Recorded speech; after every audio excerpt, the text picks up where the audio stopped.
today. Quick team chat, bring the mood up. Adrian Mannarino, probably the quietest of the bunch. He'll be leading out his team first as he takes on Lorenzo Sonego.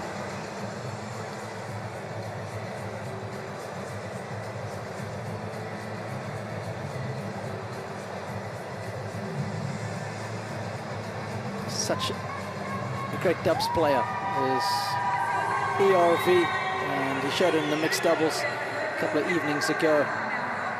Together with Caroline, they dragged Team France to a victory, saved a match point along the way. Able to get there on the third time of asking. They'd squandered two of their own.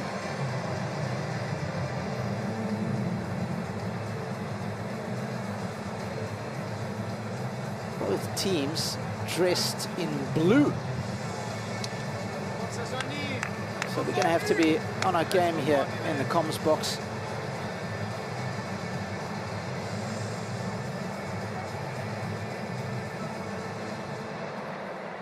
Maria Cicek is the chair umpire.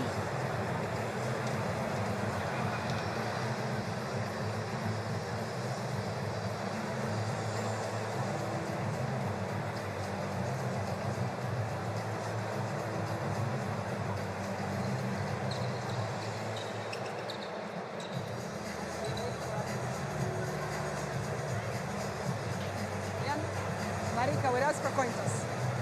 Gentlemen, it's not your first match here. You already know where the serve clocks are. TV changeovers, please stay seated till announced time. Boxes marked countries' names, and that's about it. If you need anything, something's wrong, let me know. Any questions? Nope. Lorenzo, would you like to choose AO Summer Series or Yvonne Goulagon?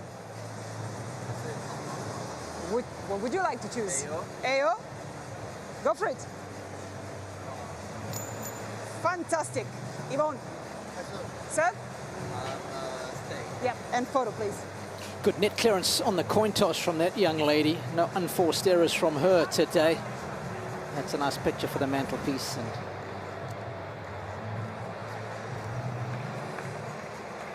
this could be a good one.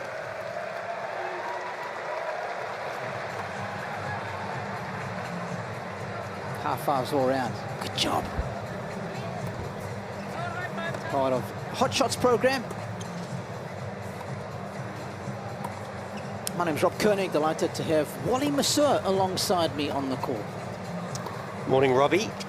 And I'm looking forward to this one. I always enjoy watching Adrian Mannarino play. He has such a point of difference, those abbreviated swings. He takes the ball on the rise, flattens it out, lefty, such a tricky serve.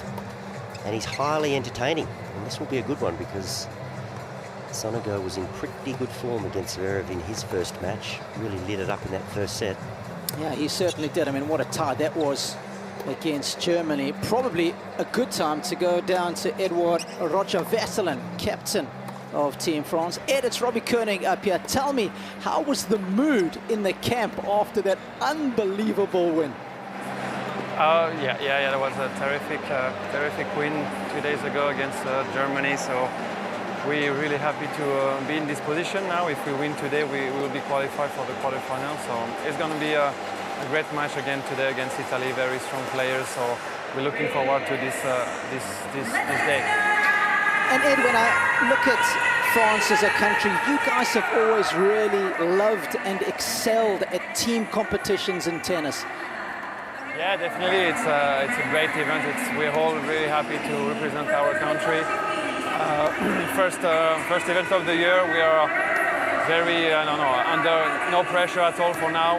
We just want to enjoy ourselves, represent our country, play our best, and hopefully get some good hot shot, good entertainment today. You guys are always great entertainment. And tell us what it's like, the team dinners, being captain of the team. What's your role there in keeping everybody in a good mood? Yeah, I tried just not to say anything wrong. That's my big advice of the day is just enjoy ourselves, play for our country, play our best, try to win obviously, but we're happy to be together. We enjoy the game, we enjoy time off court as well. And yeah, try to help as much as I can and get not too much intense because I will have to play mix or just be active but not too much. Thanks very much for chatting with us, you. Ed. You certainly contributed in a meaningful way in the mixed doubles 2 days ago. Of course, as I mentioned, if you weren't with us at the very start, saving a match point before eventually prevailing.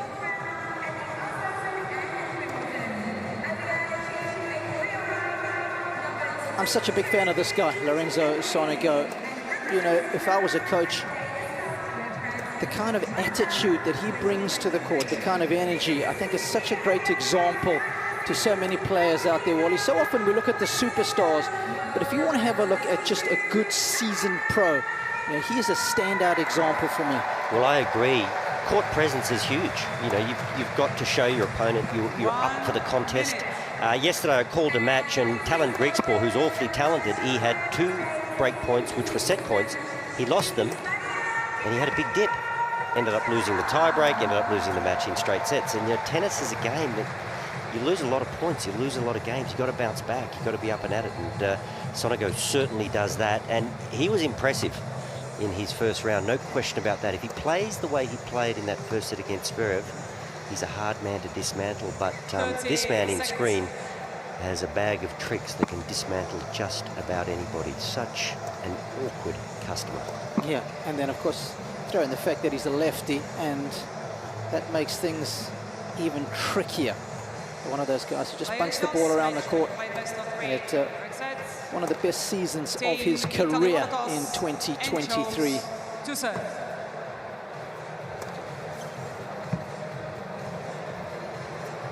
End of warm-up. Mannarino played 73 matches, 4 finals, won 3 of them. Newport, Astana and Sofia made the final, and another one. Really enjoys playing on the grass, and you can imagine how well suited his game is to it. That lefty serve, it's so cheesy, isn't it? He's got a beautiful slider, strings his rackets incredibly loosely. It's almost like a slingshot, but his trajectory is so flat and so low. Everybody, and there's a lot of tall players on tour, and Sonego certainly is one, they have to hit up. It's not pleasant.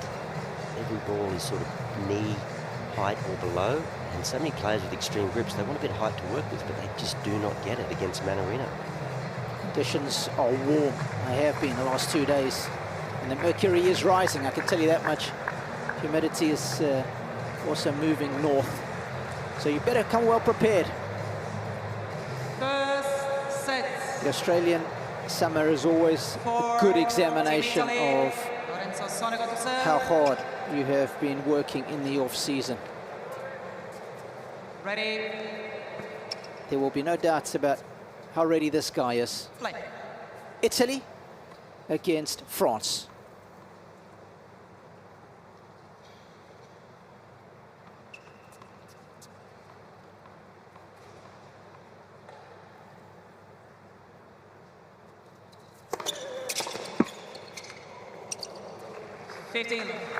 First point, look where he returns Mannarino. That was actually inside the baseline. Makes a lot of sense.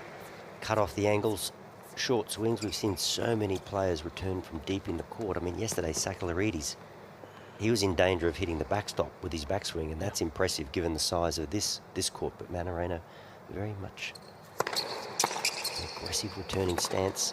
But that's what Sonego likes to do. Skip around the backhand, quick feet, and just look for forehands and dominate proceedings from there.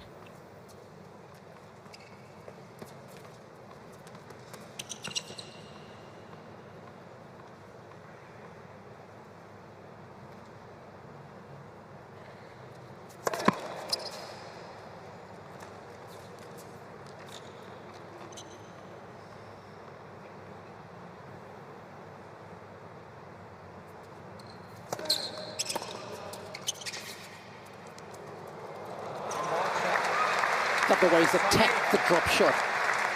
Nice little play, wasn't it? Saw Mannarino just backtracking because after a weak reply, Mannarino thought he'd be looking at a big, heavy forehand. So he plays up, doesn't quite get it. He's backtracking, and that beats him by a long way. Wrong-footed.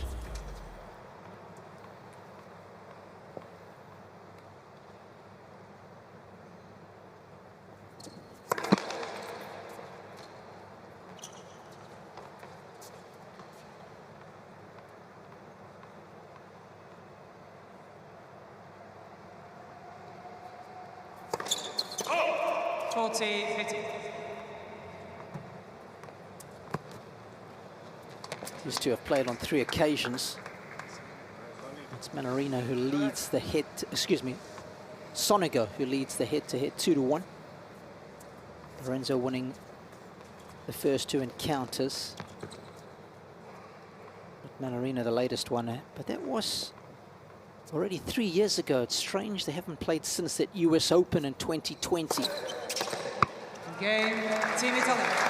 Given that they are both at the upper echelons of the sport, it's quite unique that it's been 3 years, Wally. I was thinking that myself when I was looking at that stat, and you sort of think, well, for Mannarino, 3 years, he's been, you know, playing at a very high level for the last 3 years, but for Sonego, it's been an improvement, hasn't it, since they first played in 2018, 2019, 2020, but he's younger, he's emerged in those last 3 years, so you would think that maybe those results not quite so relevant now.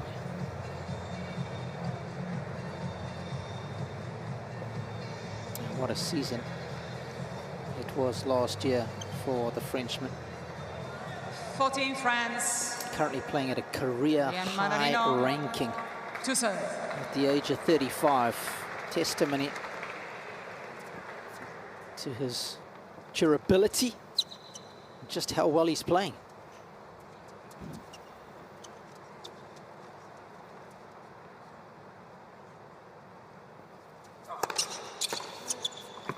And I think the durability is down to his game style. I mean, he's not windscreen wiping from 4 meters behind the baseline, you know, lunging, slicing balls back and grinding. He's controlling the court. He plays the match on his terms.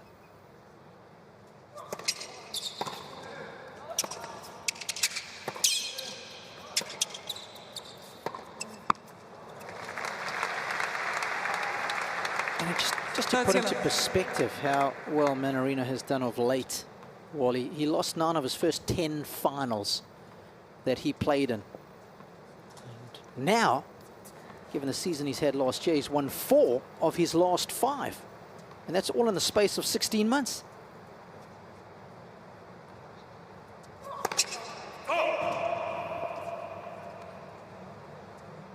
Winning breeds winning. Doesn't it? You win a few and you forget how to lose. And then taking it to the next level, when you look at players who go on to win many Masters 1000s or who go on to win majors, I think getting that initial breakthrough early on in your career is massive in helping your chances to go on to win many more.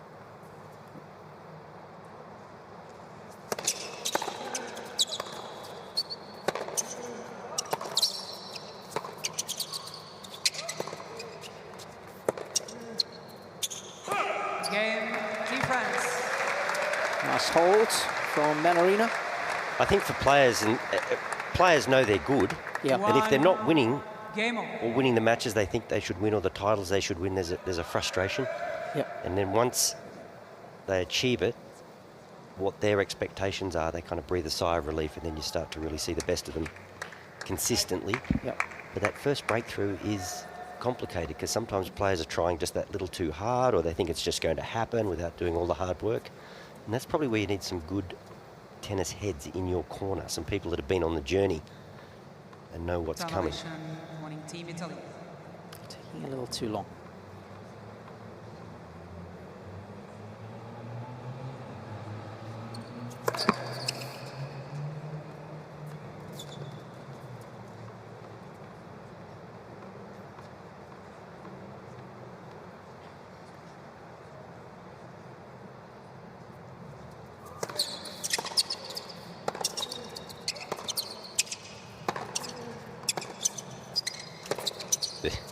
That's just classic Mannarino, isn't it?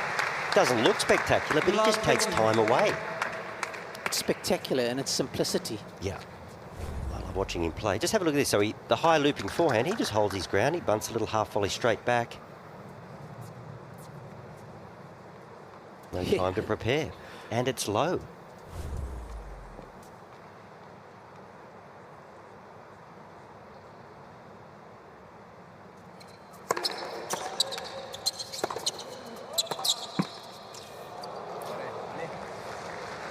15 all. You know, Wally, we've got Team Canada playing this evening.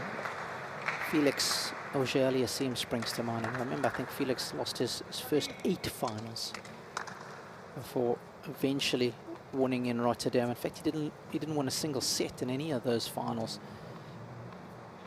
He hasn't won a Masters 1000. He hasn't won a major yet. And of course, we know he's an immense talent, but I do wonder how much mental scarring is there. Yeah, and then you could say, does he have the intangibles, the little 5%ers that are going to take him to that next level that you're talking about? I think Felix is interesting because awesome athlete, awesome player. 18, Unfortunately, he's 30. been bedeviled by that knee problem over the course of 2023. But, you know, when I watch him play, and I've watched him play over the years, when you look at a player with potential, you're looking for all those little improvements, you know, little things that they're adding to their game, because it's one thing to get there, but then you've got to stay there. Yeah. So you go from being 100 in the world to 20 in the world or 10 in the world, and you're just playing better players day in, day out. You've got to keep improving. Look at Novak, classic example. Just keeps adding dimensions to his game. And sometimes I watch Felix and I think, you're playing the same tennis you were 3 years ago.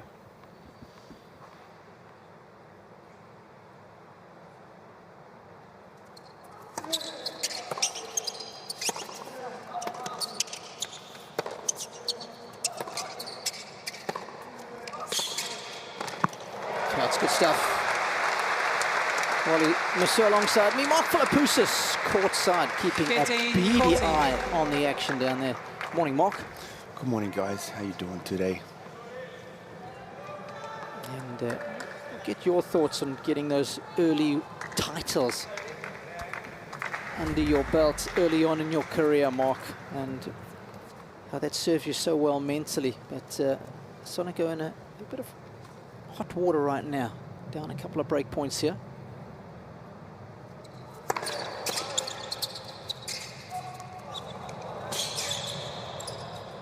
Genius. Team France. Gorgeous feel.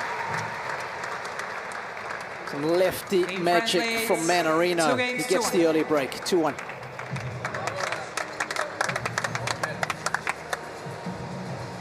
Guys, what was so pretty about that is Mannarino got to that. He did not panic at all.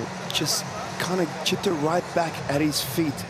And Sonego just was a little unsure. I felt like maybe he changed his mind a couple of times of what he wanted to do with that ball. Look at this, nothing special, but just getting it back at the toes. And I thought either, you know, try and go forward to volley it or maybe take a step backwards, but he just caught him. A little bit like a deer in headlights. He's got a very high takeaway too, Sonego, so it was always going to be hard to play the half volley. But Flip, I agree with you. That is so clever what he just did. He basically hit the ball with the right amount of spin, the right amount of pace to put it in the perfect place to make a nuisance of himself. Clever. Yeah, didn't even think about trying to go for an angle winner, right? Just putting it back in, knew exactly what he wanted to do.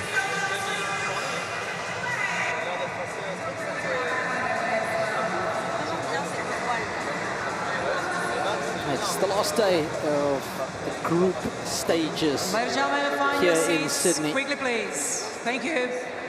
The field has been set in Perth. Poland, Australia, Serbia and China being the best of the runner-ups, going through to the knockout stages. Robbie, when I hear you talk, I feel like you're a South African. When are we going to get South Africans back into something like the United Cup? I'm working on it. You guys have had some players over the years. Oh, we have. Where are they now? Yeah, few and far between. I'm working on one. I've got a personal interest in him. He's at college in the States. I'm nurturing him. Is he at Koenig? He is.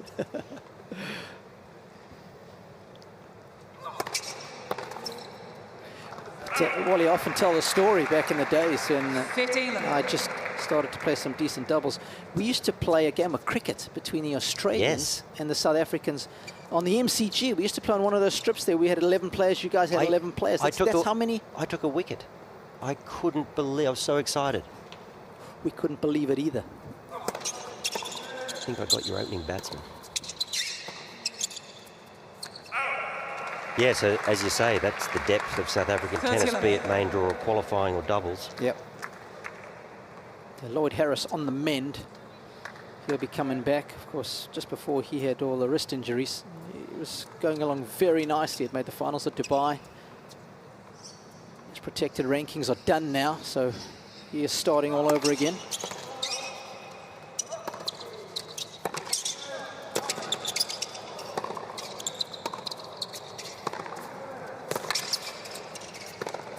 That's how good it's got to be.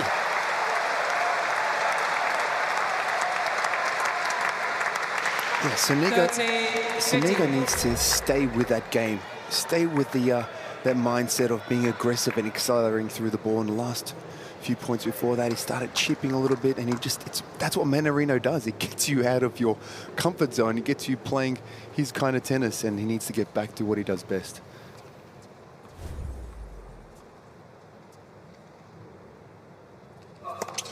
Let's toss it.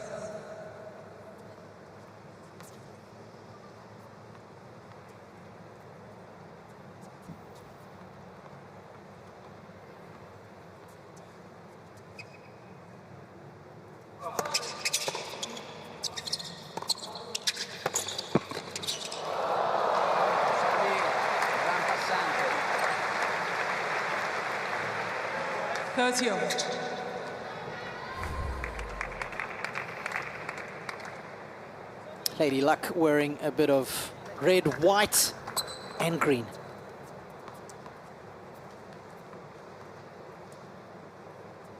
Red, white and green is the flag. Blue, the azure, is the colour they play in. I know. They don't pick up one of the colours of the flag. Interesting. I was hoping they would differentiate today, given that they're playing against France.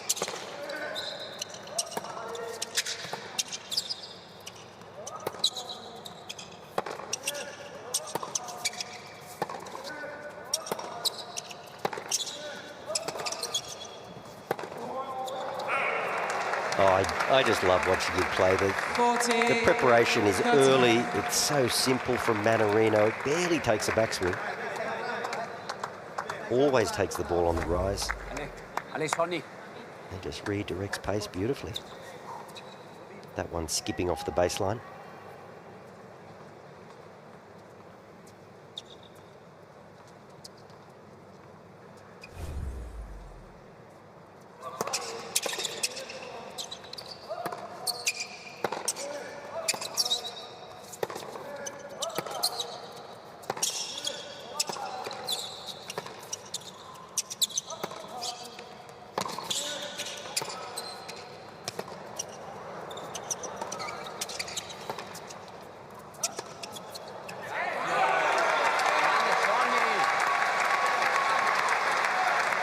Well, Flip, you mentioned, the aggression, trying to dominate the point, which he certainly can do, Sonego, but there are times where you just got to dig in and defend and make Mannarino play one more ball. And on that occasion, it was the hustle that got him over the line. So it's going to be a combination of effort and then trying to win his share of points for Sonego.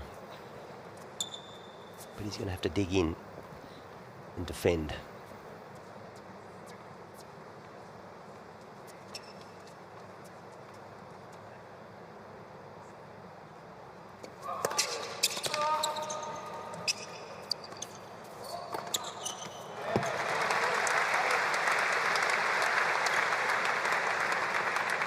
Advantage, Team France.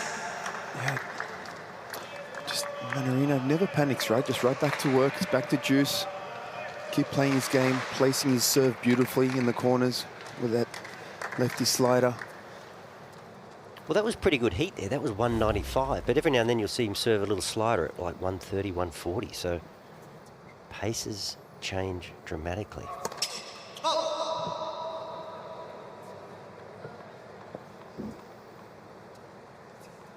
This is coach Gipo Arpino. What a great Italian name that is. He has been with them since he was a young kid. Yes. Another one of those coaches that looks like a wise old sage. Started tennis relatively late. Enjoyed playing football, of course, from Turin. There's Lorenzo. What a wonderful city that is. Of course, the season-ending finale is there, the ATP finals. What a wonderful host they have been the last couple of years.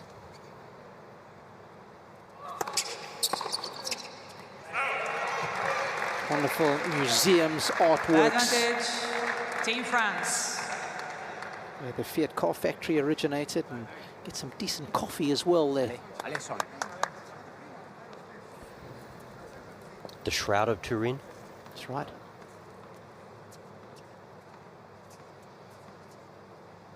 If you're into that sort of thing. Mm-hmm.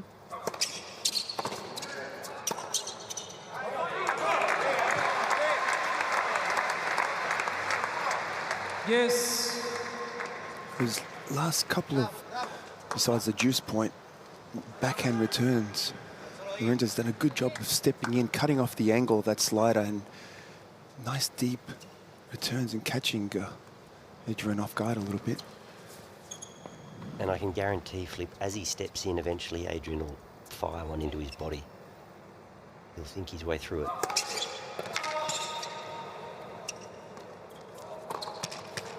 See if he goes body here, if he gets crowded by Senegal. Advantage, Team France. Even that serve out wide, that's probably the toughest one for the lefty. And he knows how important it was, the little fist pump thereafter. Almost 7 minutes now he's been serving for.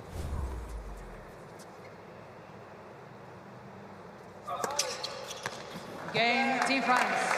It's the geometric perfection that we are talking about with that lefty slider. Look at the second bounce of that serve. Team France leads. It was basically 3 games to 1. in Team Italy's corner. Such was the swing, so he lets the slice do the work for him. I thought he might try to go body because those wide serves had been cut off, but look at that, that's just unplayable. It almost hit the side fence before it hit the back fence, which on this court is impressive.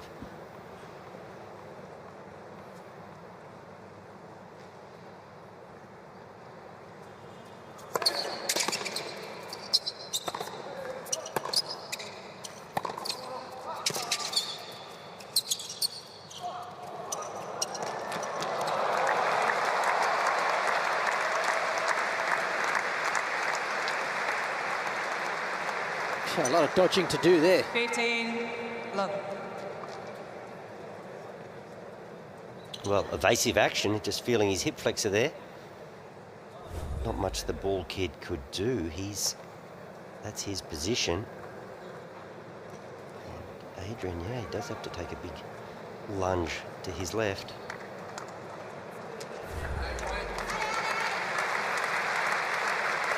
Just moved it back a little. There we go. Give me some more room.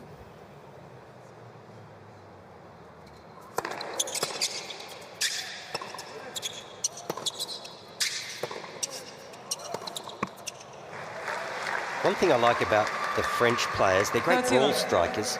They have so many different styles of play coming out of that country.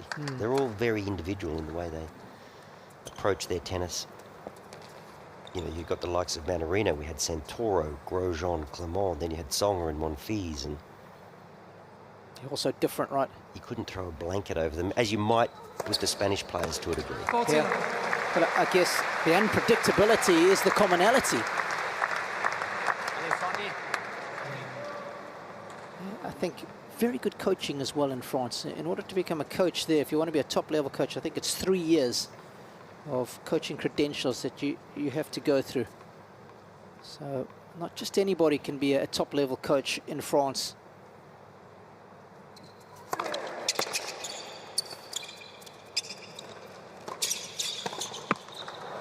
And I think the ability to recognize what works and what doesn't, and be careful 15. not to change something just because it looks out of the ordinary. If it's effective, leave it alone. Yeah, I think one of the great skills in coaching is solving problems through the player's eyes, not through yours. Yes. It takes a while to learn that.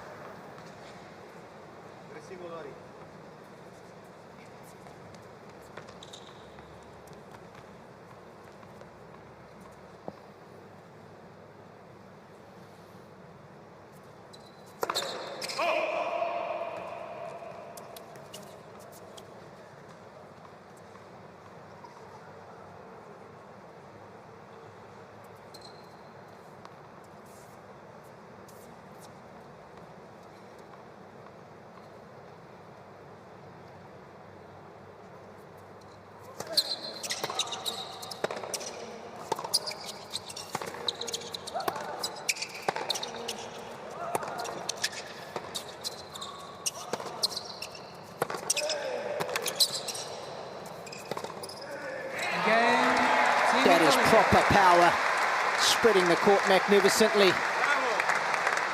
Lorenzo staying within touching distance for Team Italy. Translates 3 games It's to 3-2. 2.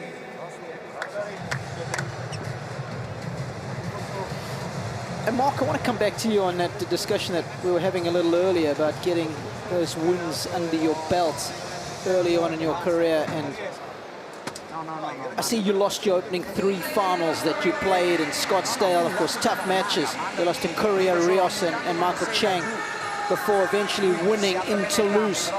What was your mentality? Do you remember what it was like after having a couple of losses before you eventually won that first title? Yeah, the first title is a very special moment. I mean, that first one was tough. I think a lot of my matches were like 7-5 or 7-6 in the third. And sometimes it's one of those weeks that you feel like it's meant to be. But all he said, I mean, sports is so much about momentum. And if you put yourself in a position where, you know, you're winning and getting a roll, you do forget to lose and gets these big situations, big points, and you have that self-belief of winning them. You know, and I think at the end of the day, it's just important to go out there. You have your game plan, and of course you want to win, but you're thinking to yourself, okay, this is what I believe I do best. And on the big tough points, you know, for me, second serve, I've got a chip in charge. I've got to put the pressure on. If he can pass me for 3 sets or 5 sets, then you just got to say too good, right? But it's just about, first of all, putting yourself in that position to have a crack at it. Well, Wally was talking about momentum. You win that title in Toulouse, and then, of course, you end up winning in Scottsdale and Munich in your next 2 finals that you play. That momentum works, and then I don't want to bring the mood down. But of course, you came oh so close in Düsseldorf against Albert Costa. Do you remember what the score was there? It was 7-6 in the third, right. 9-7 in the deciding set tiebreaker. You went down. There you go. Yeah. So it's a point here, a point there, a lot of the times. But yeah. Thank you for not bringing up the 2 Grand Slam finals, though. I mean, you know, that's one of them. Thank you, ladies and gentlemen. Nice to win. Players are ready. Thank you. Was it Lendl that took... How many Grand Slam finals did he play before he won one? Yeah, same as Andy Murray.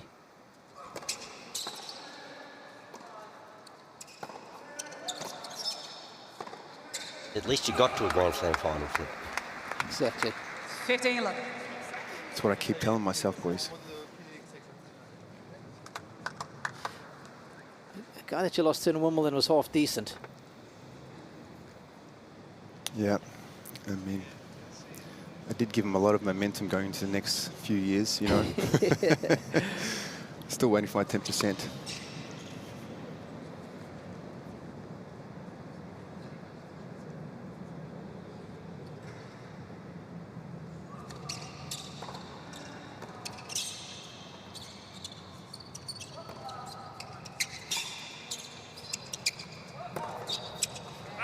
Yeah, Andy Murray, I think like Lendl, lost their first 4 major finals, Wally, before eventually prevailing. And you know, it's another example of a player. I wonder if he'd won, you know, one of those first 2 or 3, whether he might have gone on to win more.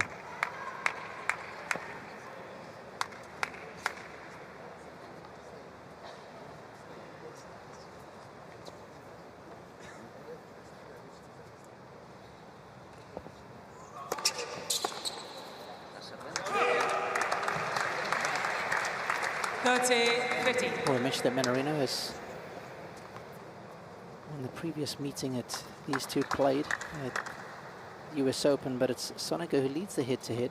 And update on the win predictor. Pre-match, 60-40 in favor of Mannarino.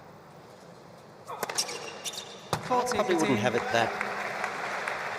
I have it a little closer. Yeah, I think they're going off the back of last year's results, where he's had a career best season and Sonego's had, you know, one of the biggest drop-offs after 2022, where he shot the lights out. More losses than wins in 2023 for the Italian.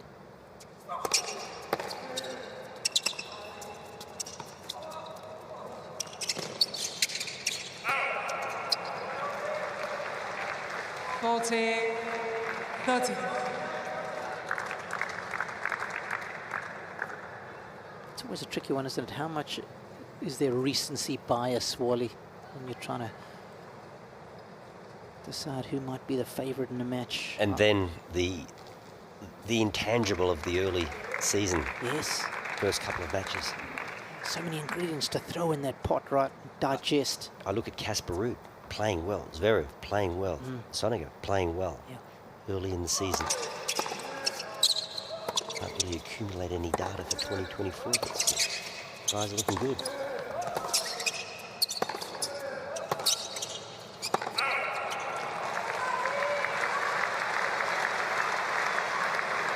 So against the lefty, of course, when they serve to the backhand side, it's complicated. The forehand point is crucial. You've got to try to win this battle, this returning battle on the forehand court, because when a lefty serves to the backhand, it's problematic.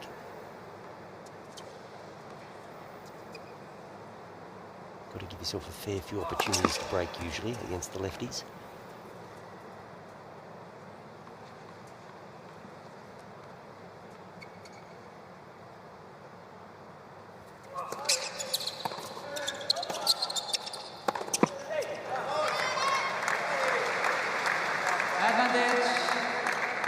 Team France. And definitely a frustrating point for Lorenzo there. Nice return, but that one going on the lowest part of the net with zero shape. That was incredibly flat and a very low percentage shot, especially after working hard to get back to juice.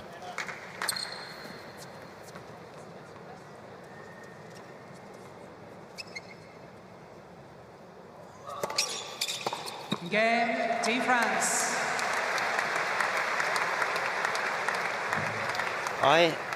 An observation I've made, because I've always enjoyed watching Mannarino, and I watched him play Alex de Minaur at the Australian Open, of course best of 5. I watched him play Rafa one year at the Australian Open, best of 5. And if you can take enough out of him physically, and you can imagine both Demon and Rafa did that, he definitely tailed off as the match wore on. And I just look at those last 2 points from Sonego and Flip. You said, you know, kind of pulled the trigger at juice, big flat ball from behind the baseline. You know, I think that's something you have to factor in against Mannarino. You've got to work him over a little bit. You've got to play some physical points. You'll do a bit of running yourself, no question, but you've got to take something out of him because he's so efficient. You can't have him fresh.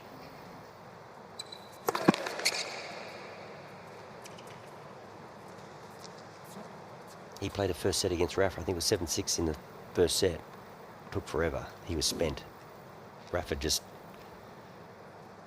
crushed the life out of him in that first set.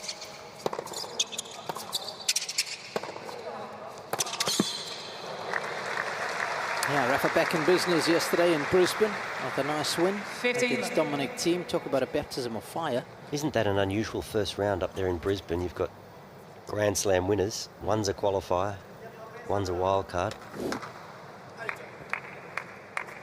Crazy stuff. Good entertainment in that Pat Rafter Arena last night.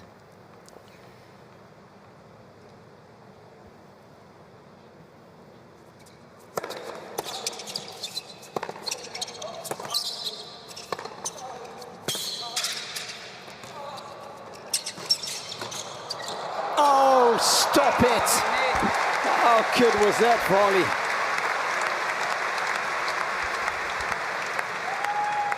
Like he's taking a page out of John Fitzgerald's book here. The little toppy. This one here.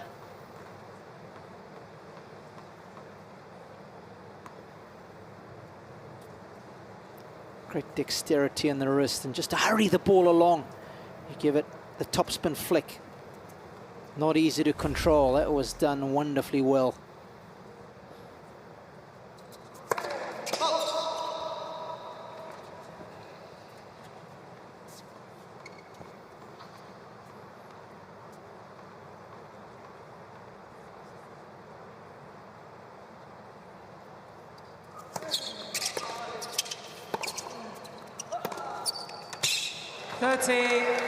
Now, how do you read that? The simplest of swings, and then he just accelerates another 10 or 20% than his normal rally ball. And finds the outside edge of the line. You can't, Wally. That's what makes him so effective. And that racket is strung so loosely.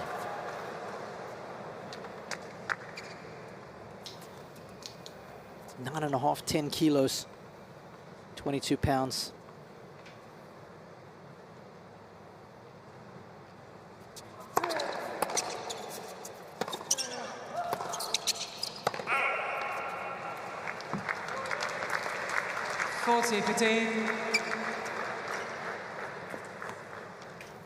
But Josh always emphasizes the importance of maximizing, I should say, the technology you have these days with the strings and the rackets, to try many different rackets. Marry it with the right strings for your kind of game. The options are so varied these days.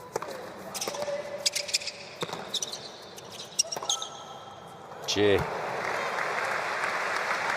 Mannarino is a maximizer in that department. This is a frozen rope of a backhand.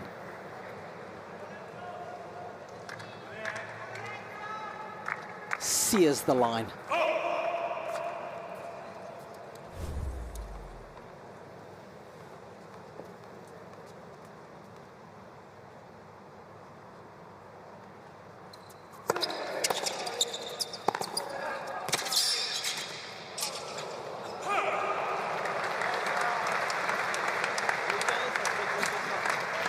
Guys, I can't say that Lorenzo did anything wrong at that point we just saw then.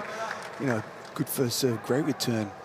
I mean, you can say maybe coming in off the forehand side will be tough, but just Adrian right now, the way he moves around, it just looks like he's everywhere. He just feels like he's got a 6'8" presence on the court. And flip that first serve, 215 Ks. I mean, God. Just an absolute rocket, and he met it early, Mannarino. Advantage, Team Italy. I just wonder, again, easier said than done, if the odd heavy second serve kick as a first serve maybe change the pace a little bit can be sometimes just as effective maybe against a player like Adrian.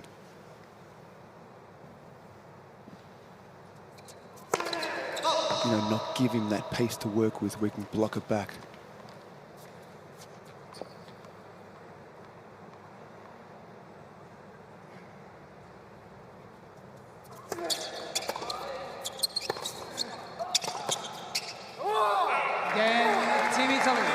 He's got a great attitude, this guy. New balls, please. He won't be going anywhere. Renzo Furlan, team captain, is happy for Italy. Translates 4 games. They're still playing catch-up in this opening set.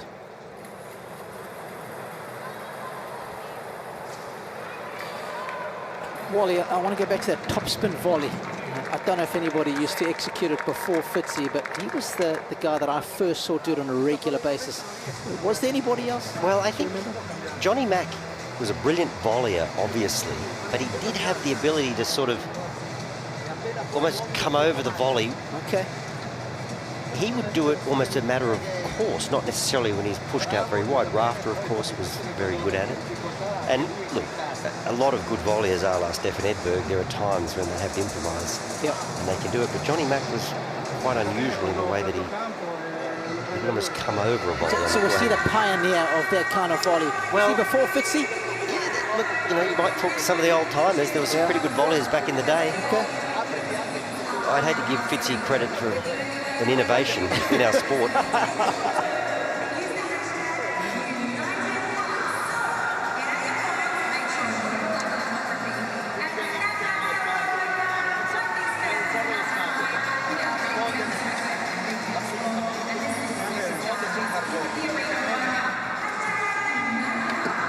Talk about Mannarino and the string tension there. If you gave that to another player on tour, they wouldn't be able to hit a ball in the court. No. He has, you know, devolved over the years to get to this point. Yep. A little bit looser, a little bit looser, a little bit looser.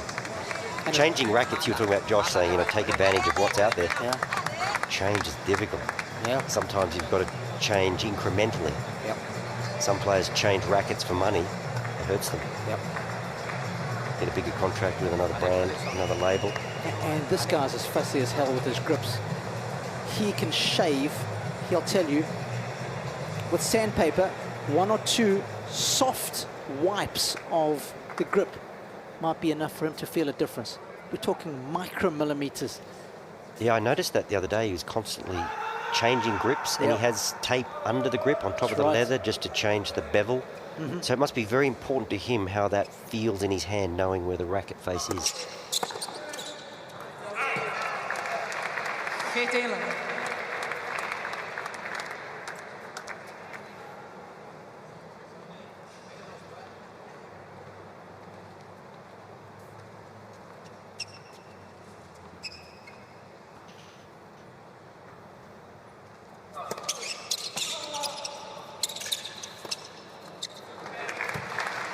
Cool as you like, this guy.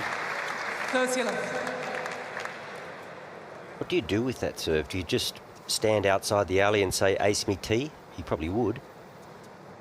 But it's impossible to defend if you take an orthodox returning position. That slider wide from Mannarino.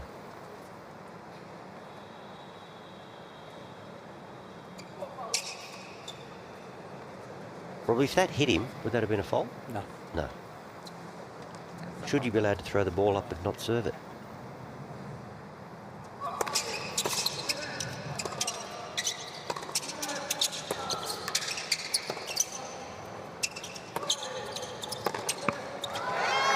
That's a great question, Wally. Mark, what do you think? I'll throw that one down to you first, get your thoughts.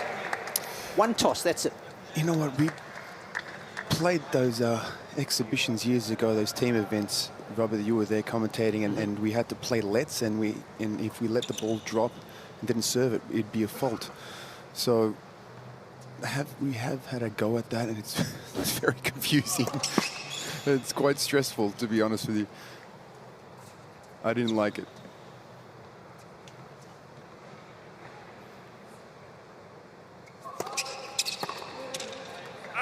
Game, Team France. You just feel rushed a little bit on the serve, you know.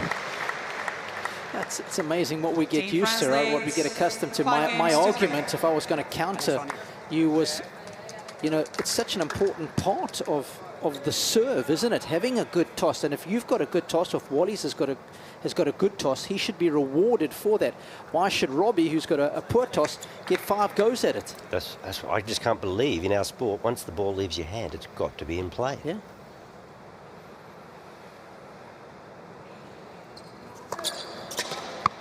And for the current pros, as Flip said, it probably be a bit confusing for some players, but if you implemented that rule now in the juniors, all the players would go through the ranks with that rule, they'd be fine. Yeah.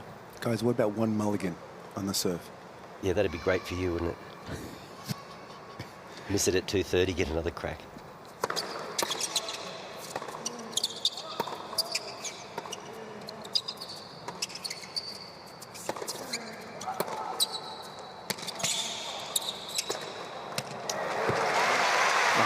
Beautiful play, just sensing his opponent off the court and just moving in and just showing amazing hands with that topspin volley. No, Wally, I meant a mulligan as far as one ball toss only. You can let one drop, but you just have one. For the whole match? No. Not for every serve, no. I want a set, maybe. All right, maybe No, get rid of it. Oof, Wally's a tough man. Leave the hand. Let's go. Let's play. You can't balk in baseball. You've got to throw it.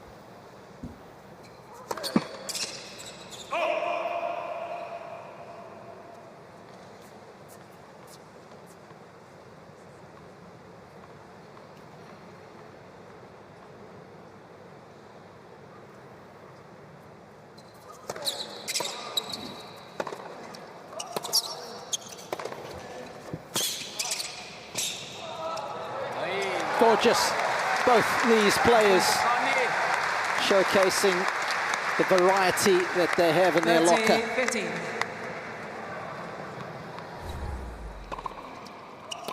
We know he's got the power. He's got plenty of feel too. Love the way he's attacked that volley. He's taking time away from Adrian. We so often speak about that from the back of the court, but as important when you're volleying. Go and meet it.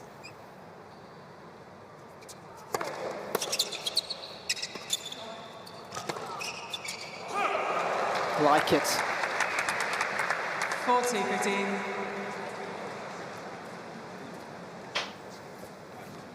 That's your classic slice approach. We don't see that so often, but interestingly, it provided Mannarino with a very low ball to try to pass from, and that's not something he enjoys. He tends to want everything around somewhere between chest and waist height. Doesn't create a lot of spin, so it's hard for him to bring that one down. Game Team Italy. So just the one break separating them in this opening set. But after the break, it'll be Team France to serve for the opening set.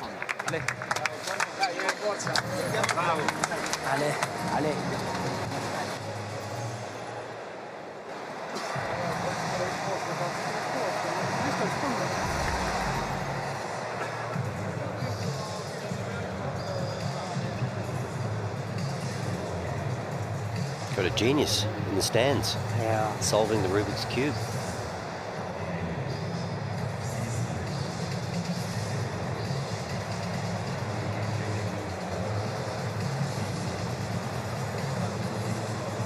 It's a melting pot, Sydney. All nationalities were represented in this city.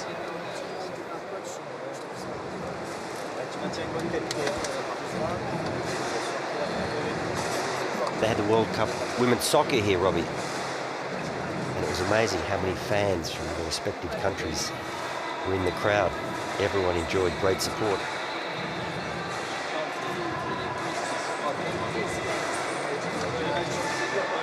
Yeah, that was a melting pot of teams as well this year in Sydney. It's always nice when you've got a bit of South American flavour with Team Chile. Of course, a strong European presence, as we know, is the norm these days in our sport, Wally. I do like the truncated format, though. You look at Team USA, who won in 2023. Fritz, Tiafoe, Pegula, Madison Keys. That's a pretty awesome lineup for the number ones and twos. Not many countries could compete with that. Yeah. Obviously, they went on to win. But this year, it is wide open. And so many matches coming down to the mixed. Super tie breaks almost determining the outcome of the whole tie in the mixed doubles. We saw that in the opening match of Team France, saving a match point before eventually beating Germany in that deciding set match tie break. They needed to convert it on their third match point. Serving for the opening set, here's Mannarino.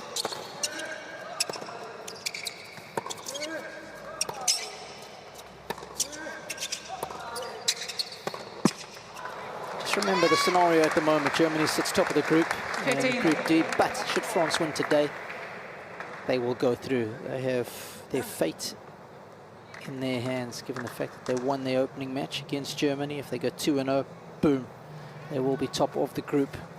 Well, this is a big match, isn't it? Because you've got to consider Garcia a favourite. Yeah, against following Palini. Women's match against Palini.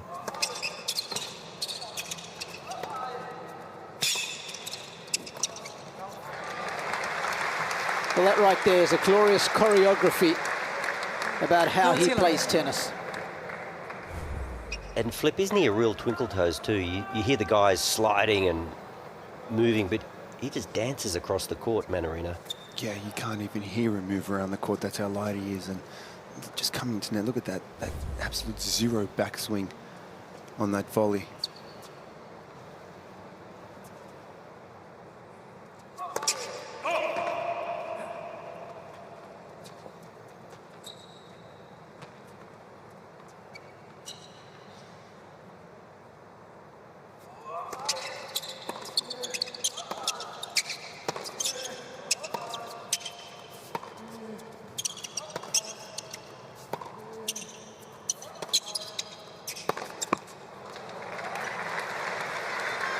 You know, I can't imagine that Mannarino weighs more than 50 kilos wet.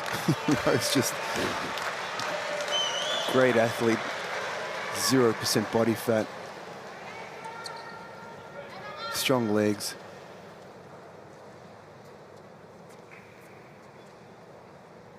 He's earned himself and his country 3 set points.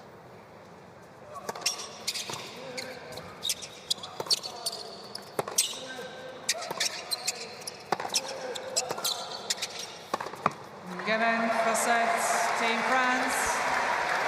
So efficient, so ruthlessly efficient. Adrian Mannarino gets Team France off to the best possible start by bagging the opener 6 games to 4.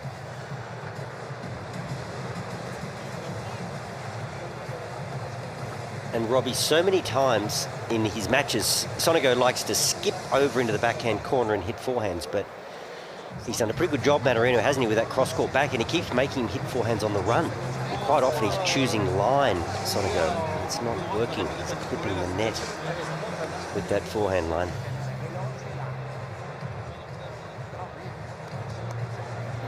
Just have a look at set 1 summary.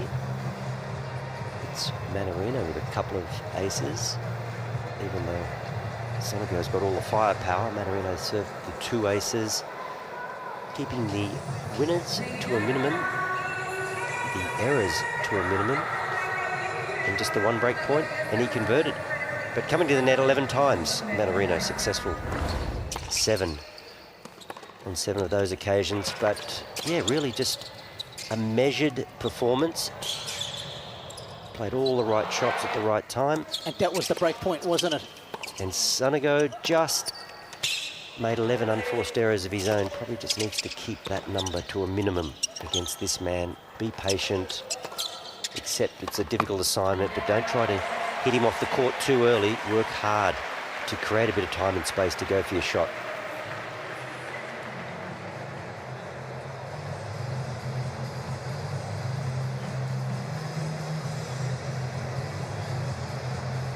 Allez la bleue. That's what they'll be saying.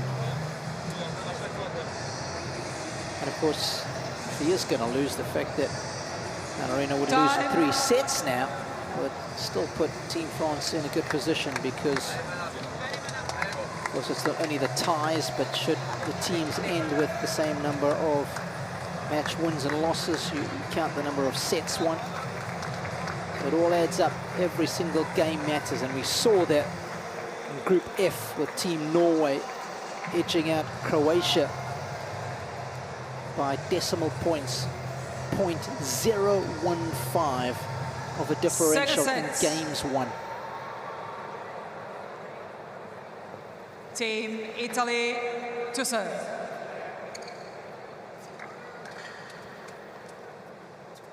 First set was pretty good from Mannarino. Let's see what Sonego can do in the second stanza.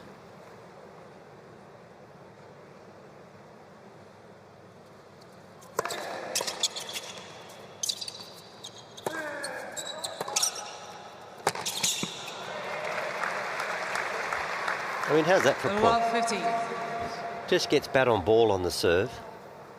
Puts it in exactly the right spot. 2 shots later, he's won the point.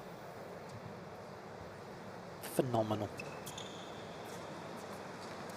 Lorenzo Furlan just having a look at some of the numbers there on the iPads that all the coaches have on the benches.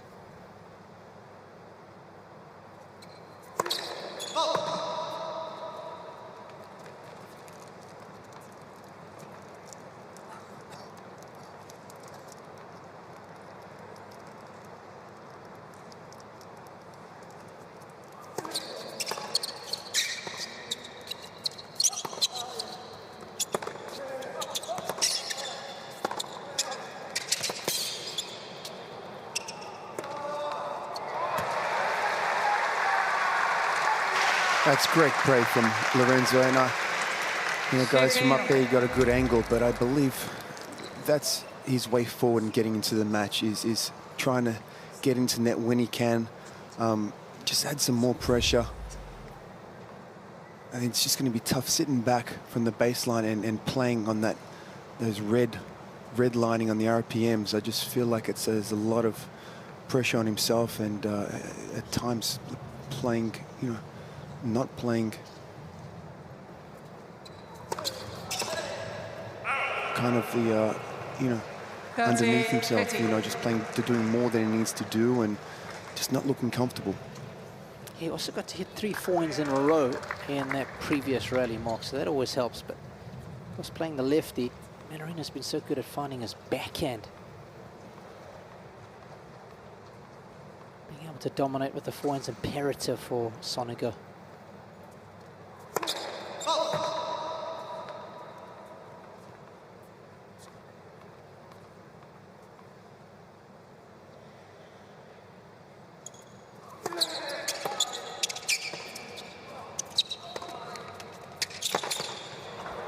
You know, another thing, while sitting here watching Adrian run around the court and move as beautifully as he does, he's never worried about running around his backhand, hitting his forehand. He's very happy whether it's a forehand, hit a forehand, whether it's a backhand to hit a backhand.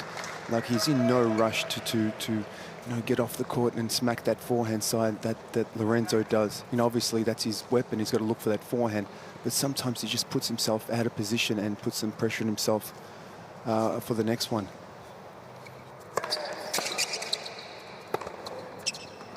Yeah, it's a good point flick too, because over time, when you're working hard to turn backhands into forehands, you're taking energy away from yourself over time. No such problem for Mannarino, because he plays so close to the baseline too. He's cutting off the yards and the meters that he has to cover. Very, very efficient.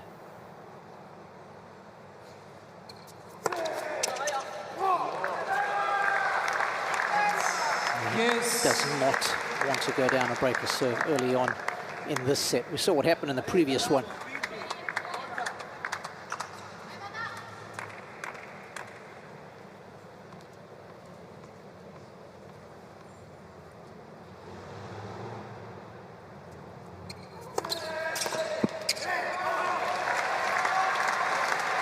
Advantage, Team Italy.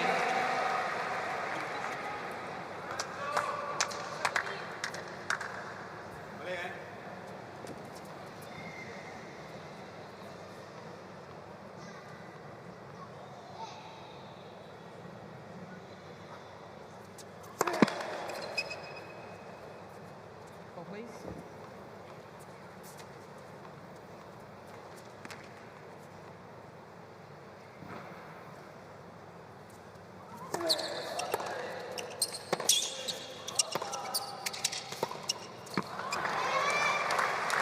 Hard to defend against. Line, line. Yes. Forehand line, backhand line. You really got to cover some court. And just look at the contact point for Mannarino. About a metre inside the baseline. Really just jolts it down the line. Just takes all sorts of time away from his opponents.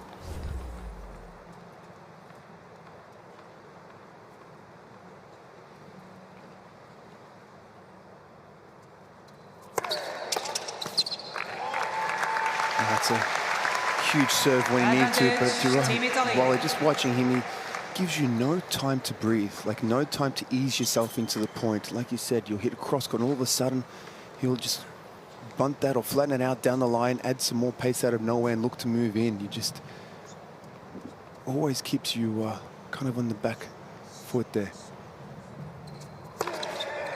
Game, Team Italy. Very important hole in the context of this match. First game, And second set.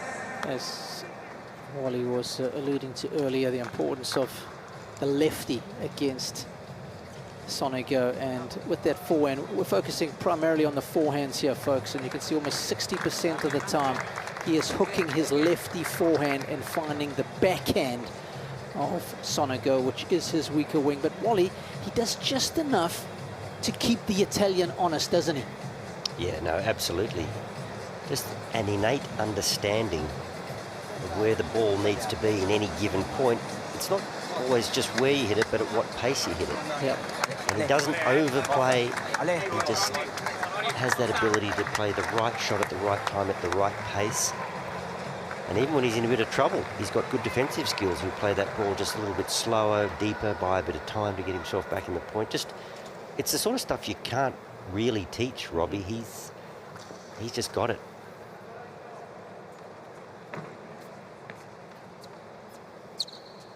And you'd have to think if he's maybe just that little bit bigger, with a slightly bigger serve and a bit more powerful, what he might be capable of. But it is tending to become a big man's game.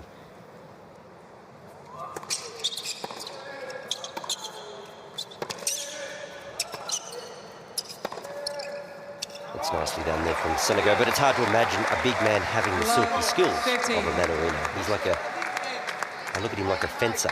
You know, those...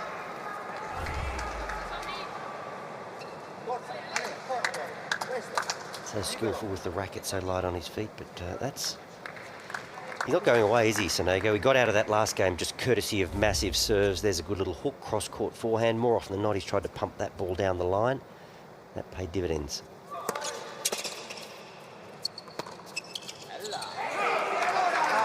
One of the first loose shots that he's played, Manarino. Slightly mishit return. Ladies and gentlemen, please switch off flash on your cameras. Thank you. And if there's a side that can leak unforced errors at crucial moments for Manarino, it is that forehand. We saw it at the Tallinners match against Sasha Zverev. Guys, Manarino hitting himself with the butt of the racket on his forehead and is bleeding right now. How do you manage that? After he missed that, he just hit himself with the butt of the racket. I thought it was just a little poke, but it's more than a little poke. Can't stop the bleeding. He's going to have to get someone to Ladies and gentlemen, trainer take has care been of called that. to the court. Oh, just right on the edge there, wasn't it? Okay. Mikhail Yuzhny, self-inflicted. Yep.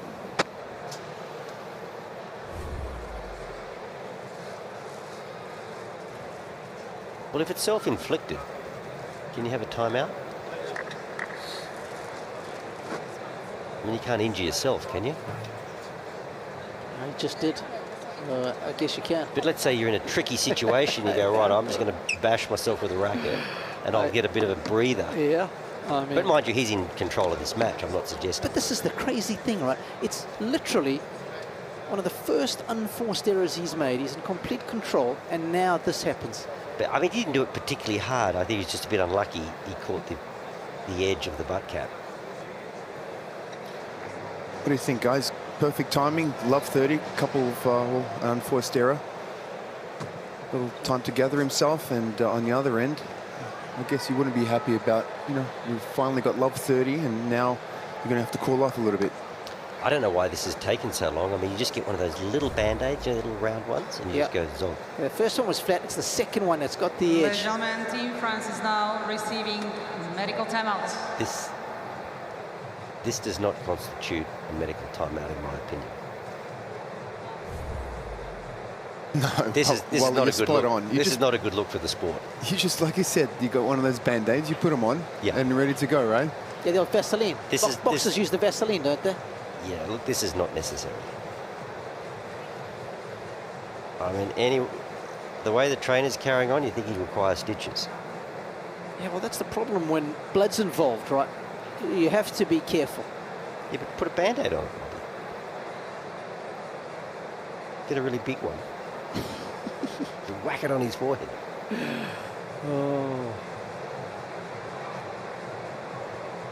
Oh, come on, you don't have to stem the bleeding. What is going on here?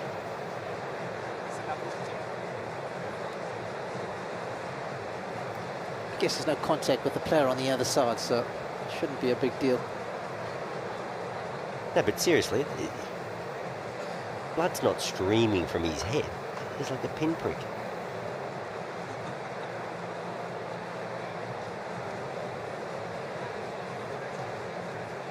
Well, I've seen it all now. Okay, sit back and wait.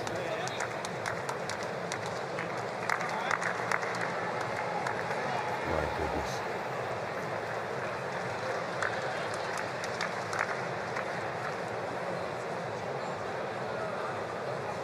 This is very zen, isn't it? He's just... Yeah, Lorenzo's on the other side. Okay, guys, let's get going here. See, Lorenzo has the headband.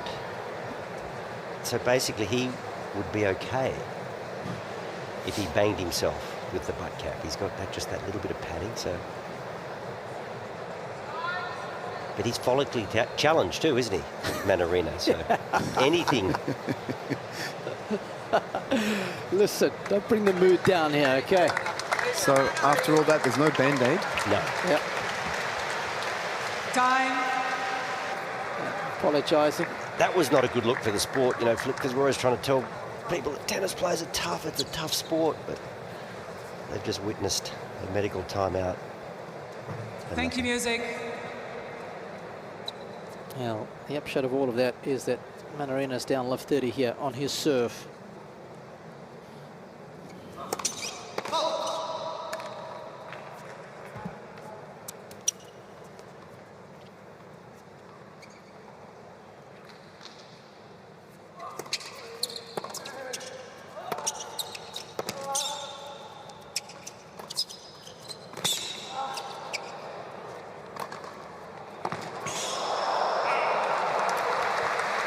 Well, that was almost shades of Roger Federer against Andy Roddick in Basel many moons ago.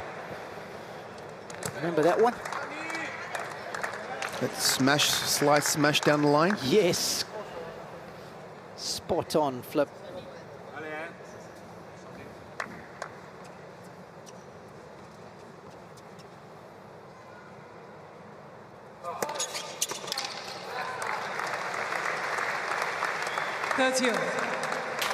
The break didn't hurt him. Love 30. Medical timeout. 2 crisp points. Back at 30 all.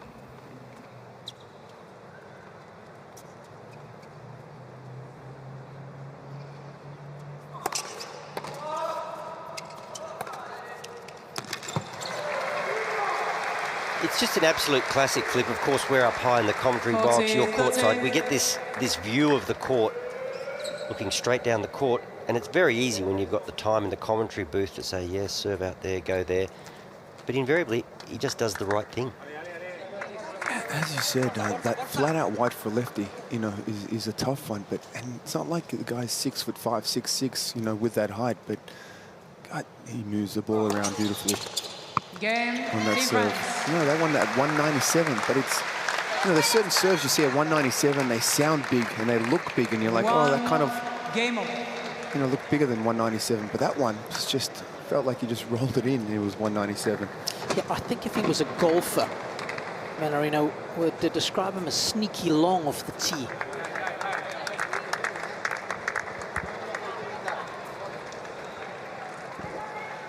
What's the yardage for sneaky long for you there, Robbie? Well, I know all about that, so 210. Is that yards or meters? What are we talking about here? Don't bring the mood down. Don't bring the mood down more.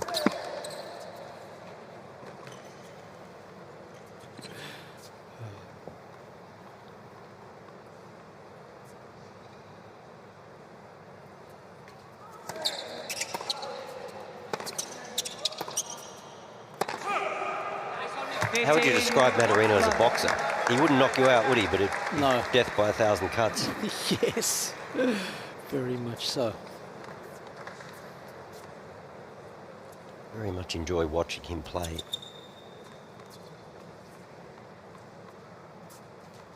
The game has so many characters that can just crush the ball from the back of the court, serve big. But he's the perfect foil.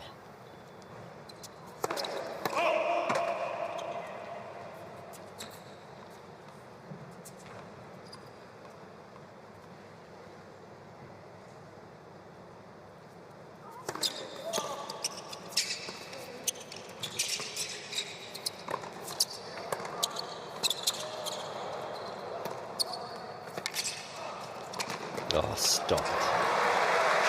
I mean, are you kidding me? What? I don't know. I'm trying to think. What did he do on that return? Was it a two-handed forehand return? He's given it to Byron Black. Goodness.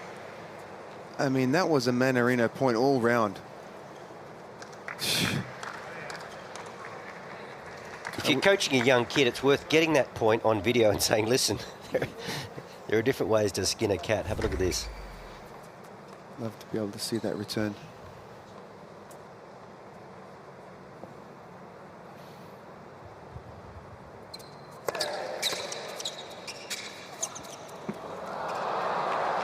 Frustration.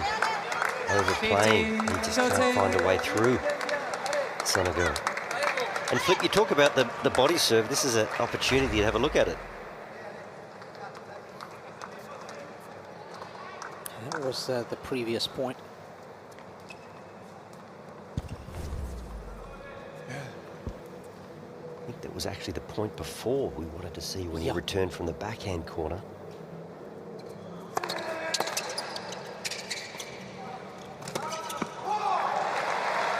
Yeah, what a fantastic chip and charge that was. I mean, that stayed 30 over. maybe 6 inches above the court, and even Mannarino had a problem handling this one.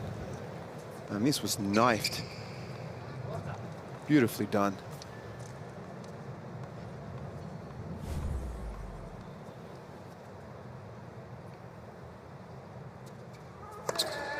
That's It's France such is a requesting welcome review on the call on relief the when left you're having to sideline. work so hard for every point. Finally get a freebie.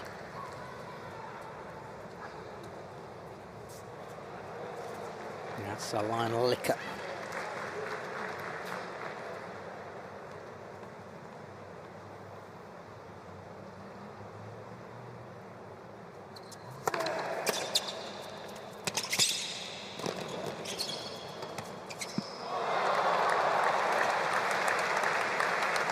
You serve at 207, Yes. you sort of think you're going to be in control of the point. But that was just taken away from him instantaneously by the quality of that little jolt off the backhand. And then he's in, and there's those good shot there of those light feet as he just moves through the volley. Volleying's all about the legs. Racket does very little. Legs do all the work. And Mannarino showed us that right there.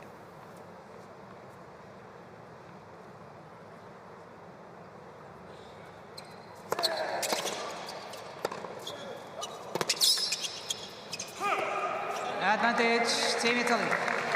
That was a fantastic effort from Lorenzo, because, again, 200-kilometer-an-hour serve coming at you, returning at your feet, and he flicked that and picked it up nicely down the line. It's a great effort.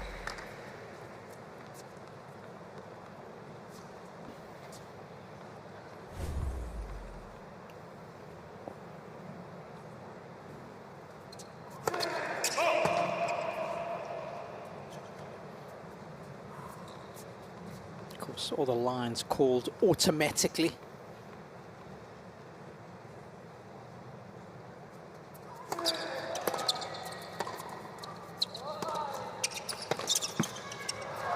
Oh, Team Italy. the double net cord. That'll work. Needs all the help he can get right now, because they are down a Team set. Italy leads. But Team 2 Italy games to 1. has a 2-1 lead.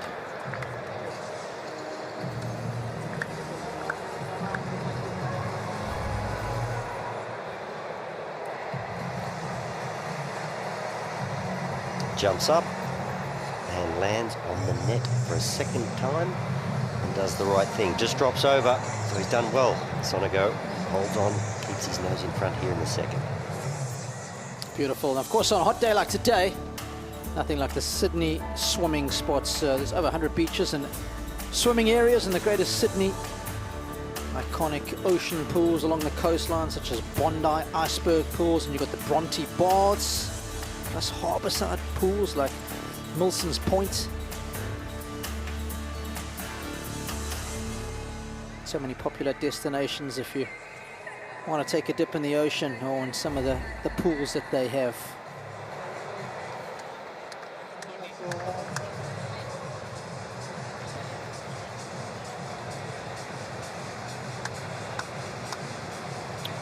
Are you someone who likes to go and take a dip every morning in the ocean? Oh, not a constitutional, but if it's hot and, you know, I've been working hard, I'll just run over the road, Time. dive in. Not a sun worshipper, get in, get out. Got to watch out for those ocean pools there, right? Because when the tide's high, sometimes you can wash in some nasties, you know. You don't want any blue bottles in there or stingers. Yes. Every now and then you get a little baby shark in those ocean pools. Yeah. Just have to be careful. Oh, come on.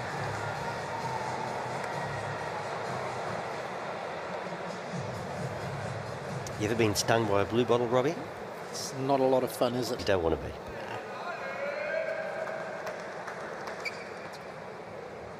When you get that northeaster blowing in Durban Beach there, they come in in huge numbers who want to stay away.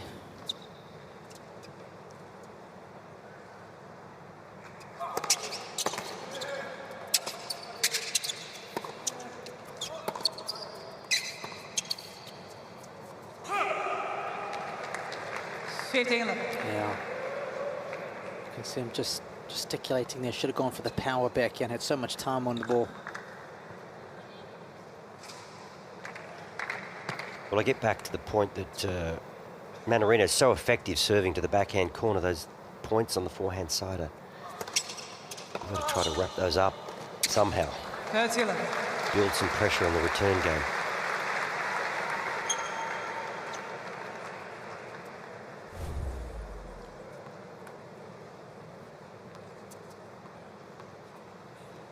Such a skill merchant, isn't he?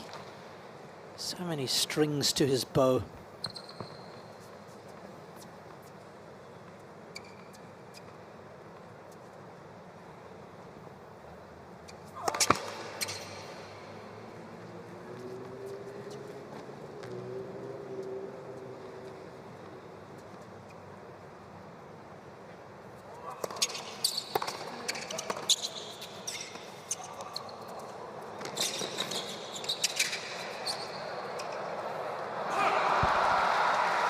He's not going to win those battles, is he, Sonego?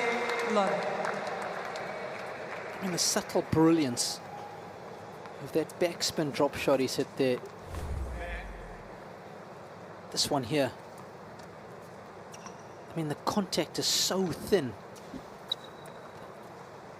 So easy to get that wrong, to get that ball bouncing on your toe. Catch a leading edge. Yeah. In it.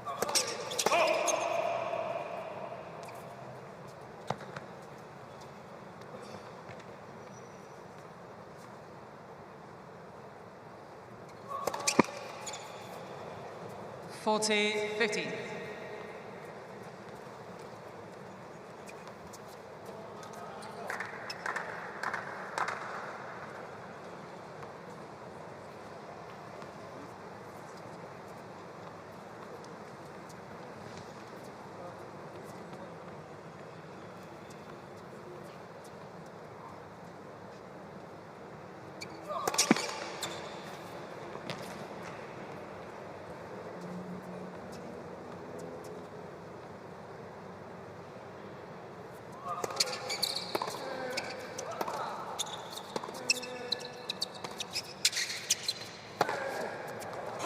Game, Team France.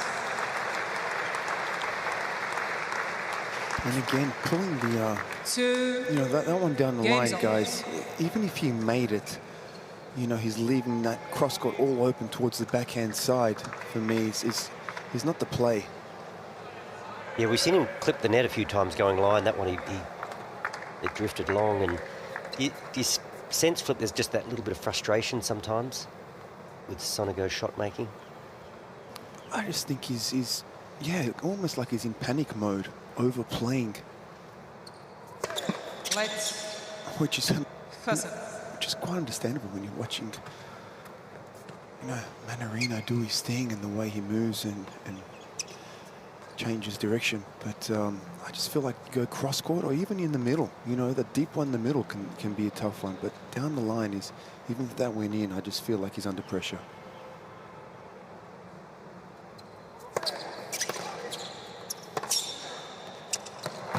Had to make it, and he did. A little different on that occasion. He was probably 2 metres inside the baseline. He cut off the angle nicely. So, Flip, what you're saying, maybe in essence, in these return games, just go into the grind a little bit. Just be patient. Don't overplay.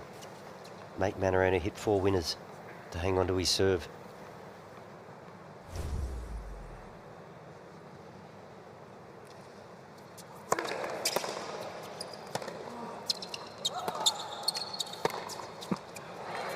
Yeah, look, I think 15. give it a little bit more shape at times. I mean, we know that pace does not bother Mannarino at all. Actually, he used it to his benefit. So maybe, especially on the forehand side for Sonego, just give it a little bit more shape until he gets a little bit of that shorter ball and then step in and rip. But just constantly ripping from the back, is, again, he's just playing at that red line, and it's easy to go over.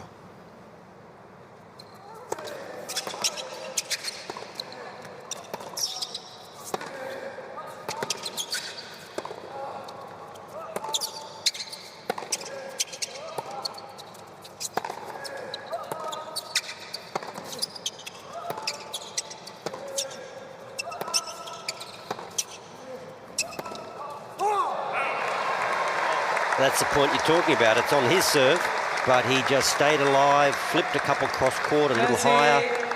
Asked the question of Mannarino. Maybe we need to see a few more of that style of point in the return game once he makes the return. Yeah, well, and you know what? He's going to gain a lot of confidence by winning points like this. We know he can hit winners. He's a beautiful shot maker, but when you win points like this, I think they're the ones that really give you the confidence. Short's a little too big there, Robbie. Falling down, hitching them up. Let's fasten.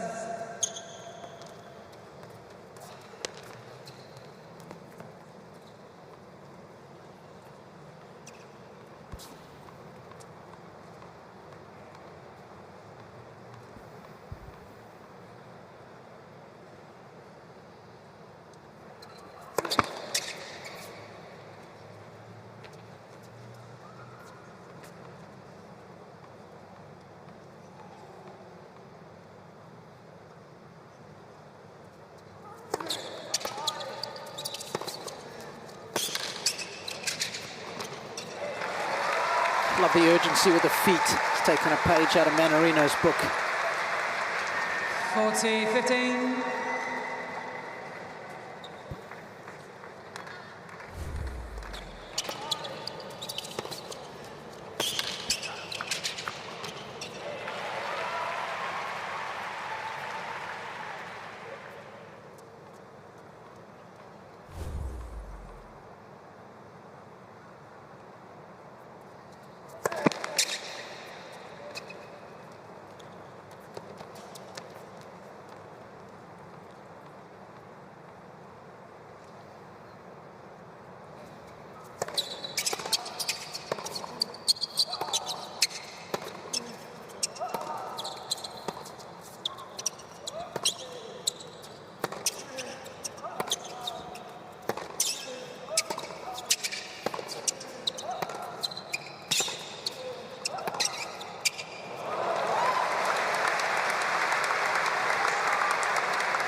I mean, that's just too good. 40-30. Sonego was definitely giving it more shape on the ball, but when you can half volley it and do that, That's incredible, isn't it? 'Cause Yeah. that's the type of point we're talking about. Yeah, Yes. just flip it up a little higher, be a little more patient, and that's what he does. just It was cavalier though, wasn't it? I mean, he was 40-15 down. It was sort of like, I'll just pull trigger.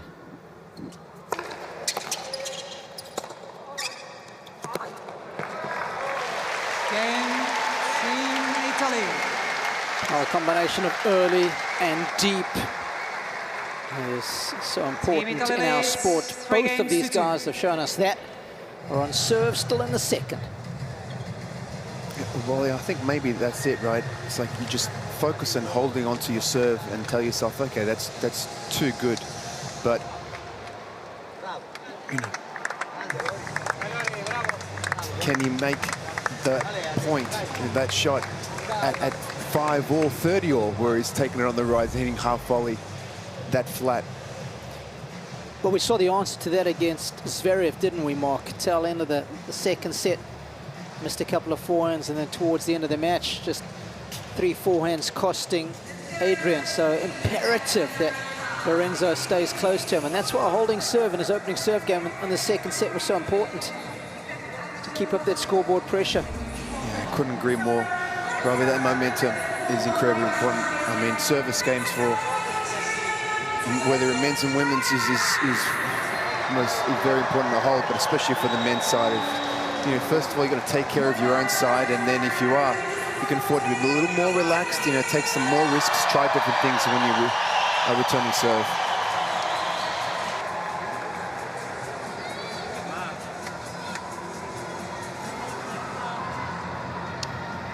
Time.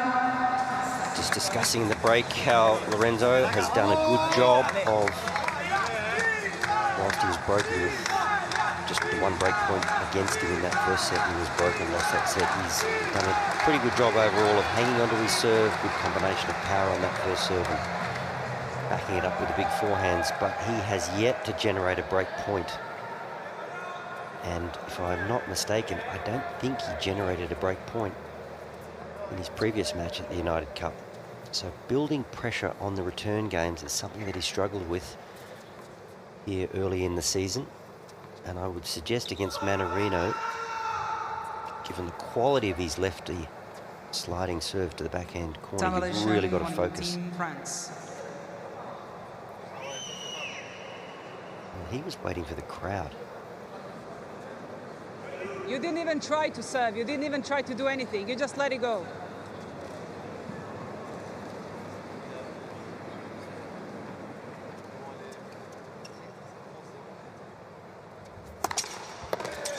But as good, as effective as the sliding serve out wide of the backhand is, he's hit that one well today, the flat bomb out to the forehand. Not an easy serve given his stature, but he's executed it well. So unravelling the serve of Mannarino has been a real problem for Sonego.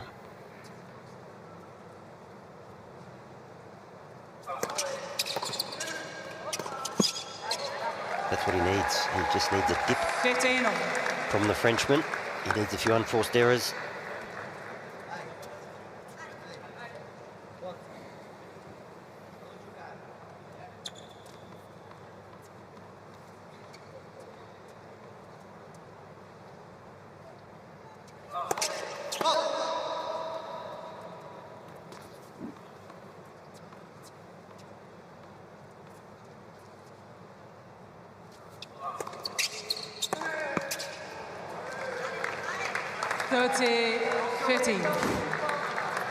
That's the one I don't understand. I understand he wants to stay back and have a rip, but from back there, 3 meters behind the baseline, to hit it that flat. Yeah, and he's hitting across the ball there, isn't he, Mark? That one's sliding off his strings. Should he want to come around the side of it, high over the middle of the net?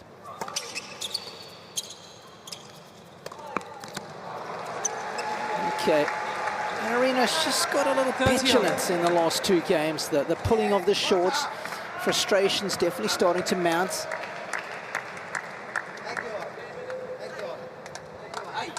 He was watertight as far as unforced errors were concerned in the opening set. Definitely leaked a few more in the second.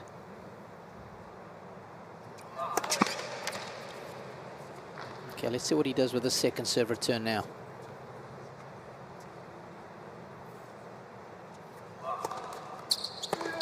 Oh. 40-13. I cannot believe it, Wally. Well, he bought some time. It was a dropping ball. It was only hit at 142 Ks, and he just... It almost looked like he tried to create the shape, just didn't get it right. Body lifted before he made contact.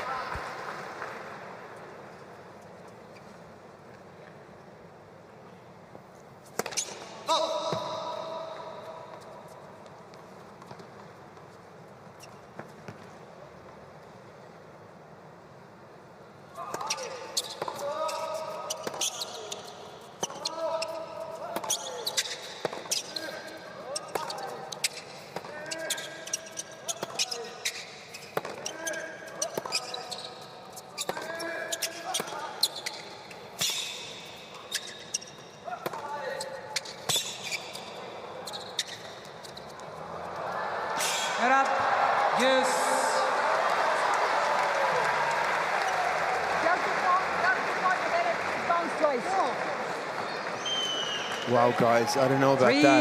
3 games all. I'd love to see a replay. I thought he got to that one. I can't. We don't have ER. He's requested a replay. He's not going to get it, but we might. And I'm not sure it would have made a big difference anyway. The volley was a pretty simple one in the end. Yeah. So there's no need to get too worked up about it. It's not like he's hit a winner off this shot. And then it's called not up. Got there. comfortably. He did get there. And the crowd have seen that on replay. Yeah, I mean, it's an easy winner in the end for Mannarino, so... Yeah. Yeah, but as you say, Robbie, it's a moot point. But he ran a long way. He feels aggrieved. Yeah, understandably so.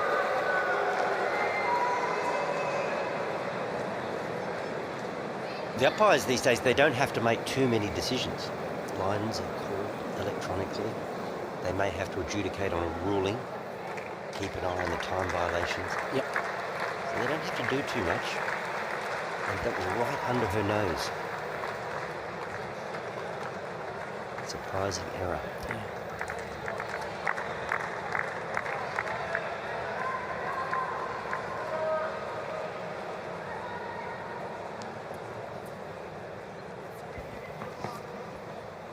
Not sure it would have made too much of a difference, but anyway.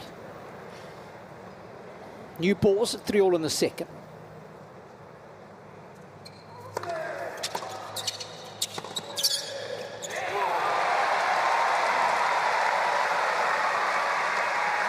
Good response. Yeah, use that to fuel.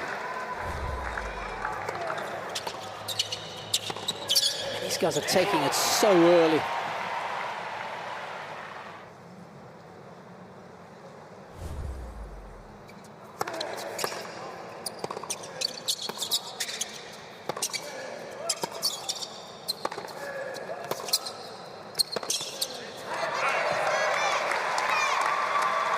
There's that sense of panic 15 all.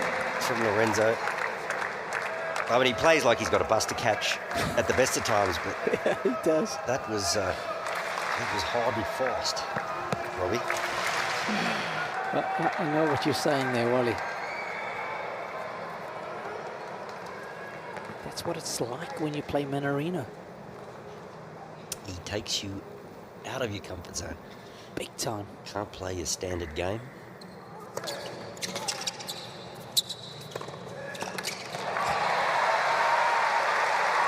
Has served well, though, particularly in the second set, has 15. Lorenzo. He's got genuine pace. That was a nice slider. Serves keeping him in this match.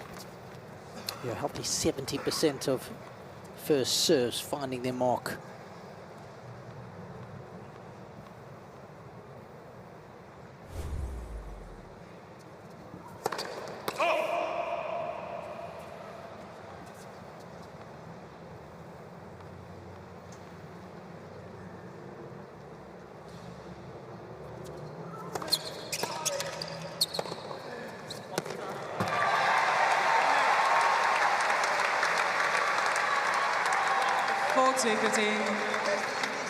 You know, in the last couple of games, I'd like to say that a slight change of energy, you know, momentum in Lorenzo's side, I think. Guys, would you agree? Feels it. He's up the ante. Mannarino's shown a couple of signs of frustration, even though he's really ahead on the scoreboard. Not unlike the match against Zverev, Mannarino was in charge until we got deep into the second. He played one loose game. Cost him. Game team Italy. Yeah, it's good bounce back ability. Didn't let the decision affect him too much at the tail end of the previous game. Comfortable hold. He's back out in front, 4-3.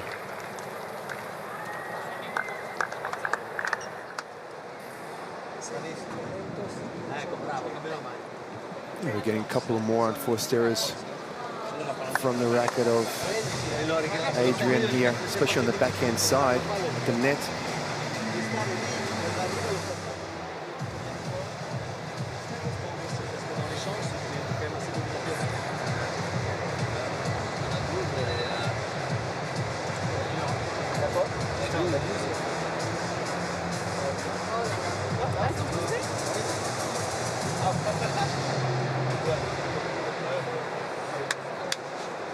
Tu es bien solide au service, tu bouges bien.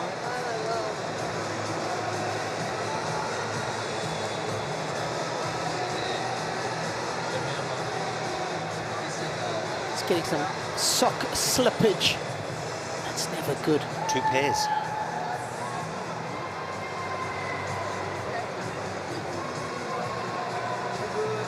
Manarino with some running repairs. He's gone old school with the 2 pairs of socks, Wally. Well, I'm very surprised that one would wear 2 pairs of socks. Time. That seems most unusual. Yeah. It was pretty popular back in the day, though. Really? Yeah.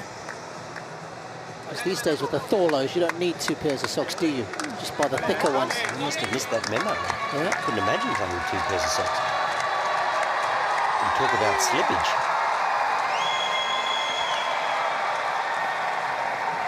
Nice atmosphere building here in the Ken Rosewall Arena. Final round of group stages. This is Group D action. Germany have played both of their matches. France and Italy duking it out for a place in the knockout stages. France win, they go through. Simple as that.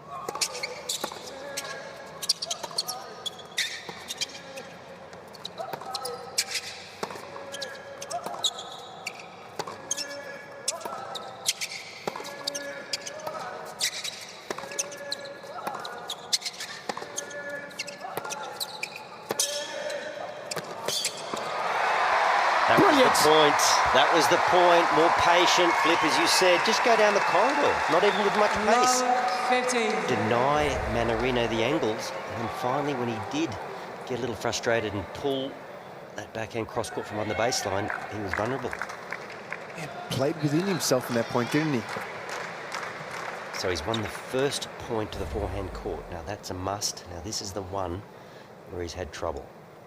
This backhand side.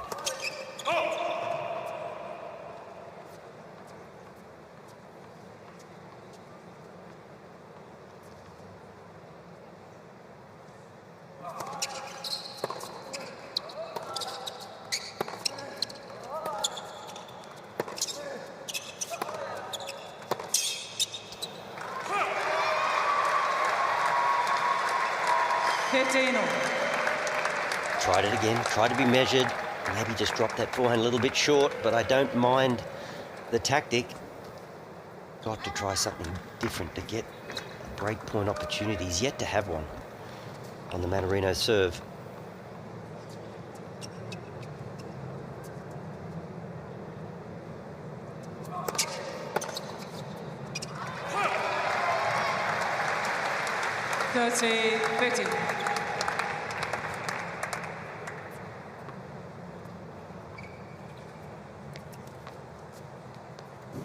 Lorenzo disappointed in that, telling himself to stay down, not to lift up.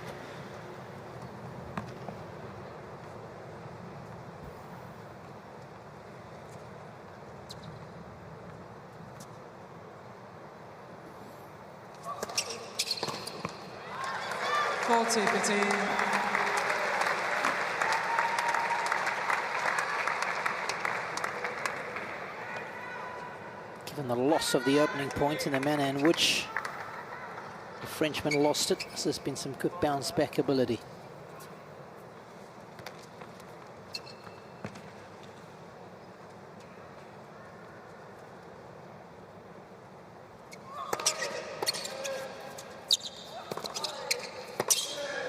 That'll work. I'm not a massive fan if you've got a 50-50 option of approaching to the forehand. Couldn't agree with you more. Players just have more. They're stronger on that side. They have more options. And running forehand's generally better, right? Yeah. We saw Nico Jarry yesterday persist with the inside-in forehand approach to his opponent's forehand.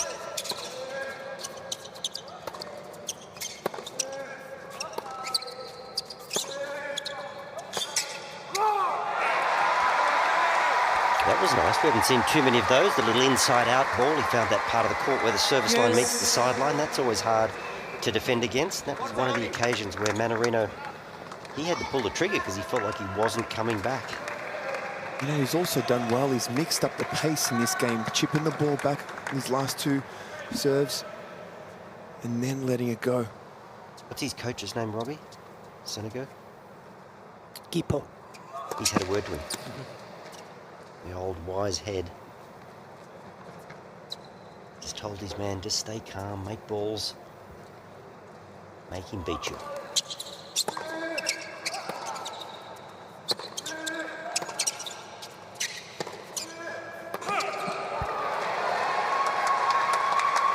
You can see what he's trying to do, but then you've got to get the execution right. Advantage, Team France. Hook it up high and heavy. It was a little tougher. That one stayed very, very low. You know, I like what he's doing. I like his thought process. Like you said, he's thinking out there. He's got a game plan that just could not get it done that point. But I do like what I'm seeing. Yeah, you like him as a player, don't you? He's having a red hot go.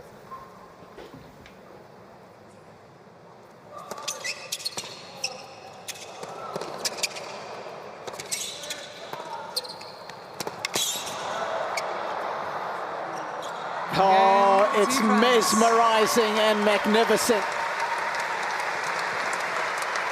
I mean, how good was the return of serve? Mannarino handled it all so well. Game's on. Check this, is this around the net? Over the net post, but look at Mannarino. He actually just played that quite nicely in terms of pace. Gave himself a chance to get back to the middle. Covered the options.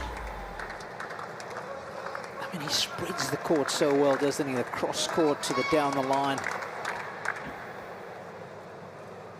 Nicely balanced here at 4 apiece.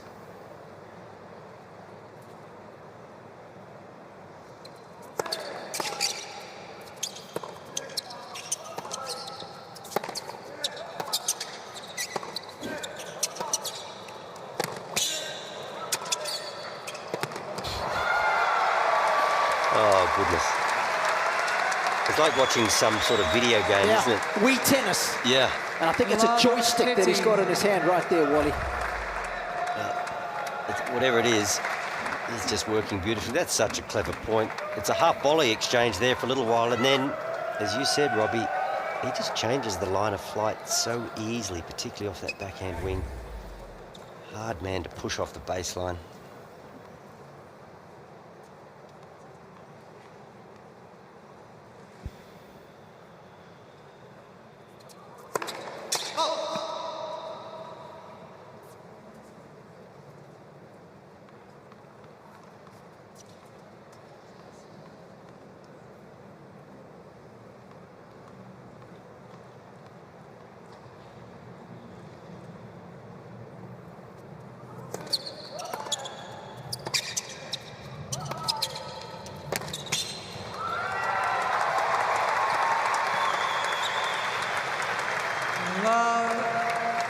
Some players, the harder they want to hit it, the swing gets more extravagant. Not so with Mannarino. The takeaway is uniform.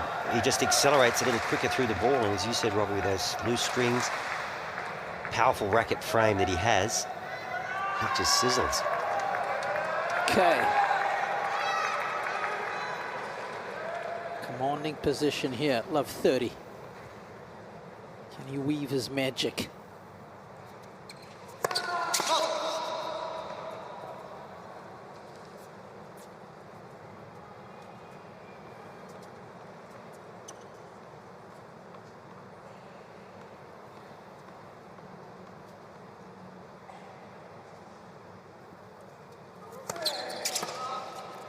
Oh, boundlessly imaginative. How good was that? Love 40. Player crowds the baseline on a second serve. You slide it into his body. That's a pretty good serve. Unfortunately, you don't get to hit another shot. That is pretty awesome. What a skill merchant, and what a way to bring up 3 break points.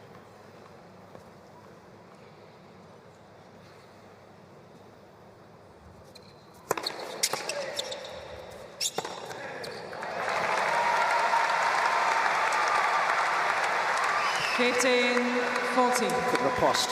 That's how good it's got to be. 212, and I think that's what he's almost got to come up with. couple more bombs to get himself out of trouble here. And it's not like he's getting a free point off the 212. No. Still having to work. Mannarino with still 2 more bites at the cherry.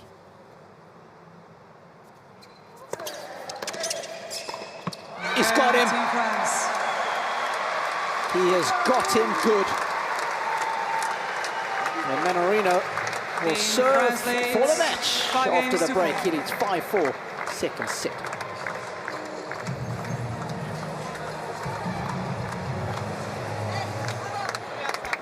Can he maintain the rage for one more game, Adrian Mannarino? And we saw in the previous return game, Sonego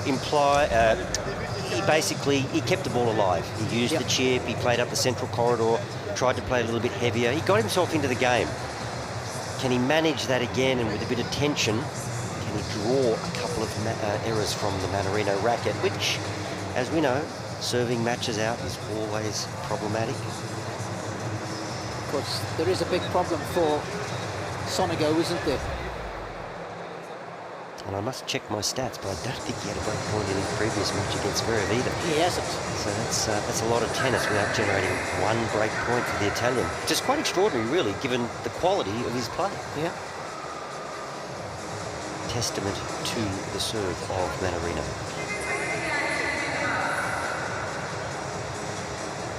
Well, hasn't faced a single break point in this match so far, has Adrian Mannarino. And for Lorenzo, it's 2 matches on the bounce now where he hasn't been able to fashion a break point. But how often do we see a match unfold this way, and then suddenly the server is having to fight off break points when serving for the match?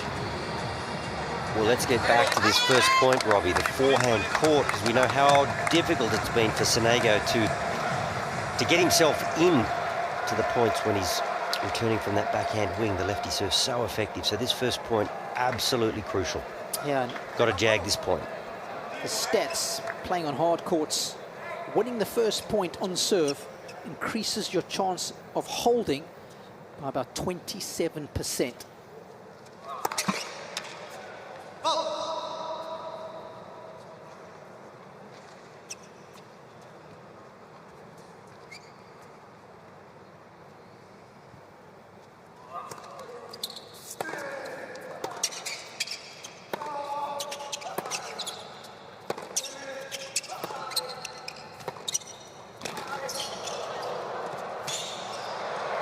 He's got him again. That was inspired. Wasn't it just? Love hitting. What presence of mind, just that cheeky little roll lob. I mean, the temptation would have been to crack this. That's good feel on the run right there. Yeah, it's one thing seeing the space, another thing being able to exploit it. Okay, he's a shot now. He can build.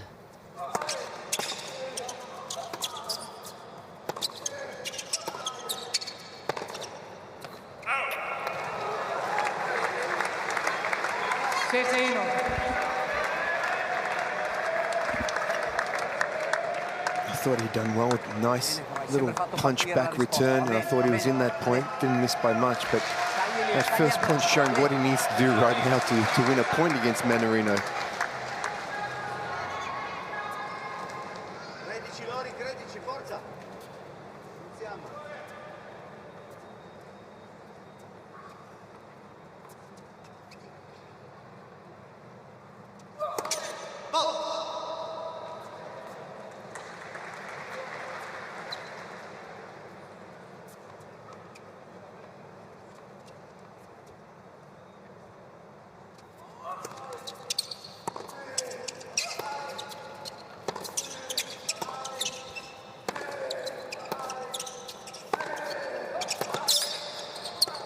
Oh, that's good defense.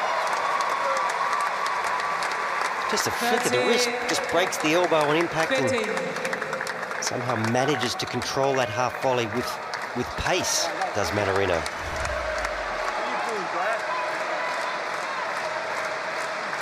And he's at the end of the range, producing a shot like that. He knows how good it is, and so do they.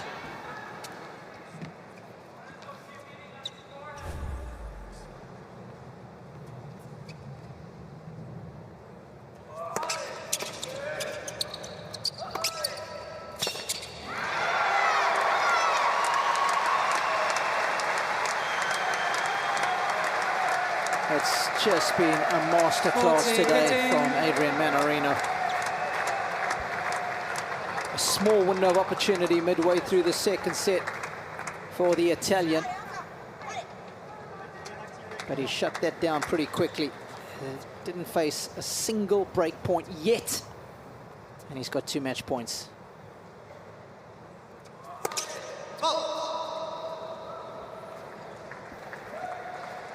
Thank you.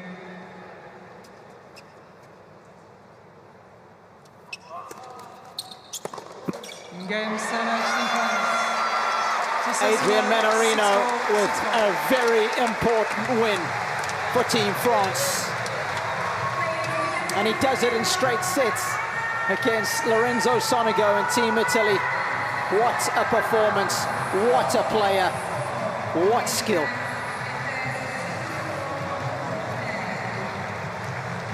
How well did he execute in that match, Mannarino? Barely made unforced errors. Every facet of his game was on. The movement, the shot selection, the accuracy, the defense when necessary. Not that it was needed that often. And, you know, look, I can't really fault Sonego. He tried everything. The only frustrated shot he played was that final point. I think he'd had enough. But he was tied into knots today. He never would have felt balanced. But he competed. I really like him as a player. If he plays like that, and his effort is the same throughout the course of the year, he'll have a pretty good 2024, will the Italian. But Mannarino is getting better with age. It's like a wine or a cheese, Robbie, in the Burgundy region. He certainly is. We saw it all today, didn't we? He was athletic, he was artistic, and in the end, that combo proved to be authoritative. The only damage was self-inflicted. Yeah, that's true. And he is down courtside with Mark Philippoussis now. Let's listen in. Adrian, congratulations. An incredibly impressive match. It was a very tough match. I feel like the scoreboard doesn't really tell the story of that match. You must be very pleased with the way you played. Yeah, I've played Lorenzo many times in the past, and it's always some really tough match. And in the second set, I felt like it could go either way. And you know, I get a pretty lucky game at 4-all to break him. So yeah, everything went in my way today, so that's pretty cool. I must say, I have a lot of enjoyment watching you play because this tennis is very physical. A lot of players are playing a lot of big tennis, very similar tennis, and then there's you out there taking the ball so early, very little backswing, and it's very pretty to watch. That's something that over time you've always been like since you were a junior player, or it's kind of evolved over the years? Well, obviously I'm not as strong as you, so yeah, I need to deal with my size, and you know, I'm able to move pretty well on the court. So with the years, I've learned how to play with my specificities, and it feels like for the last couple of years, I understand the game a little bit better, and I'm able to use it the best I can. Well, it's a pleasure to watch. You've put your country in a driving position. So again, congratulations on an amazing match, and good luck. Thanks a lot. Thank you. Thank you, guys. Yeah, Team France looking really good. Of course, they win today, they go through in Group D. And after doing all the permutations, we know that as far as Group B is concerned, Chile are out. Canada and Greece will duke it out. Group F, we know Norway are top dogs there.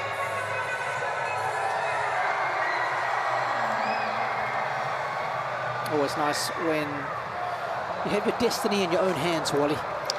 Yeah, it'd be frustrating for Team Germany, for example. They would have to sit and watch. It'll be a nervous wait. But France certainly put themselves in a great position now. Yeah, remember it's the winners of the group that go through, and then of course the best runner-up thereafter. That's when we need to get the calculators out. But this one was pretty smooth in the end, as you mentioned. A little wobble midway through the second set for Team France, but in the end, some pretty impressive numbers there, Wally. Yeah, look at that. 19 of 26 net point won for Mannarino, so moving forward at exactly the right times and then doing the right thing when he finally got there. Probably for Lorenzo, those 25 unforced errors, a couple of them coming on second serves when he was trying to build pressure. Don't get me wrong, Sonego did not play badly. He was mesmerised today at times by the brilliance of Adrian Mannarino, so a really, really good performance from the Frenchman. Well, that's it as far as the men are concerned. Of course, next up it'll be Caroline Garcia and Jasmine Palini for the women's singles, and we'll leave you in the capable hands of Sam Smith and Laura Robson next.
Great to have you back with us for what is the 5th day session here, the second match between France and Italy at the Sydney Olympic Park, Ken Rosewell Arena, on what is likely to be one of the hottest days that we've had so far. I was watching the weather people this morning, and we may even have a top of 29 or even 30 a little later on. Let's welcome the players.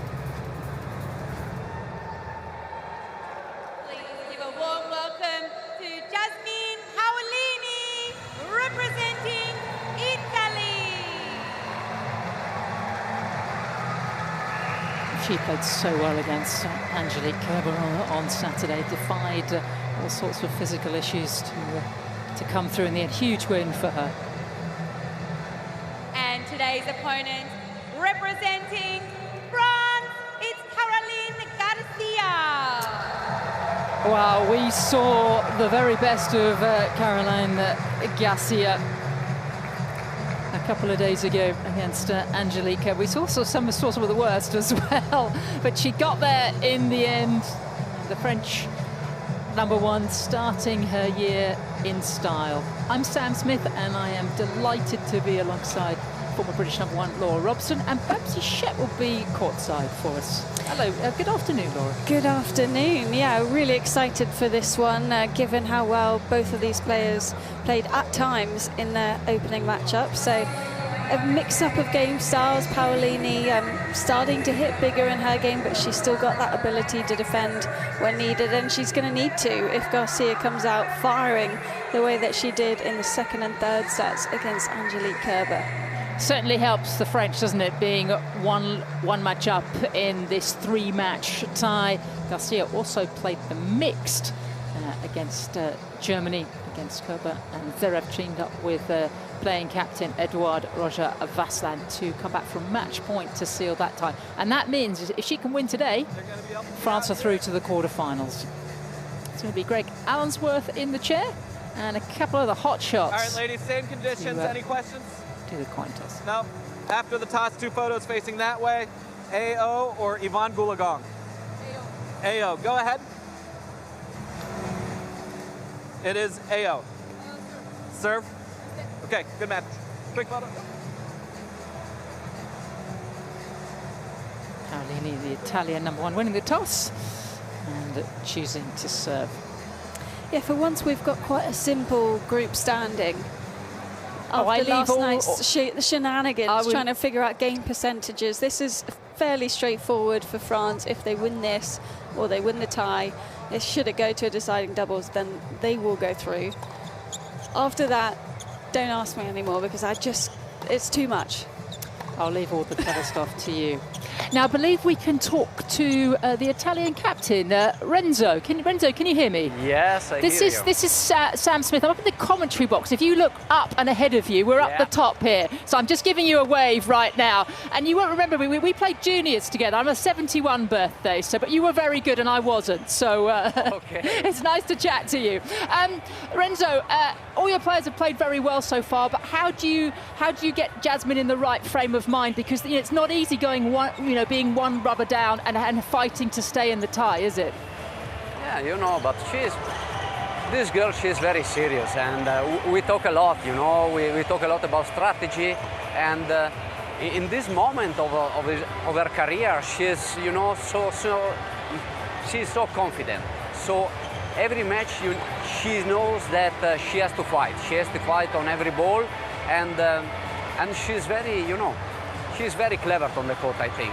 And the thing that she's doing good, she's fighting a lot, and give her best all the time. What do you feel that she has to do well against Garcia today? Okay, today is a very tough match. They play 3 times in last year, and Garcia won the first, Jasmine won the second and the third. The last one was in Fed Cup, but every match was so tight, so it's really difficult. Garcia, she's an amazing player. She plays so good, so fast here inside, and it's very tough. I think the key is the return. You have to return very well with her, otherwise you have no chance to win the point. And just lastly, Jasmine seems such a happy young woman. Is she always smiling? Is she smiling at breakfast? Is she just a fun person to be around? No, she is always like that. She likes to smile, and but that's why that's because she likes to play tennis, you know? She likes to practice, she likes the tour, she likes to play match, and she's always laughing. She sounds like a delight. Renzo, I hope you're hitting the balls as well as you used to when you're out on the tour, and we wish you well today. Okay. Thank you very much. Thank you.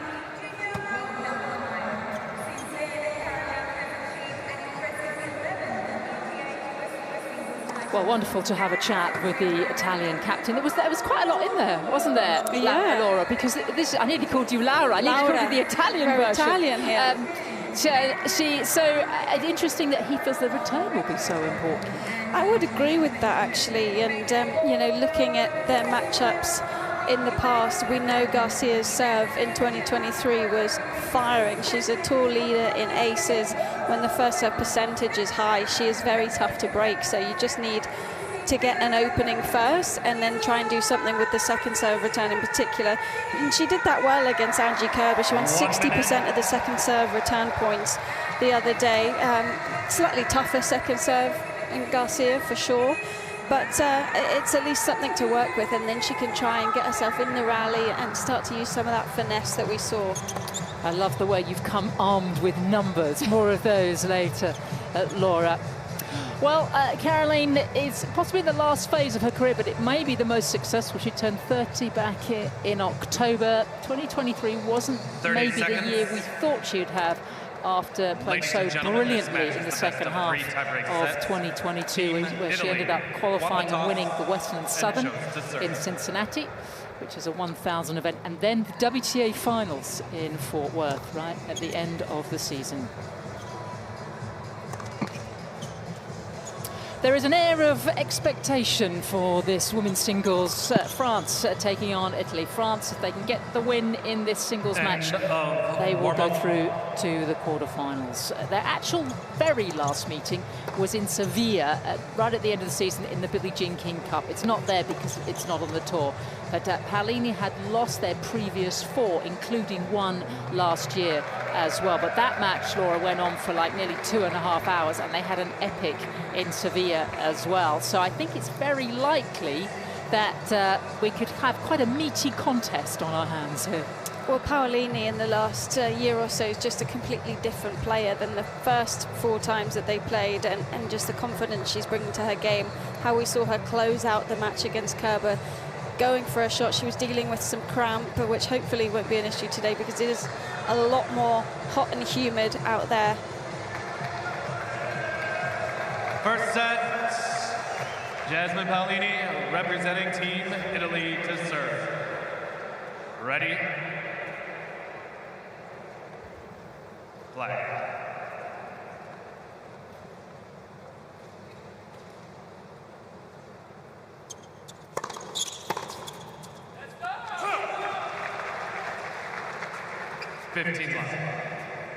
Jasmine opened her account with a wonderful win over Angelique Kerber on Saturday. It was all the more impressive because she cramped up very badly in the second set. Pretty much teed off from 5-3 down. Well, she had to. Because she was on one leg. I did briefly see her in the player dining area, and I said, give her a thumbs up give her a thumbs up and pointed to the calf, and she gave me a big smile because this has got to be one of the happiest players on tour.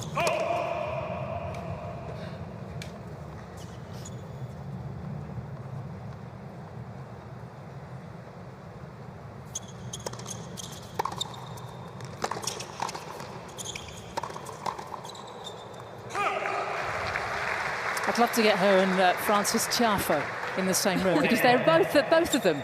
They're always smiling, and she would love a great result today because it's her birthday tomorrow. She will be the grand old age of 28 and playing some of the best tennis of her career.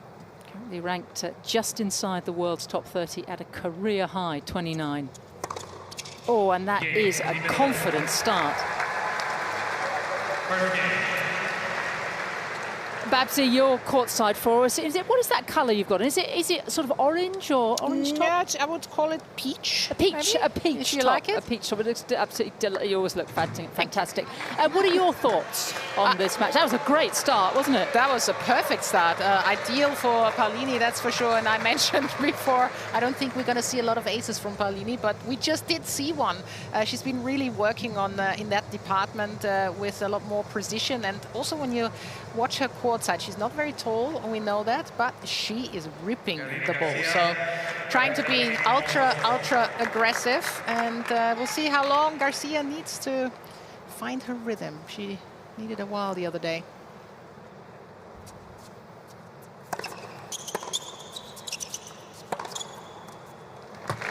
Big ball striking off both sides from both players. We're discussing, Sam and I, just before the match started, what changed in Palini's game, and it is the aggression. She was quite happy to be 2 meters behind the baseline for a number of years because she played the majority of the time on the clay, and that was where her best results were. And then just to try and transition to different surfaces, she's added way more pace to her backhand.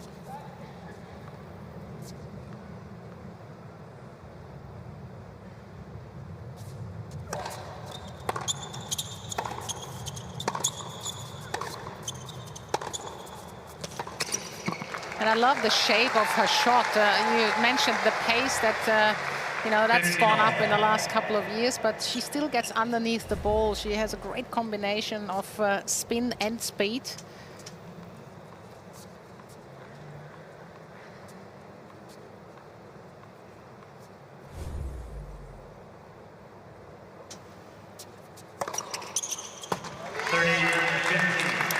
She's the ace queen.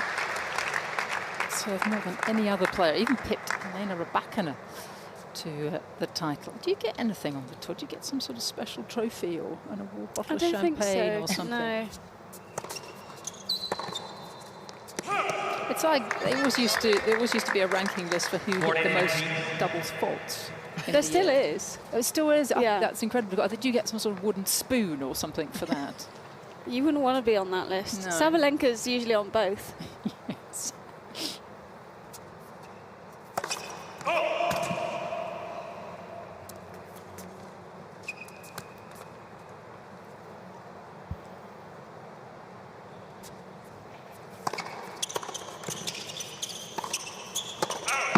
A full-blooded second set, 180k. We're going to keep a really close. Well, actually, Laura, you're going to keep Laura and Babsy keep a really close eye out on this Palini return, because chatting to Renzo Furlan, the Italian captain, he feels this is the key to this match.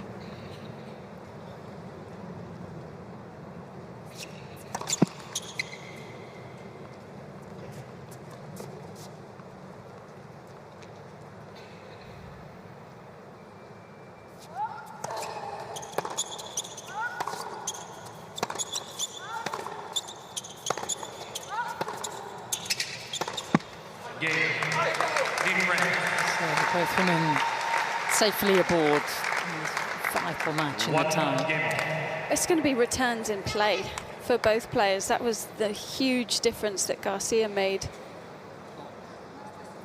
Yeah, it looks like she just wants a little bit of support on that tape because it is so hot and humid, probably flying off already. But yeah, Garcia in the first set probably only made a handful of returns in court. And then second and third, she was going most of the time heavy through the middle.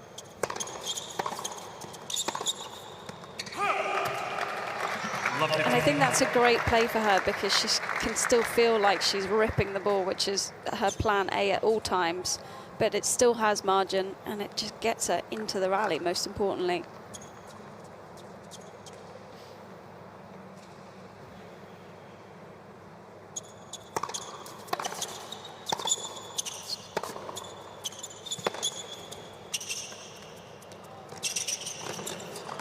Oh, perfectly played. And I think one thing which is going to be very important for Caroline Garcia, and we saw that against Kerber in the second and the third set, that she just comes up with a little bit of patience in the rallies, in her ground strokes. She'll need that today against Palini because she's moving well. The ball will come back a few more times more than normally.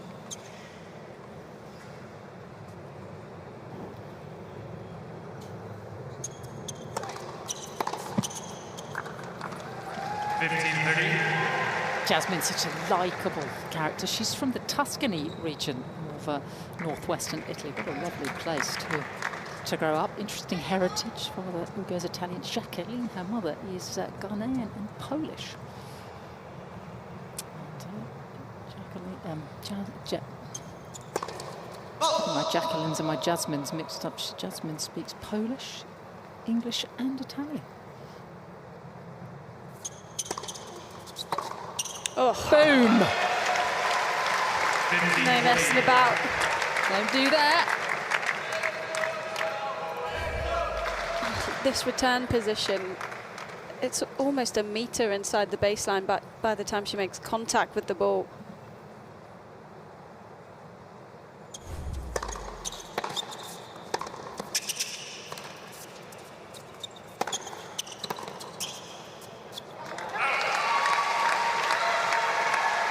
Love that shape on that forehand from Palini.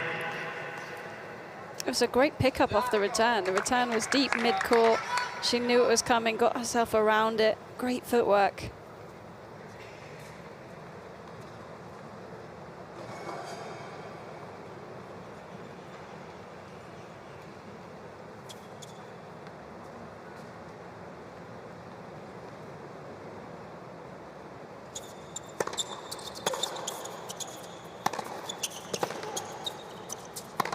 Oh, that was just a bit too much of a spank. Goodness me. And it's an early break, which goes the way of Team France.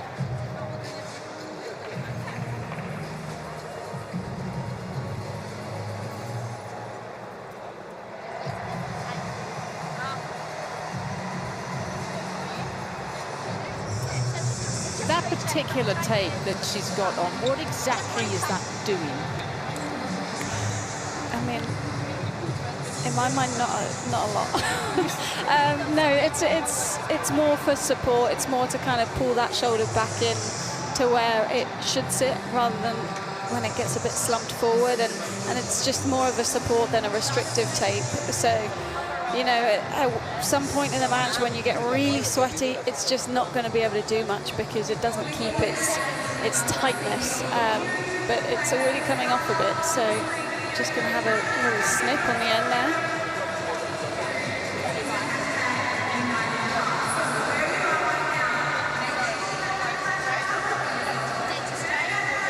France taking on Italy in this fifth day session here on the Ken Rosewell Arena. There was a few niggles at the start of the season, and it looks as if maybe the first set she played against Angelique Kerber on Monday was like let's get rid of the pre-season, let's get rid of the worst of Caroline Garcia and let's have the good stuff, because that looks like what we've got today. Sitting alongside coach Bertrand Perret, second spell together. Their initial split at the end of 2022 after a very successful year made the Paris match, the cover. Good to see them back together.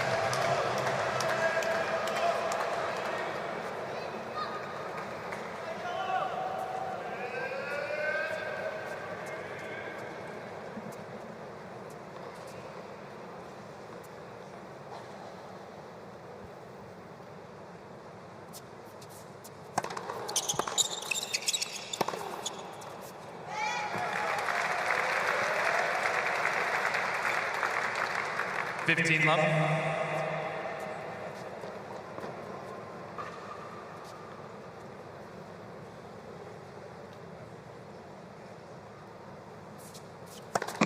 Let's for serve.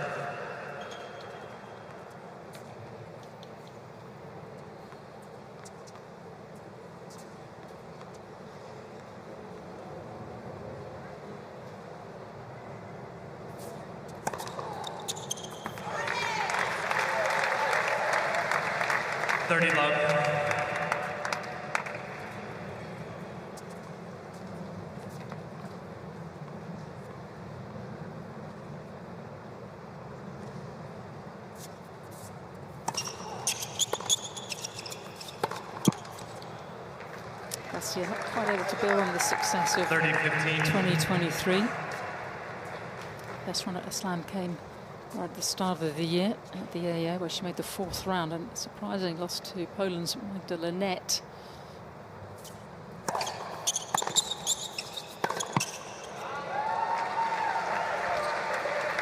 think it's fair to say that throughout her career and even in matches, she is a tad up and down. I would agree with that. I think that's fair. Is that fair? The ups are very good, though. Very good. And they were against Kerber.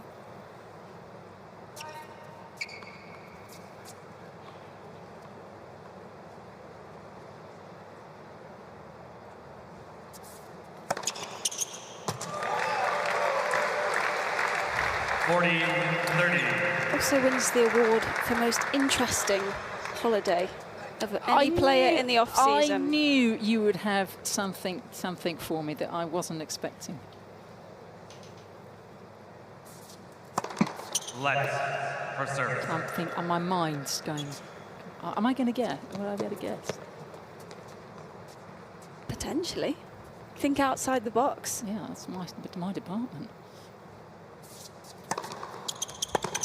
Great serving.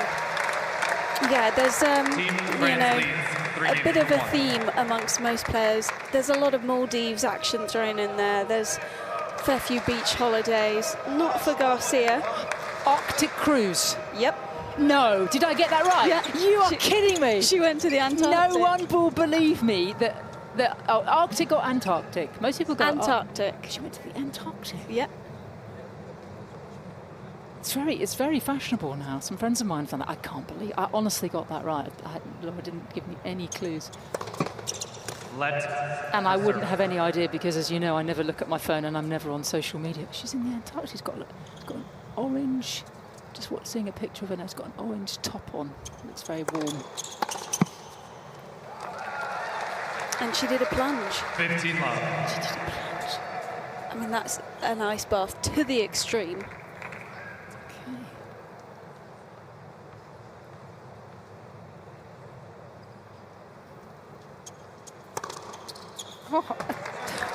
Palini's getting in on the ace action here. She's tracking Garcia all the way.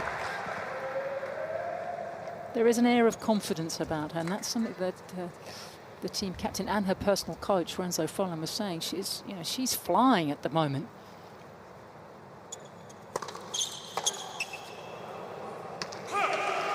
Interestingly, she was only able to win 56% of her first serve points against Kerber, but she's going to get more free points with Garcia returning because, yes, you're going to get the flashy winners sometimes, but you'll also get a number of returns that will be outside the lines. Game. Team Italy. Staying close. 3 games to 2. It's France with the early break.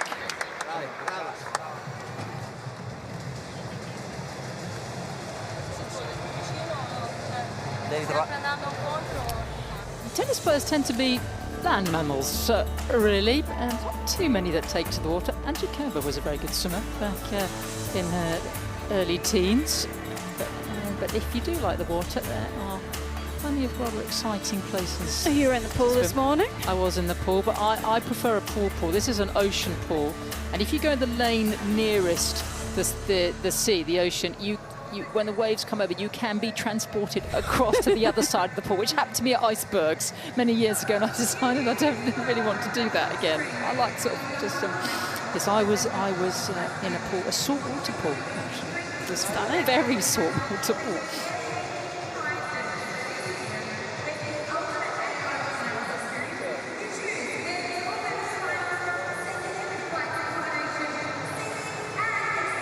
It's France, Team France, with the early break, and they're in prime position in this Group D after an epic win over the Germans on Monday, saving match points in the mixed doubles super tiebreaker, and then one up already in this tie. So Italy with it all to do. France in pole position to win the group, but there is the best runner-up here in Sydney as well. Quarterfinals over in Perth already decided, or already that lineup is very close to being decided.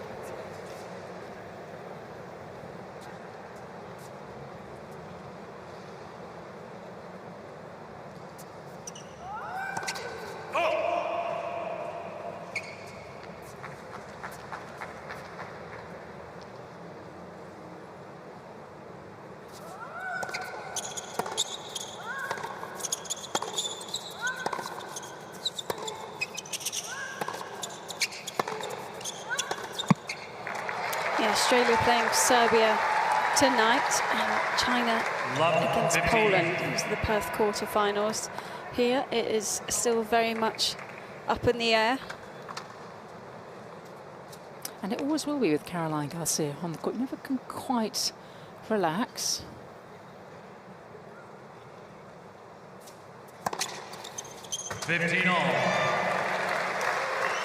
Well, we've mentioned the singles against Kerber, but actually Garcia in the mixed doubles, it was so tense. It could have gone either way, and she was seriously holding her own in the match tiebreak. Bombing down serve, she aced Zverev.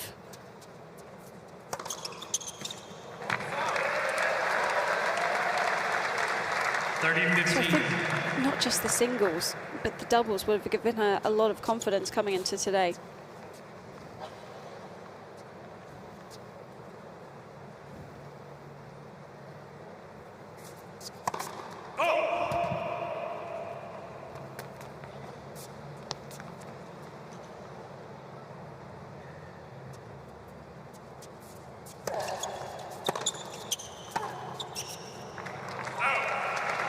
That's the beautiful, somebody like Caroline Garcia playing the United Cup. She knows she's definitely going to have 4 matches. And sometimes when you start the season at the tournament, you might lose first round. You only have the 1 match. So 4 matches guaranteed. That will get you ready for the Aussie Open.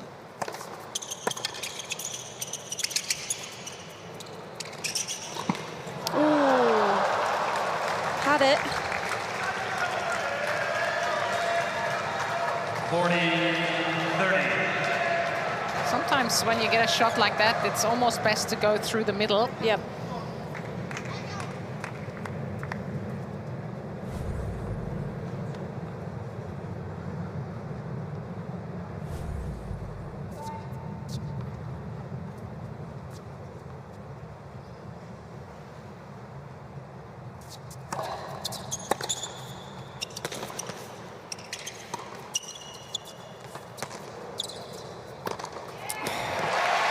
Gorgeous slice backhand. Still accelerating through the shot. That's how she's getting that depth and width. And she was not too far from being too far away from it.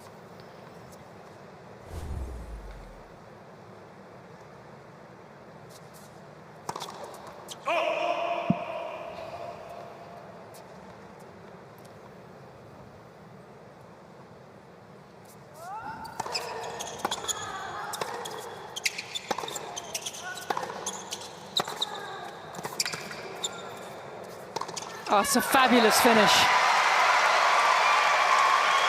I just love the intensity on the footwork from Palini. You can hear it as well. She takes all these little steps around the ball, positions herself really well, puts her whole weight into the shot. Have a look how she follows through there. That's where she gets the power and the precision from. Chance to get the break back right here.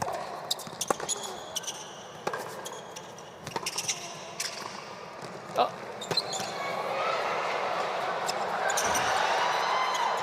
Oh, what a hustle! Italy, back in business.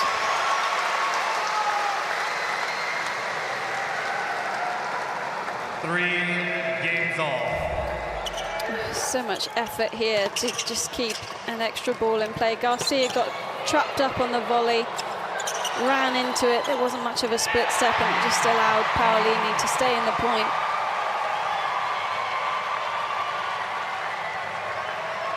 Love it.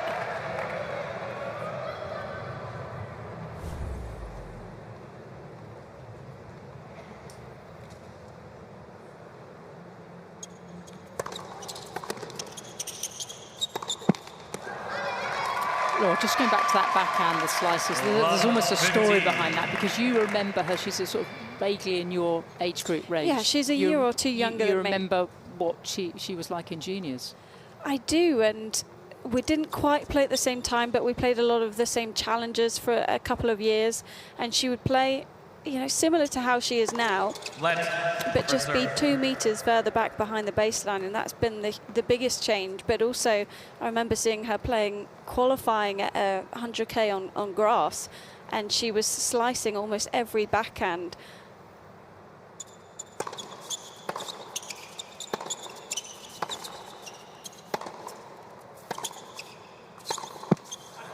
And that can definitely work on grass if you're not comfortable on that surface just yet, which she wouldn't have been at that time.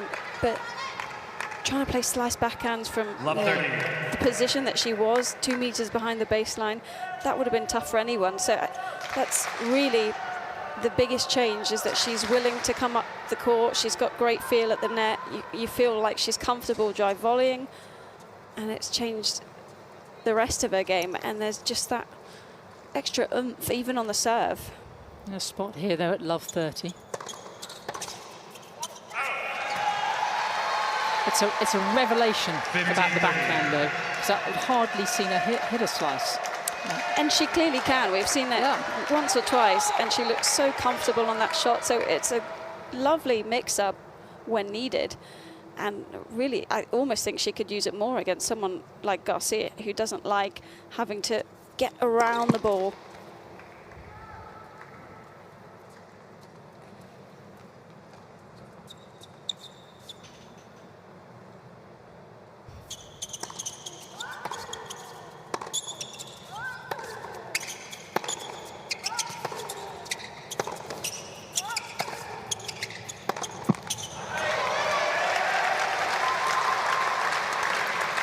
She tells herself, move forward, move towards the ball. She was just a little bit too far back. Well, I almost think she can throw in a slice on a rally like that, where she's playing 2-3 backhands in a row just to slow the pace down. Garcia wants everything in her strike zone.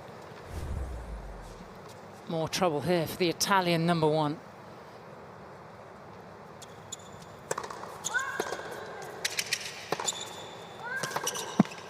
Yeah, there's not a lot of players these days who have the slice in their repertoire. So when I look at Palini here from courtside, she, you know, she's probably pretty much has every shot in the book. Of course, it's not easy with her height, you know, to create that much power. She's got it though from the baseline. Biggest problem probably is the serve. How much faster can it get?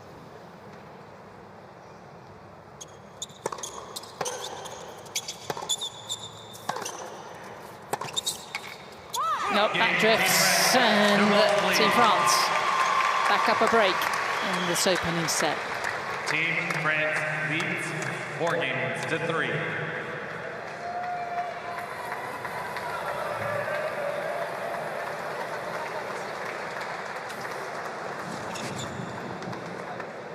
This is a different Caroline Garcia that we've seen come out here to the one that started against Angelique Kerber.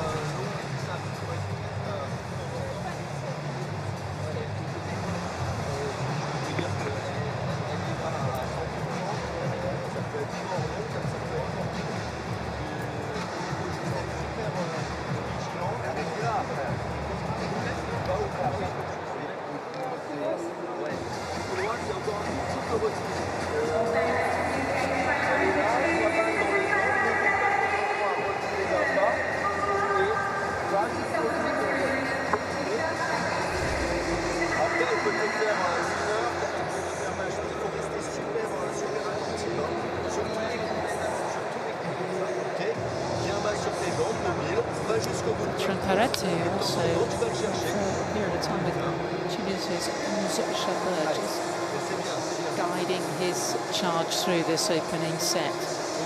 Top left is Caroline's boyfriend, Borja Durand. He came out in his long sleeve, looking nice, looking sharp, and you can't sit on the team bench unless you're wearing a Team France shirt. So it was a lovely linen top, wasn't it? He looked very chic. He looked very stylish, and he slightly ruined it, but it's all for the good of the team. And he also did the ice bath. He did indeed. Oh, well, he's a good lad, isn't he?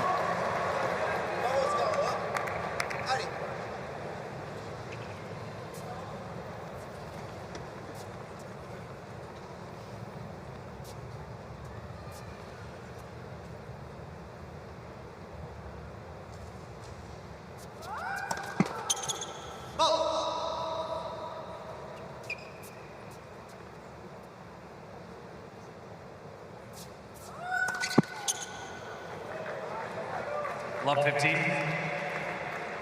First little blemish in the service department of the match.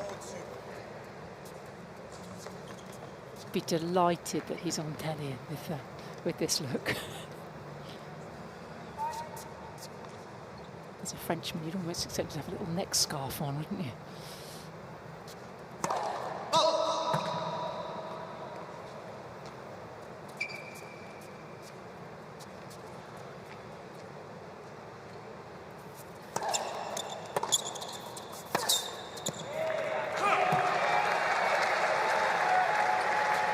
Really like the way Palini is approaching the return, especially on the second serve from Garcia.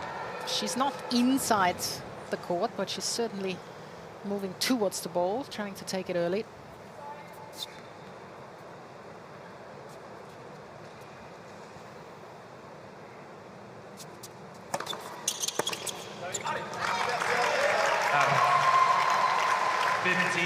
Garcia with the advantage of the new balls.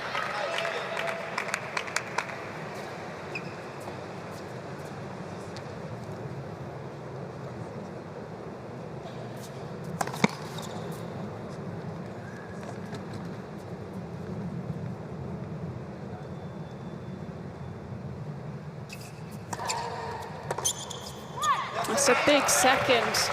Must have been bang on the line. 30 all.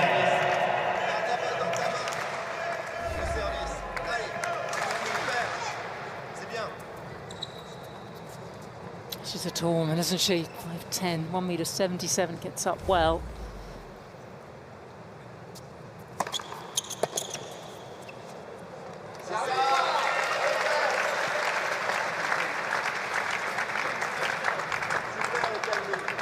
She's turned into one of the tour's great servers. 40-30. It feels like a while since sort of Karolina Pliskova was acing everybody in sight.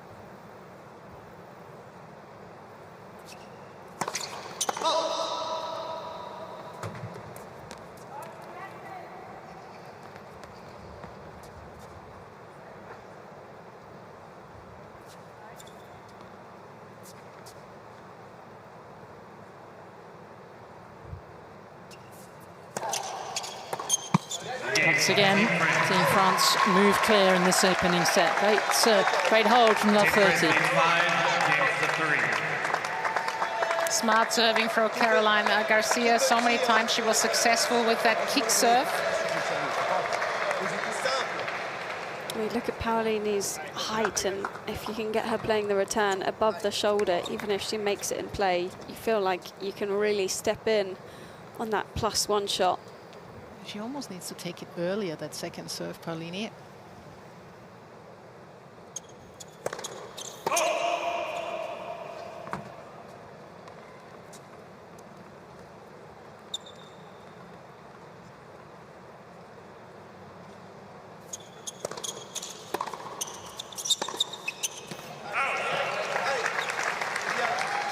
Love 15.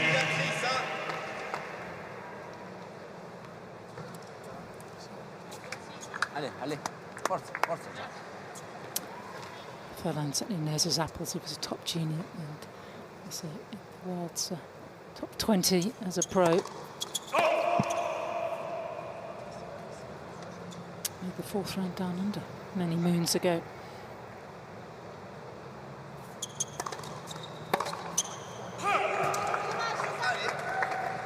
$15 all.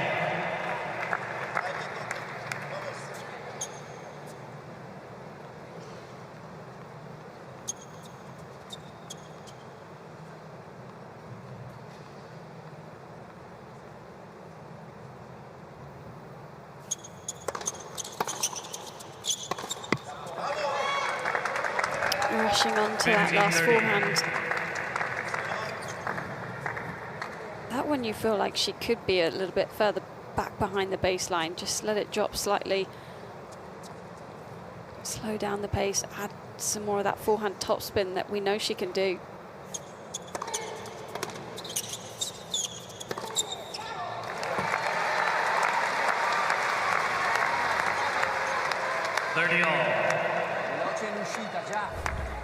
She is a great fighter. Let's see if she can cling on here.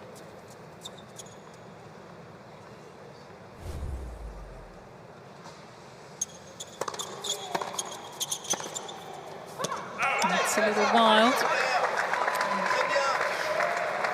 30, With the clock just ticking past the half-hour mark, Garcia, who's certainly got the better start of the two, with a chance to close out this first set for Team France.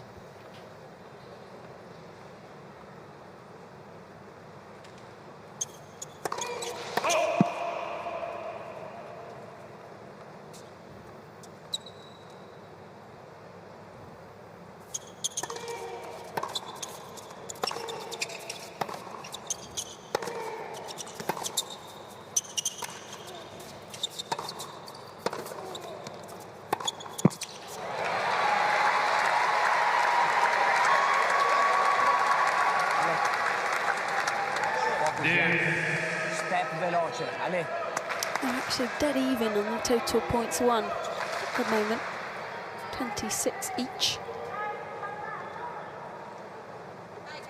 It's such the quirks of the tennis scoring system. You can see 2 points away from taking this first set.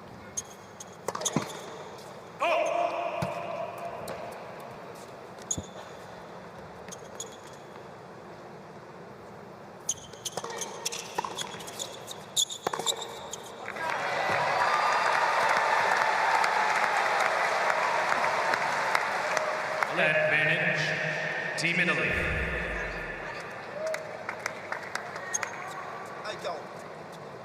Gets an awful lot, doesn't she, out of that 5'4", 1m63 frame.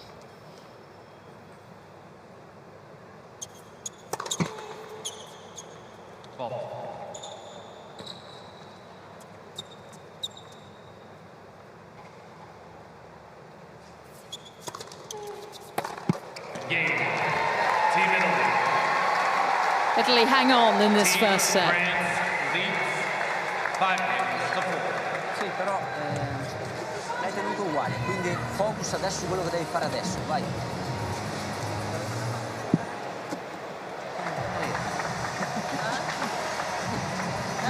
Sì, il move già, il move.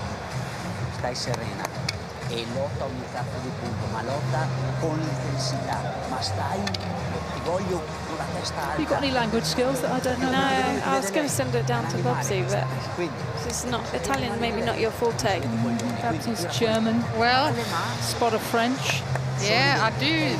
I've grown up 30 minutes from the Italian border, but I'm not picking anything up at the moment. No, that's shameful then, Babsy. We're so impressed with your languages. You should be fluent. Oh, you've gone down. You can't speak one of them proper. You've gone down in my estimation. Dearie me. Laura and I, growing up by the border, we'd be flying along. The translation done and dusted by now. Actually, not a lot of chat anyway. It seems like Palini quite comfortable to just figure things out on her own. A few little tidbits of advice, but nothing crazy. It's all about what to say and when to say it. And he's her personal coach as well. They have a shorthand. Yeah, so it makes it a lot easier.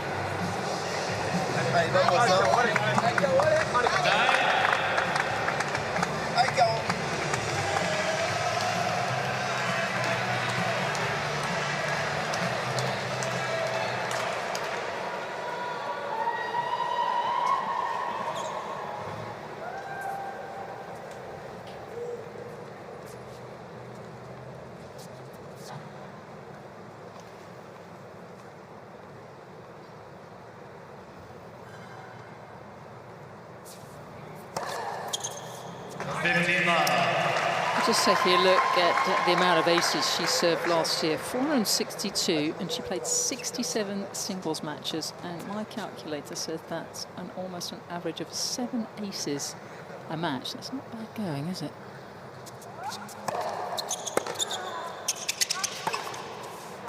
She's tracking a little ahead of that at the moment. She's up to 6, and it's only the first set. 15 all.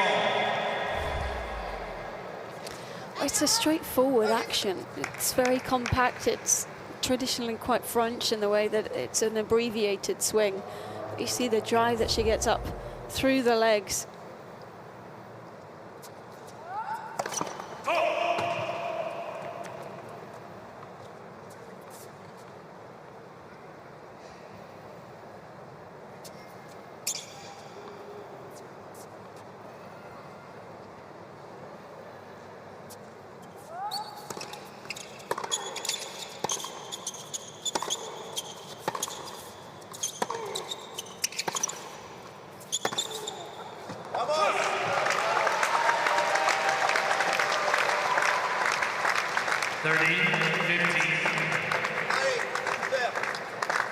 Garcia really has been blessed with a physique that just purrs with athleticism. I remember hearing that as a youngster there was so many sports that she was interested in and could have pursued professionally.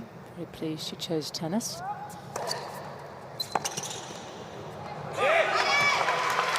She's really using her serve so smart, not always going for a first serve with a lot of speed on the first. Sometimes just like before, using that kicker. More chances for Team France to close out this first set.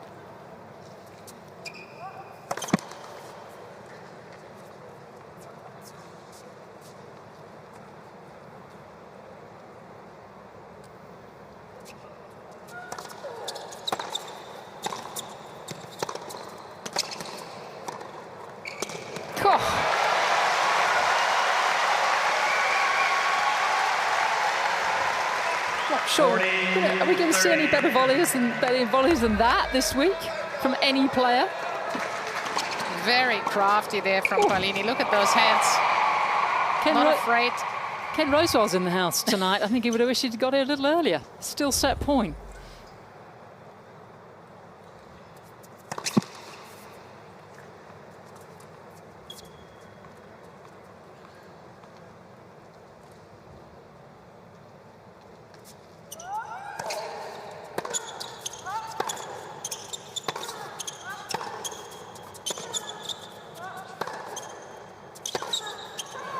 It is a very good Caroline Garcia that takes the opening set for Team France. 16-4.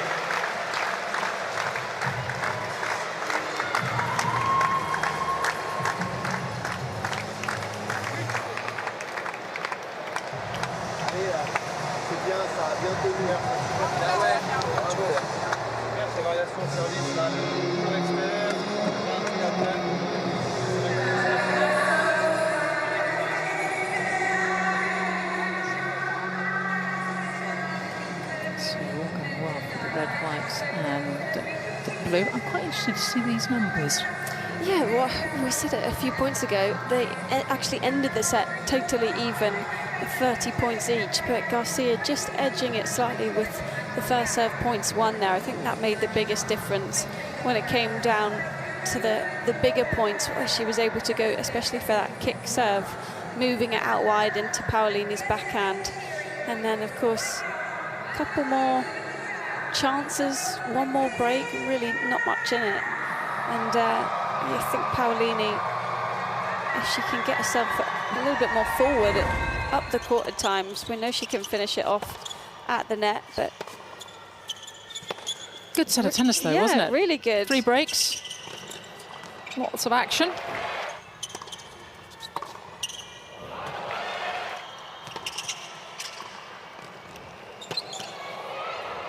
Didn't do much wrong. No, I think the big difference is just the first couple of shots from Garcia when she's on. It's so hard to win the point. She has the serve as a weapon and then also the return a lot of times. But that's what I love about tennis. Even if you sometimes win less points, you can still win the match. No other sport that happens. Time.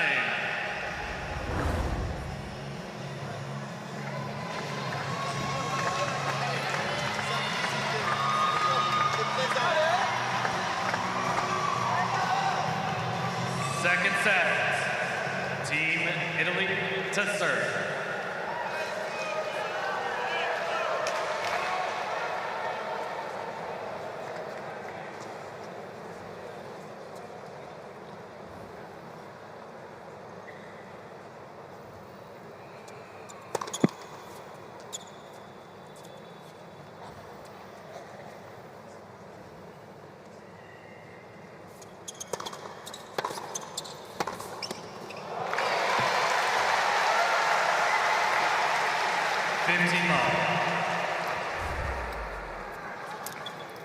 Do not underestimate Jasmine Paolini. She just come back after dropping the opening set against her opponent today in China at the back end of the last year.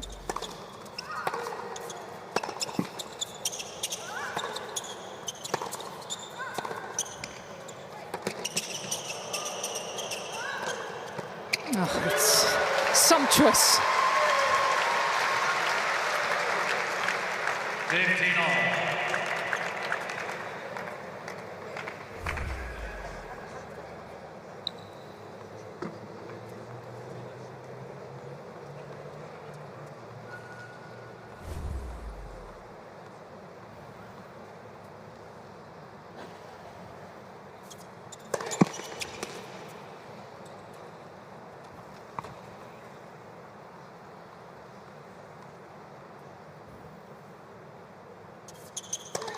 Let. Second serve.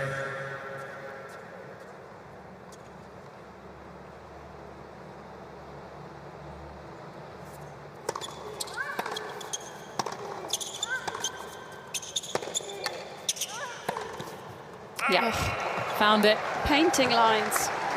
Oh no, it's been called out. Oh really? We're sitting right on that line. Just having a look at the replay. 30-15. Wowee. I don't think we can be blamed for getting that one wrong. I thought my eyesight was pretty decent. It was going in all the way until it drifted out. 40-15. Let's see if she can open up the second as confidently as she did the first.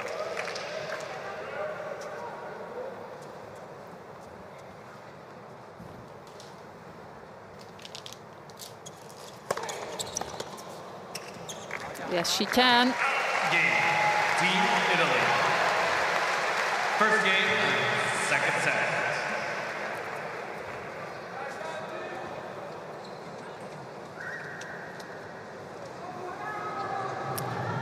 So Babsy, love to get your thoughts at this juncture. Where's the way back for Jasmine? Because it seems as if she didn't do an awful lot wrong in the first set. No, she didn't. I mean, it was a few points here and there. She has lost. I still think that she needs to try and stay aggressive. I love it when she maybe would throw in a few more of those slides just to change the pace. The one thing I've noticed when she moves out to her forehand, that's when she sometimes, Palini comes up with unfosteros.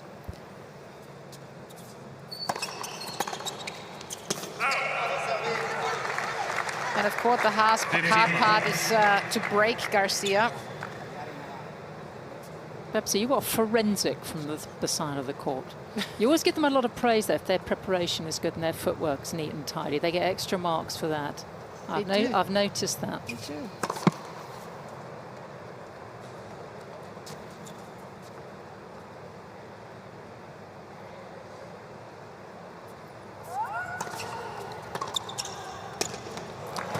Yeah, this one she took a little bit earlier, Palini.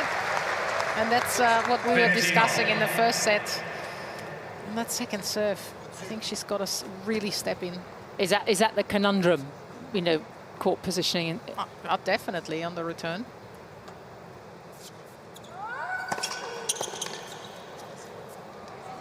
There's nothing much you can do when she serves like that, though. 30-15. Yeah, I think it's more about just giving Garcia a different look, perhaps, over the next few games, because she's hitting all four corners very nicely with the flat and the kick serve.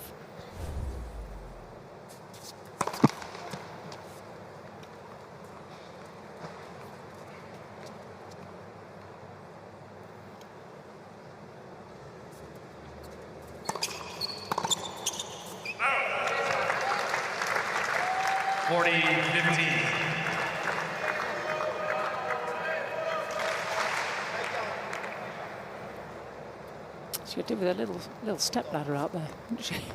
Just to cope with these kick second serves.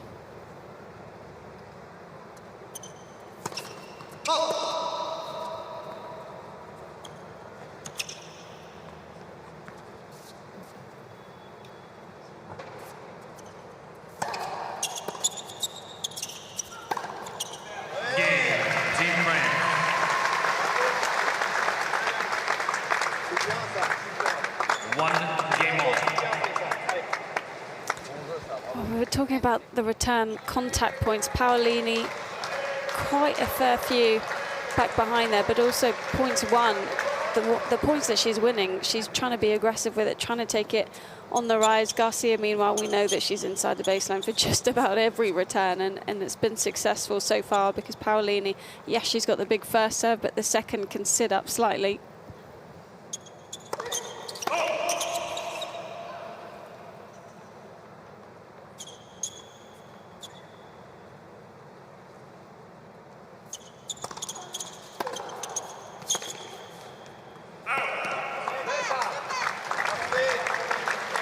The difficulty for Palini, though, is that Garcia can hit the kick serve as the first. If she was only hitting kick on the second, you could either take it on the rise or drop all the way back, like a almost Medvedev position.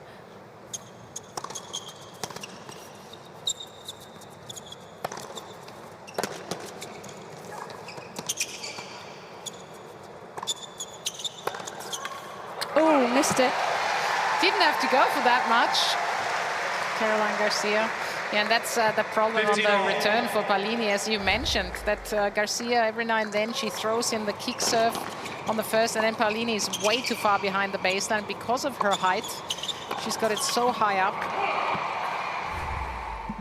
Tactically, she's going well, Garcia, today.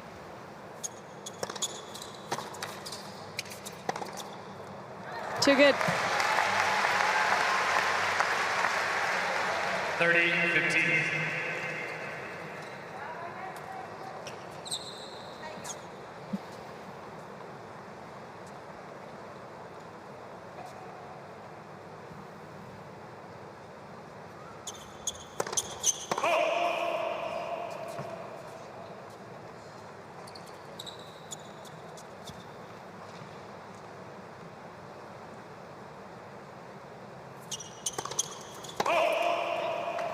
Just long.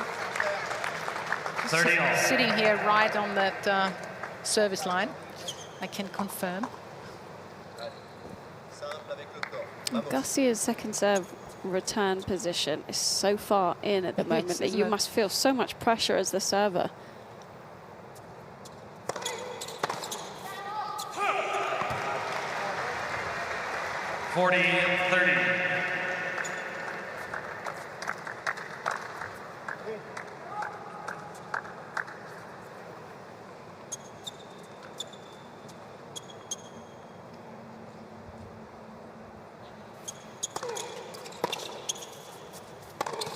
That's a good hold.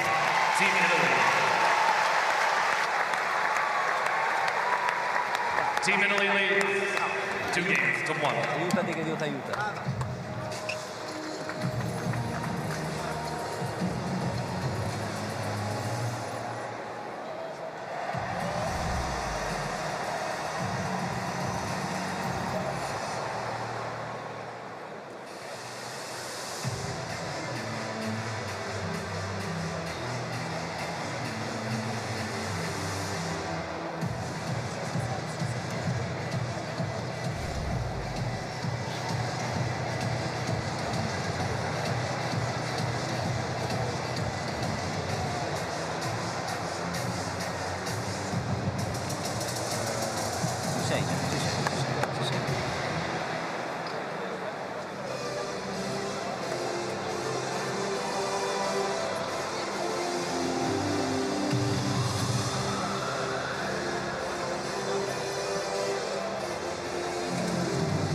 Avvicinati sulla risposta a tagliare e quando ti muovi di qua stai lì ordinato, ok? Forza. Ale.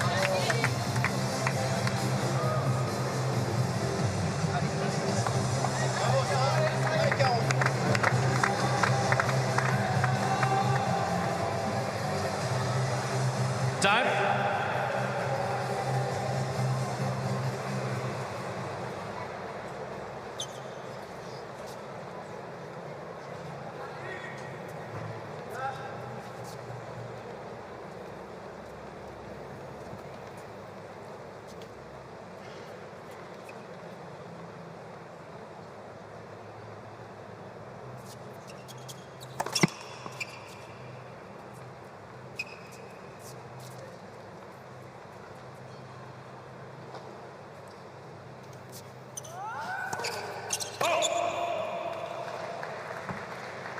Love 15.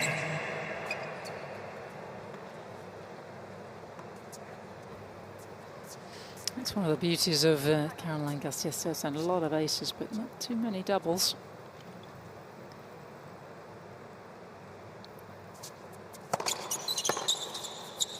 A couple of things I've noticed sort of from last year, which was puzzling because it just sort of didn't quite use the momentum from 2022. Didn't have a single win against a top 10 player, Garcia.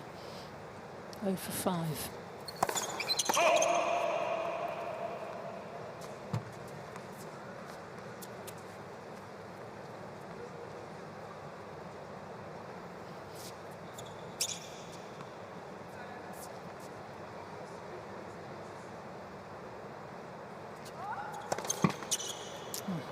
Too soon. But the previous season, 15-30. She was all over she was top 5. 8 and 4 against top 10.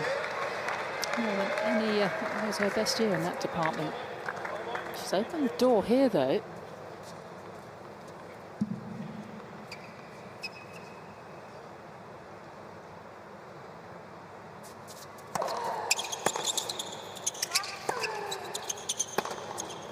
Oh, it's been pushed a little further. And Palini with her first break point since midway through the first set. Never underestimate the Italian. She's ready to go here.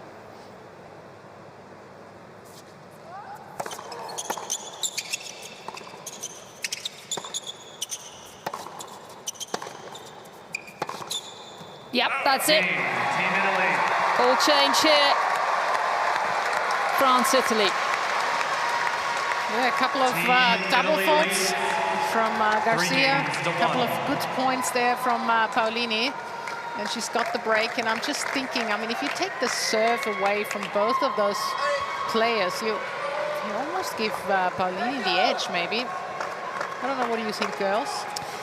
Yeah, I think off the baseline, she's very much in this. And as we said at the end of the first, didn't do much wrong. So it's been great positive energy. And hasn't had to change much because she knows she didn't do much wrong in the first place. So the few minor things that we're talking about on the return, really, as long as she can get herself in the rally, then she is just as aggressive off the first ball.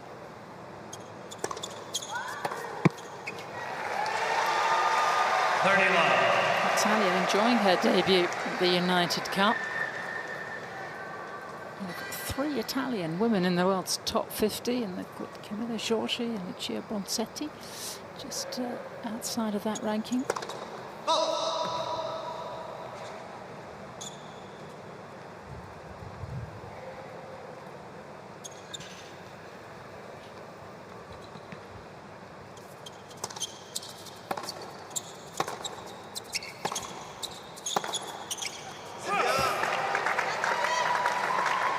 Got a little bit too excited there on that forehand. 30-15. And when I watch her second serve, you know, she's trying to hit a kick serve. Sometimes maybe it's even better for her to slice it, because that kick serve, because she's not very tall, doesn't bounce high enough.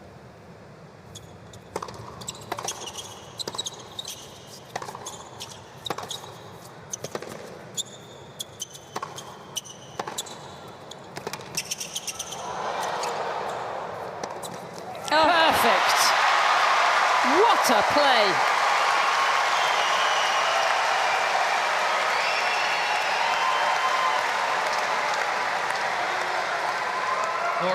Yes, it really is time to wave the Italian flag.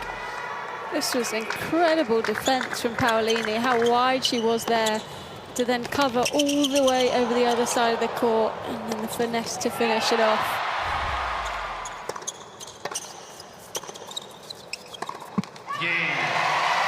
Team Italy, 4-1, second set. Team Italy leads 4-1.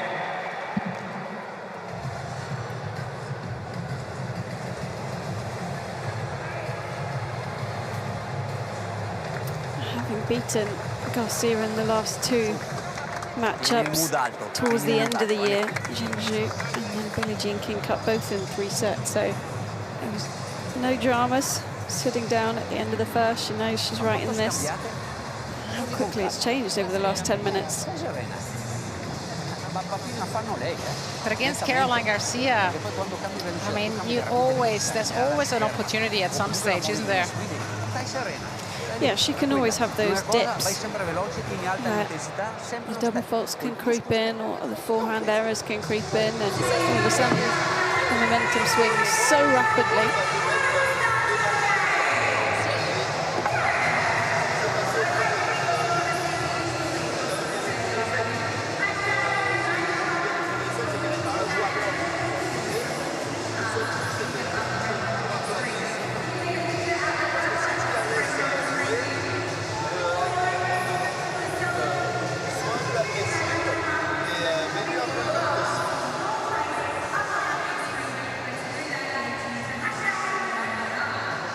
Time.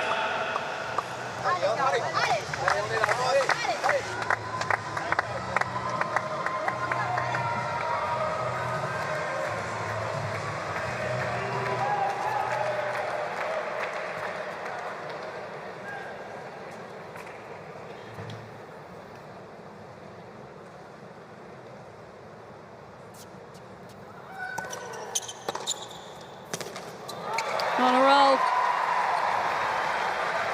Love 15. Really hard to stop this. She got going against Kerber.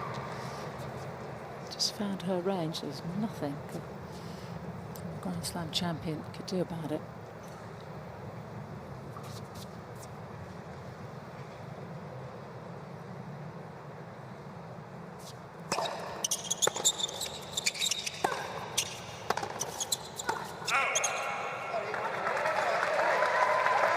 Well, the way she finished the match off against Kerber, Palini could only go big because of the cramp that she was dealing with in her leg, and maybe she finished that match and thought, oh, God, I should be doing that more often. Yep.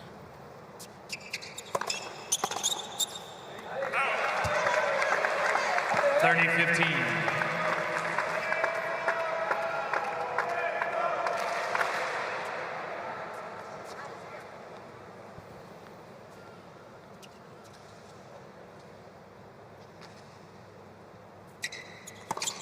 Let for serve.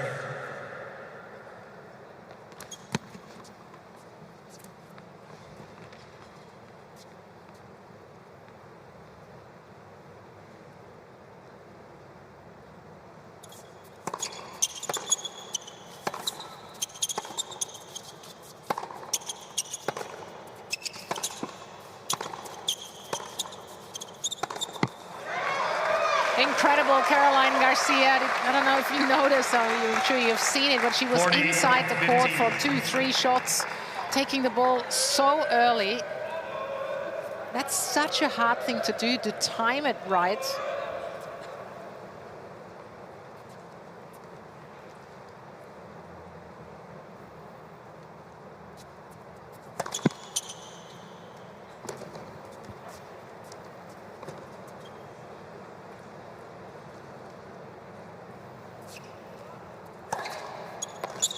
Game. Team break. New balls, please. Team Italy leads 4 games to 2. Just the one break in this second set. With the way Garcia plays, that felt like an important game because she could just as easily break back here, get herself in this second set. She just needs a few free hits on a slightly shorter second serve would be ideal for her.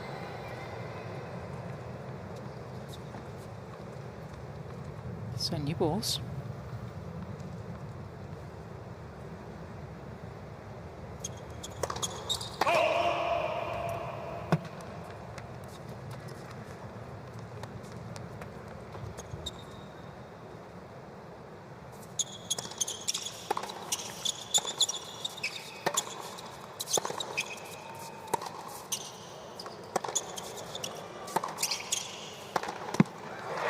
Got away with that. That was uncomfortable forehand inside out from Garcia. Should have probably played it as a backhand cross, tried to get some more width on the court, because this line was left wide open for Palini. Nice variation there from Garcia, throwing in that higher topspin.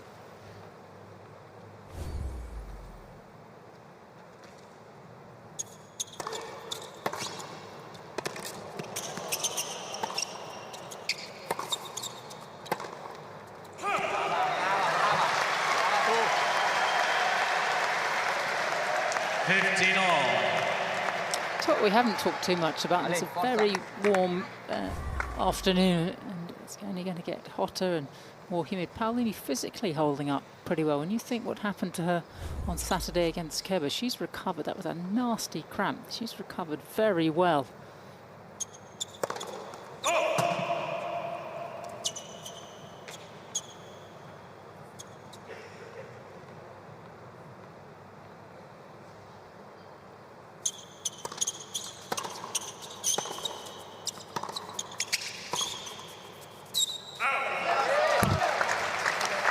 See that playing a part today. I feel like no, not at all. 15-30. She's usually very physically capable, and she said after that match that it hadn't really happened to her before, so it's a surprise to her more than anyone. Yeah, she said she was really, really nervous, and we all know when the adrenaline kicks in, nerves kick in. That's when it gets even more physical.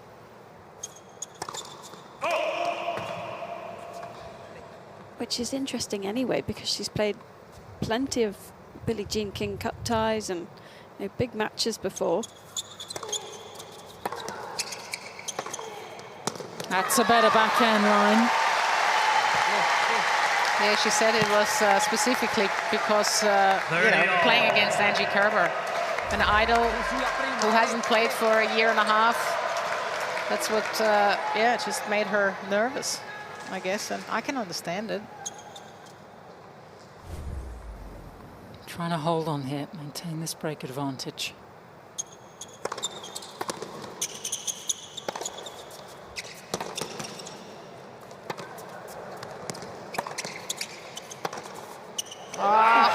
Shot from Garcia. But Palini opened up the court so well with that forehand. If she would have just been gutsy enough to come to the net, she probably would have won the point. Because she stayed back, Garcia got enough time to get back into position.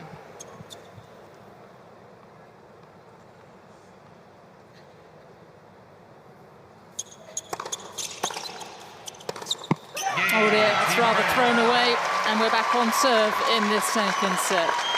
Team Italy leads 4-3.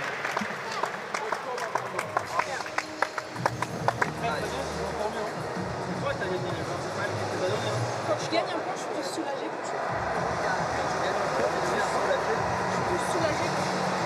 Ouais, mais justement, on va les gagner. Mais là, tu lui montres que c'est toi la patronne sur le terrain et qu'elle est obligée de surjouer. Et quand tu joues comme ça, elle peut faire des points. Elle va faire aussi des fautes. Si tu joues un petit peu moins vite, ça va être plus facile. Donc reste dans cette optique. Allez, c'est bien. Regarde, elle joue bien. Elle allait chercher les balles en défense monstrueuse. C'est comme ça que la Russie a gagné le jeu aussi. Il y a des sacs très bien. They're both imploring Caroline to look for it just a little more.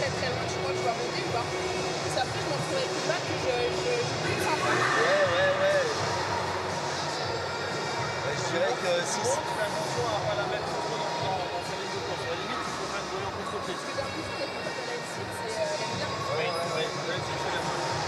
Si elle est loin, tu peux peut-être monter, mais si c'est en cible, c'est... Information in both ears from personal coach Bertrand and playing team captain and mixed doubles partner Edouard Roger-Vasselin.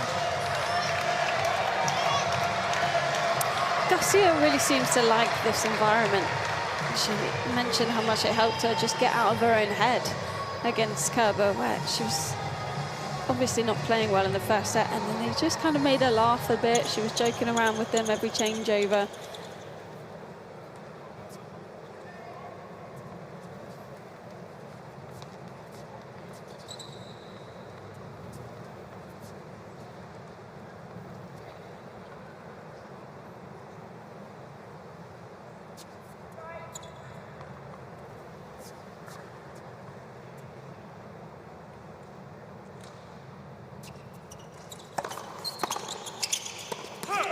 15 love.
Confident serve there. She's just hit her ace match average from 2023 of 7. I suspect she'll go past that.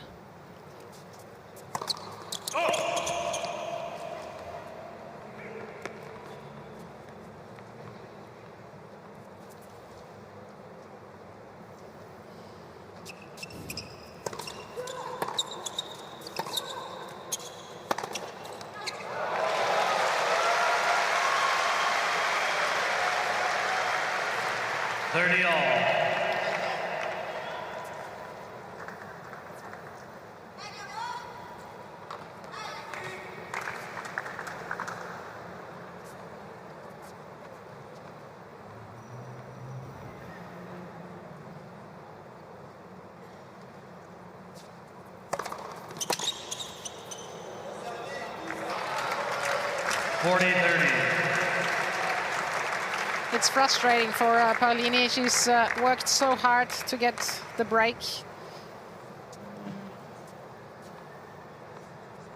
So many times she doesn't even have a chance here on the serves of Garcia.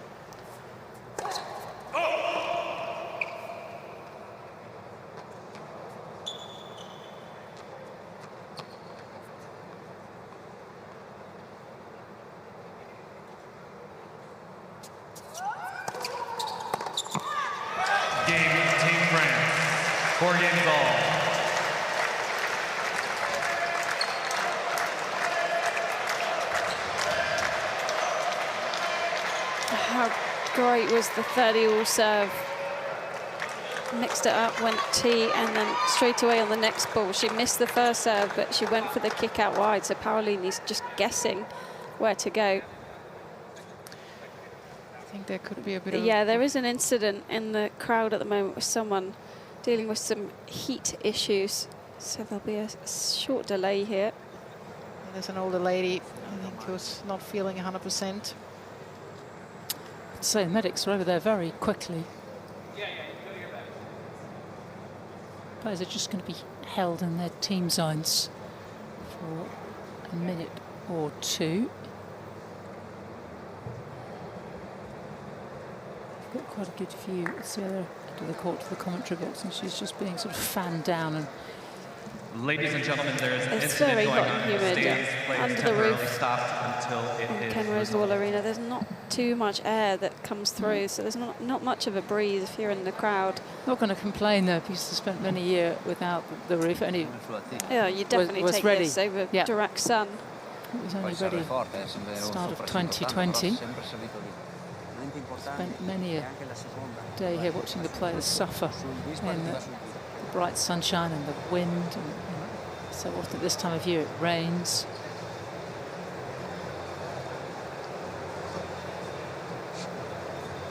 Always like to see a player regrip their rackets. There's many who don't know how to do it.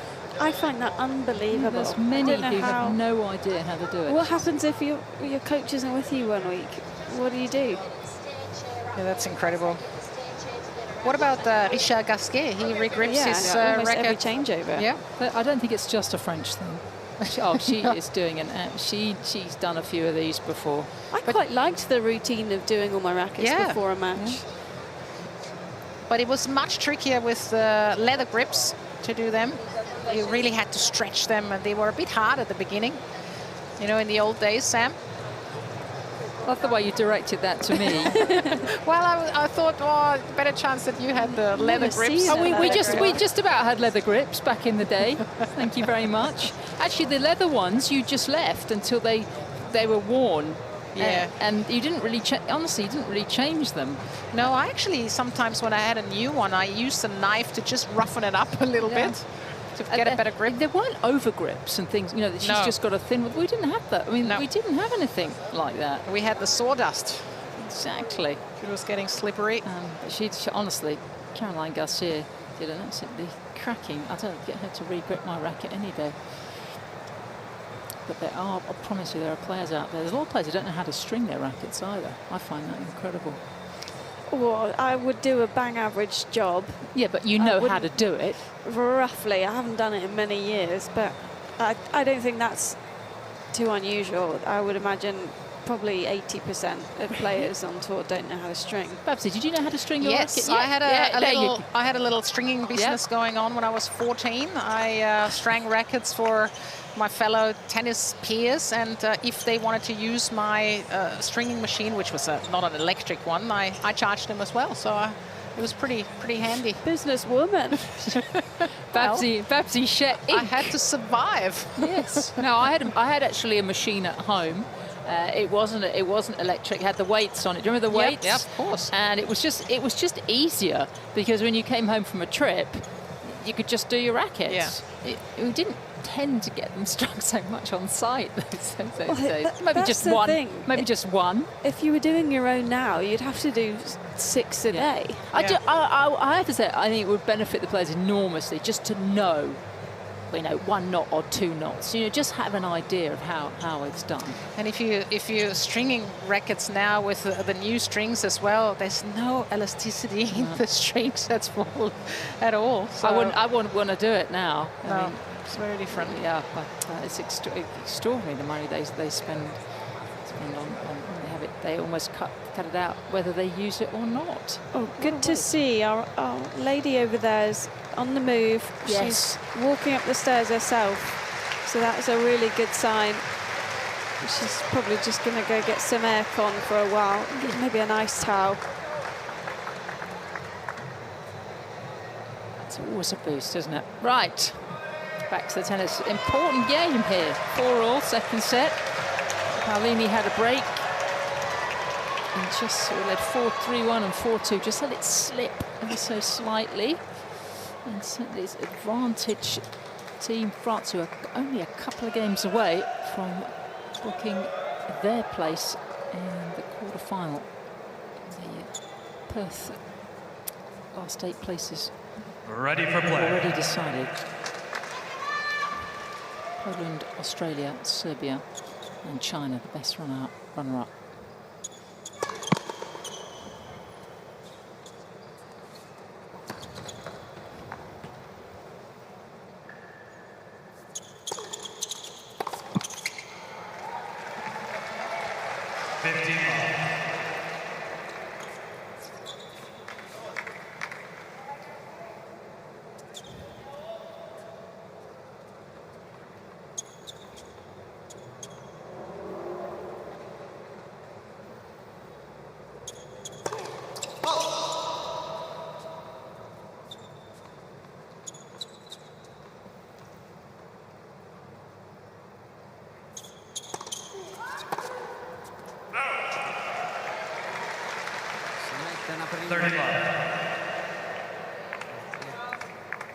I think it's usually a bit trickier coming out of a delay as the server. Palini doing well here.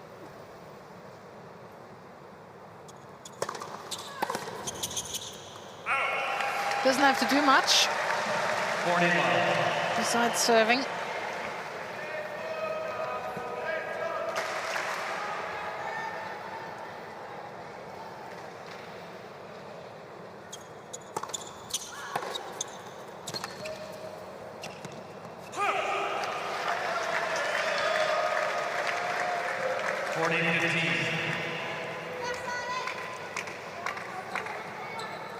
Just out of shot, Palini just taking a moment, just marching over to her towel box, which is down her end, just to gather herself. A lot of tape on Garcia, arm, leg, shoulder.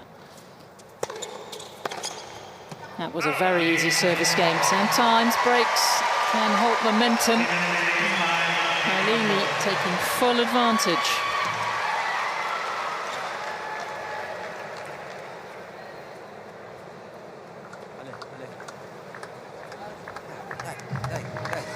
Dai, brechiamo adesso, dai.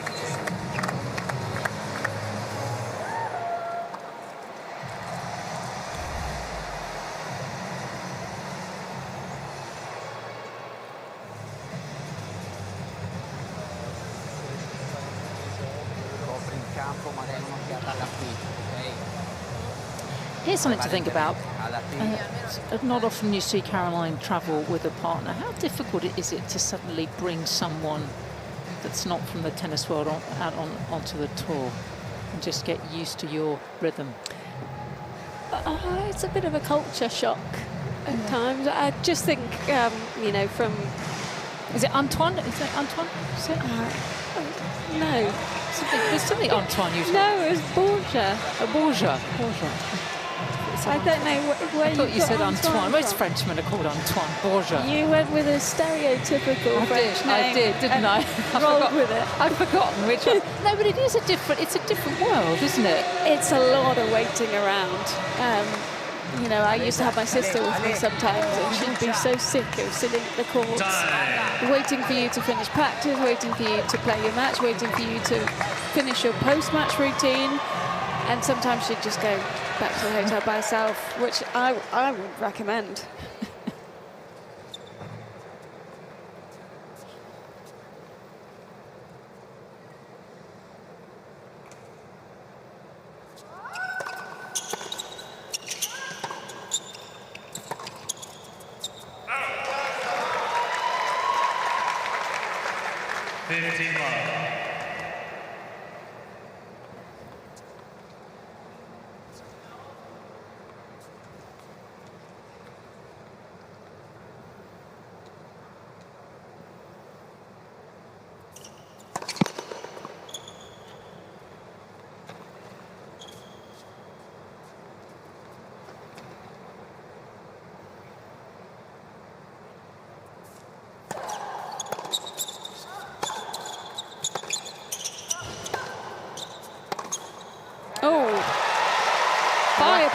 Yep. And she really, did you see the way she moved to that forehand? Yep. She really cut the angle, took it early, and took the pace from Garcia. There it is once again.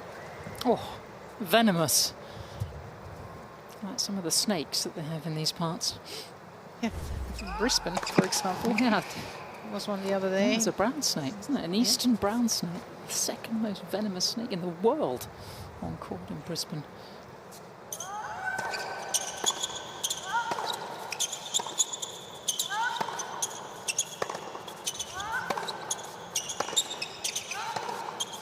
Oh, this is getting interesting.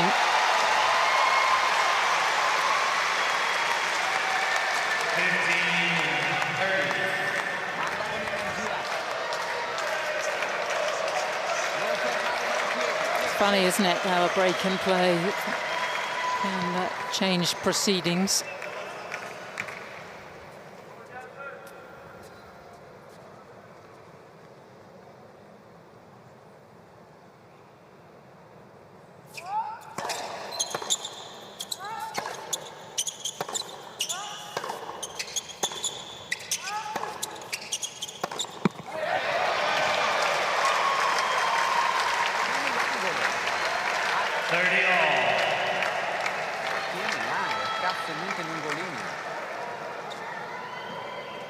Big point here. There's occasions sometimes in that back and up, we should just hit a slice. Just change it up.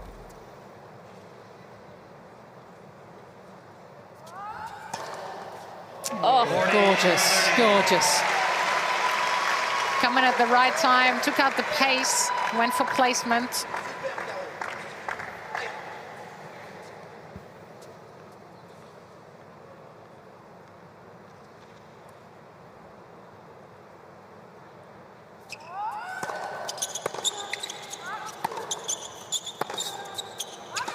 Garcia holding firm.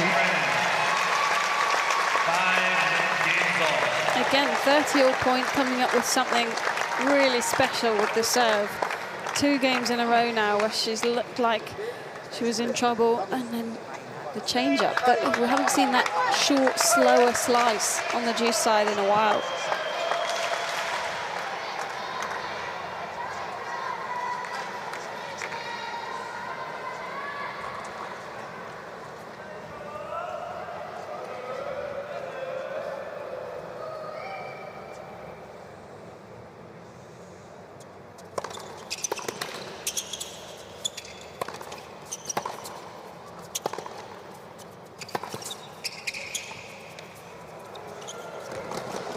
Oh, she got there so comfortably, spotted it well, that drop shot, but just pushed it long. That 15 love. that hurts.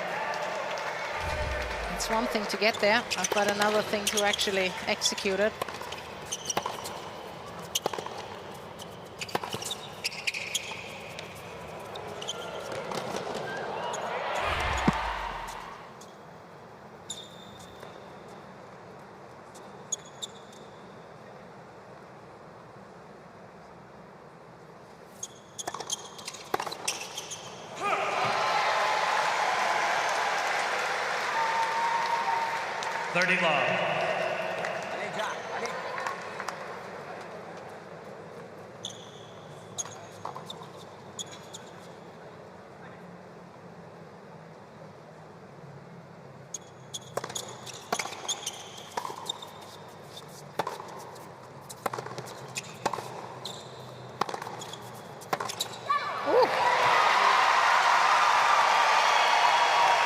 Sometimes when you watch Garcia, you just think she wants to hit it harder than her opponent. And there's moments where you just can't. You have to pull back.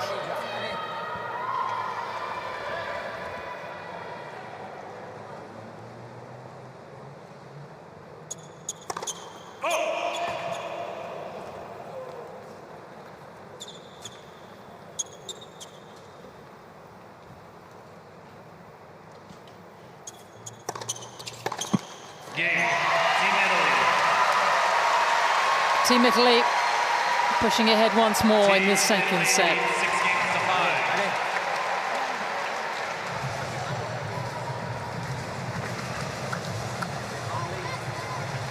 Well, if we do go into a breaker, that's a really emphatic hold, isn't it, to get there? Yeah, Palini's not had a love hold since halfway through the first set, so came at a very good time there. Garcia's now on the back foot again, coming out of the changeover, has to come up with something big on the serve. Enzo Furlan said that Jasmine believed in herself and is going to fight tooth and nail, and she's done exactly that. She thinks she can win this match. Well, absolutely, and doing all the right things.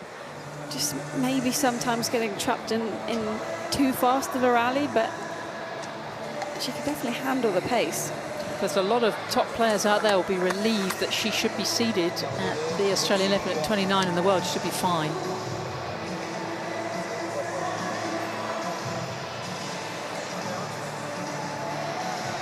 Yeah, make quarters at Cincy last year. So very dangerous on the hard courts. I think traditionally players will have thought of her as a clay court specialist. Time.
Oh, should be seeing that in her sleep tonight. It's the one where she just doesn't quite get in quick enough. If you're looking to take that before it gets too high above your shoulder, you need to be so sharp off the split step. That's that little change up you were talking about off the first serve.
This one she took earlier, it's easier for her with the forehand, isn't it, to take it on the rise compared to the backhand. We've had 2 change-ups on the 30-0 point on Garcia's serve. Where does she go here?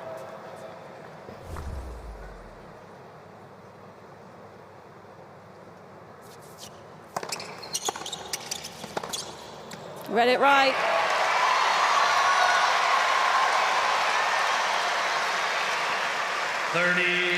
What a topsy-turvy second set. But the upshot is Team Italy have a chance to level this match and remain in this tie.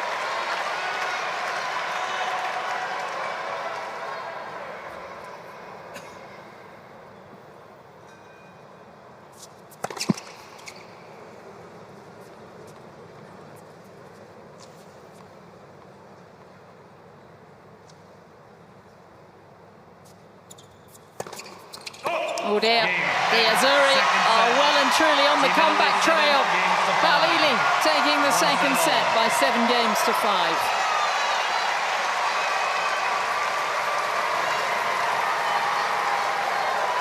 She might not be the tallest, Jasmine Palini, but she's certainly one incredible fighter and competitor, finding ways to win this second set. And that should give her so much confidence.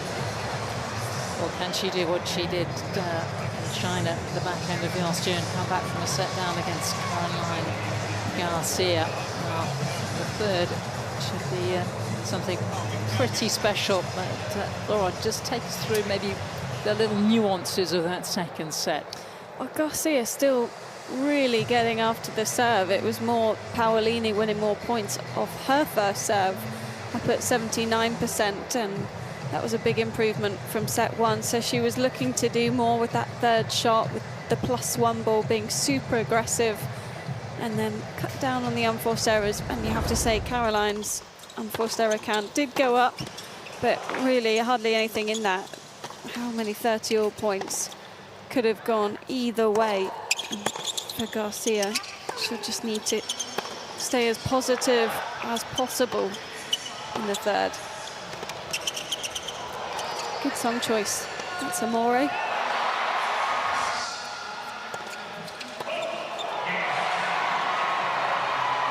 Yeah, there's certainly not a lot of ups and downs from Palini in this match. She's playing her game. She's trying to look for second serves from Garcia. She's trying to play aggressive from the baseline. And it's Garcia, it's always on her racket a lot of times, isn't it? Time. So which tricolor will be flying the highest? At the end of this match will be a fascinating next sort of 30-40 minutes or so. To serve.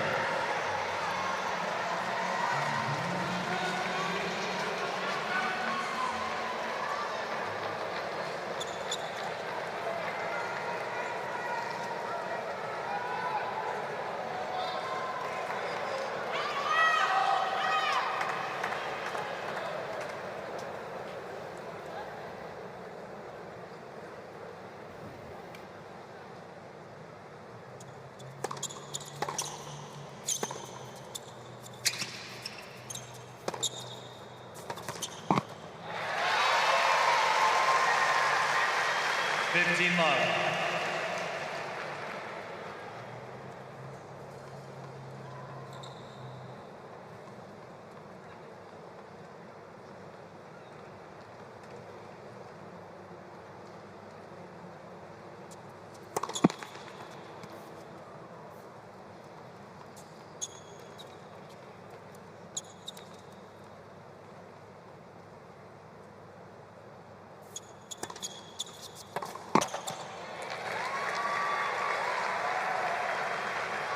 Thirty love.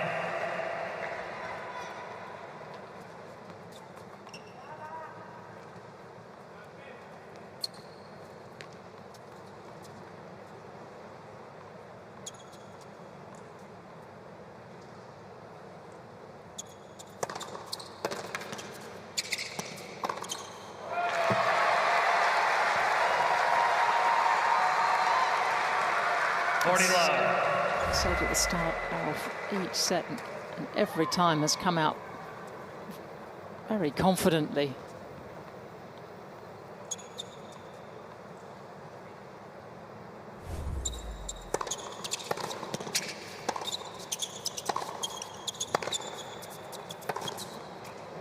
Oh, where did that come from? 14-15. Slightly easier serving at the start of the third. I always think so.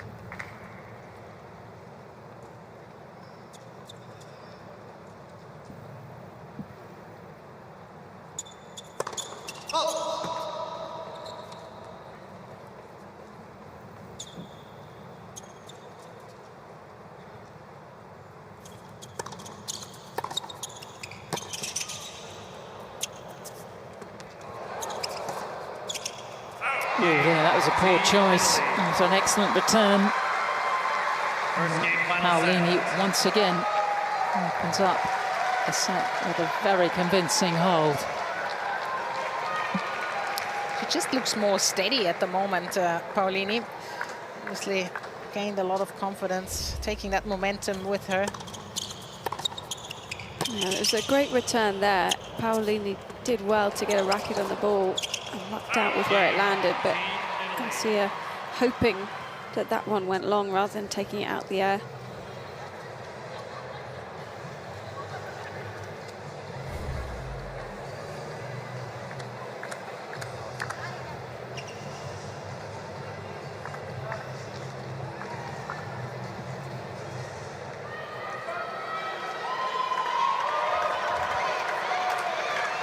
So, different pressure dynamic now. Palini, the first time that she's been ahead in the match since she led one love right at the very start with that hold. 15 love. Yeah, she's telling herself, why now? Why not in the second set towards the end? At 30-all, remember?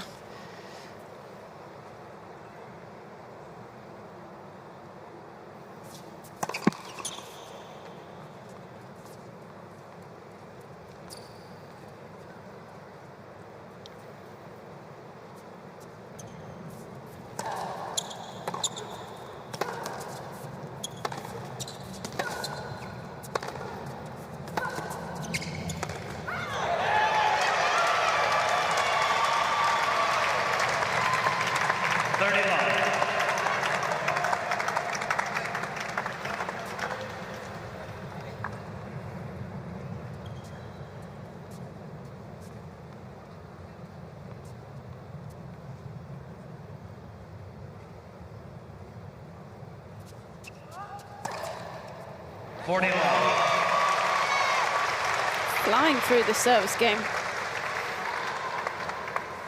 It's double figures on the ace count.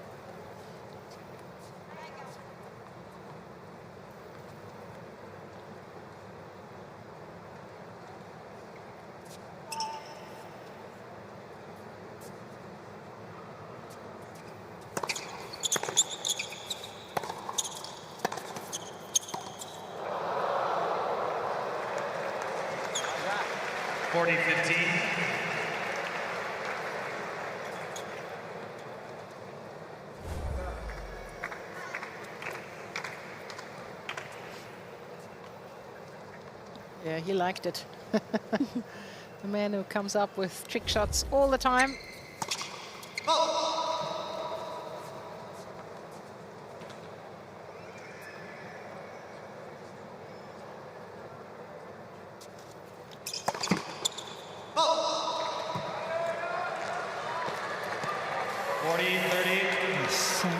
Manarino's already done the job for France this morning.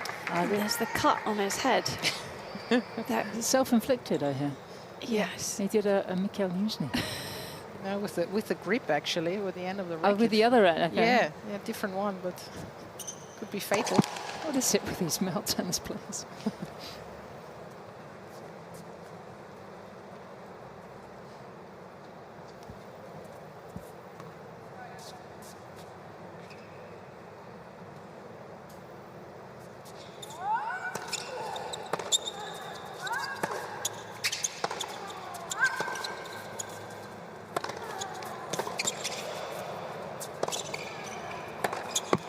A little stutter here from Garcia. Fully love to juice. Yep. And it went quickly as well. Yeah, well prepared this point from Palini. Controlled aggression. Last couple of service games that Garcia has thrown in a double fault. She's been broken on both occasions. Just a thought.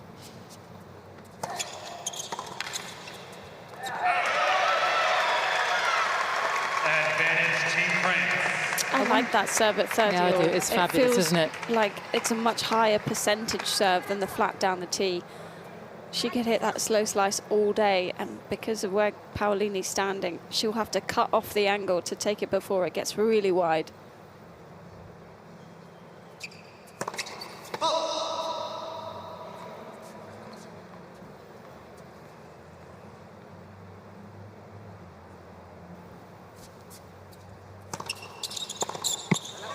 That's a good hold. Team France. 1 game all. Team Italy is requesting replay of the ball on the right service line. Babsy, I wish you had a tape measure handy. I'd love to know whether Jasmine's racket is slightly longer than standard. I suspect it might be. Yeah, you didn't bring one today, did you, by any chance? Along with your stringing machine and other various no, bits and pieces from the business? Sure, I could organize one somewhere in the alleys.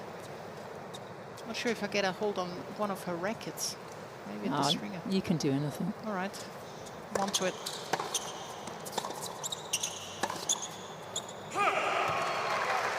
Not all tennis rackets are the same. I always was very surprised that Lindsay Davenport's racket back in the day was half an inch longer than standard.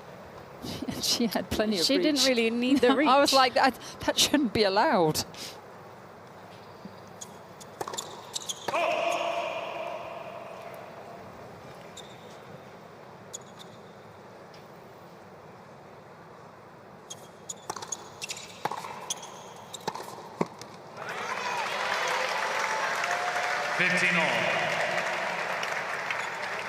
Palini was almost expecting a faster return there. She was in position just too far back.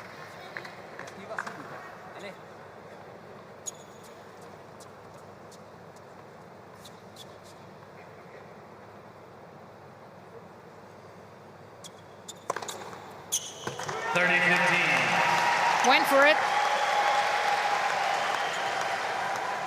One thing I understood from Renzo Fulan before was he said move quickly right after the serve. Be ready.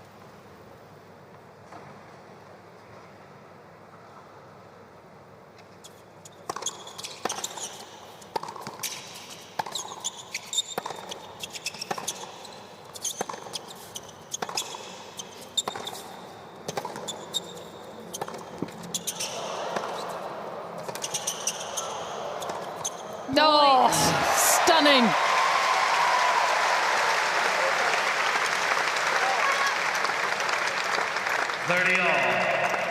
Patience there from Garcia. You could hear the footwork around the ball. This one, she knew she had to get underneath it.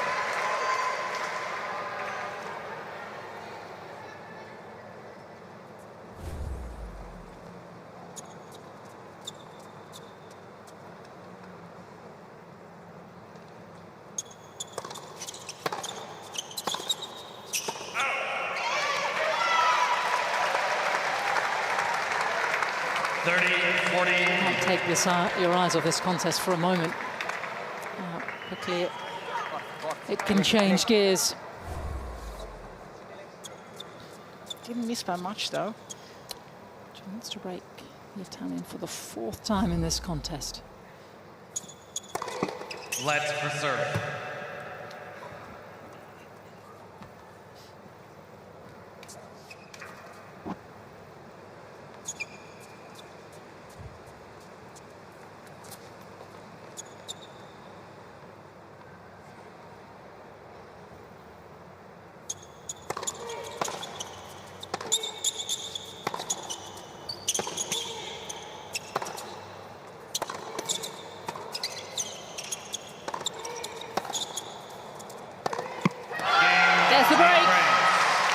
Team France ahead in this final set.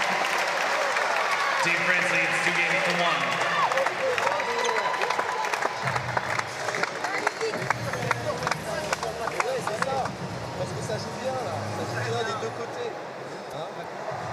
1. Roger Vaslin's happy with that one. It's a fantastic point.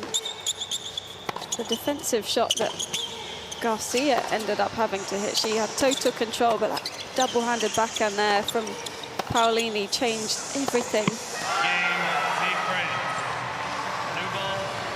I just wonder, in the context of her Australian summer and being a contender down in Melbourne, how important this match might just prove to be. This is what the United Cup's all about. Really high-level competition going into the first major of the year.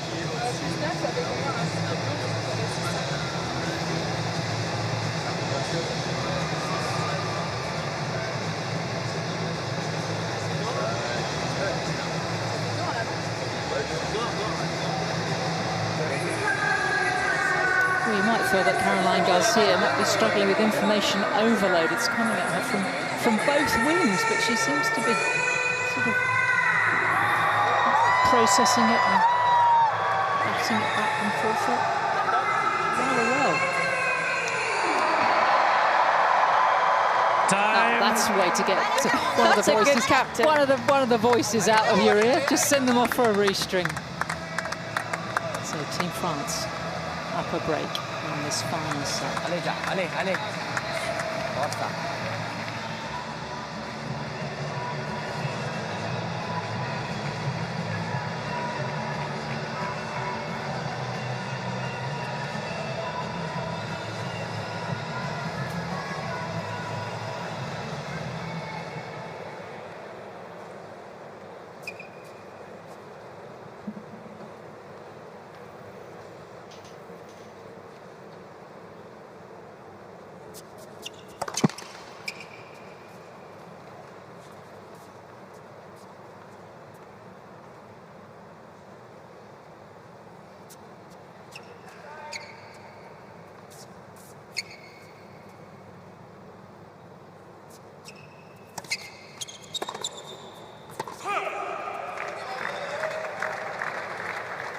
Love. Smart to start with that kick serve again. Garcia. If I'm Garcia, I'm going to play that a lot in this game, especially on this ad side where Paolini's been struggling with that all match. She didn't listen to you. No one ever does. I do. I do Actually, too. I do. Come on. Thanks, guys.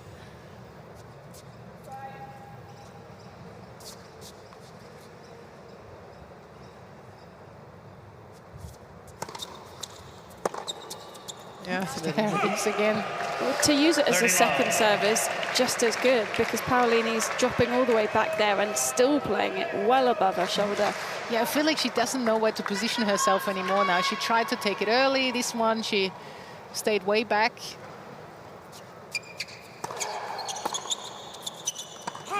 Another one.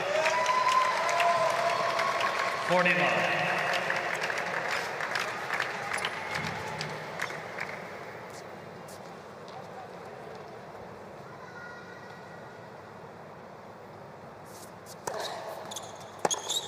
Oh, the penny has dropped, or the euro, should I say.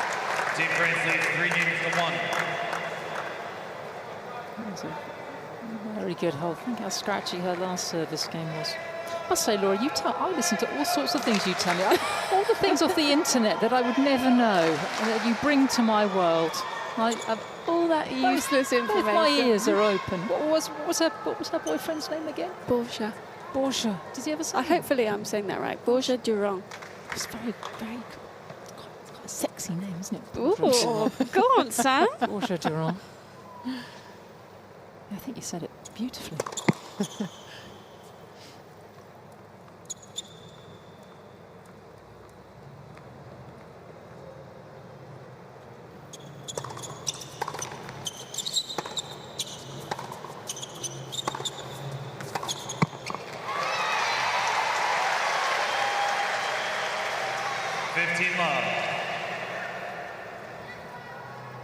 Don't run her off just yet. Don't forget she was down that early break in the first set, clawed her way back. Didn't win it in the end, but she knows how to stay close.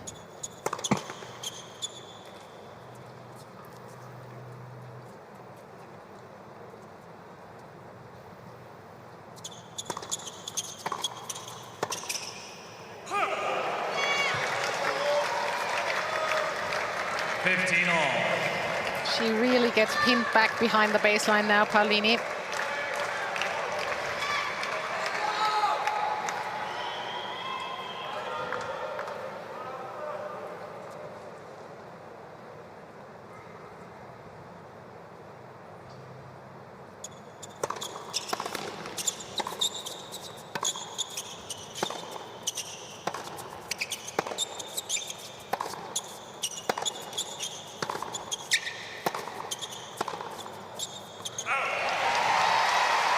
Solid.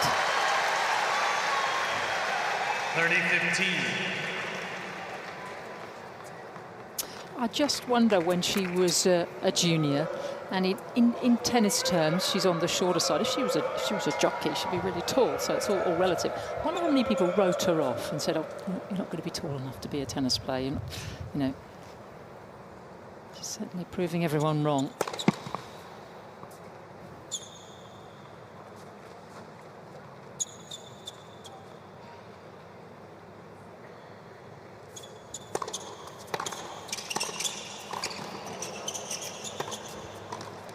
Gorgeous, gorgeous. Can't do anything about that. Well, that's one of the things I love about tennis, is that you can be any height, any body shape, pretty much, and there's so many different types of athleticism. Yeah, Diego Schwartzman might have heard the same, but then you look at someone like Dominika Cibulkova, who hasn't played in a couple of years now, but pretty much, well, I'd say she's shorter. She was 5'2", finalist at the Australian Open a few years ago.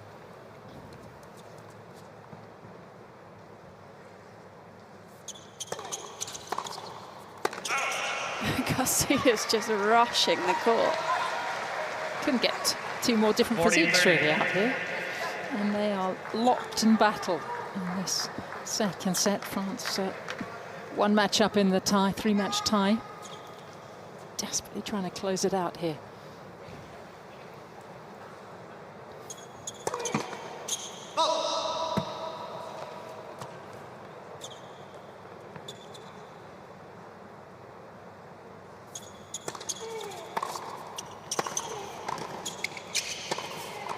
Yep. Nice.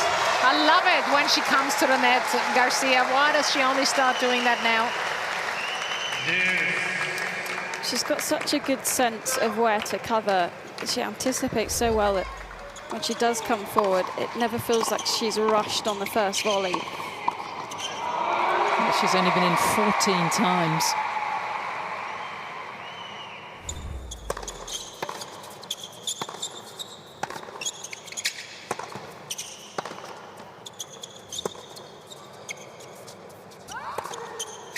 Got it.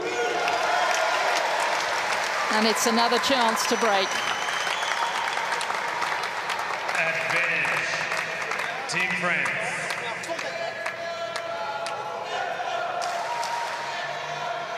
And Babsy, if she does go on to win this, you can ask her in the post-match interview, why didn't you come to the net more? I will. What else do you want me to ask her? Well, I'll leave that to you. You're the pro.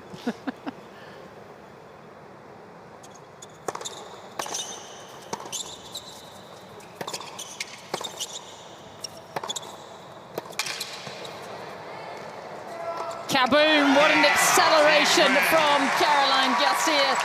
France nearly home and dry now. 4-1 final set. Team France leads 4-1.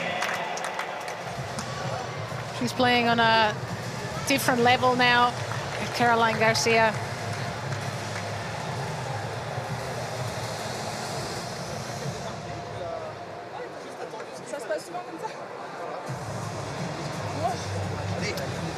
We'll just take a moment to get our breath. We can get one of the loveliest spots that you can find. I discovered actually yesterday when I was down at the wharf that you can get to Taronga Zoo by the ferry. It'll take you straight there. You can stay overnight if you want to, and there's all sorts of furry, cuddly creatures you can get close to, as well as a wonderful view of the harbour. Apparently Leighton Hewitt had his wedding reception there. I learned that yesterday from Wally Masur.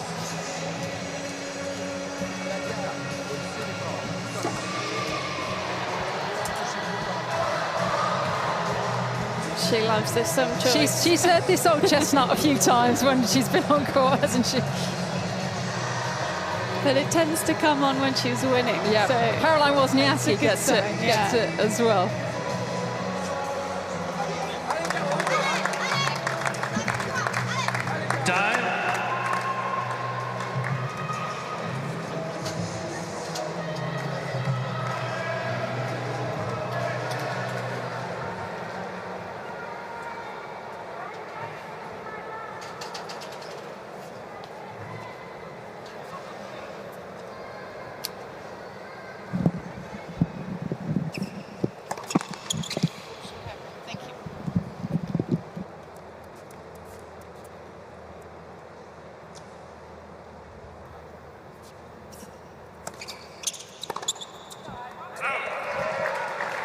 Why wouldn't you keep going for that kick serve?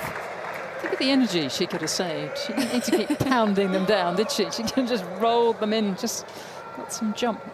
It just shows you the lovely variety that she has in this delivery.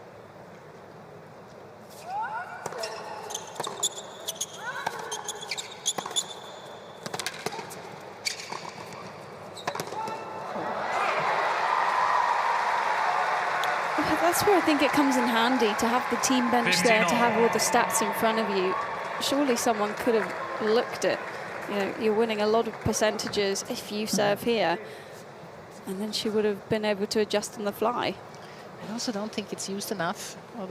All of them, all of the teams here.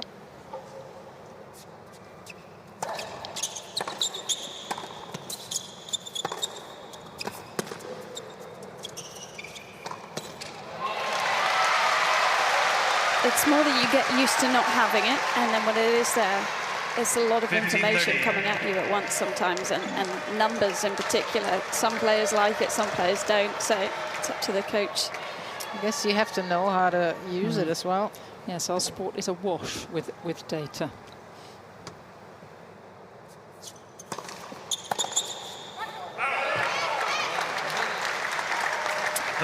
We talked a lot about her serve, and it has changed since she was a junior. I remember playing the final of the US Open girls, and when she first came on tour, she really exaggerated. She never used to look at the court at all. The eyes used to go straight up, and then she threw the ball. It's not quite as extreme now, but it's a different.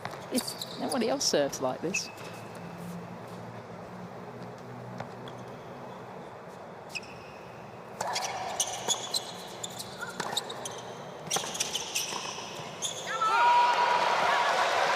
Not a bad miss, it's the right move. 30-40. First break point that she's had in this set. It's probably time for that kick serve again for Garcia. Got to watch out with Palini. She's 3 from 3. She's been ruthless when she's had these little chances.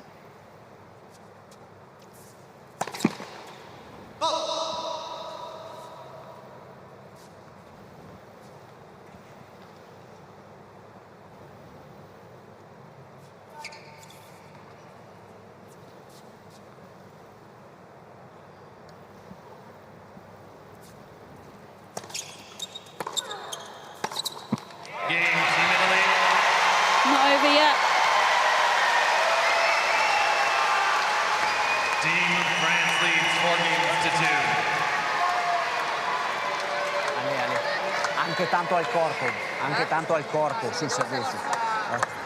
Su, qui e subito reattiva. Fai spazio e spingi. I think body serve, that's what he said.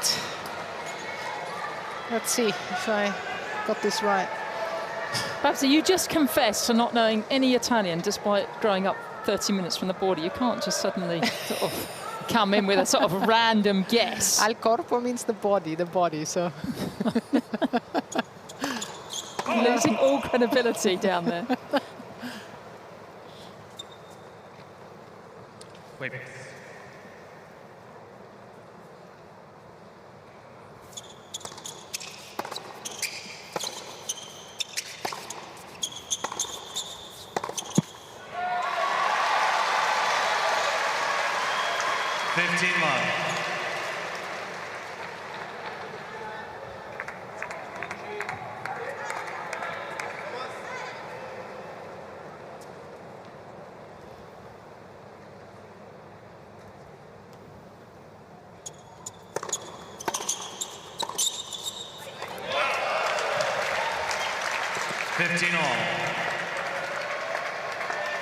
It does put so much pressure on you, doesn't it, when the opponent steps inside the court for the return.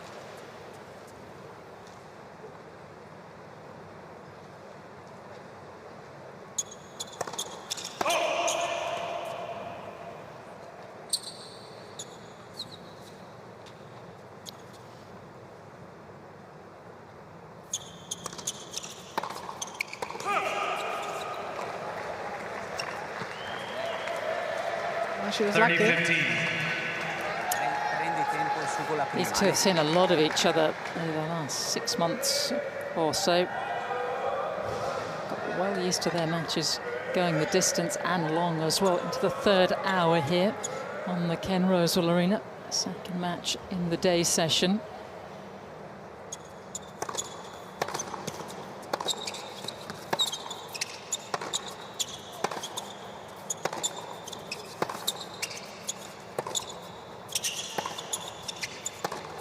Yes! Wowee!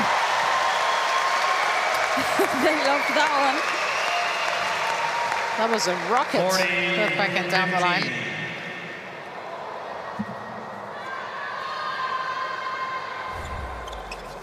I feel like they just showed the wrong replay. They did. They did.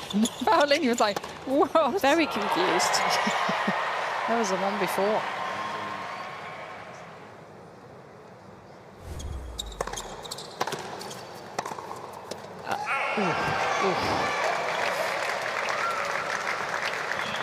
They're not holding back, both players now.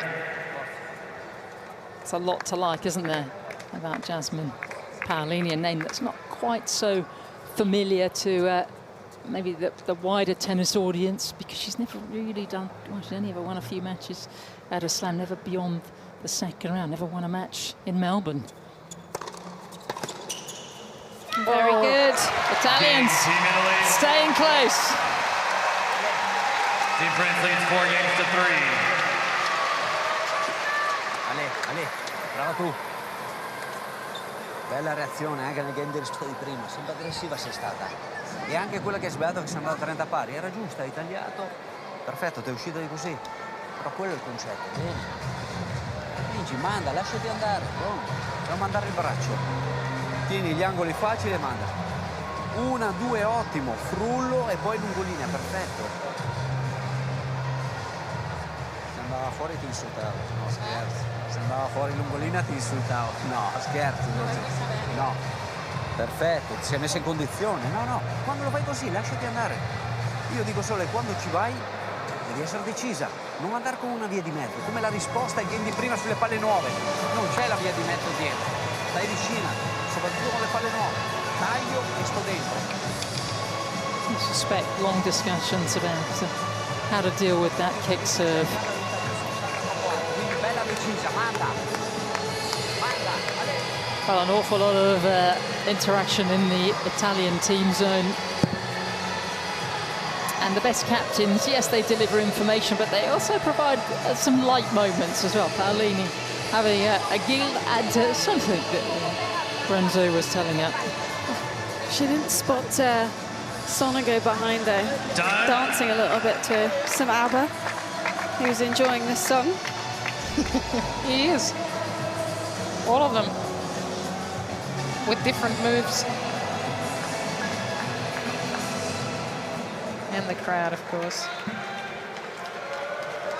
Everybody loves a little bit of ABBA.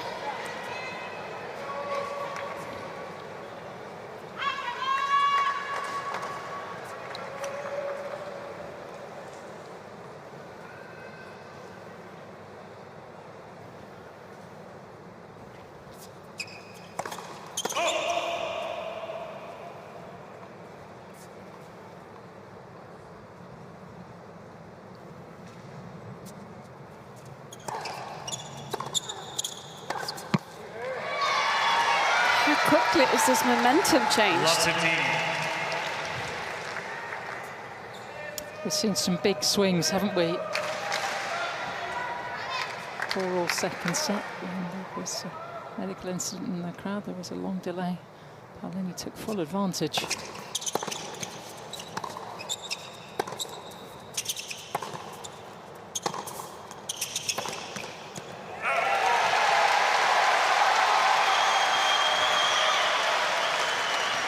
Love 30. To me, it looks like Palini's doing a much better job at covering both lines, because Garcia's always looking to be the first one to open up the space. Anticipation from the Italian, very good at the moment.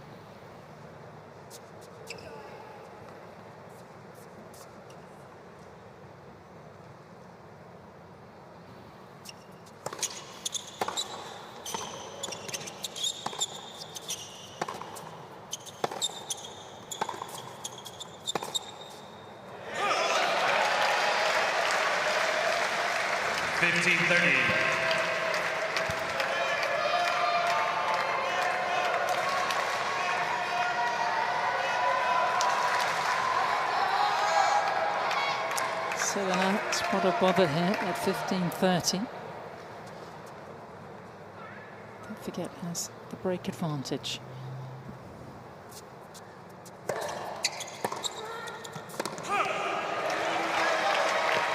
It's a good serve to go for. 30 down all. 15-30. Yeah, she took the pace out.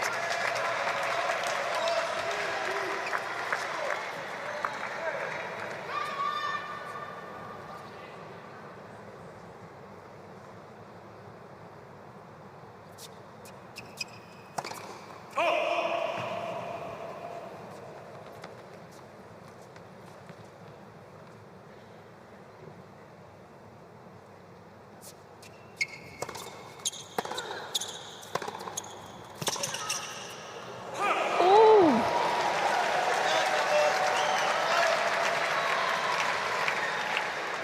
40-30. Garcia didn't have a look at this one. I just missed by a little bit. Oh, there it is. It's not a relaxing experience, isn't it, if you're a Caroline Garcia fan?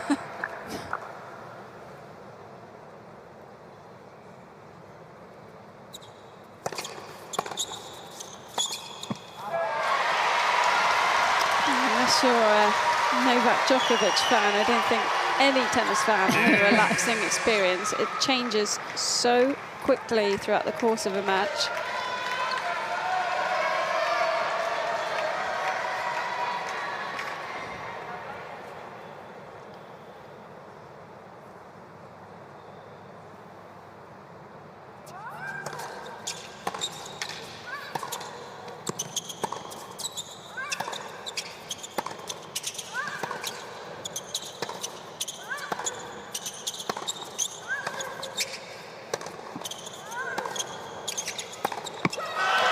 done, Garcia. Took the pace off that last forehand. Palini then had to bring herself inside the baseline. It just caught her off guard. You can really tell that she wanted to win this point, refused to miss.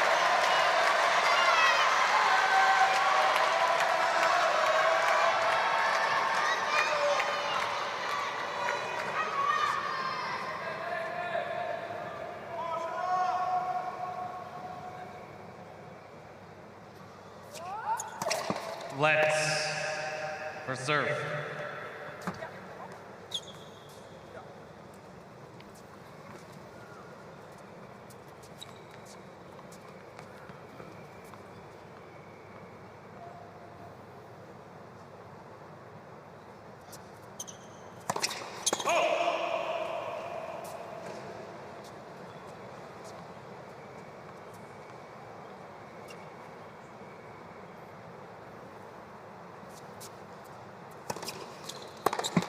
Game.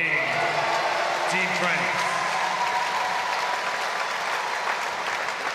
Team France leads 5-3.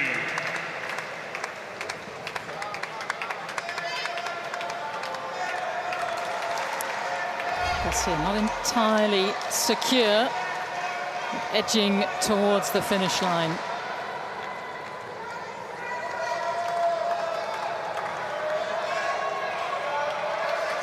I suspect she's going to be made to serve it out. Let's see if Palini can hang on here.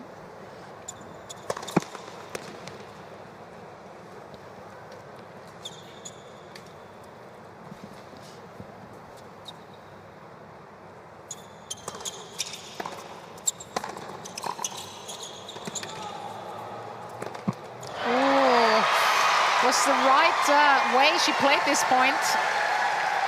Caroline Garcia. And it's also important because she's been putting pressure on Palini. In fact, coming to the net, showing up with something different, just didn't work.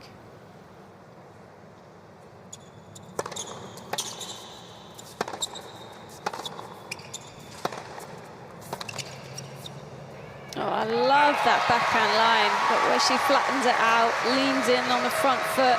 30 love. And there's so much shoulder turn. It just feels like such an easy shot for her. Caroline Garcia is, whatever happens out here, Southern is not going to want to see Palini in her section of the draw at the Australian Open.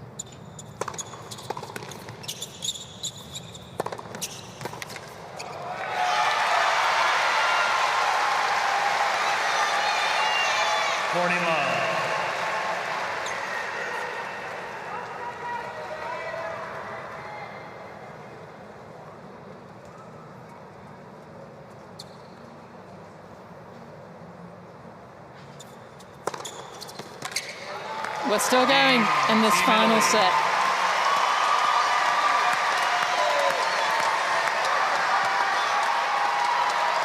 Team France leads 5-4.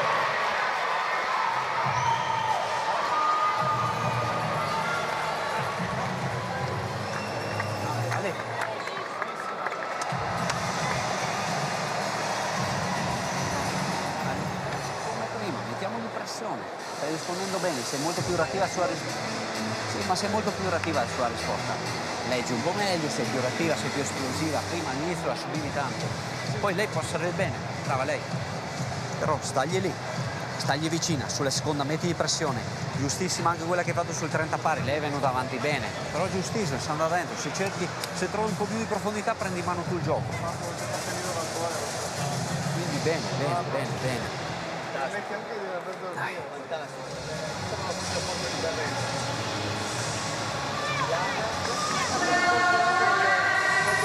Recupera, spira, recupera e metti energia. And so further in front of your picture, gosh, he was a good player in his day, top 20 in the world.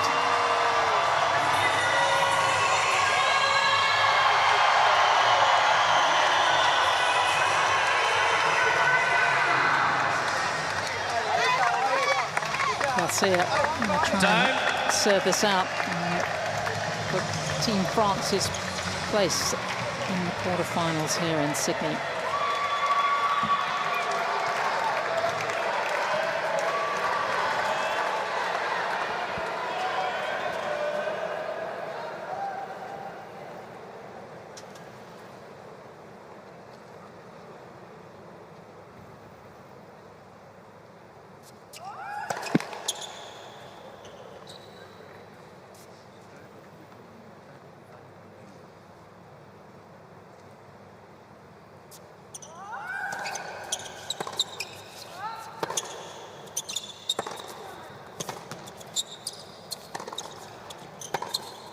Touch. Gets it. Oh, that feels like a big first point. 15 love.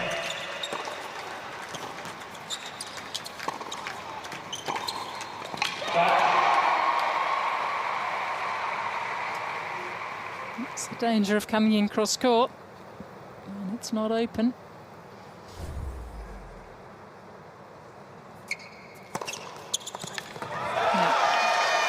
Perfectly played and placed. She served her way to the finish line here.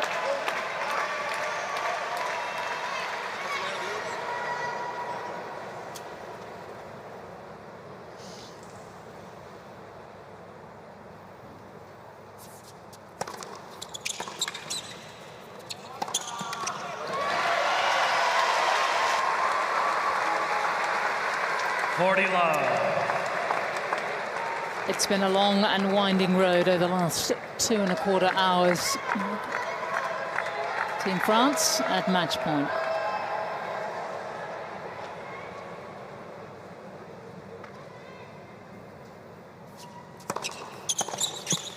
Game, set, match.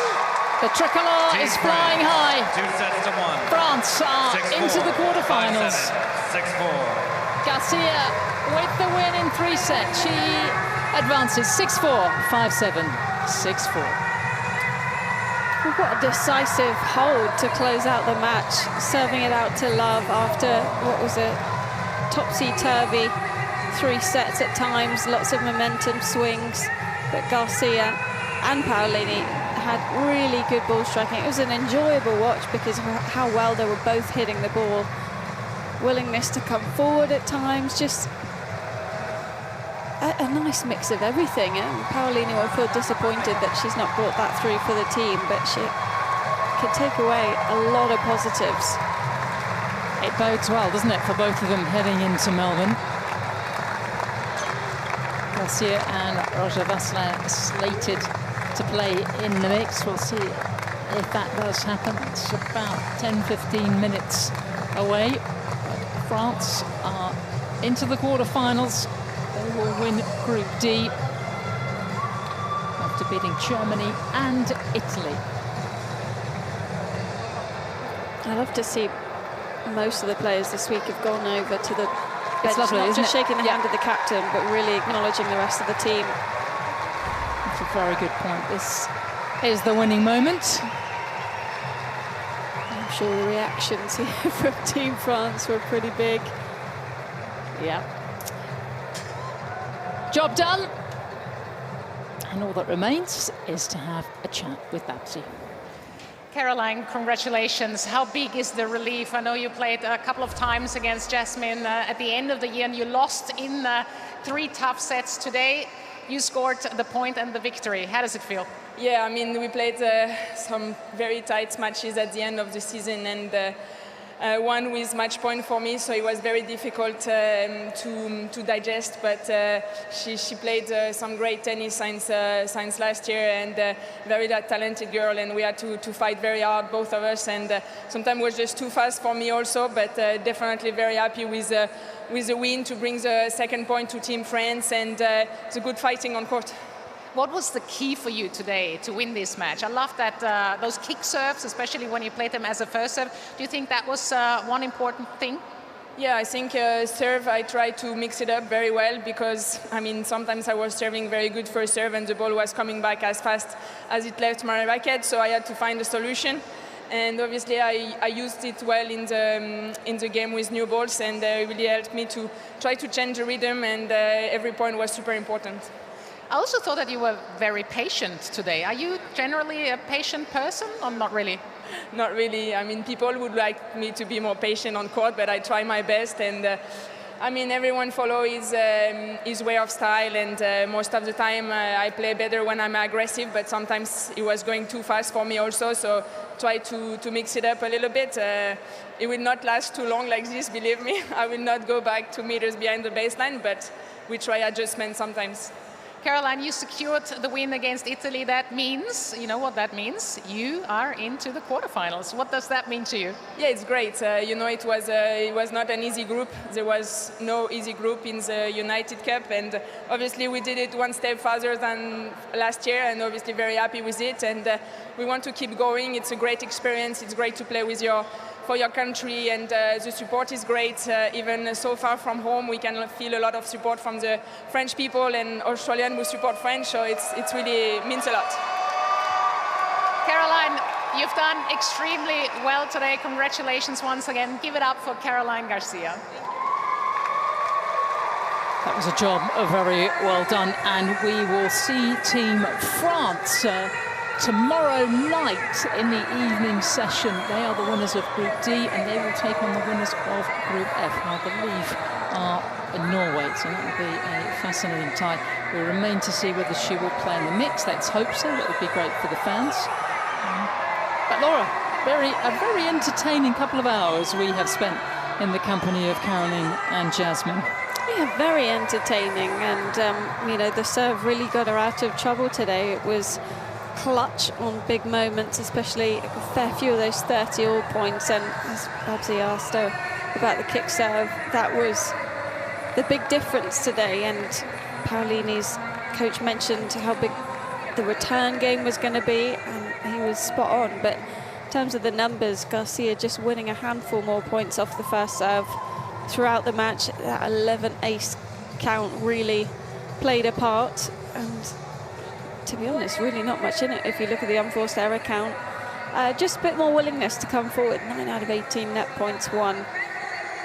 I would like to see her come back in the doubles as well, because her and Roger Vasselin played so well together the other day, and it was really, really exciting. But the format has been great all week.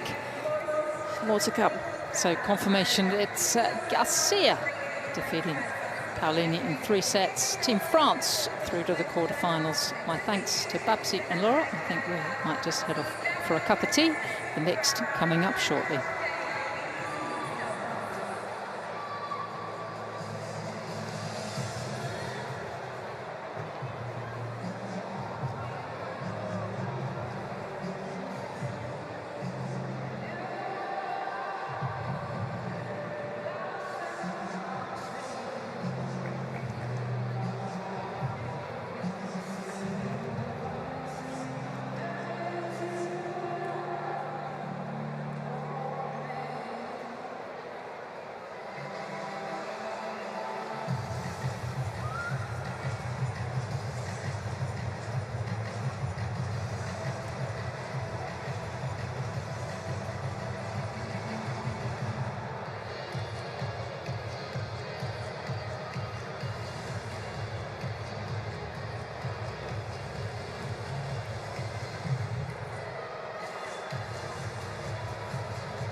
Very good afternoon to you all here from Ken Rosewall Arena, where we have Team Italy taking on Team France in the mixed doubles. Players just about set and about to walk on for this third and final match in this group tie.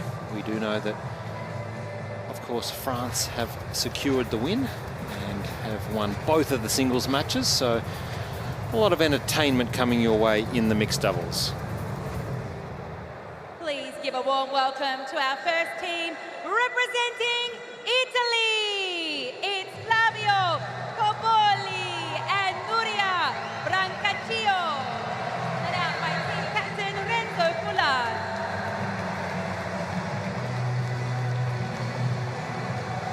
And their opponents for today's session representing France.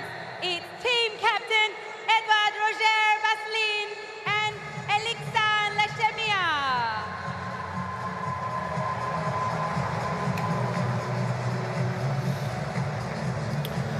Well, I'm sure Team France would be feeling pretty happy about life after securing a quarterfinals berth a little earlier on by virtue of winning both singles matches, and a wonderful opportunity for Alexandre Lachemia to team up with,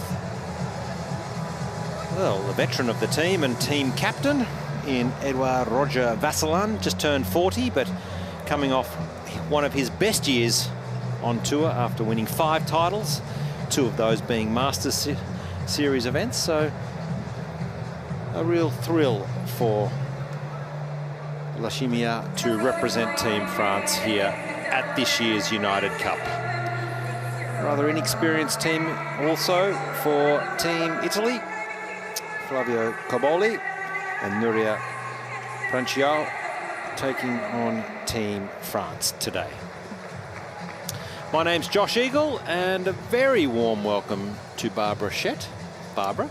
Hello, Josh. Good afternoon. Good afternoon. Well, this is the first time I think I'm actually commentating on in doubles, mixed doubles, which has actually been decided. It's a dead rubber, but we still want to see some Hi good guys. tennis. We have Buddy and Bella with us for coin toss. So at the end of a coin toss, please stay with 2 of them facing that direction for a photo. Just a couple reminders, where the hot shots are, that's where the serve clocks are, or here at the back of the sideboards, all right? Not that strict.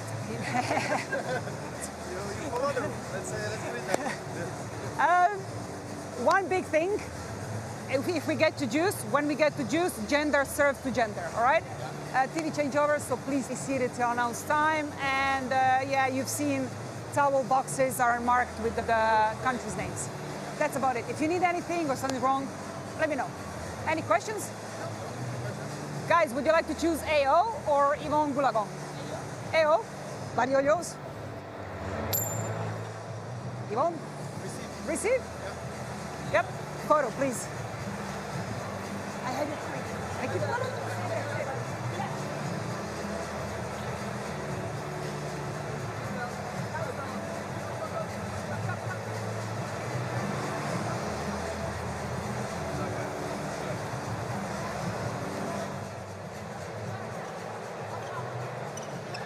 So a real thrill there for some of the Hot Shots kids. Get to do the coin toss, as we've seen all week. It's just fabulous that they can get up close and personal with the stars of the game.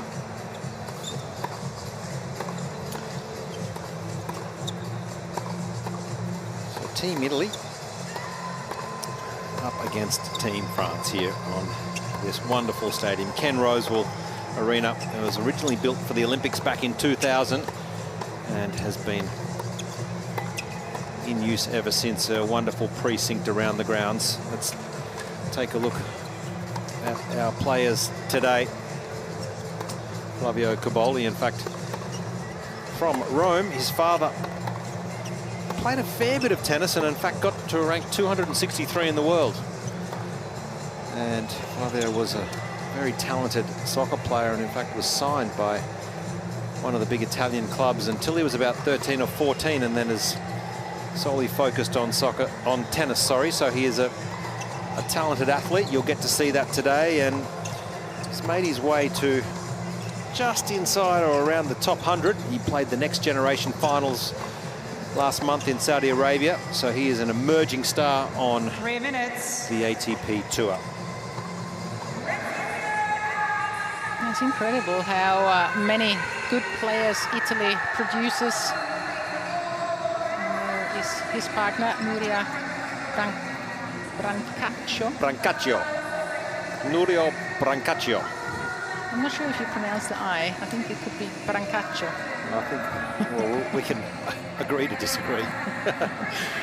It's wonderful to see Nuria out here, and that's the beauty of this United Cup. We get to see some fresh faces, and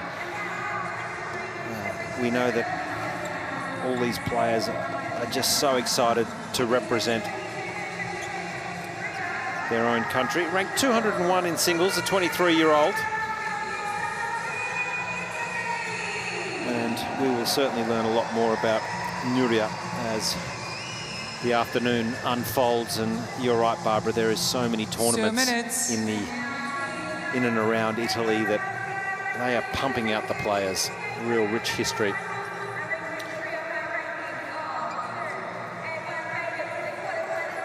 Team France, Alexandre Lechimia, left-handed, 99 in singles ranked. It's been as high as 65. So certainly a very capable player, and of course a real thrill for Alexandre to be teaming up with Edouard Roger-Vasselin, who played very well in the deciding match tie-break in the first up tie win for Team France. Yeah, he has so much experience out there. It's great to see him back out here also playing this mixed doubles, and he will definitely be the one leading Alexandre Lechimia in this mixed doubles. I'm sure she can learn a lot of things. I'm sure she's a bit nervous as well. Well, someone else who's probably a little nervous joining us courtside is Casey Delacroix. No nerves courtside, Casey? No, feeling pretty relaxed. I have to say I was a little bit nervous about getting these pronunciations of these players' names. We take pride in our work, so I'm glad I've heard you both say them very fluently. Confidently. So I'm going to do my best with that. But obviously, Team Italy out here for a win for their nation. You know, there's always pride when you come out here and play for your country, but a really good effort from Team France, who have qualified. But great to see, you know, new faces out here for Team France. Also, Casey, by virtue of being here, plenty of prize money and ranking points for these players. So still big opportunity. Yeah, absolutely. Yeah, lots of prize money, match wins. Every match win counts for something, so everything counts. All right, players just about set here under this covered court here, Ken Rosewall Arena. Wasn't always covered, Barbara. You know, you played the Sydney Olympics when it was an open stadium, but it's been a wonderful investment from Tennis Australia, Tennis New South Wales and the New South Wales government to have continuous play. It's what events and I guess television demands, these really big stadiums where you can just lock it in, rain, hail or shine. So this has really turned into one of the premier tennis stadiums around the world. And it's quite an intimate atmosphere, isn't it? We're ready to go here. For Team Italy, Flavio Cobolli, 2 sets.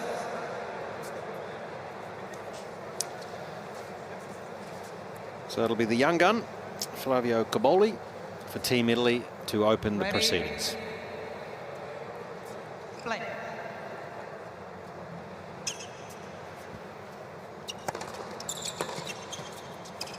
And I like a start with I formation.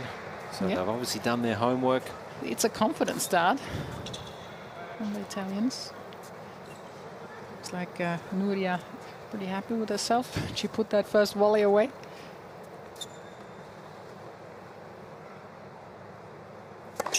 Let's first.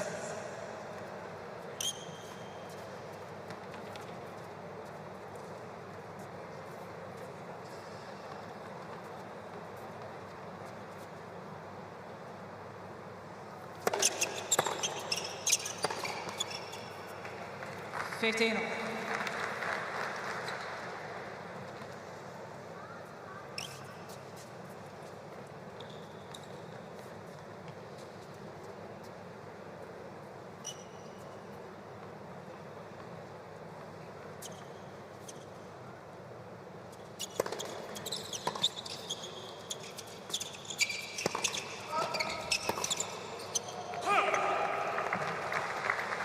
I'm expecting a lot of movement from Roger Vasselin, the net, trying to cross a lot.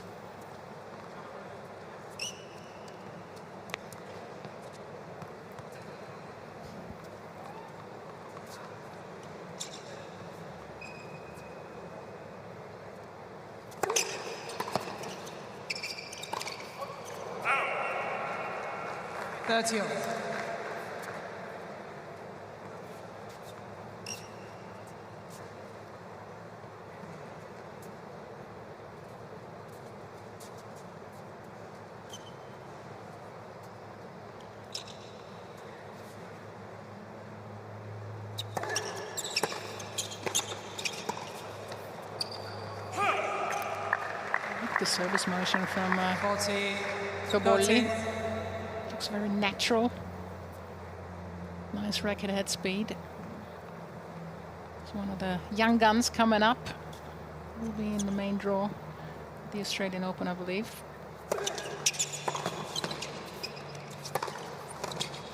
It's a positive start for Team Italy.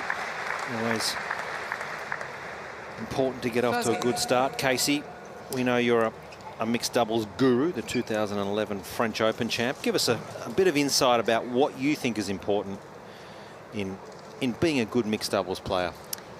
Yeah, well, you're both very well equipped to probably speak on this too, but I feel like as the woman, it's really, really important to get a high percentage of first serves in, and for both genders, to be honest, first serve percentage in any case, but it just allows your partner to get involved around the net and, you know, cutting off angles as it always in doubles, positioning and all that matters. Obviously, the experience of Roger Vasselin here is going to be pretty crucial, but how exciting is it to see also Cobolli play and Brancaccio, the ones that are coming through, and that's, I guess, in this format, we get to see some new faces and some new players that I'm sure we'll see on tour for many years to come. Certainly will. Flavio Cobolli. He's asking if he can get some more painkillers for his head. He already got them, but he needs them again. Thank you. I think Roger was a little bit of a headache happening. A few more painkillers for his head. Probably dehydrated.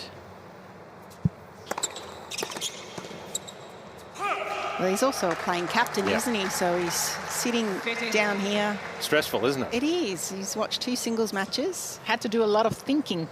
That's why probably he's got a headache. He's not used to doing that.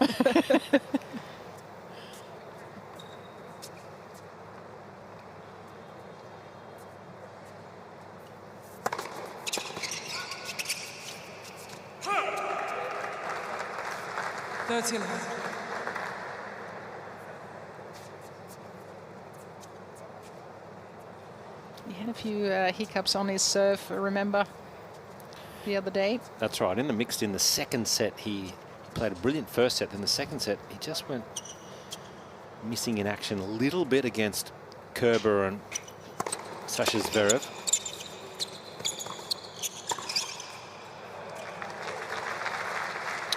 And this is pretty important because Caroline Garcia gets a bit of a break, so doesn't their #1 singles player, who is very, very good in doubles, can have a rest in preparation for the quarterfinals. It was quite an intense singles she played not long ago. So she'll need that time, that's for sure, to be fresh for the quarters.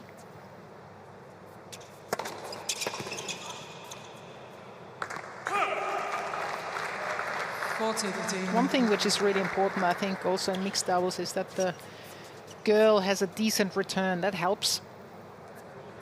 to make it. I remember that's what you always told me. Make it, Babsi, make it. So much pressure. Did you listen to him, Babsi? I did, but only because we weren't a couple then. I wouldn't now. Oh, it's very accurate serving, and that's what he's known for, Roger Vassalan. 1 game all.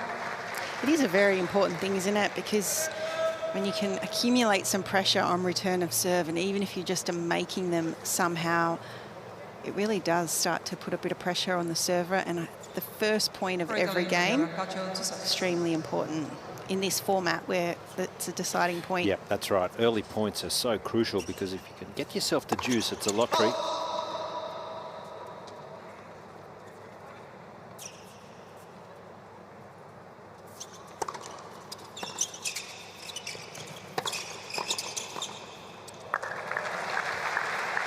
Looks like Cobolli has some good hands. Well, no surprise. Most of the Italians do. Yeah, it's great to see this younger generation playing more doubles again. It was interesting for me last night. Donna Vekic, Team Croatia, has only played 51 matches in her entire career in doubles, and I just sometimes think it certainly helps your singles as well, doesn't it? Well, with the extra returning, the extra serving, also with volleys especially, the transition to the net. But you can make a lot of extra cash and work on your game, and as opposed to going for an hour practice session, play a live match. So I think we're seeing this younger generation see the value in playing doubles and mixed doubles more and more so. 30-50. The Italians have a very strong legacy of being super competitive, don't they? Whether it's coming through challenger level or just club matches or just playing. It's part of their culture over there. They love to get involved with clubland. Yeah, the men's team just winning the recent Davis Cup, and of course the female team having a lot of good players over the last decade, Casey.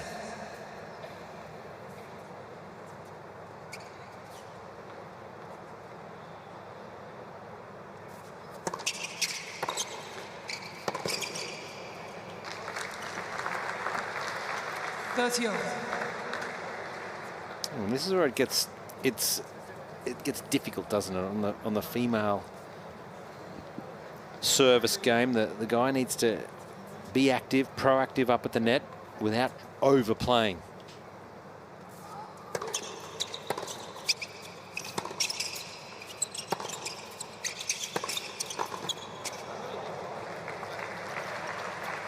Yeah, for Roger Vasselin, I think it's important. He wants to cross, he wants to be creative and active, but that he doesn't do too much.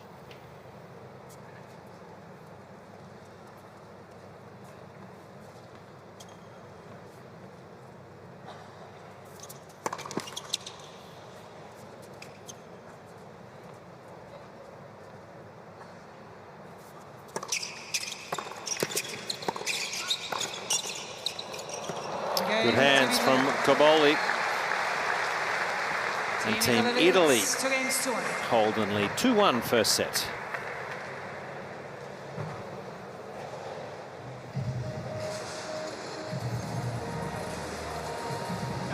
Bravi, ottimo, bravi.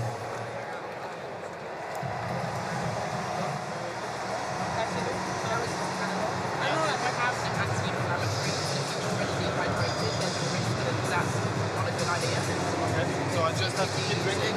Yeah, it's just a headache. Yeah, just like right there, like I've been doing the same. I used to want to let my head down. Have you had a gel? I have gel. Do you always have a capsule? No. Yeah. I'm taking a gel.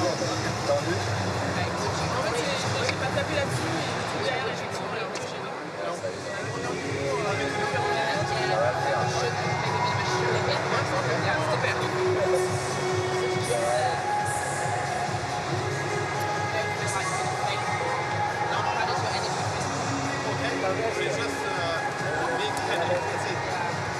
It looks like he could be a bit dehydrated, Roger Vasselin. That's when I get big headaches as well, and it is humid today. Was humid yesterday as well. I don't think he's gotten any painkillers, so that's what he wanted.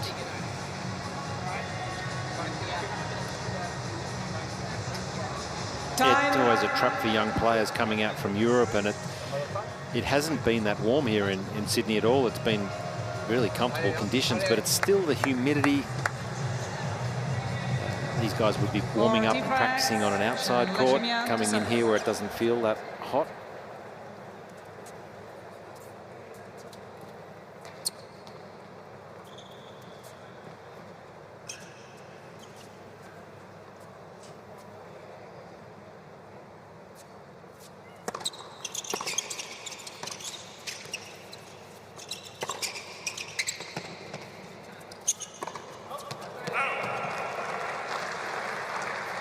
I love the shape of Kaboli's shots from the baseline. Aggressive, but still with a lot of spin.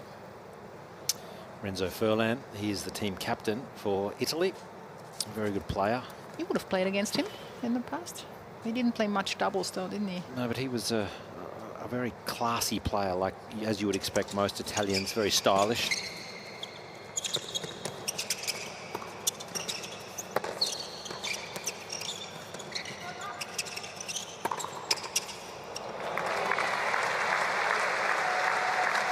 They always knew where the best restaurants were, whichever city or town you were playing in. You could always count on Team Italy for a good feed.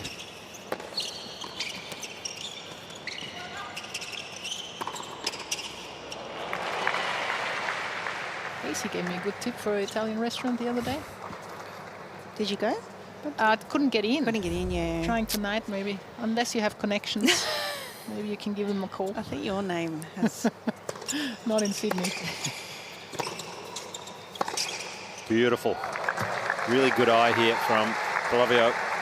Yeah, I'm really impressed by the Italians so far. They're really keen to get the win out here. As mentioned earlier, it's so important to get a win on the board, but I really liking watching Caboli play at the moment. Loving his ground strokes, loving his vision at the net.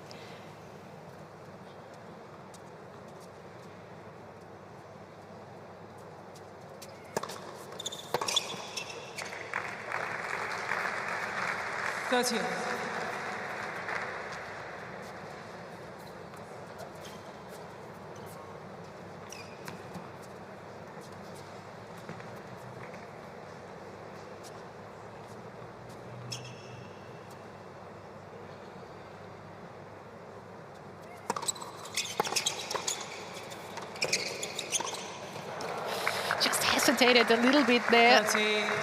40. You have to take a quick decision if you want to transition to the net and push him out. Just doing that a little bit too slow.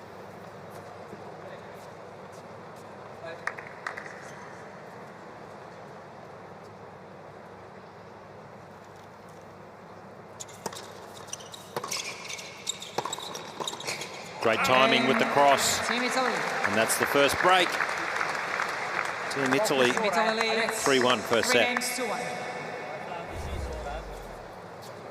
Set up from the return, it was aggressive, it was deep enough. That enabled Caboli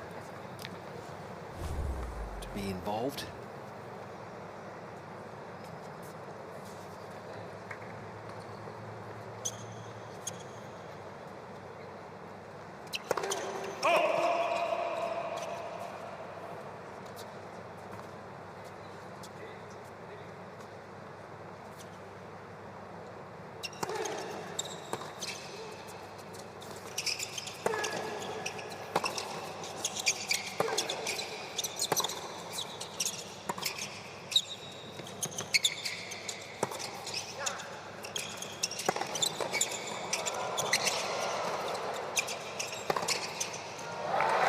Point of the match. And he is a rising star, Flavio Caboli. Just brilliant ball striking. Great timing as well. It's been so great to see all of these mixed doubles where you get all four players all involved, and that was a great point there where all four players, and using the lob, isn't it? Changing up the pace.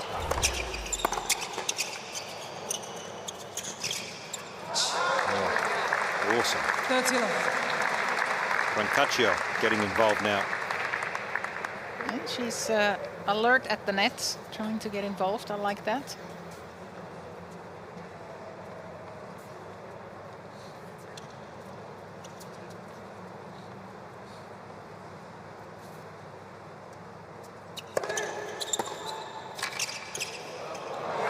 Again. Can do no wrong. Oh, she's expecting the volley, which is important. Big smile on her face too. It is really well executed. Just cuts under it to perfection.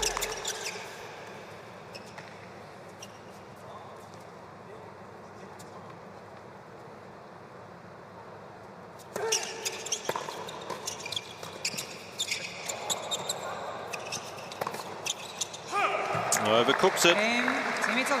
So it's a strong start here from Team Italy. Off to a 4-1 lead. Just the one break though. 4 games to 1.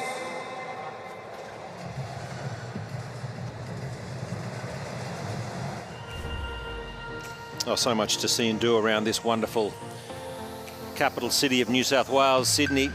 Let's head on out to Manly, the home of the great Sir Ian Walter Masua, who lives out right on the Manly Wharf there. As you get the ferry across from Circular Quay, do a spot of surfing and frequent the restaurants and coffee shops. Such a relaxed vibe around the Sydney beaches. And you can see straight back into the CBD city here, this harbourside capital of New South Wales. Doesn't get much better.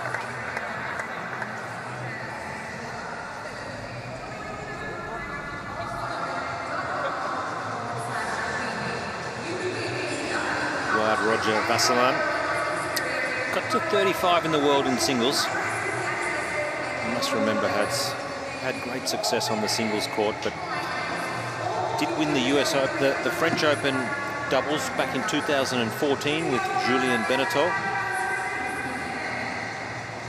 And in fact, Edouard Roger Vasselin's father made the semis of the French Open back in 1983.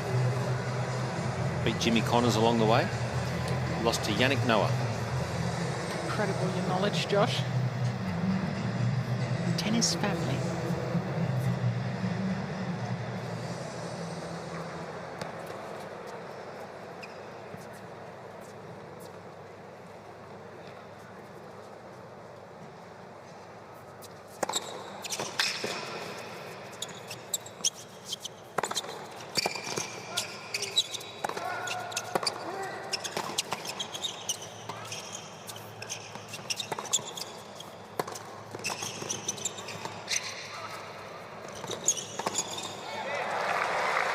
It's like they've been playing for years together. Maybe they have been. It's only 2 years apart.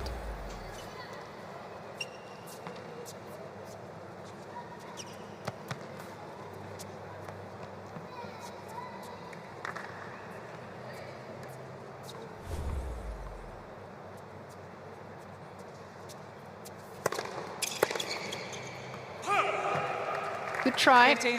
That's also extremely important in doubles and in mixed doubles to go down the line a lot on the returns to set a signal. Be aware to the person at the net.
20-14. How great is it to see both of them charging the net, and Vasselin, when he's stuck back there and they're both at the net, just crowding the net. He's missed a few. Well, this is a dire situation right here for Team France. They have to find a way to hold here.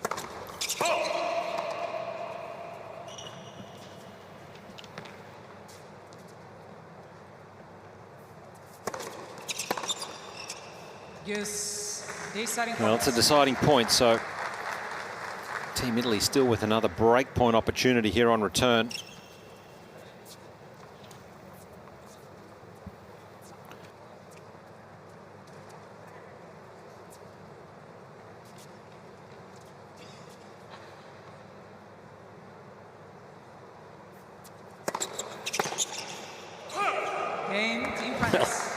Didn't miss by much. No, but smart. I mean, even though he's missed that, he gave it a shot. He gave it a go.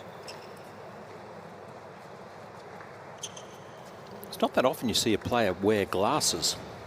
We haven't seen a lot of that on tour. Casey? No, we don't, do we? But I feel like having seen a little bit of a play, I think maybe perhaps inside, I definitely think they're obviously prescription ones, but also they did actually just turn the lights on in here at change events. That's what Roger Vasselin was talking to the umpire about. They actually were off, but it seemed to be getting a bit dark outside, so the light flicked on, and it's a lot easier to see out here now. I remember Martina Navratilova, she wore glasses because she couldn't wear contacts on the court.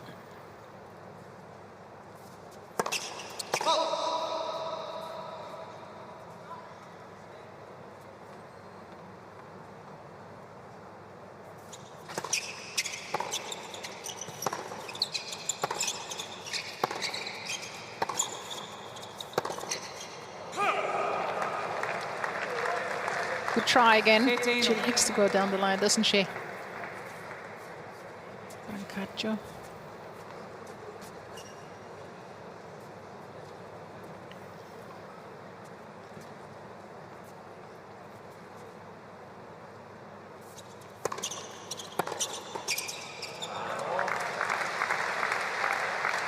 He's only 21, Caboli, but he certainly has a good feel what to do on the court, natural instincts. Yeah, I think when you see a classy player, they seem to have a lot of time on the court when they're out there playing, and he certainly has a lot of time to play his own game style.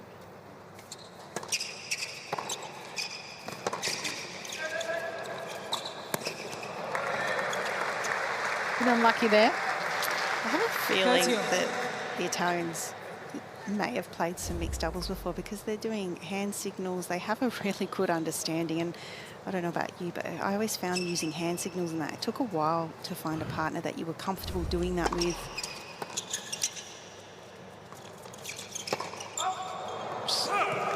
Yeah, that's right. That's not easy. And we've seen it in the Laver Cup. I remember when Roger and Rafa played together, and Rafa was getting a bit confused with the hand signals.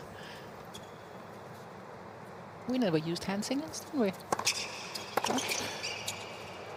Oh, it's dropped in. Well, just gets the back of the line, and that is a break back. Well, it's been Italy who've been dominating, but France now hit back, and we're on serve. 4-3 first set.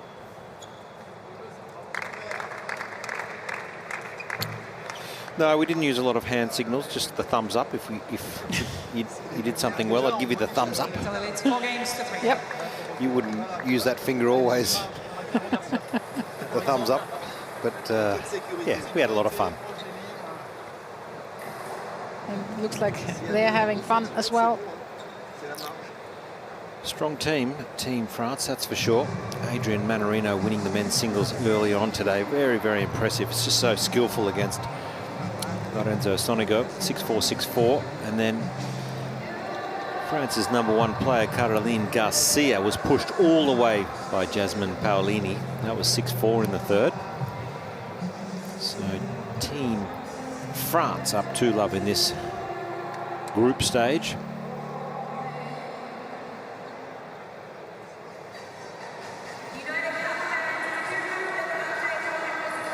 course, Lorenzo Sonego, real talent, a real delight to watch.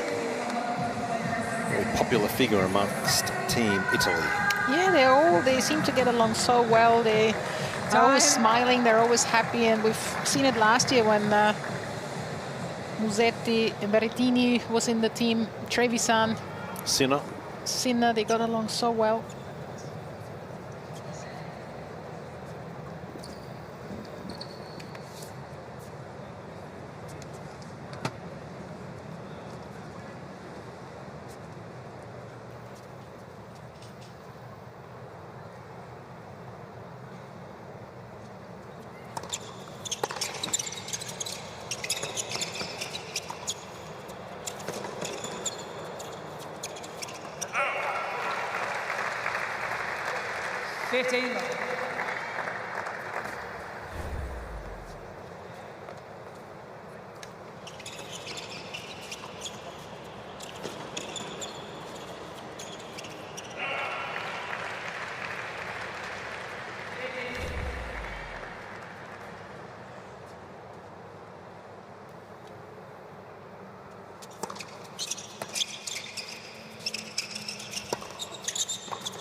You get the feeling this is a very crucial game in this match.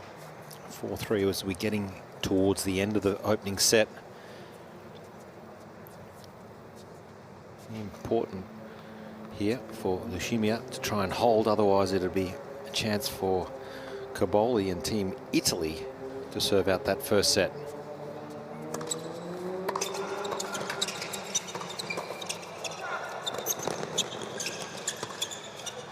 Too good. Gee, Casey courtside, that would have been an absolute delight. Oh, I love that. I obviously am a bit biased with the left-handers. Played this shot many times throughout my career, but how great that she puts so much spin on this. So it's over the head and goes well in. Beautifully played.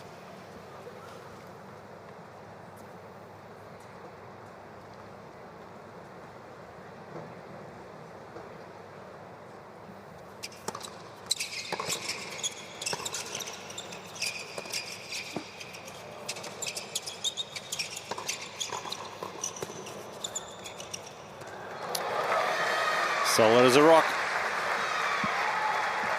40-15.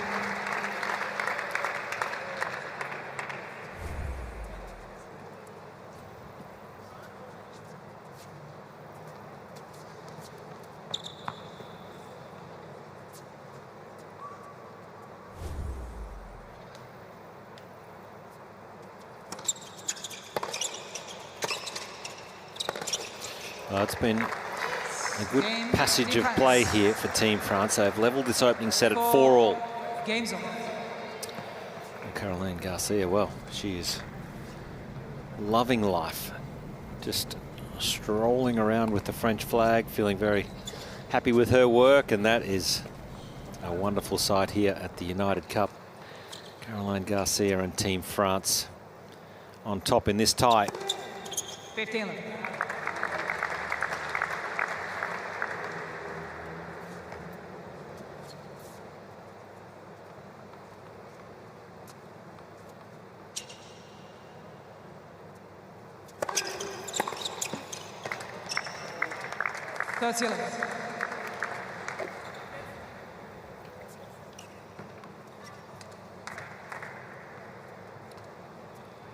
She's Caroline Garcia, her favorite smiley bucket heads. 40. And just such a quality player, Garcia, to have in your team, because we know that she's been one of the best doubles players in the world, been as high as number 4 in singles. So a real asset for Team France.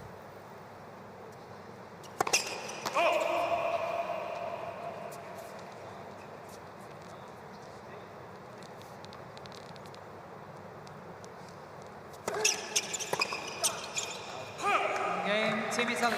No problems for the young gun Flavio Caboli, and Team Italy move ahead. 5-4 first set. 5 games to 4.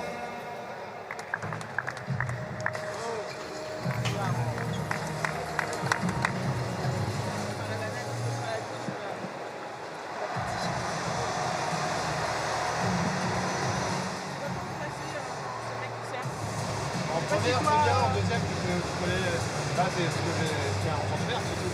Non, non, non, mais je veux dire, pour moi, quand je reçois le mec, j'ai l'impression qu'il prend trop à faire. Je sais pas si tu pourrais anticiper un peu plus. Ah oui. Nice to see Caroline Garcia in the off-season. In fact, went on a trip to Antarctica. Got to see her experience jumping into the freezing cold waters. It's a different holiday destination. Most players try to go to places which are a little bit warmer, like the Maldives. He's an explorer.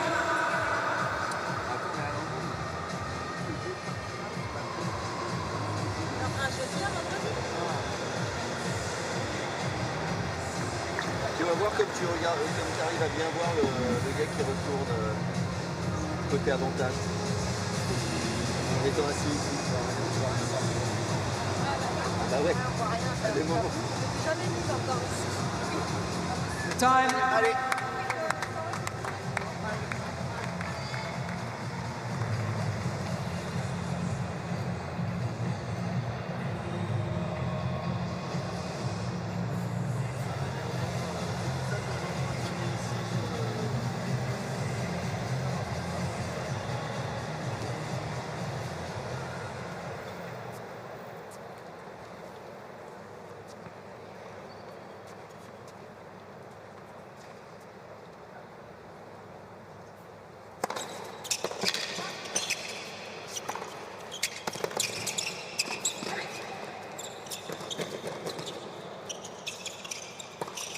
Had to be a winner, and he did so well with the footwork to get around.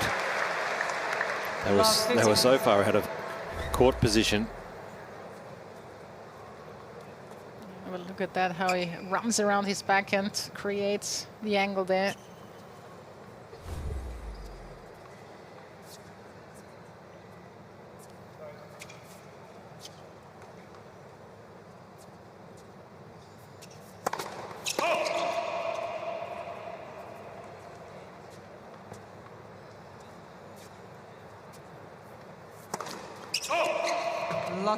He's a bit of trouble. Love 30 on serve.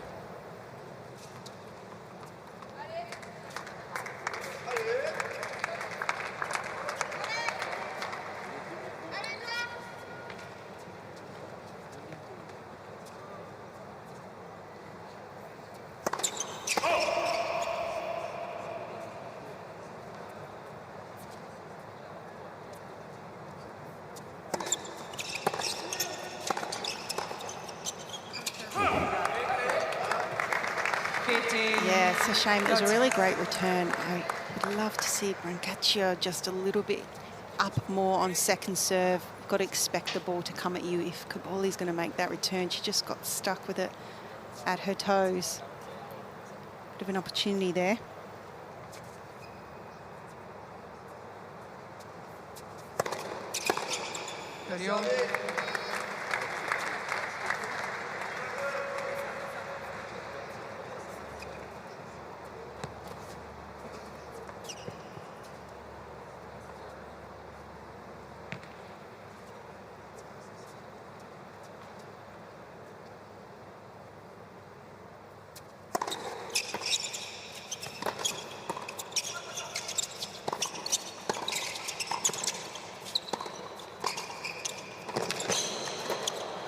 Yep. Good racket work, but I'm just not so sure that that was the right play there from Brancaccio, going back to Roger Vasselin a few times there at the net. You have to always target the woman most of the time anyway. There's just too much experience there from Roger Vasselin.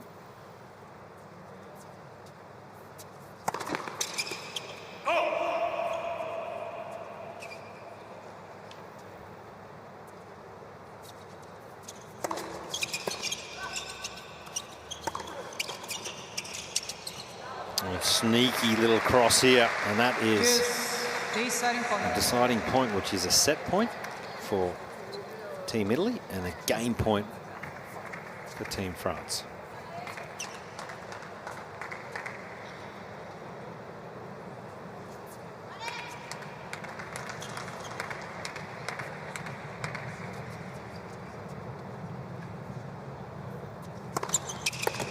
That's Game Team France. That's unreturnable, isn't it? That's just such accurate serving from Roger Vasselin. 5-5 first set.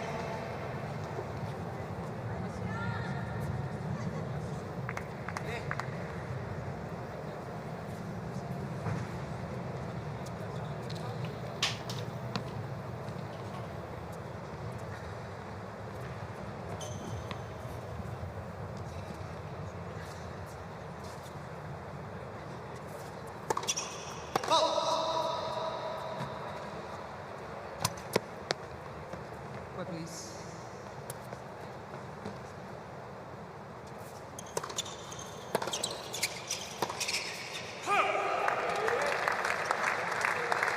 Sometimes, I mean, it's the right thing to do to go down the line, but there's sometimes Brancaccio is out of position.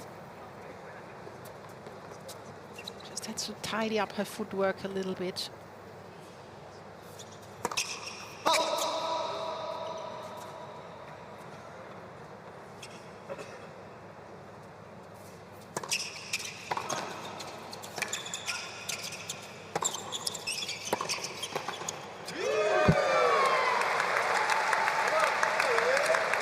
Perfect timing for this cross from Virginia. Timed it to perfection, when to step in.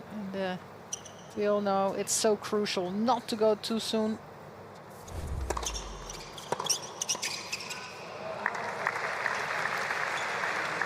That's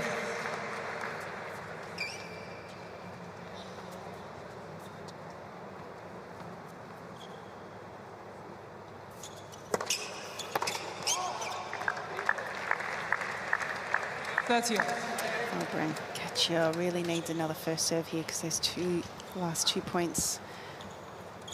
Much better for Team Italy when she can just get a first serve in. 40. Yeah, point in case right there. Good numbers on serve. 80% of points won when that first serve goes in for Team Italy. And a similar number there for France as well.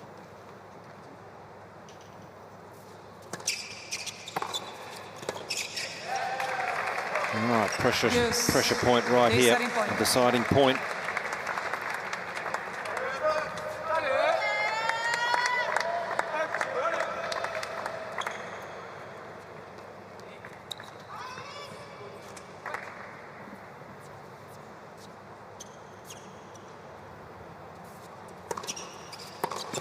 Oh, that was open. But it's Team Italy who hold on 6 games to 5. and push ahead. 6-5 first set.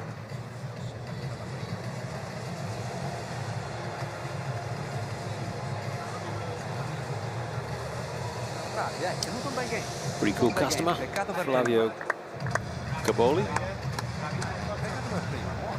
I mean, this must be so much motivation for him to see Italy winning the Davis Cup, going so well, you know, with the Sinner, Musetti, Berrettini in the past. He's been injured a little bit, so you can probably think, I can do this too. That's right. Just being around this group environment, they have a wonderful team spirit. We know that they've been out to a few dinners this week where the whole 17 of the team and the extended support staff go. Anche sullo Sheva Slam è meglio metterla prima, però è ancora più importante di là. Adesso mandare, stai rispondendo bene. Ferma, And I think it helps also, you know, they're working together and not against each other. Attenta allo slice, perché a te piace andare col dritto, ma ti verrà così. Quindi ti conviene andare di anticipala bene, vai decisa e manda al braccio. Dai, Time. Ale, andare.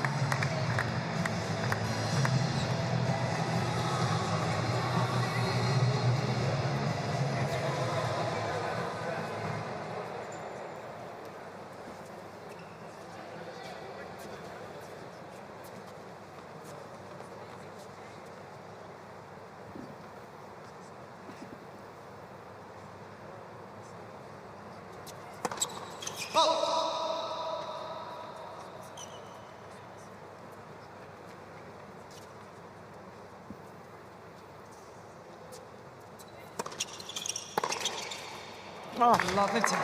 really picked a spot on that return. Second serve from Lushimia. Of course, he's going to go for it. Doesn't he look like he belongs on the totally the big stage? Kaboli. He feels so comfortable out there. He wants to show everyone what he's got.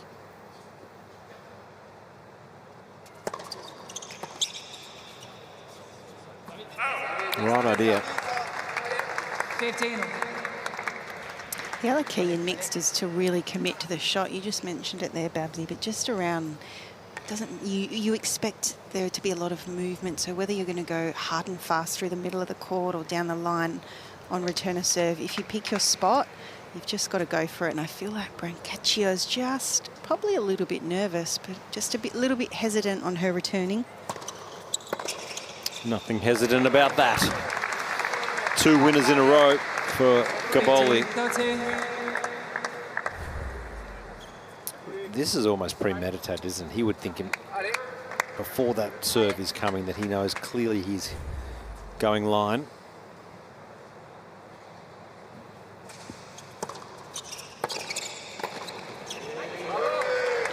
Yeah, I agree with you, Casey.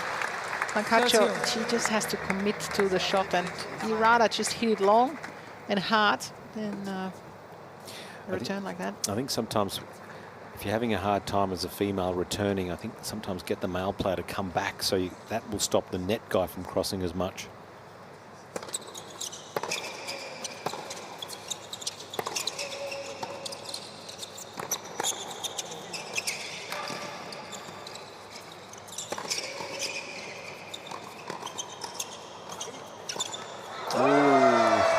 Good hands from Lahimia.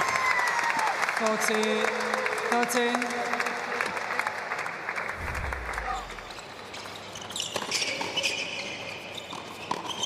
Oh, it's great reaction.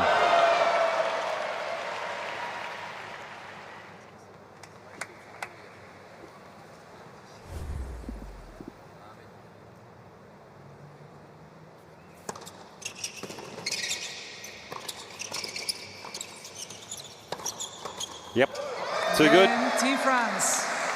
Yeah, I liked the way she moved forward to hit that volley. 6 games all. Lushimia. Tie break. It's all open in this first set. Who do you give the edge, Josh? I think the Italians have been more on top so far in this first set. They've won 3 more points in total, so it's been very close, of course, but I think Kaboli has played exceptionally well.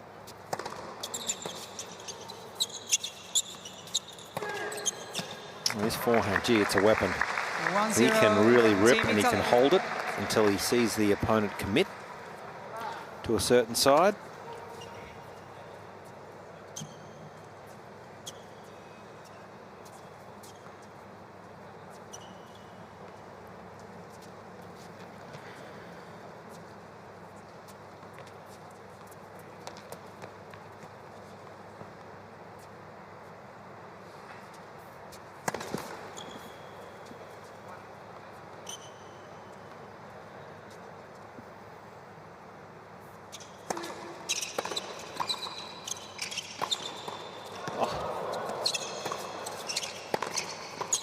Good put away, wasn't it? She's super aggressive at the net now, Lushimia, isn't she? 1-0. I like that. She's committed to put them away. Sure, she would get a lot of advice there from Roger Vasselin.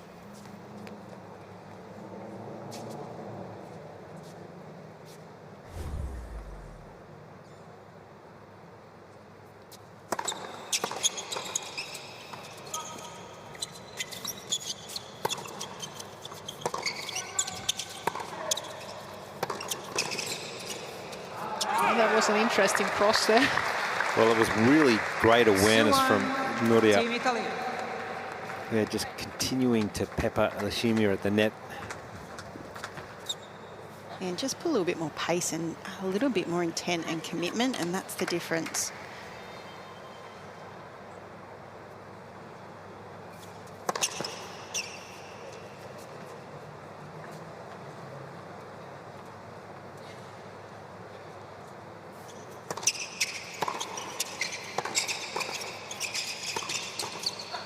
Yep, just free-flowing, quite a natural ball striker. 3-1, Team Italy. Brancaccio.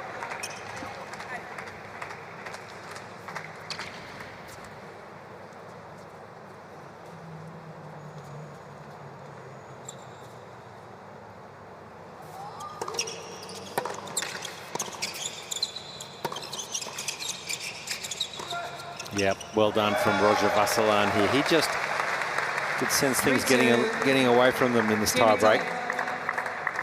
Captain needs to step up, and he's delivered.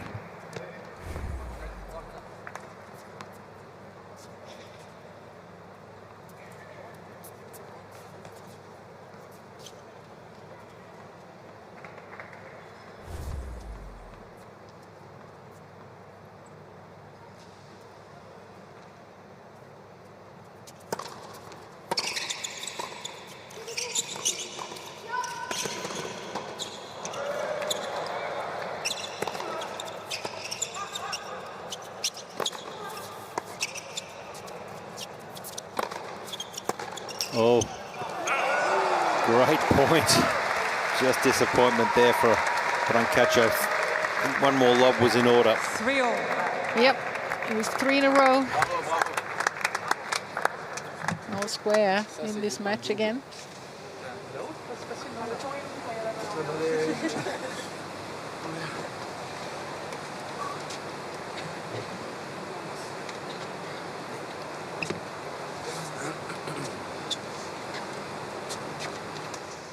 Nuri, bene, bene. Ale, dai.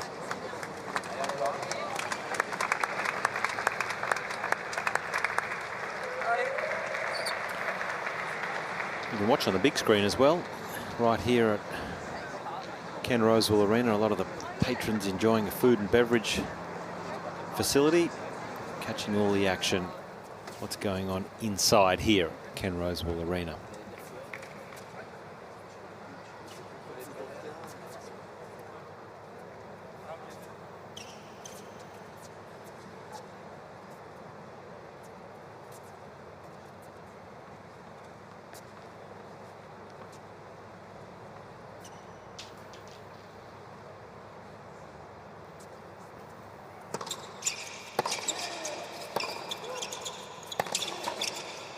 Yep.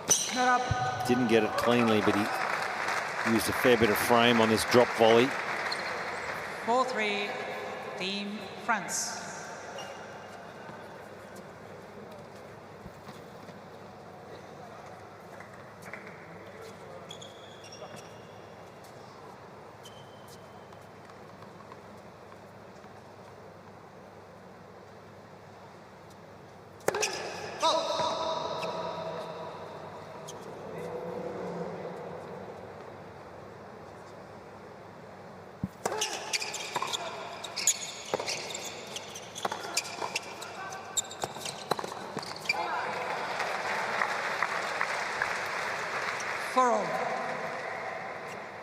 He's been holding his shoulder a few times the other day as well, when he played that deciding mixed doubles.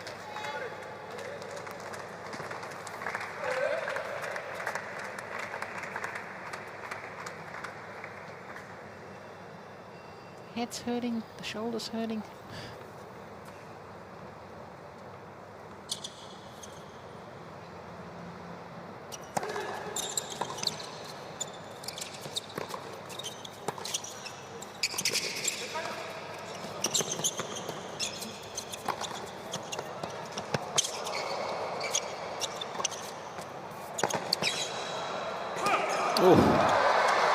Just wide, I think. Wouldn't surprise me if they were going to check it. Italy is requesting a review on a call on the right pass line.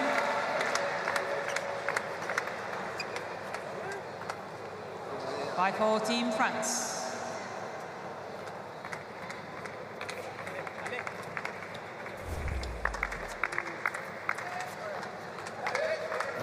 Alexandre probably thought this was enough. That was going to be a winner, but great athleticism from Kaboli to get a lot of racket onto it.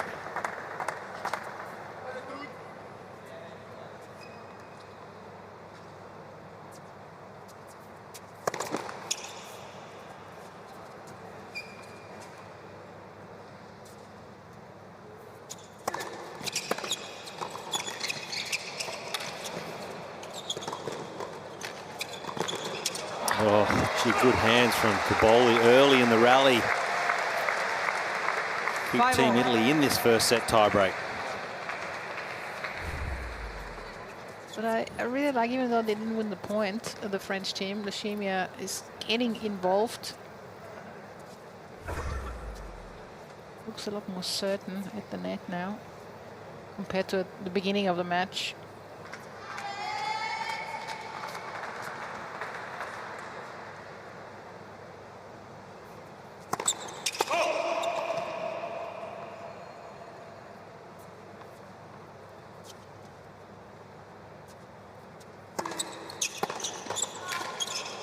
Oh, that's great reaction from Lechimia at the net. That was rifled. Team France.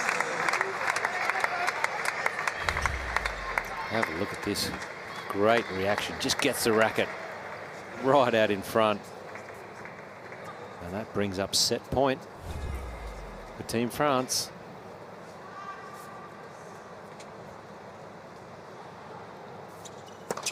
Let's first.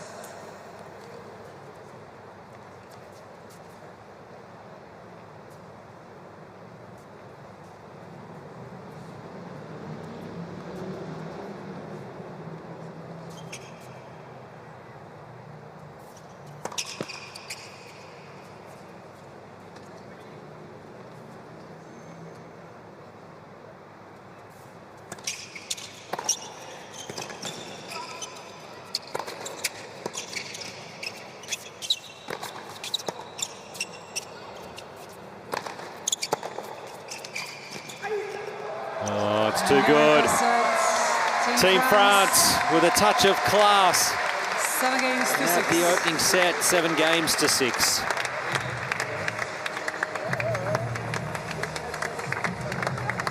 Yeah, it was a tight set.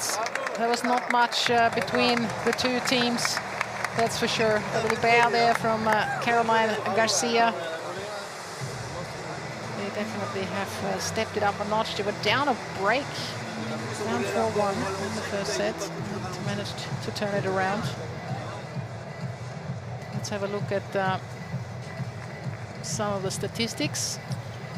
Good first serve percentage there as well. Probably could do with winning more points whenever that first serve goes in. Team France, similar number at the same number at the Unforcera department, but it was entertaining to watch, that's for sure. And the reason why they ended up winning that first set is because Alexandre Lechimia, I think she was just more active at the net. She was more convinced, she was more certain to get involved.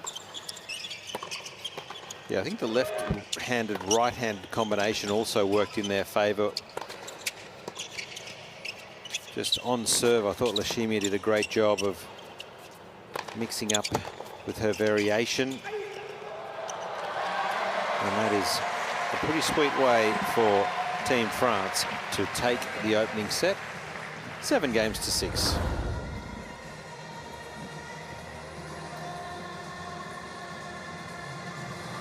So it's been a great day here at the Ken Rosewall Arena. Team France going along sweetly.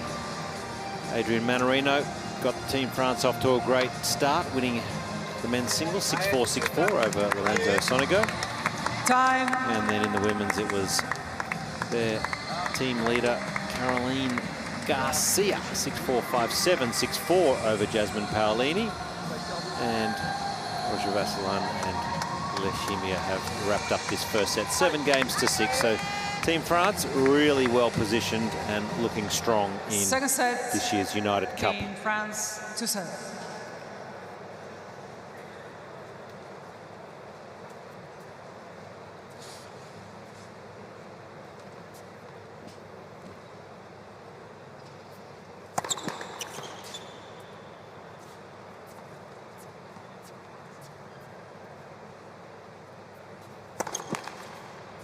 Love 15.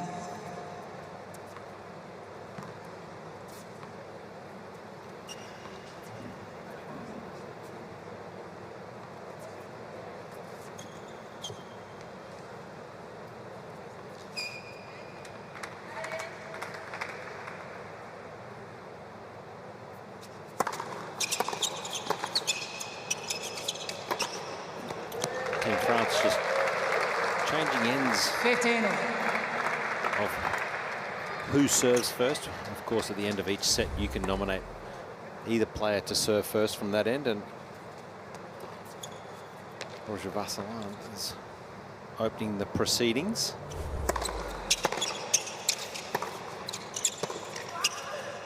Oh. 30-15.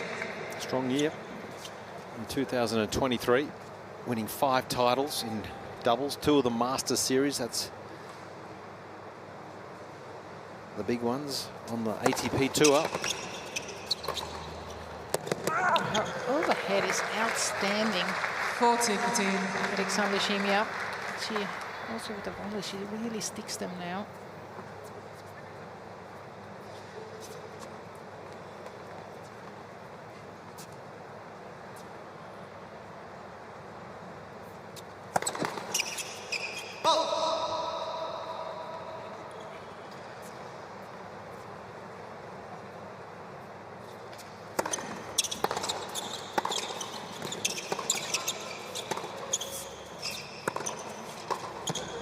Got better as this match has gone on. Has Lushimia. First game. Yeah, also she's faking a little bit more at the net. There's more footwork happening, and there's then more doubt coming up in Team Italy. Where to go? Sometimes I think the volley thought she was going to cross, but she didn't.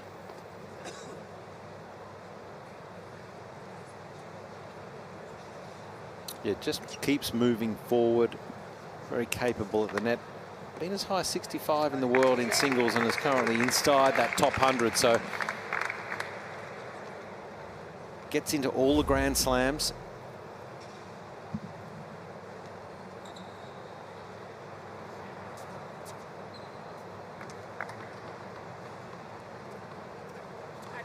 Tennis, such a big sport in France. A lot of players are members of local clubs.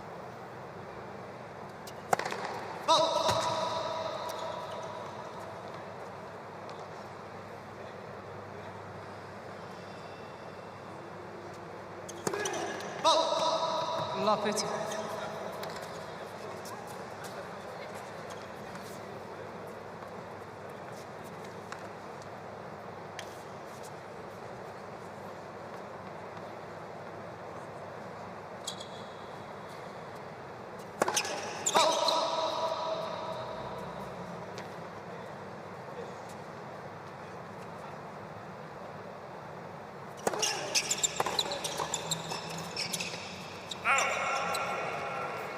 Feteno.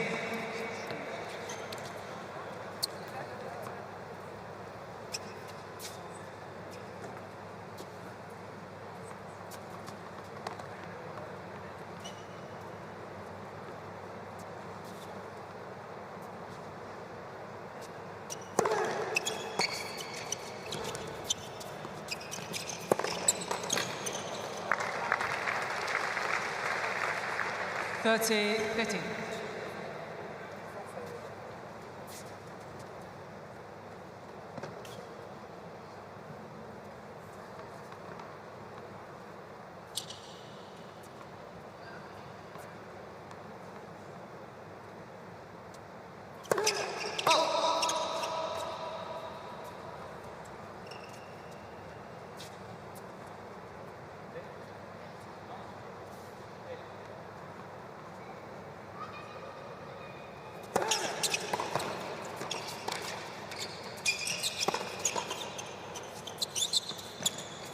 Oh, just pulls off this one a fraction. 30.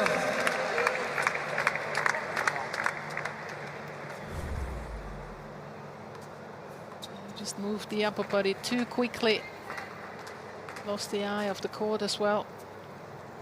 happy.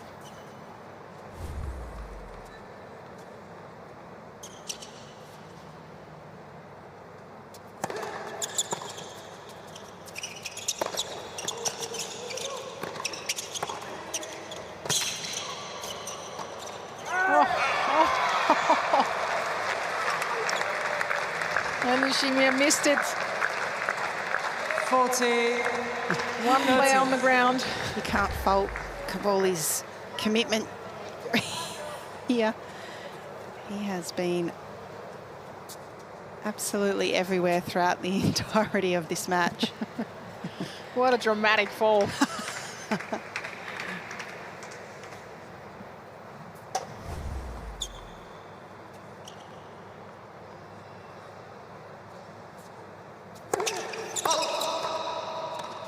Everything looks way more dramatic in slow-mo too, don't you reckon? Yeah, that's true.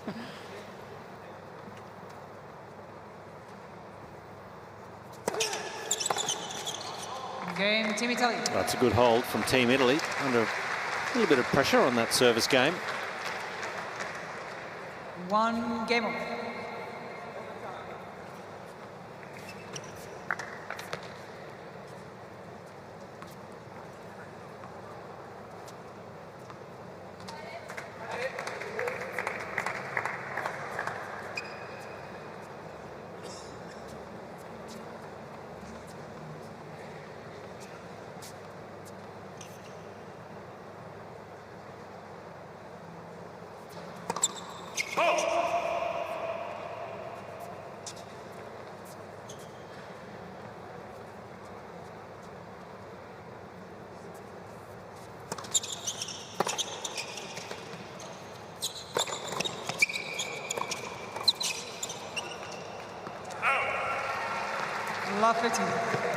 Nice reflexes on the first one from Roger Vasla.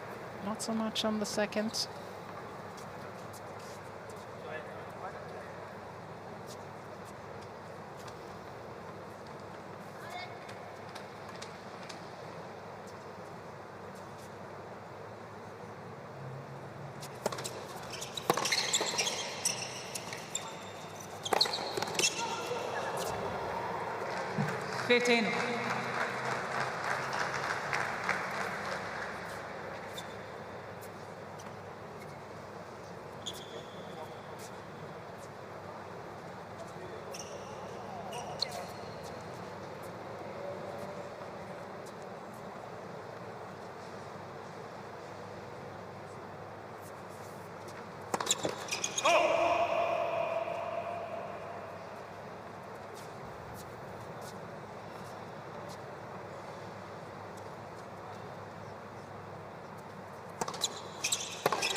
Oh, miss it.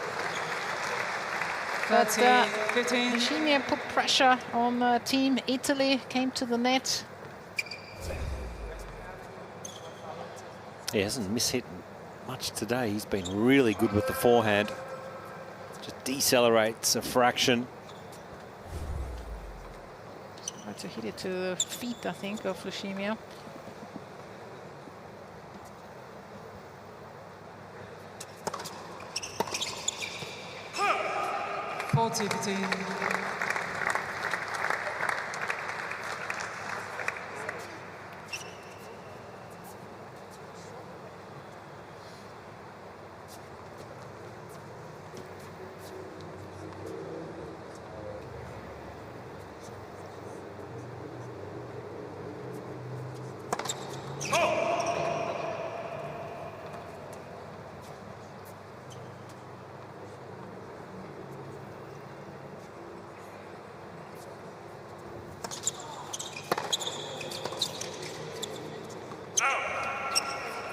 Forty, 30.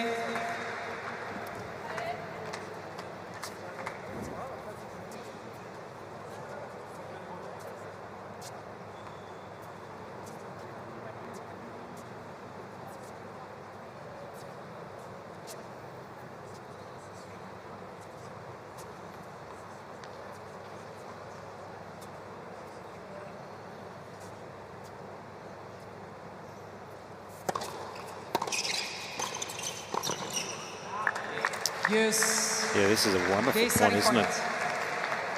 Set up by this return, it gets it dipping nice and low. That enables Kaboli really to push forward here. Big step forward, you'll see. Gets it right out in front, nice and high. So a deciding point.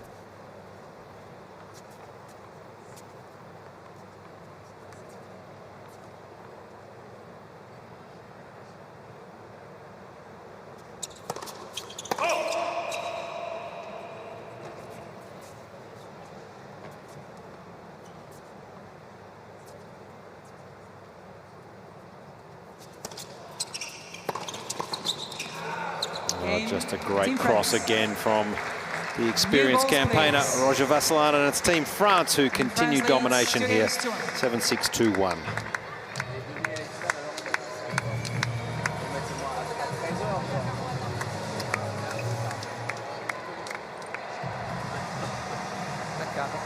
Well, plenty of action around Sydney over the last week or so, but especially here on this fabulous Sydney harbour. The Opera House and, of course, the famous Harbour Bridge, where you can do a bridge climb.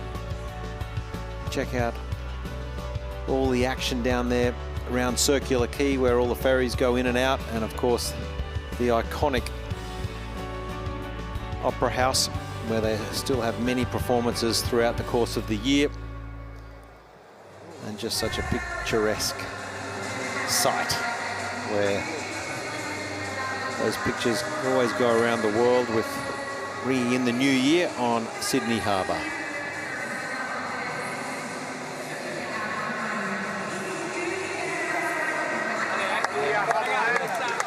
Seen plenty of glimpses of what is to come for Flavio Caboli and Nuria Brancaccio. Real talented ball strikers.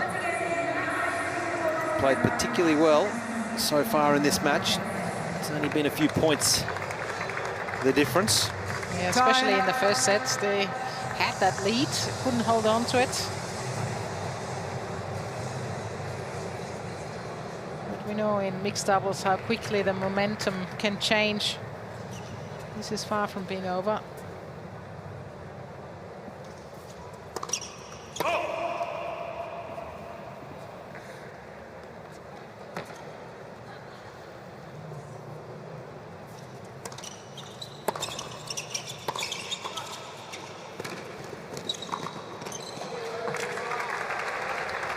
Love 15. Love that move from Roger Vasselin.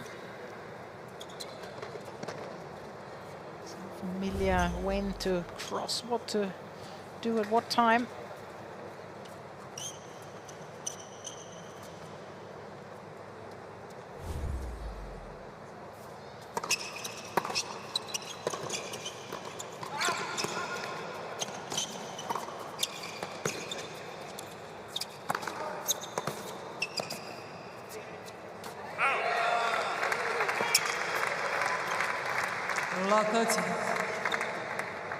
Bit of pressure here on Nuria Brancaccio's serve.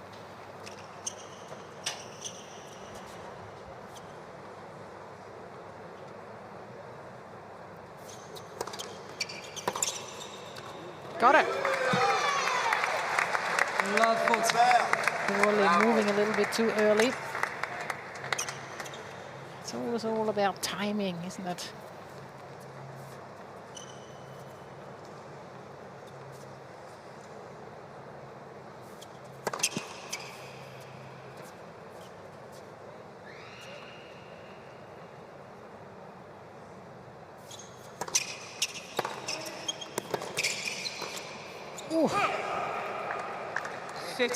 Missed it, but most of them she has made so far in the match, so just have to move on. Still like it when she gets involved at the net.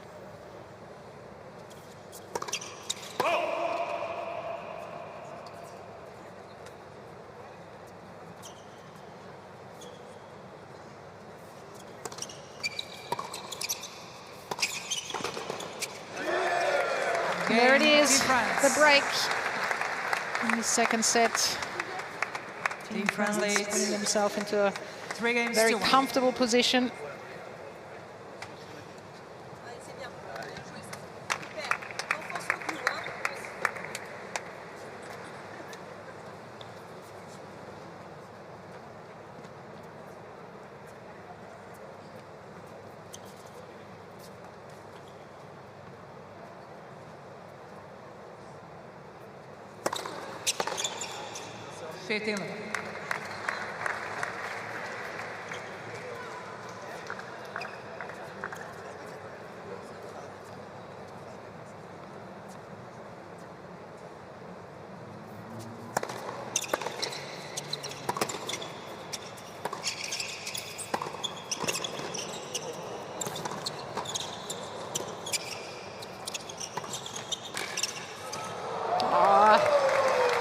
Would have been nice.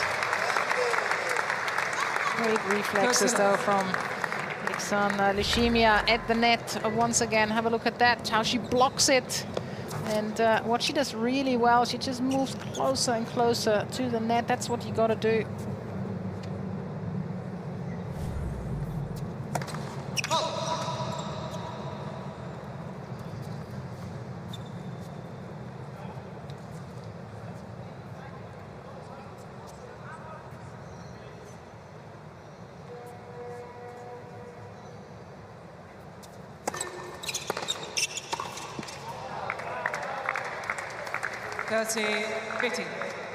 Great depth on that return.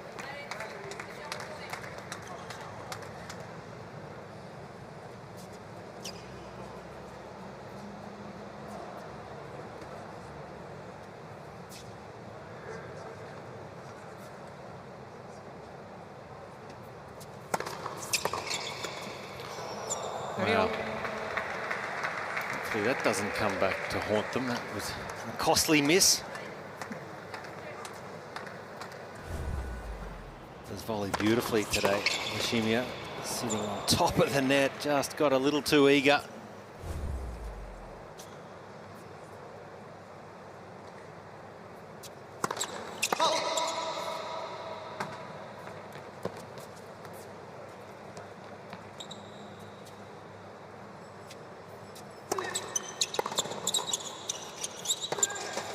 Oh, and again. 30, 40.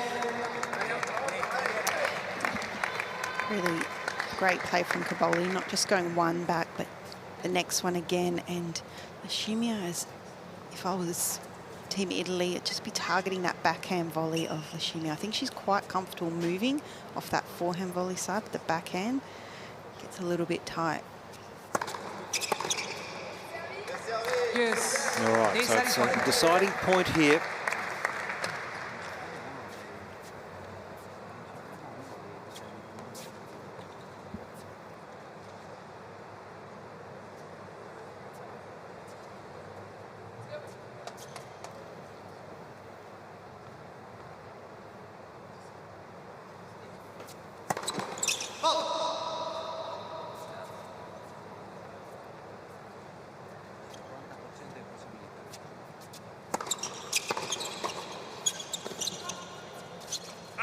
Makes no mistake of it this time, up at net, and that is an important hold for Team France.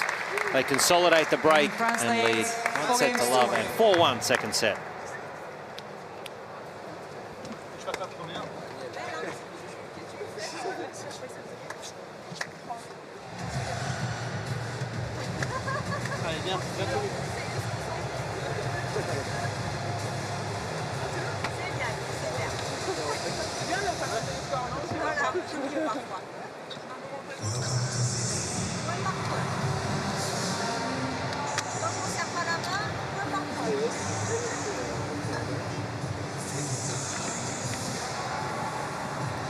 You're feeling pretty good about things, Team France.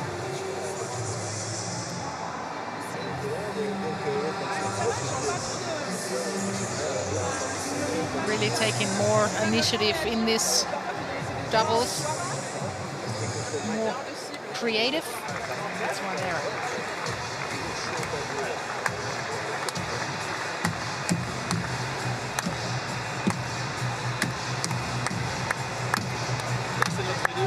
plenty of joy in Team France. They've won both singles a little earlier on the day. Adrian Manarino, too strong and too crafty for Sonego, 6-4, 6-4, and Caroline Garcia. They're getting it done against Jasmine Palini in 3 tough sets, 6-4 in the third, and going along beautifully in this mixed doubles. Nishimia and Roger Vasselin up a set and 4-1.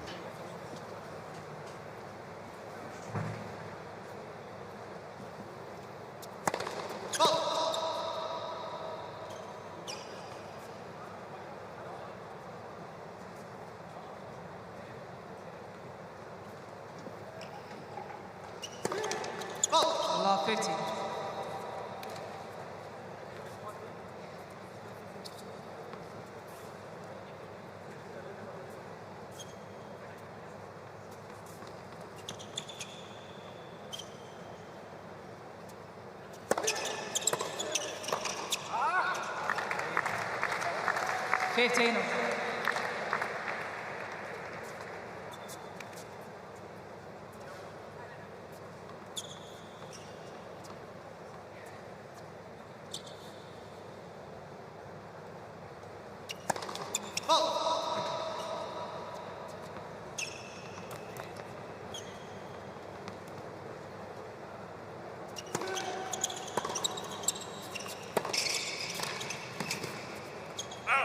That's that back and volley Casey was mentioning before.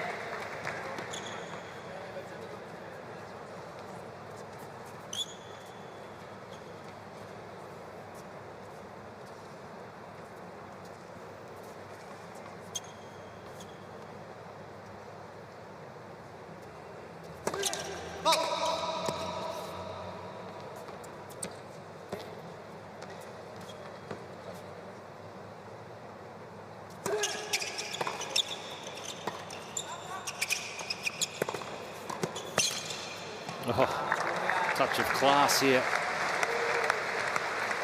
14. Nuria. We've seen flashes of brilliance from Nuria all afternoon, and certainly a very capable player, and I would expect her ranking to really keep pushing up higher.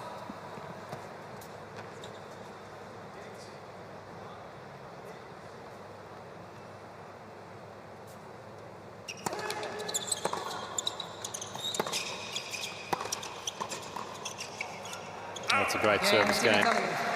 There was a much needed hold from Team Italy.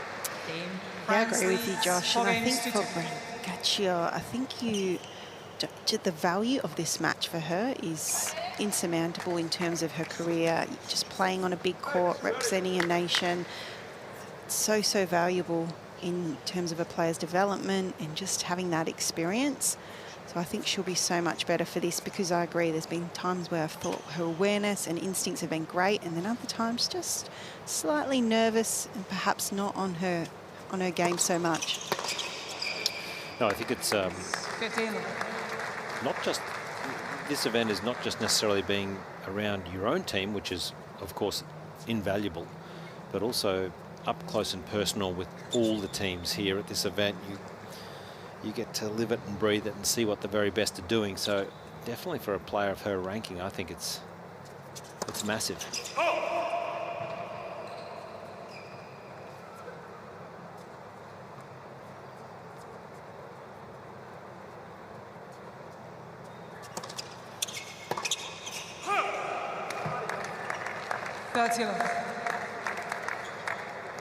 So playing on a court like this, she would have probably never played in front of so many people and in such a big stadium. What a great experience this is, and motivation it should be as well.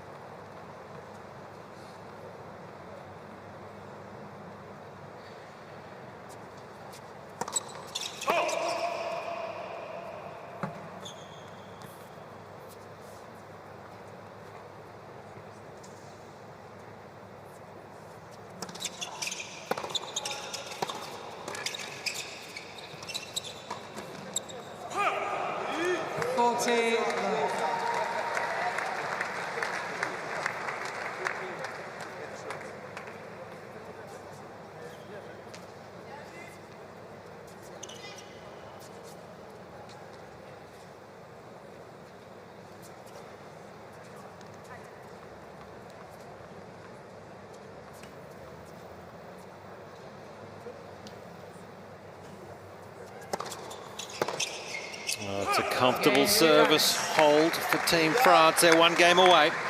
7-6, 5-2. Team France leads 5 games to 2.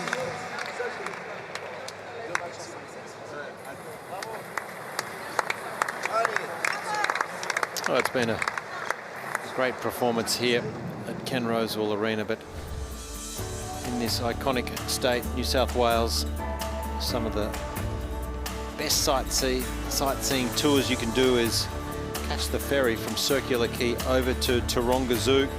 Get to see a lot of the native Australian wildlife.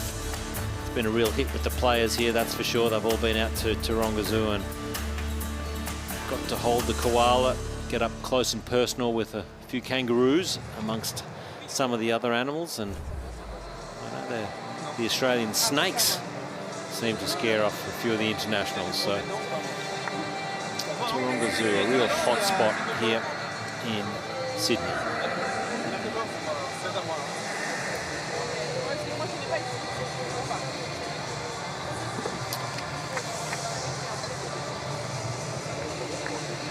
Team France very much have been well captained and well played from Edouard Roger Vasselin on the right there. He's been pretty solid all afternoon as a captain, and of course even better as a player here. 7-6, 5-2 lead. Just 1 game away to get the clean sweep here in Group D.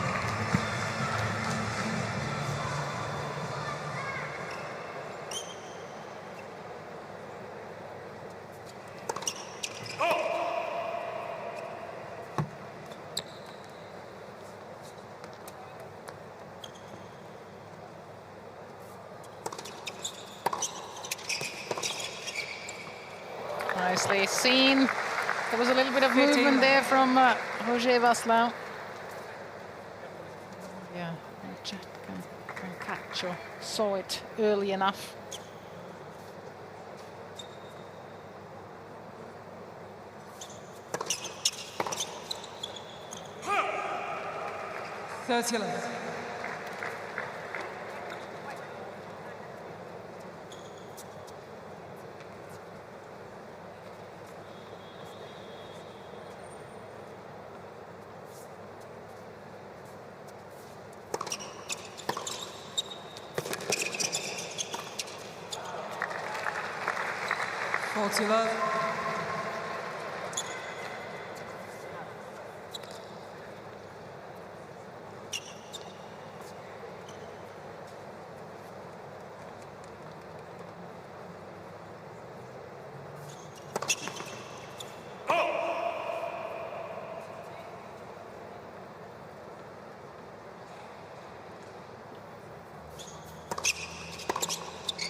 $40-50.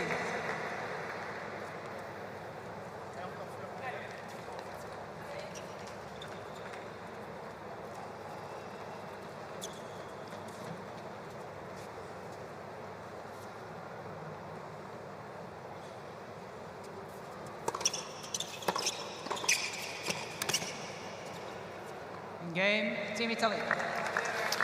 Well, it's always the important thing to do is hold serve, so you force your opponents to have to serve out and close out a match. So match now on the racket of Team France.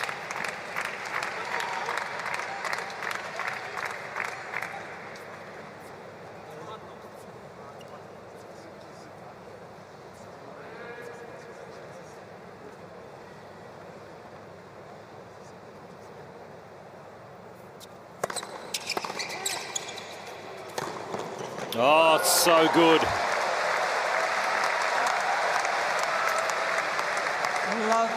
We've seen flashes of brilliance all afternoon from Flavio Caboli, and this is one of the best forehands he's hit all afternoon. Look at the acceleration he still has there. He flicks the wrist. Very talented player.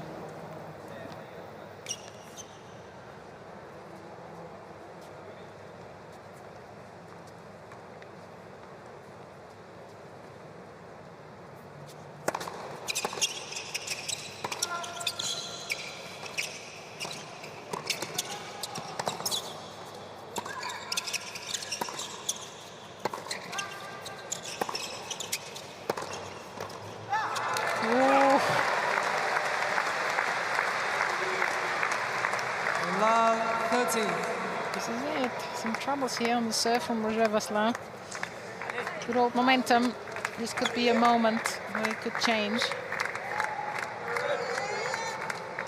Again, it's the backhand volley, isn't it? Yep. Lashimia, she just does not look as comfortable or in control on that backhand volley side.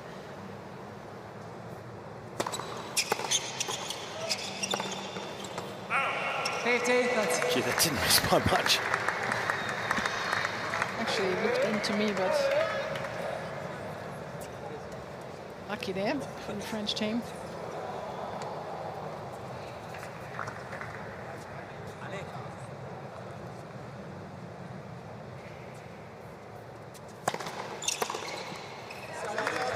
Good cross here. 30. Shimia just holding that cross until the last moment, so nice little recovery here. Back to 30 all.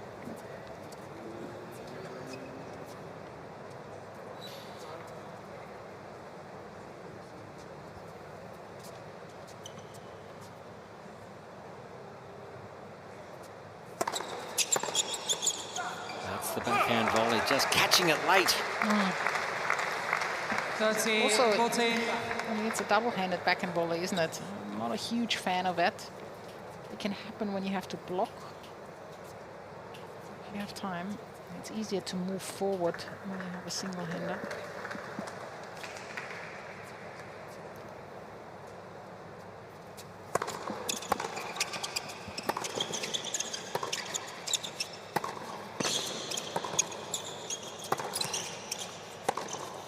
Oh, she's overcooked it again. So a few nerves here from Team France. And it's Italy back on serve. Team France leads 7-6, 5-4. Team France leads 5 games to 4.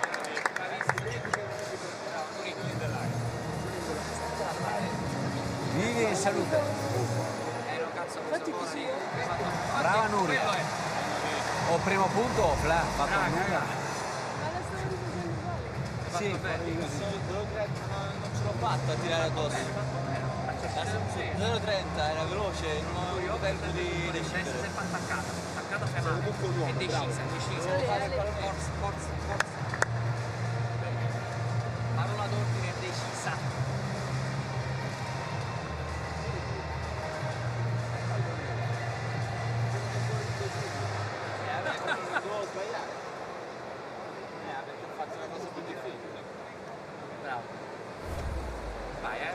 Sempre animo, forza ragazzi, forza.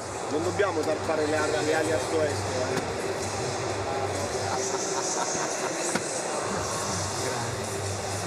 A little bit of a fight back here from Team Italy. It's France who are serving for the match.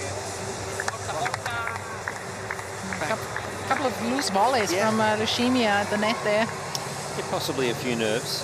Of course, for anyone trying to finish out a match, it's the hardest thing to do. Back on serve.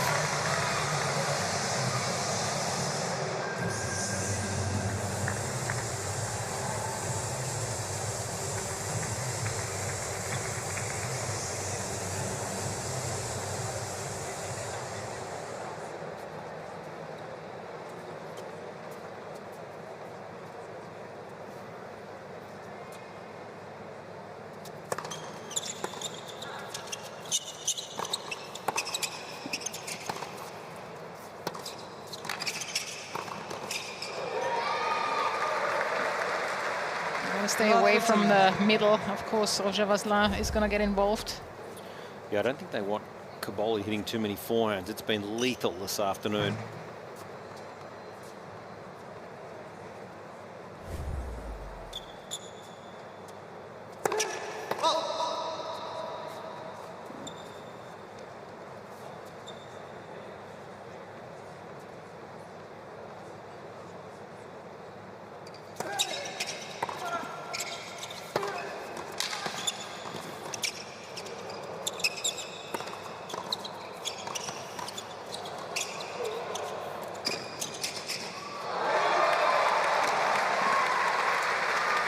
Great reactions from Lashimia here. To be able to stay in the rally. They were peppering Lushimia here. Excellent vision of the reactions.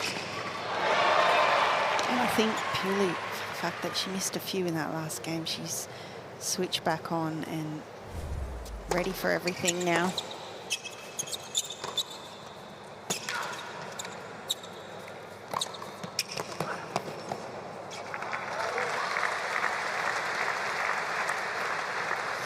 That's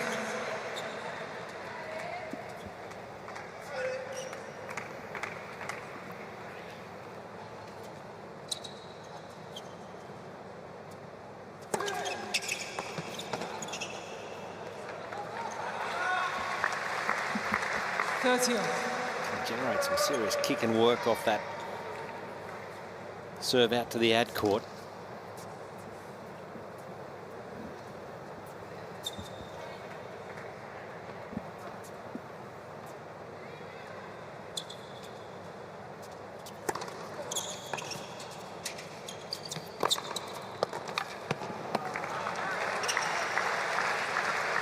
They're hanging in there, the Italians. They were the ones that break up in the first.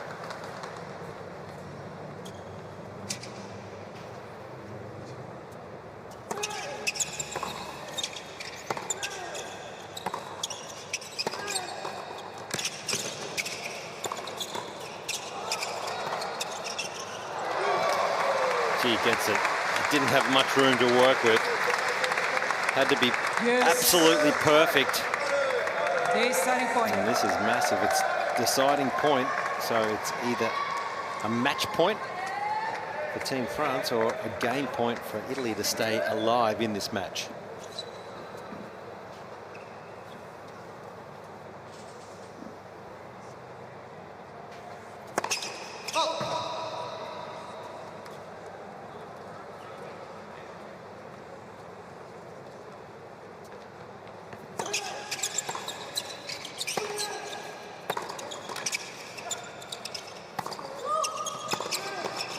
Oh, this time they get it. It is Team France with the clean sweep.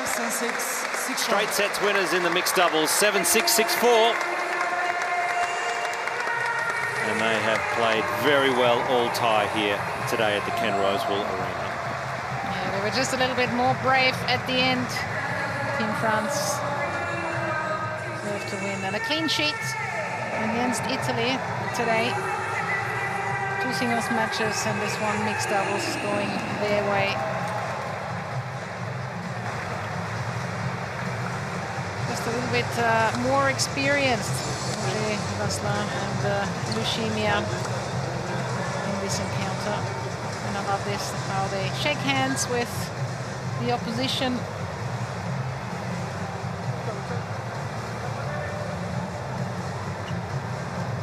A real thrill for these players to be able to get the opportunity to represent, play for their country here at the United Cup in Sydney. And they'll be feeling pretty confident as they have secured a spot in the quarterfinals.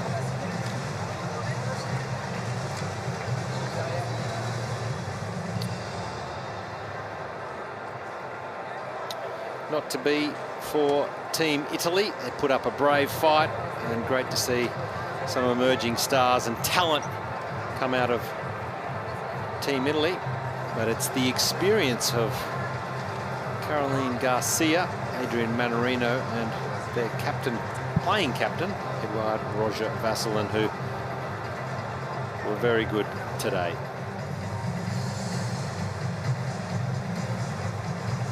Straight sets winner. 7-6, 6-4, and a little bit over an hour's play.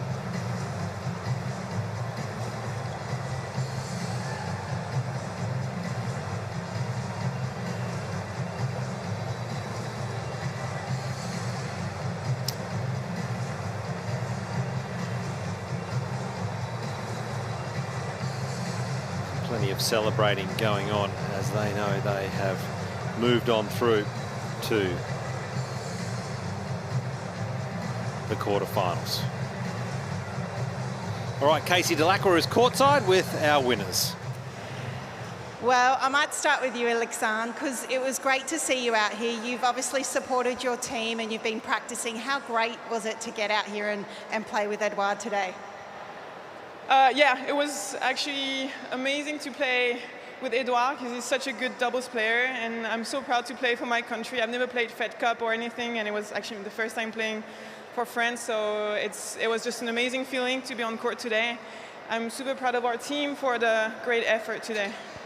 And you actually played superbly well, and obviously you are very comfortable around the net. Was there a few nerves going into the match today? Yes. Yeah, again, because I'm playing with such a good player, you know, you want to be at the right level. And also, yeah, I really wanted to play and like to win the third point for the team. And yeah, and also I had like tough nerves at the end, like finishing the match. It was, I really want to make the volley, but yeah, it ended well. Yeah, well, you did a great job, Edouard. You've been playing captain all week, being on the court, but how great was it to finish, 3-0 and really solidify that win for France? Yeah, that's a really, really nice win for us. I mean, all the matches are really, really tough. We played against a really, really tough team. In singles, they played really, really well. Adrian and Caroline, they did a very tough match. So we had no pressure at 2-0, but we still wanted to win because it's always we are so competitive. So once we are on court, we want to win for us, for the team, for everyone who is support us. So it was tough again. Sweat condition. I'm sweating a lot, but yeah, it was important to get the first win. As she mentioned, it was the first time for her to play for a country, so it's always important to play well and to try our best. And we are really happy to get the win today. And lastly, you have got a lot of French supporters out here that have come to support you during the week. You have qualified for the quarterfinals. So how excited are you to be going into have another opportunity to keep going here at the United Cup? No, definitely. That was the goal when we arrived. We want to win every matches, every tie. We are really happy to get through the quarterfinal. We need to get some rest today and be ready for tomorrow. But we'll be ready. We'll be ready. We know we are a strong team, but we know every match are tough. And for sure, we hope we get some support again. I think tomorrow, if we play tomorrow. So thank you everyone for coming. Well, everyone, give it up for Team France.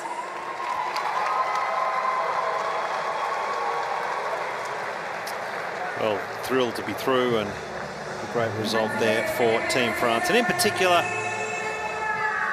Alexandre Lechimia, first time representing France, so a really monumental day there for Alexandre, and played brilliantly.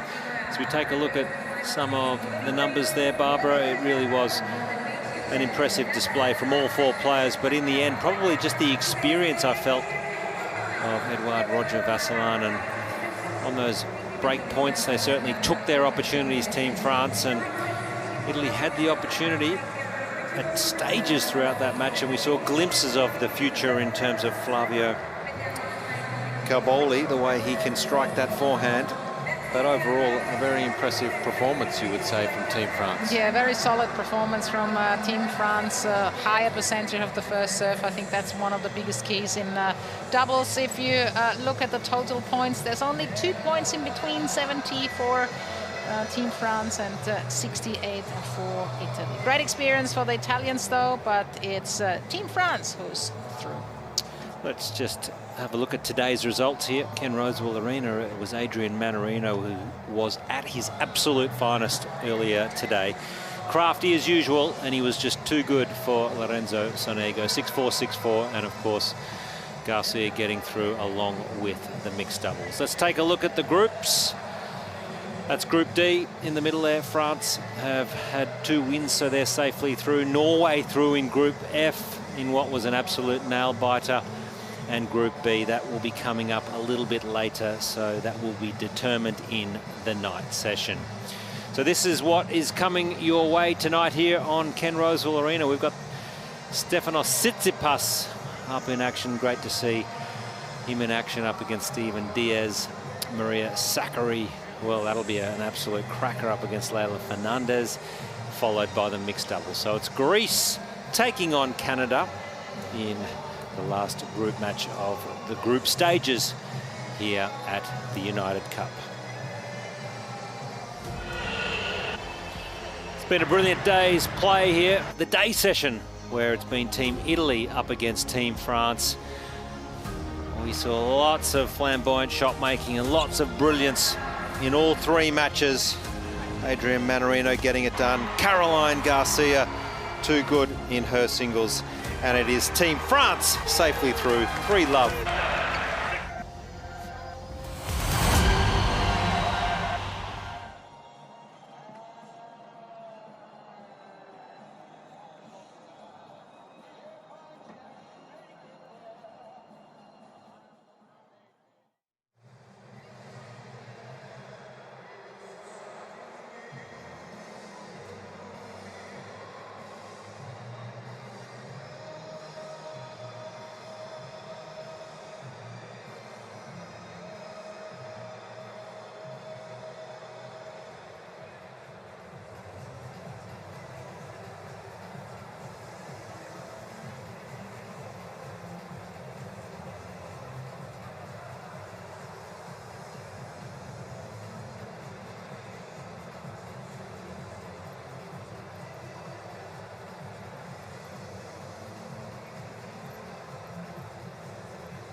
some serious wheels, Alex Simonov. Have you ever seen anything like it? Djokovic out of this world. Perfect Pagula. You won't see better tennis than this all summer.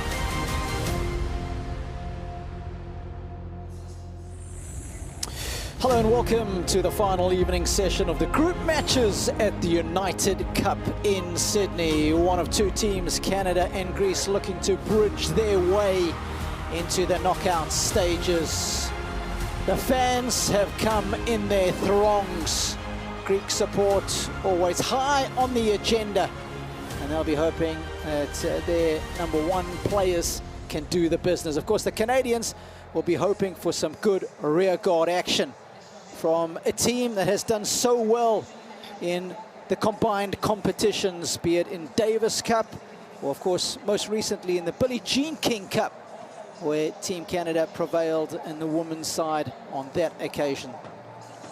It's the Ken Rosewall Arena that is the centerpiece and has been for the last few days in Sydney, and the Greek fans have been outstanding. A big shout out to the Chilean fans who provided a fantastic atmosphere when those two teams were in play. My name is Rob Koenig, delighted to have Mark Philippoussis alongside me for an order of play that is, of course, someone that you've worked with so close, Steph Tsitsipas. He'll be taking on Steven Diaz. Still, Felix Auger-Aliassime is resting his knee. We will see him a little later in the mixed doubles. But the second match of the evening could be a blockbuster. Maria Sakkari takes on Leylah Fernandez.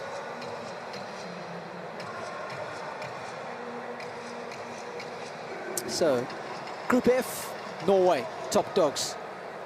And of course the group standings in Group B, Chile, Canada and Greece. Now, by my understanding, if Greece were to win 3-0 this evening, they would go through. Of course, if Canada win, they automatically go through by virtue of the fact they've won 2 and lost none. So they have a little bit more room to maneuver. They can still lose one of the matches. If Greece win 2-1, well, then we get our calculators out for percentage of games won. But we'll leave that for later on in the evening. Of course, that's when the second match of the tie becomes so pivotal. Had a little chat with Felix a little earlier, and he's trying to give his knee the maximum amount of time to recover before he goes all out on the singles court. I think some of the fans will be a little disappointed that they're not seeing the Tsitsipas Auger-Aliassime matchup, but nonetheless, I think they'll be delighted to see Steph. Robbie, it's good to see Steph playing tonight. He hasn't had the best preparation, but I will believe that his back is feeling 100%, or else he would not be taking court. So that's a very good sign, and looking forward to tonight's match. Still a tough match with Diaz, that's for sure.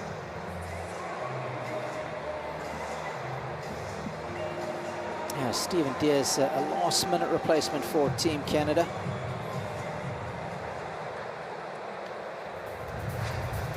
So not long to go now. Let's get ready to welcome both teams to the Ken Rosewall Arena. Please welcome our first team representing Canada.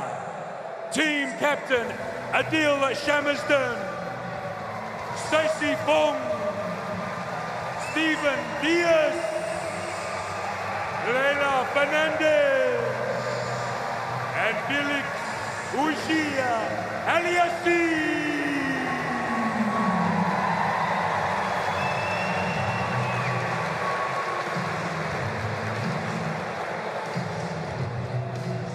Opponents for tonight's session. Representing Greece, Team Captain Petros Tsitsipas, Valentini Grammatikapoulou, Stefanos Sakellaridis, Despina Papabiel, Stefanos Tsitsipas, and Maria Sakkari.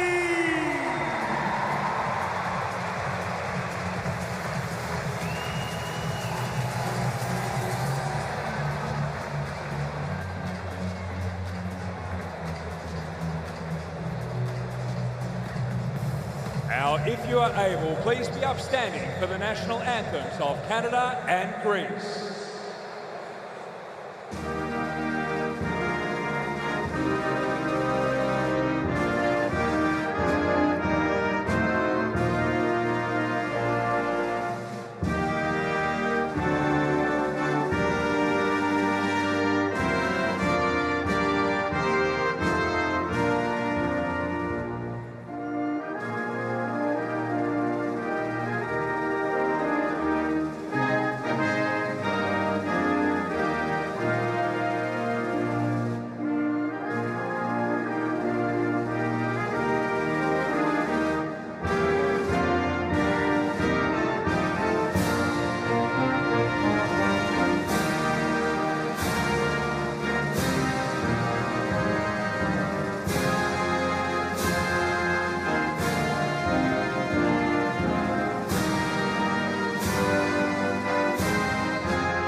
Well, national anthems always create such great energy. And that's what we will be looking forward to this evening.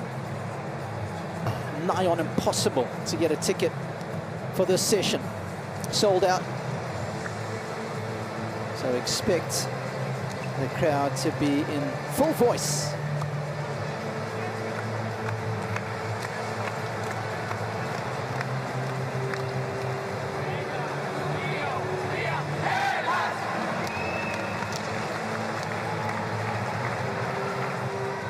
On paper, Team Greece, a very, very strong lineup.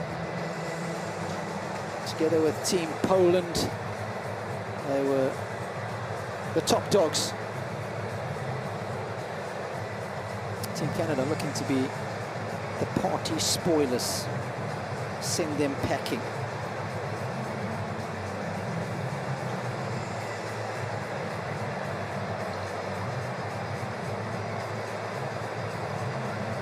Steven Diaz gave a good account of himself in the first match that he played against Nicholas Jarry.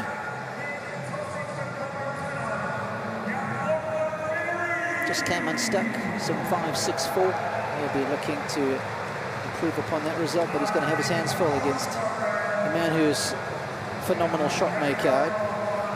We commentated on a fair few of those matches last year in Perth, and he was outstanding.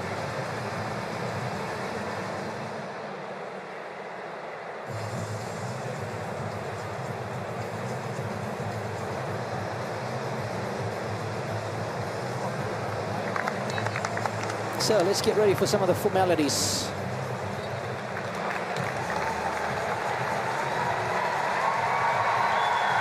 Renault Liechtenstein is the champion.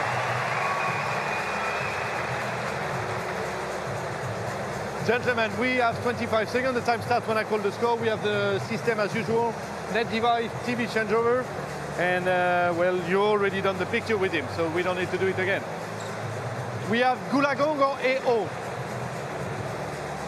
We have AO or Goulagong. Goulagong. All yours. Very good. Oh, receive. Cool. Can you do a picture again, please? Thank you.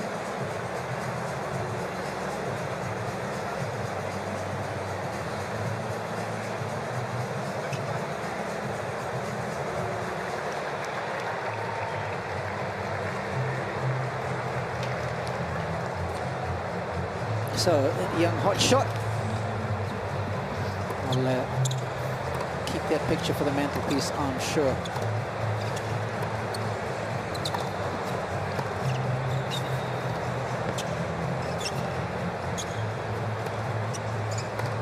Well, Steven Diaz, who has been thrust into the spotlight at 32 years of age, with the injury woes that Felix Auger-Aliassime has been having. He's the one who's been stepping out there for Team Canada, and boy, did he play so well in the mixed in their opening match, Mark. Wow. He did. I mean, he's got a very good understanding of the game. Played a great singles match as well, and you know, for him to play good mixed doubles, you know that he has a good understanding of the court and the angles, and it's very impressive. Yeah, together with Leila Fernandez, they secured that first tie win against Chile. Spent most of his career playing at the challenger level, peaked at 134 in the world. And just having a look back at his previous season, mostly playing at the challenger level. Started last year ranked 276 in the world and is finished at pretty much the same ranking. So has plateaued. He just doesn't have the firepower to make it into the top 100. Fantastic ball striker, but of course in this day and age, Steph Tsitsipas is the tennis prototype that you want. He's tall, he's so strong, and he is such a good athlete. I think often we focus so much on his forehand, but his athleticism for somebody 193 is unbelievable.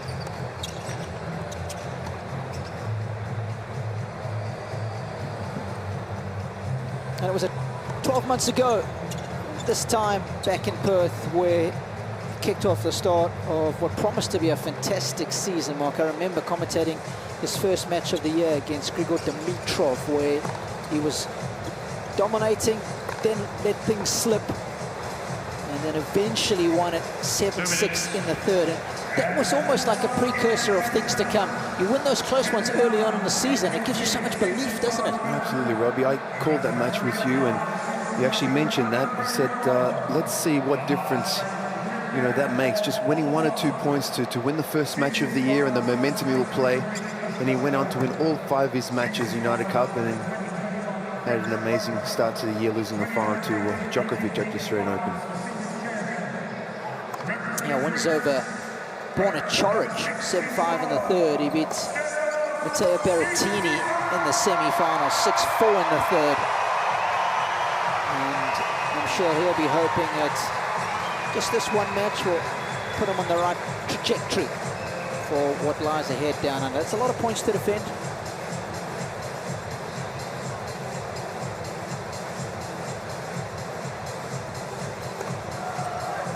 Didn't finish the year as 1 minute strong as he would have liked.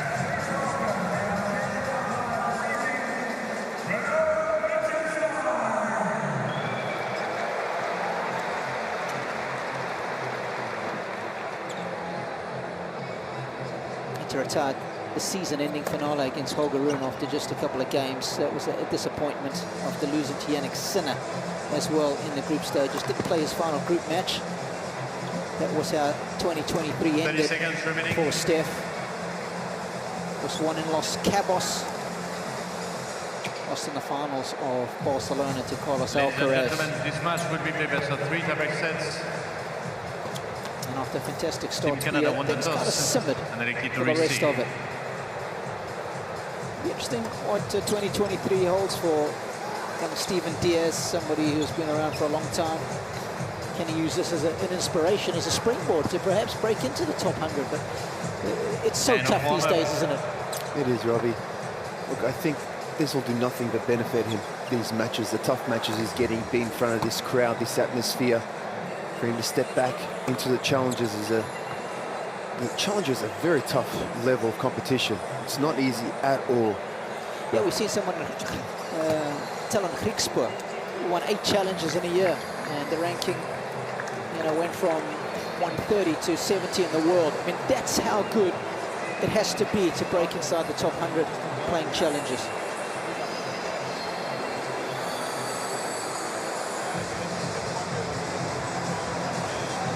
Not too often you get to play a guy who's like a top 10 player, so let's go, baby. Let's go. Wise word from team captain, Adil Shamastin.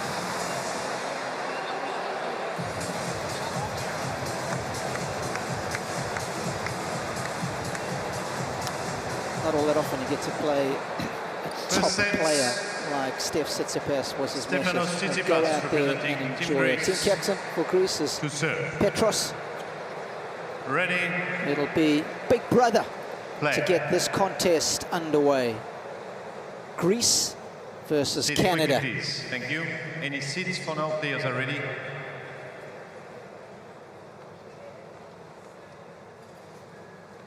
For a place in the knockout stages.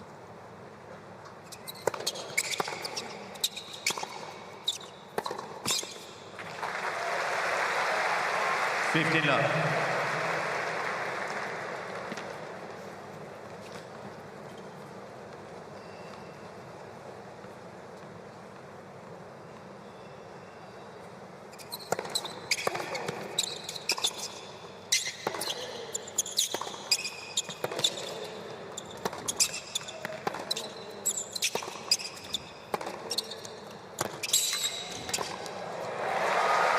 How about that? To get things started with Mark Philippoussis alongside me. But we've got the bull, Josh Eagle, courtside, keeping a beady eye on proceedings. Yeah, very good evening, guys. It's a full house down here. Plenty of atmosphere, as you would expect whenever Team Greece play here. And I'm really fascinated just to see how well Stefanos plays. He has played his best, very best tennis on the courts here in Australia over the past few years. And a real opportunity just to see where he really is at the start of this season. Got some big points coming off, finalist at last year's Australian Open, so I think he'd be pretty eager tonight. 15-30. Mark, do you think he'd be happier playing Steven Diaz, or would he perhaps want a more established competition and somebody like Felix? I think considering the off-season he's had, and this one being his first match, I think he's definitely happier playing Diaz. Again, nothing against him. He's a very tough player, but Diaz doesn't have the firepower that Steven has, that's for sure.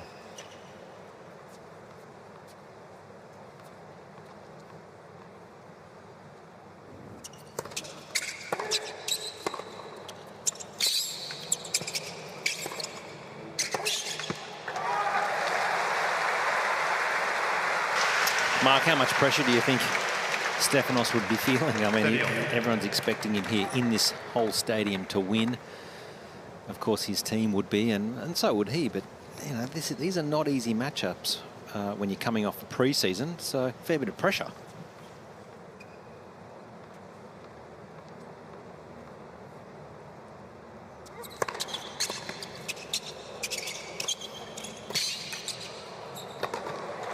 You know, Josh, Stefanos isn't one to think about, you know, look at that pressure side of certain expectations. I think for him, his focus, you know, he's pretty well focused when he gets on the court. He knows what he does well, what he doesn't, and what he should do in his matches. But it's just allowing himself to play that kind of tennis, but also having the understanding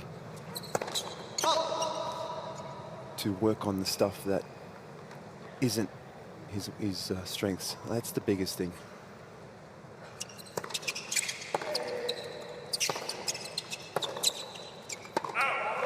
Team Greece. You know, we've touched upon it that a lot of these players, it's very difficult. He's been 3 in the world, he's 2 Grand Slam finalists, and to tell someone to maybe adjust something, work on something, and stick to it, that you need to do that is sometimes difficult. you know. And I don't know about you, Josh, but for me, I would just look to the very best players. I look at the guys that have won 20 majors, right? And say, well, they continue to evolve. They keep tinkering every off-season. So if they're doing it, surely you should be, Josh.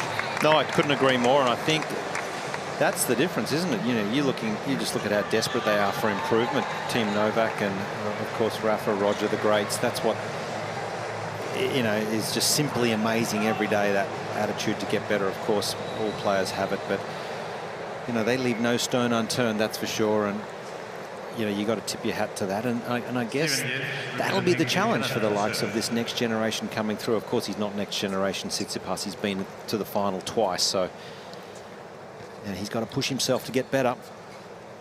Yeah, 2024.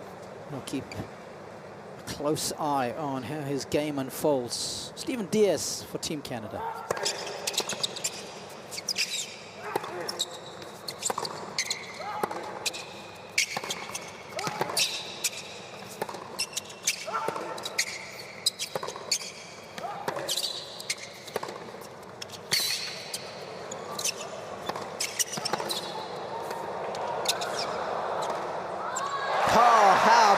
That's for a first point on serve.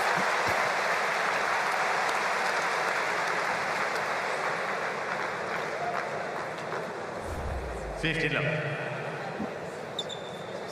no surprises that, given his stature, Stephen, idol growing up was David Ferrer, similar in stature, pretty punchy from the back of the court. That was Ferrer-like, that backhand down the line. And you see the separation of the hands, almost identical to David. Yeah, only a few players I've ever seen have separation on a double-hander. Very few players have that. It's highly unusual.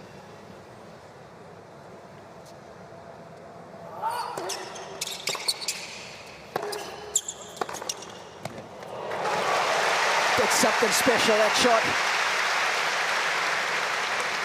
15 all.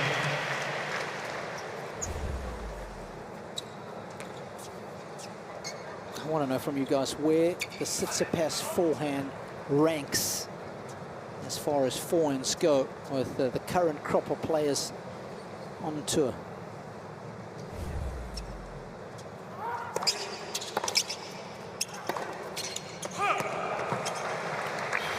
I would have to say, for me, top 3. Definitely top 3. For me, it's right up there. 1 and 2, he's with Novak in that department.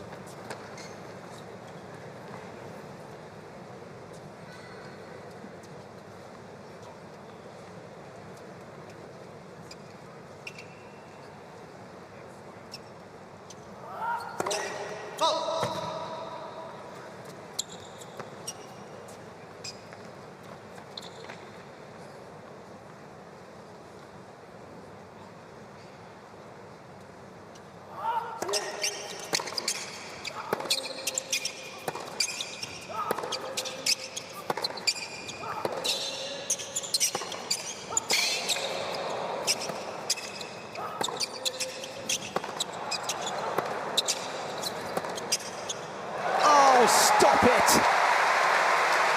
He has come to play. All guns blazing, holding the baseline, refusing to budge. 15-14. He is just absolutely throwing blow after blow here, taking it earlier. I love it when he approaches this with his backhand, really gets on that front foot. That's when he hits his backhand the best. It's when he gets pushed deep in the court and people attack that backhand where sometimes he comes a little unstuck, but this has been an impressive start. Backhand winner's given him 2 break points.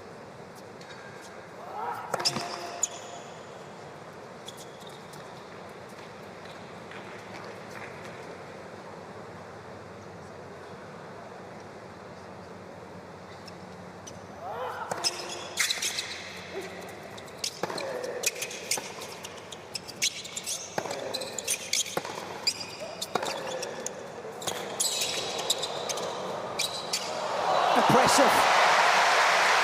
Great vision.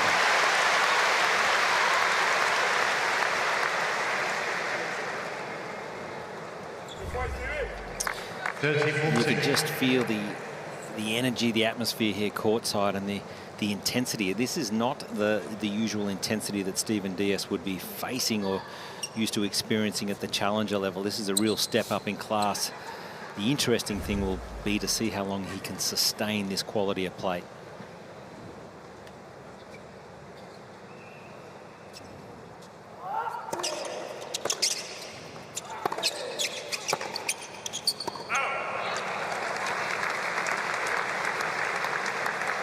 That's the one, Josh, you talk about his backhand, he loses sometimes. The one where there's a little less pace to work with, it's a little higher up on the shoulder, and it just doesn't quite, you know, it comes off it, kind of, the ball doesn't hit through it, bring it back in the court. Tend to do the same thing on the second serve backhand returns, but so far, it's the only one he's missed. He's been in the ball beautifully.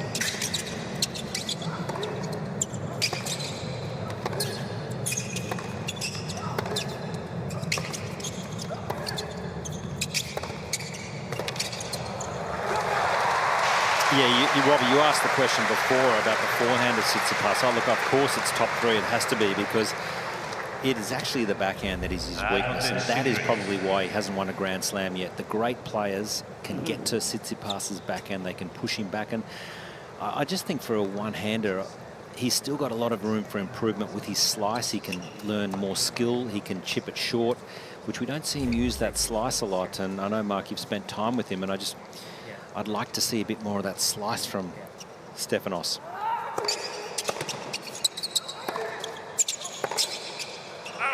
Yeah, Josh, that was definitely something that I tried to be vocal about, because I believe it's an incredibly important shot for anyone, but especially for him, because he mixes up the play, but he can also use it to open up the court and use his forehand. Like we said, once he gets his forehand in play, it puts a lot of pressure on his opponents.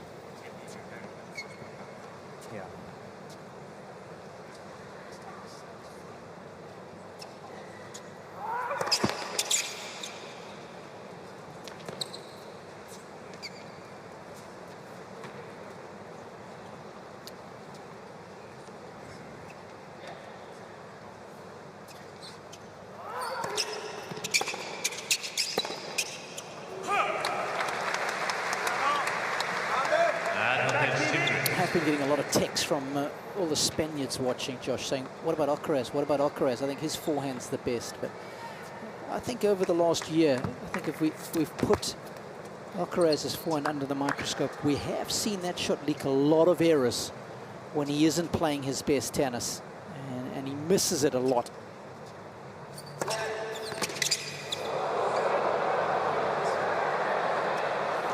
Oh, it's extraordinary.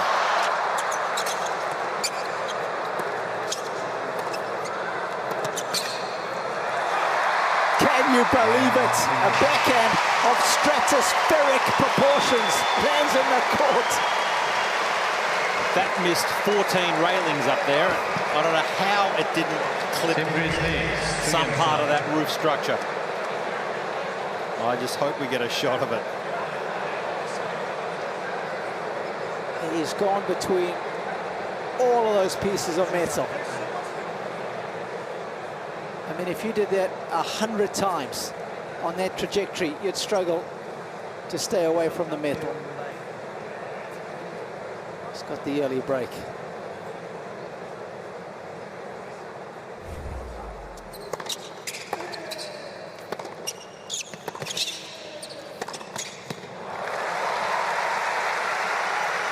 I think an underrated part of Tsitsipas's game is his athletic ability. He's a big man.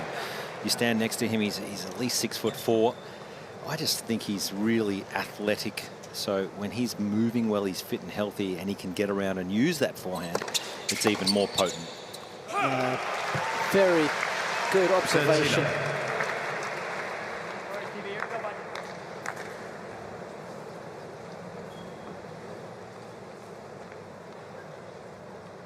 We'll keep an eye on his forehand heaviness, and of course hunting the third shot as a forehand. He's so good at that.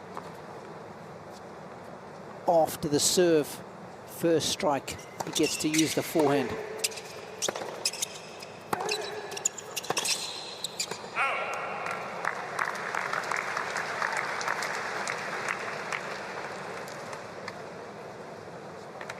30-15.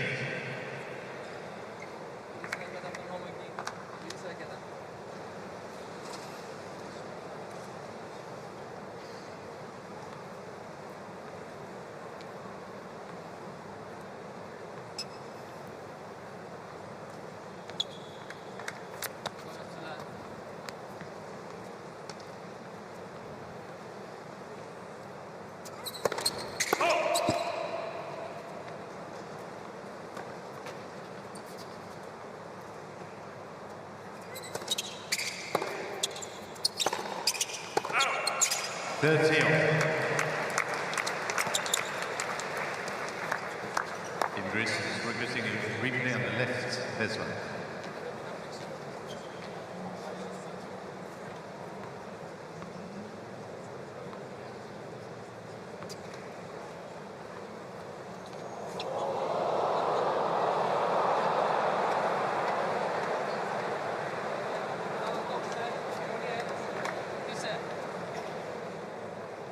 Didn't miss by much. Of course, all the line calling is automated. And all those voices are pre-recorded. A mix of everything. Men, women, kids. Like it. Shown good intent. He's down a break. 30-40. But not through lack of industry.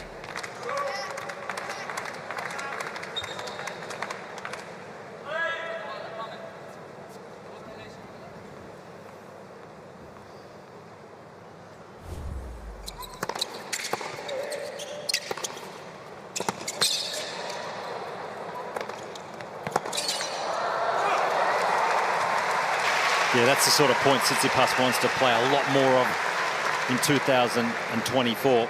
Just getting on that forehand, really taking time away from his opponent and just trying to finish more. I just think when we've seen the very best of Tsitsipas, that is the game style that he needs to replicate.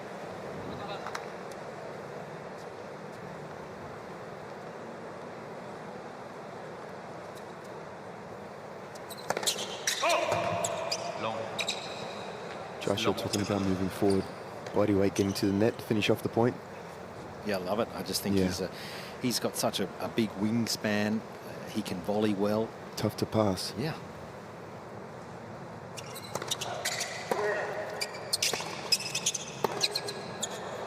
You don't seem too often missing his smashes too. He gets back really well for those smashes. You know, in sport, if you can take time away from your opponent in any sport, it's a real weapon, and he can do that. And I just love when he's landing big serves and looking for that forehand and coming forward and trying to keep the point short, take rhythm away from opponents along with time.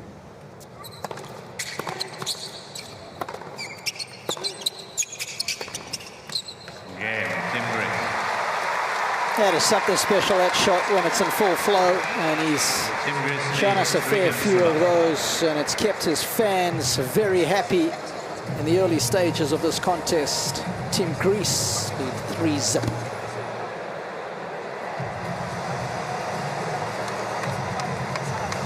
Hey, buddy. Of course, we're in Sydney, and, well, Sydney Harbour is a place that everybody loves to see and visit when they're in this world-class city. It's really an aquatic playground for Sydney-siders, home to the iconic Sydney Opera House and the Sydney Harbour Bridge, and a beautiful place to watch a summer evening sunset. Just a couple of days ago, all eyes of the world were on that structure as they welcomed in the new year.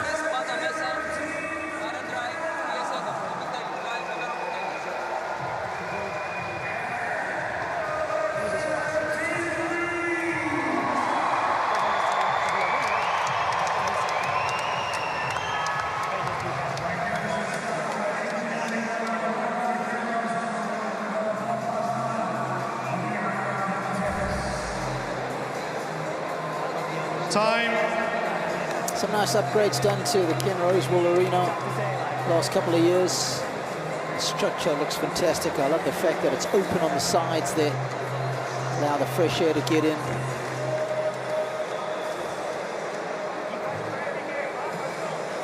Well, in fact, what it does is it makes it really quite, it can change the conditions. It's a humid day here. Thank you. Quite an overcast day, as you can see there in Sydney. Much. And once you get a full stadium here, the ball can fluff up, it can get heavy.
Guys, you do see this a bit, don't you? A lower-ranked player coming up against one of the greats or the real best in our sport, and sometimes they can sustain it for a period, and then what you don't want to see is these guys overplay. And I hope for Steven Diaz's case that he can just keep doing what he knows, what he can do, what he's capable of, and I just don't want to see him overplay in this situation. 30.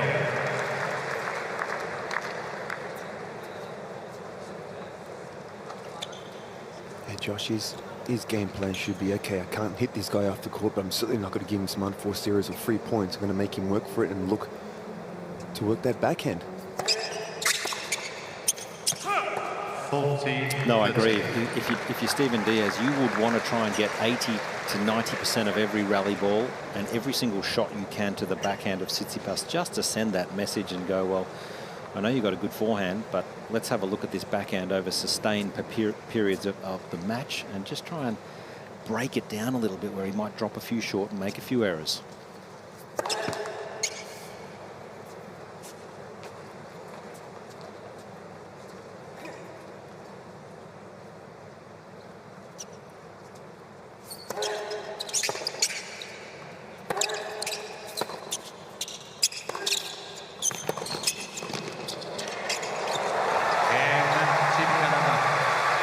Some good all-court tennis, and he knows it.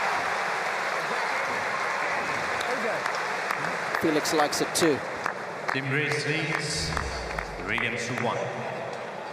As you boys were suggesting, give him a steady diet of backhands. Love the way he's attacked that volley.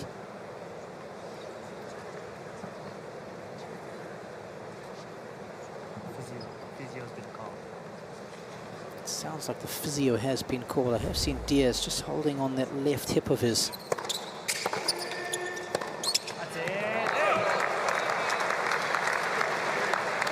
You've got a good view from there, Josh. But that's the one where it doesn't have to be a winner. You know, it's a good return at their feet and just hitting the outside of the ball, get it back cross court, look to open the court so you can get the forehand involved. It's a tough one to accelerate off the back foot.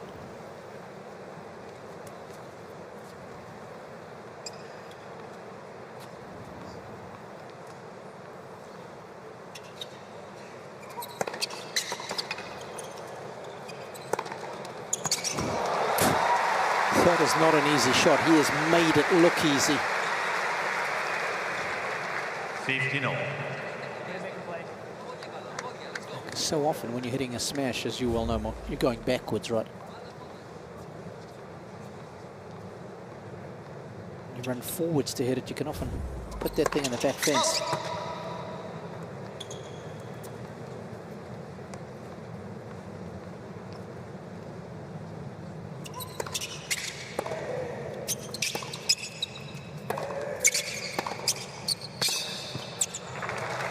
Yeah, that one for me, I don't understand. You know, good return, got it up high to the backhand. You have a chance to hit a forehand. It doesn't have to be a winner, but that was pretty much in the middle of the right side of the court, right in the hitting zone for Steph.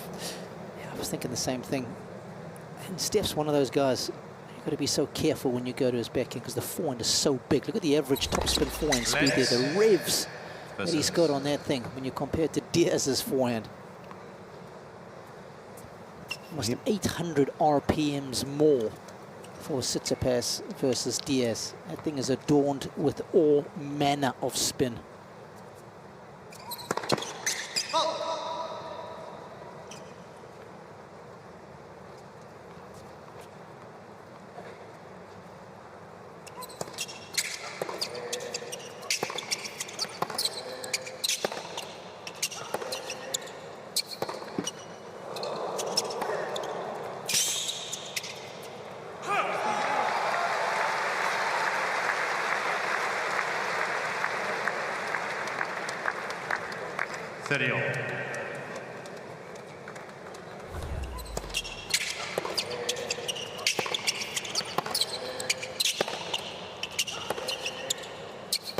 Just a great indication of how well he is spreading the court on that occasion. You can see the green dots separated nicely. He's not happy with his hip though. Can't move that way. 40-30. It's never word you want to hear coming out of your player. Especially playing against someone like Tsitsipas. The firepower coming at you in your game is built around movement.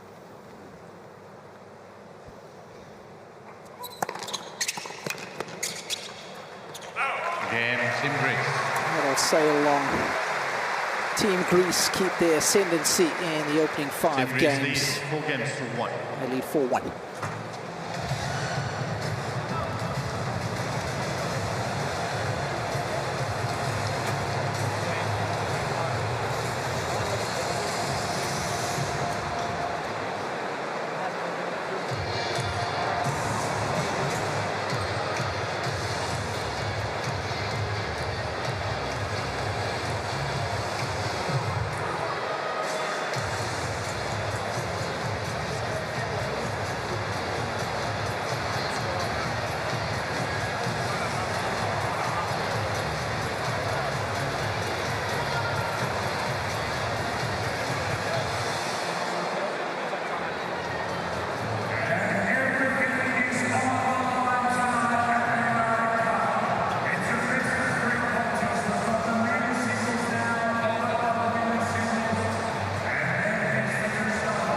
Could you do me a favor and get some more towels, please? Thank you.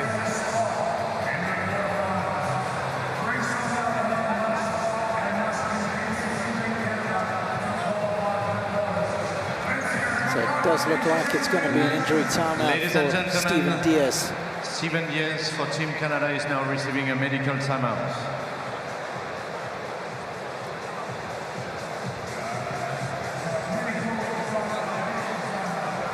Yeah, 3 minutes, of course, for the MTO.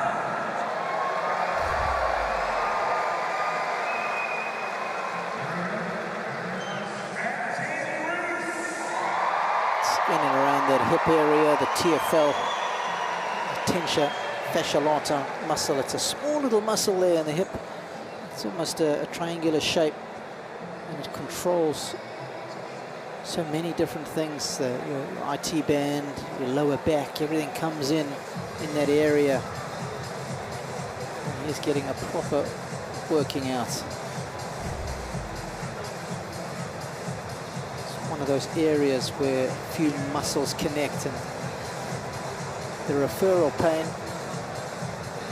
can really hurt.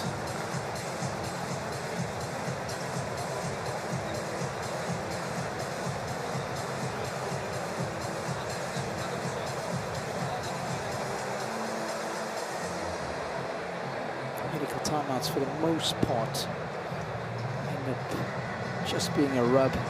Occasionally there's an ankle tape job that's needed to be done.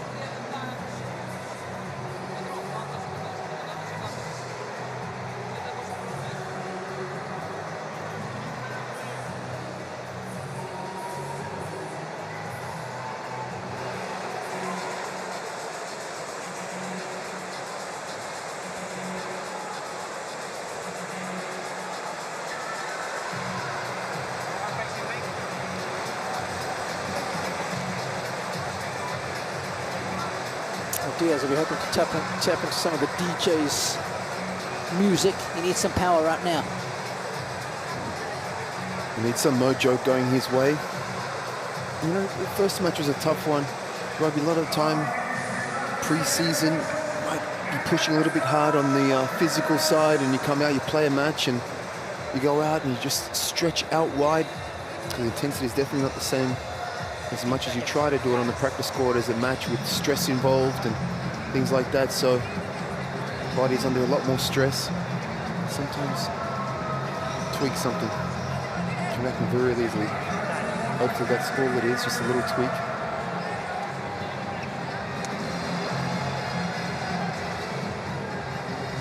Time.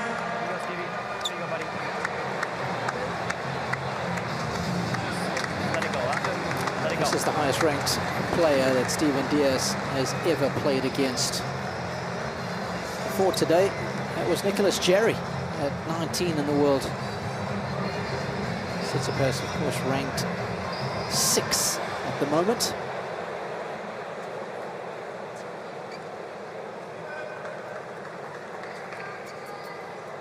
Okay, medical timeout complete. Canada playing catch-up. 15 love.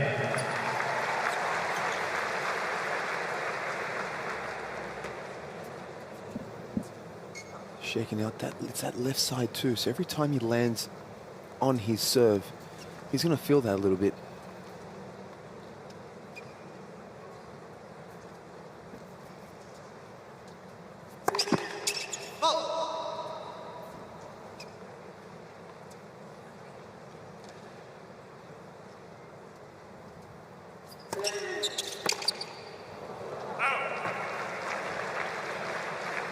I think that's a shot as well, Josh, that could do with some improvement next year, the return of serve.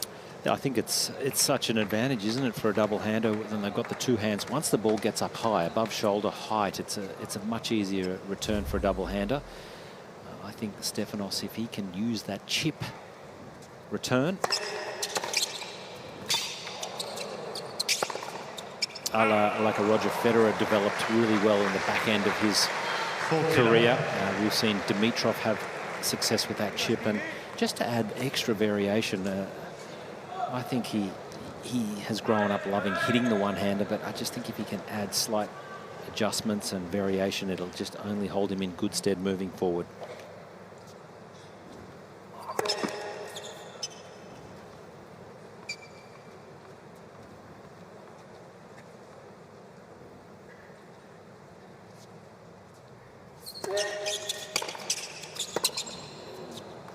Josh, I completely agree. It's one thing to have a really nice shot hit through it, whether you've seen him hit the backhand beautifully at times. But if you're hitting it hard and it's in the middle of the court and it's still deep, someone's going to use your power. But if you can open up the court, get that angle, then change direction down the line like he can on the forehand side, my goodness, would it be a nightmare to play against.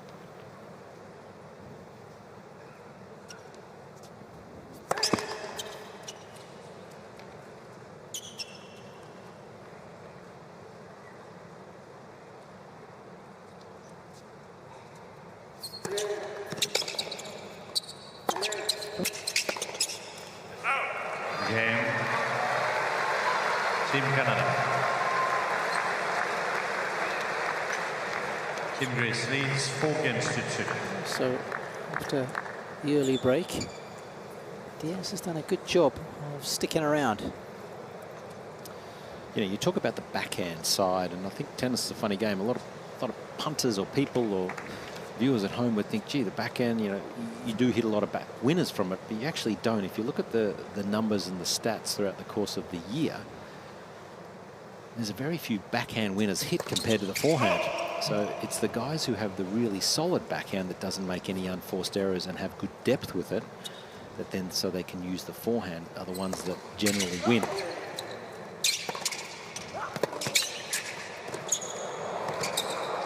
Guys, that was the volley that used to drive me nuts.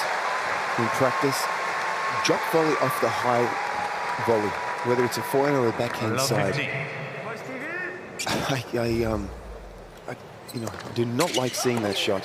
Where's the correct volley here, Mark? Where should this go? I mean, you can punch it down the line, angle, punch across. I mean, just punch it. Yep. Punch down the line, cover the line. But to try and hit a drop volley off the high volleys. Oof. There's a Tsitsipas serve plus forehand combo. It's lethal. His inside in, I think, is the best on tour.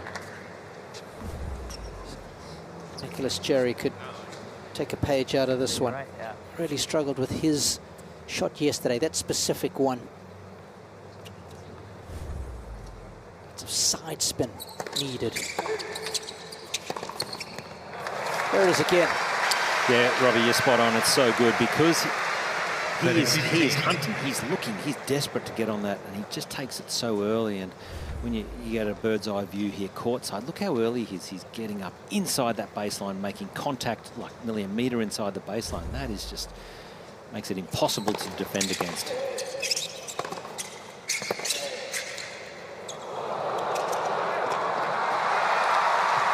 It's impressive. Oh, some good questions, says Diaz. He hasn't been intimidated by the situation.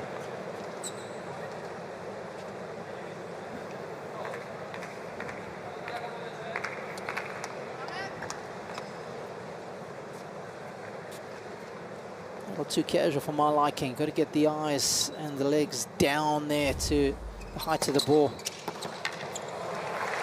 40-13.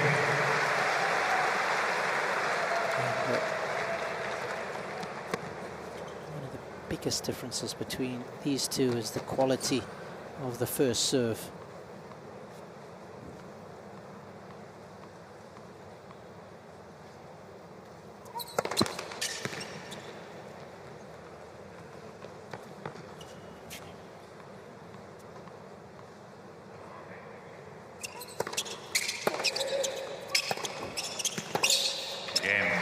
Cannot be dropping it short there. Step to hit. Yeah, it's more the same, Mark. 5 games to 2. And it keeps moving in the right direction for his team. They lead 5-2.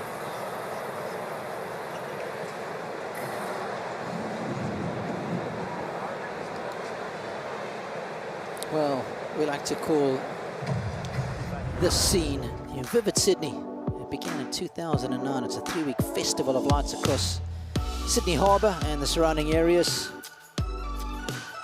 One of the original creators of the event was inspired to light up the Sydney Opera House after seeing illuminated buildings in London back in 2007. And more than 2 million people attend the Vivid Sydney every year. I mean, that is so cool. Of course, the 2024 edition is set to take place on the 24th of May to the 15th of June. So if you're in the area, come check it out.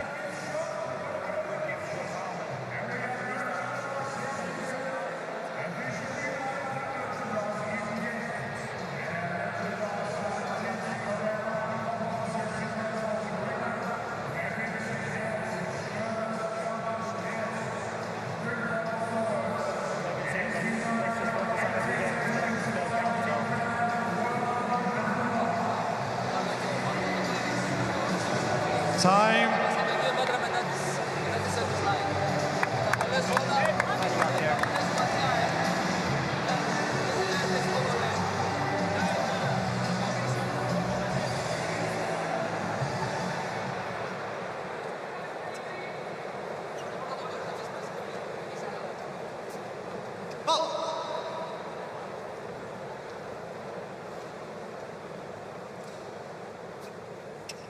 New balls for Team Canada.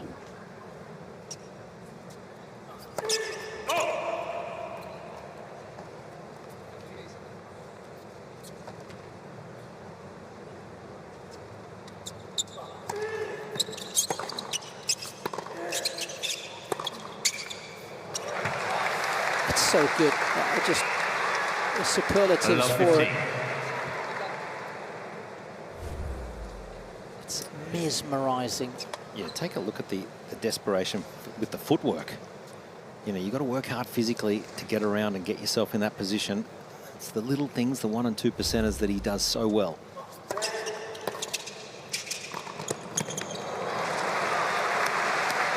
That was a good counter to the chip. 15 all.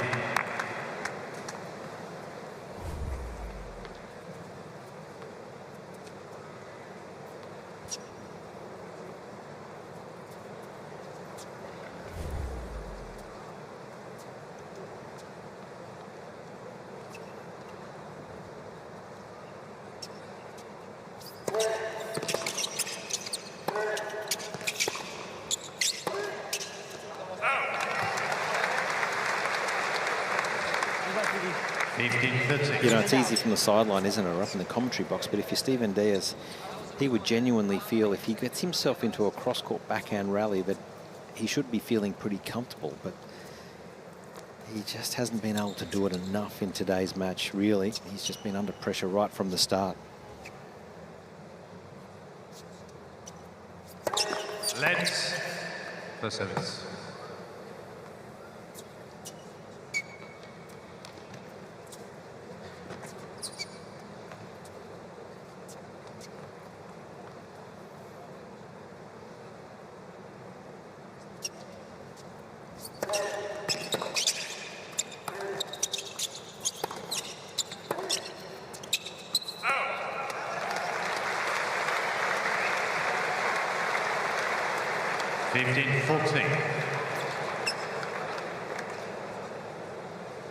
So 42 minutes on the board, and we have arrived at set point for Greece.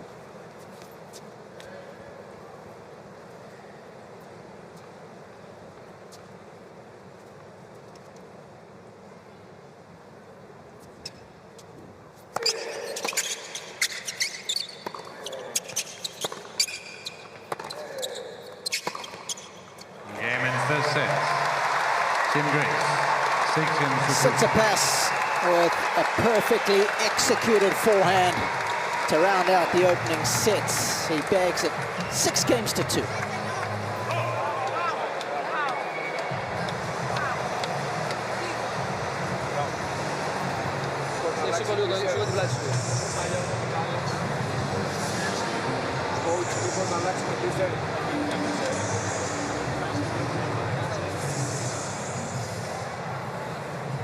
What do you make of those numbers? First serve points 1-8. He's just too dominant. There's way too many unforced errors coming from Diaz's racket. 9 in that set, and there was a 6-2 set. You know, we normally see Steph with some unforced errors, but he's got the firepower behind it, and he can afford to miss a couple here and there. But way too many unforced errors. But look at that. Net points 1, 6 out of 6. Yeah, that's got to say something. Going to need to come forward a little bit more. Yeah, it was a great set, really, wasn't it? As we take a look at some of these highlights, and this is a really good opportunity for Stefanos to go out in a match situation and really find ways to add extra dimensions to his game and just find little ways to improve. And because if he keeps doing what he's been doing the last couple of years, I'm not so sure he's going to win a slam. He needs to find something a little extra. And, you know, this is the perfect opportunity out here against a player, a lower-ranked player who's, of course, quality, just to experiment.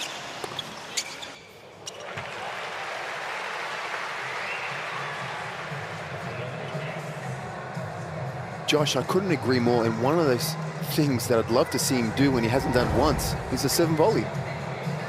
You know, 30 love, 40 love. He's had hardly any pressure except for that one break point at the second service game, but he hasn't served and volleyed once.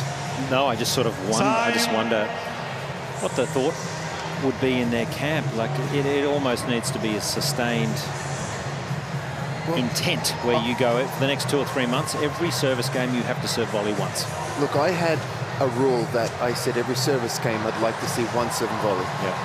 You know, and there were times, you know, for instance, you're playing a practice match and you're playing a tiebreaker. Okay, serve and volley every first serve in his tiebreaker. It doesn't matter if you win or lose. Let's just serve and volley.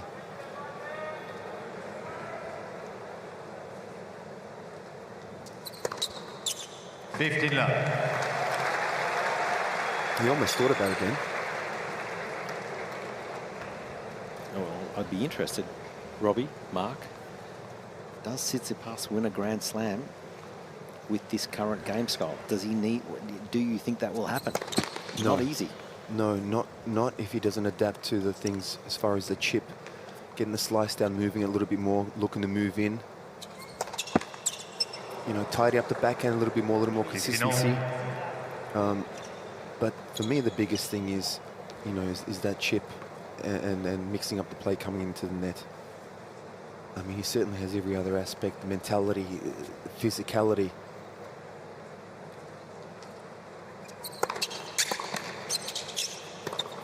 Because I believe right now he's, you know, Djokovic, Alcaraz and Sinner have taken the game to the next level. You know, Alcaraz and Sinner have that champion mindset. They're working on things as well. Sinner is coming to net a lot more. He's tweaked his serve. They're always trying something, not scared to try something different in their matches, let alone practices.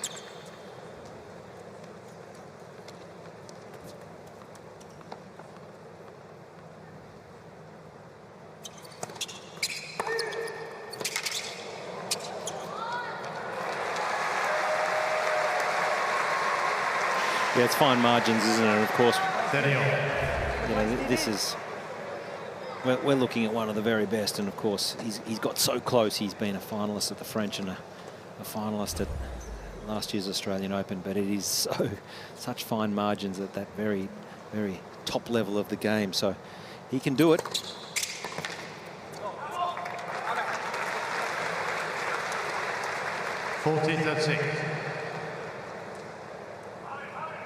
One of only 2 players to beat Rafa Nadal at a major from 2 sets to love down. Of course, he did that in Australia in 2021.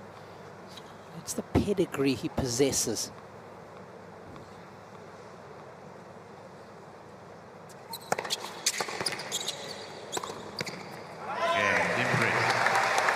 Nice start to the second set.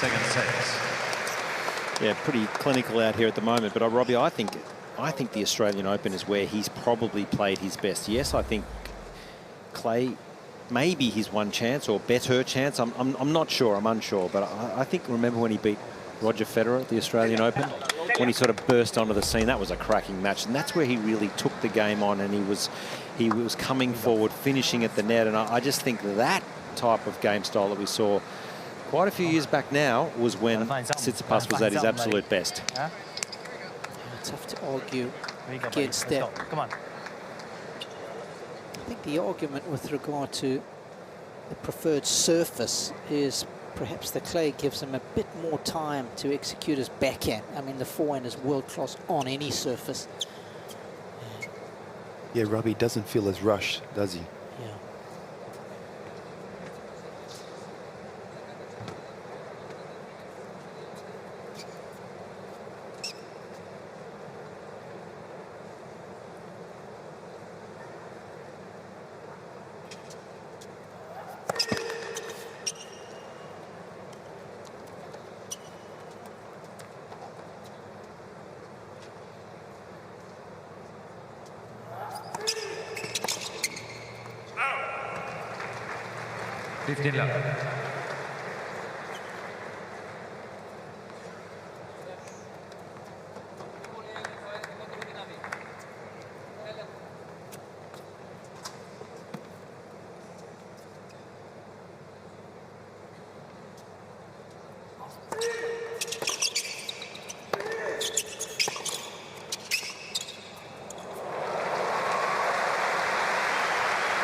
Peripheral vision.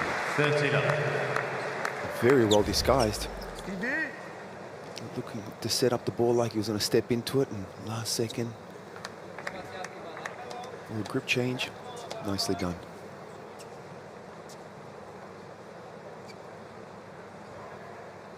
It came late, that grip change.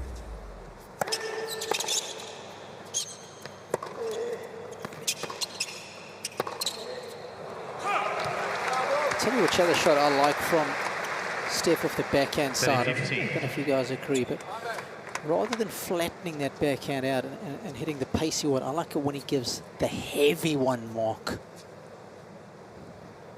Robbie, 100, man. That's what he was doing well this time last year. Yes. Remember us having that discussion in Perth.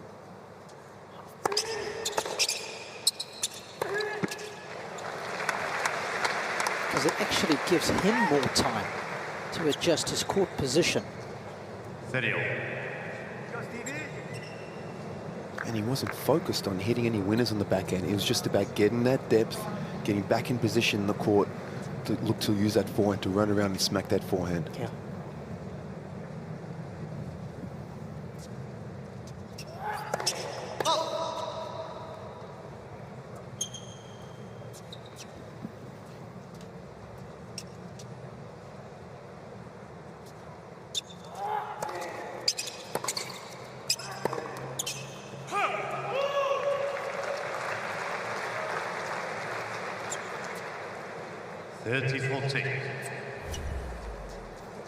Just looks a little distracted, Stephen Dees, at the moment. He's obviously got a little bit of a niggle. We know that with the hip and maybe a little bit of an impingement, and it's distracting. Hopefully he can see this one through.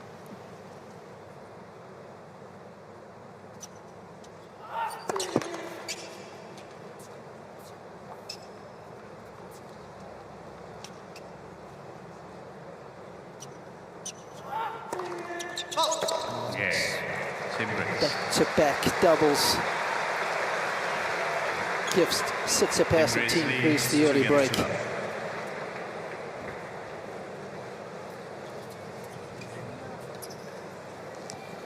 So winning the set after an early break. Top 100 average is 76%. Tsitsipas well above that. That's testimony to the fact that he's such a good front runner. That's what that stat tells us. When he breaks early, 89% of the time, he converts that into winning the set.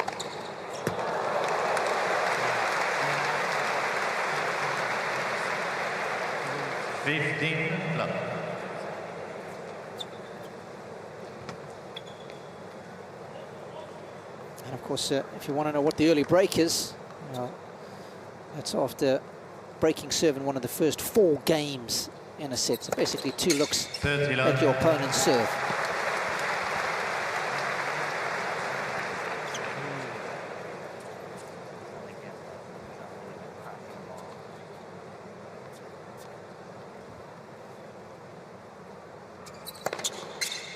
Yeah, and he plays so quick between points, Tsitsipas. There's no messing around, and certainly doesn't use his full complement of 25 seconds. So when you're returning, these games sort of can fly by pretty quickly, and I can only imagine Diaz feeling really under the pump here. Yeah, this is Tsitsipas in full flow. And he is racing towards the finishing line. A set and 3-love to the good.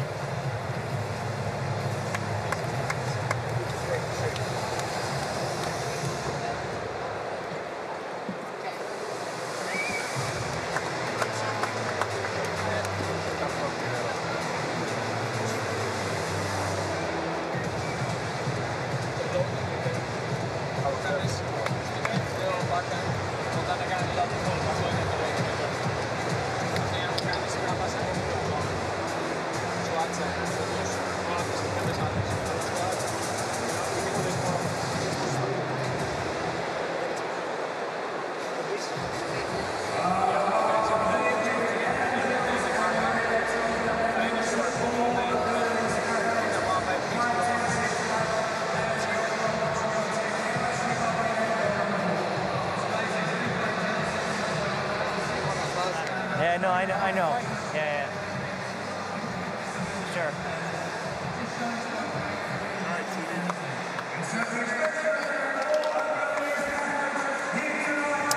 When we talk about what Stephen's got to deal with, he's got to deal with the firepower of the forehand, and this is the Tsitsipas serve +1. And of course, +1 is using the forehand as often as he can, Mark. And those red balls, of course, symbolic of the forehand shots that he hits after the serve, and completely dominating with that shot. Yes, not only is that a testament of how good he moves to get around his backhand, but it's how big that serve is, and it's difficult to find the backhand on the return. 16 out of those 20 of forehands. That constitutes 80% of the time he gets to use the forehand. And that ties back into what Josh was saying about what a great mover he is, because if something comes towards his backhand, he's so quick at getting around and then using his best shot. 15 love. So that's a skill that has been honed from a young age.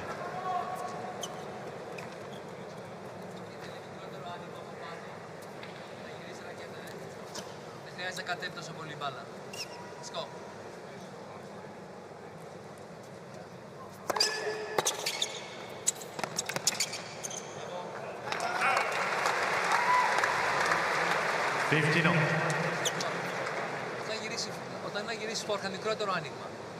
Πάρ' το στο ύψος του ώμου. Τι έζησε σπίνε και κατέβασε το. Mark, there's a lot of chatter always in Team Greece, and I'm sure you can hear it through your headphones up there, but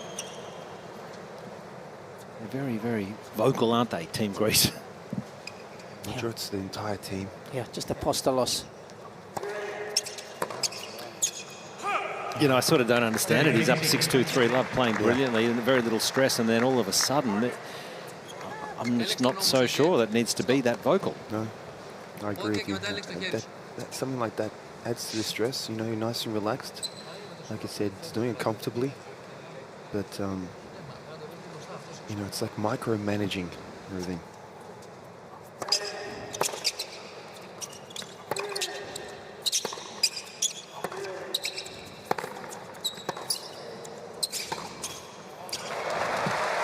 Simply stunning. Tough ball. Tough ball.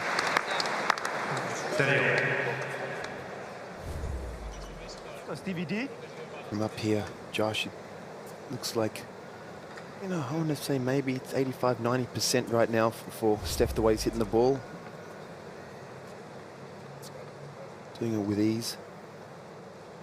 The opponent's finding it tough to move. Doesn't help. It's a good example of a game where he's put enough returns of serve in play. And this is against the guy who doesn't have the biggest of serves, so of course it's just going to get exponentially tougher when he plays against better servers.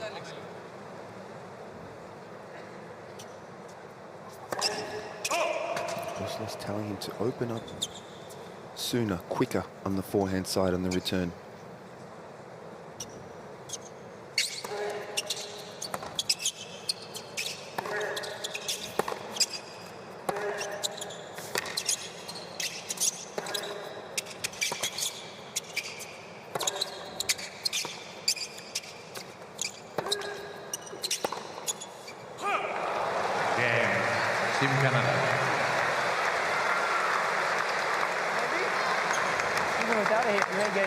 It's a good effort.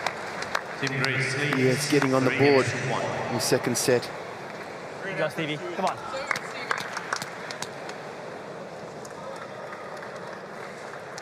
It's nice in a tough situation like this to be able to walk over to the corner and just get that encouragement from your team. And week in and week out, you're there on your own. It would be nice if you can high-five. They see him get him on the court. I'm sure even now that he's not feeling 100%.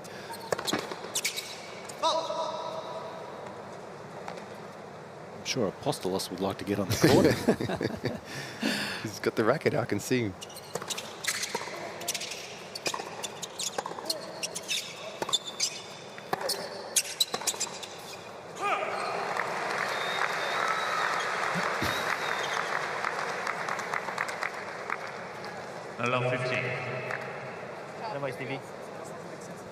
Yeah, exactly. We've got a good view from up here, Robbie, and this stadium is chock-a-block.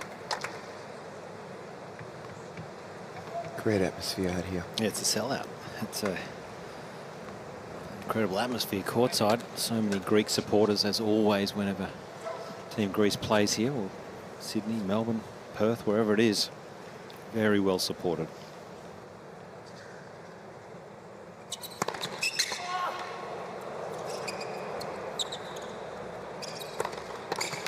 Yeah, Josh, right now all around Sydney, there's a lot of cafes with signs on saying, be back soon. 59. Yeah, I like it. There's no definitive time, is there? Keep your options open.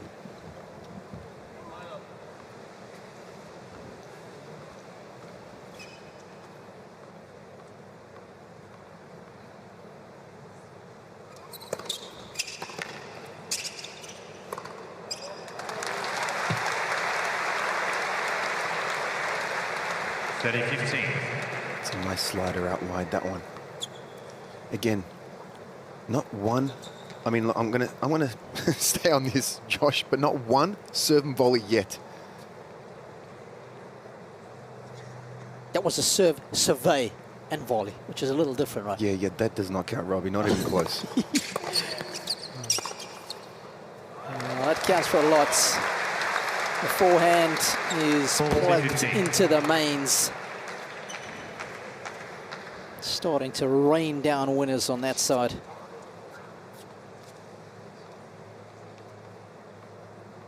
$11 now for Tsitsipas.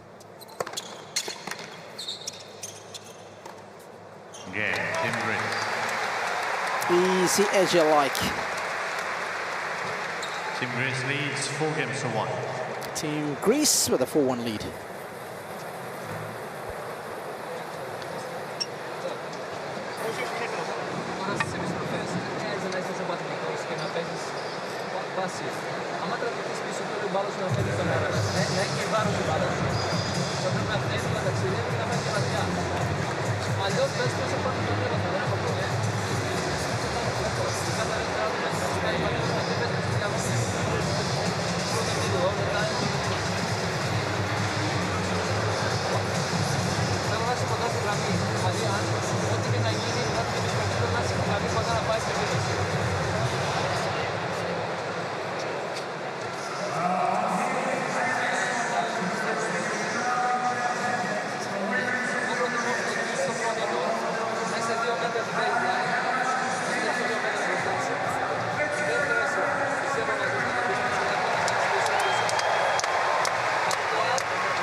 Apostolos has subbed Petros out as team captain, and he's taking responsibility now.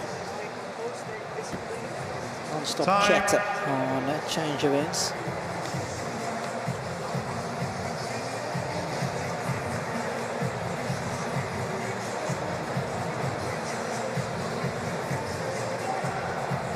Petros, of course, alongside his brother, winning the title in Antwerp. That was a very nice one to share. There he is. Good job. Tennis pro himself. Not as good as his brother on the singles court, but doing a good job of making things happen on the dubs court.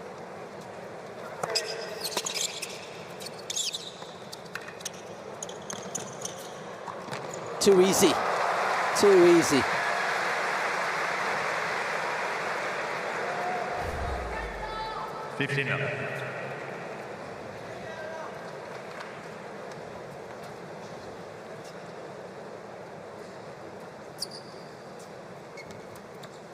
Need a bit of Adrian Manarino feel in that department.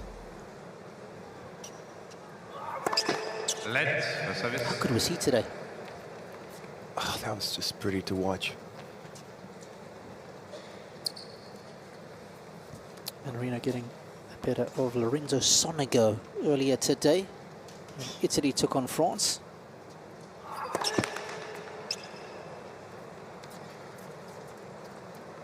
France wanting that 3-love to make it through to the knockout stages.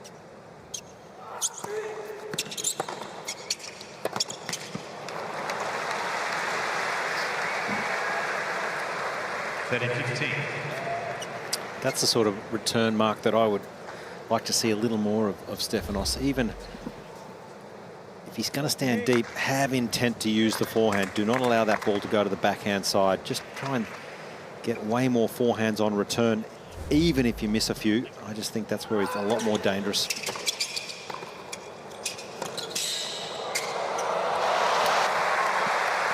Well, Diaz with a serve volley, and again being successful at the net, showing some nice hands. 40-15. Not overplaying that first volley, setting it up and then covering the net nicely for that put-away volley. Second one. Nice split step, nice punch. Well done.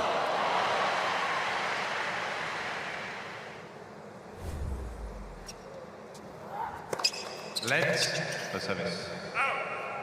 Yeah, Josh, even if he misses that ball, show some intent to your opponent that if I get a second serve, I'm gonna hit it. You know, might lose a point there, but score a double fault down the line.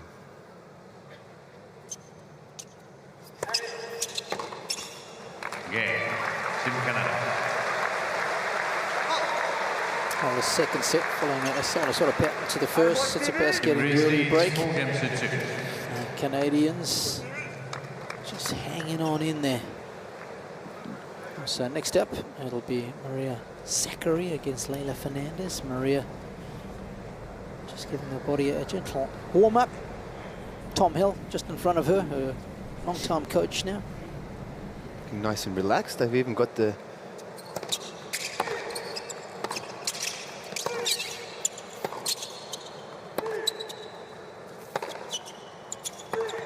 that roller, that warm-up accessory they were using for her neck was blue and white. Team Greece. Details, Yes. details. It's all in the details. It's all in the details, Robbie.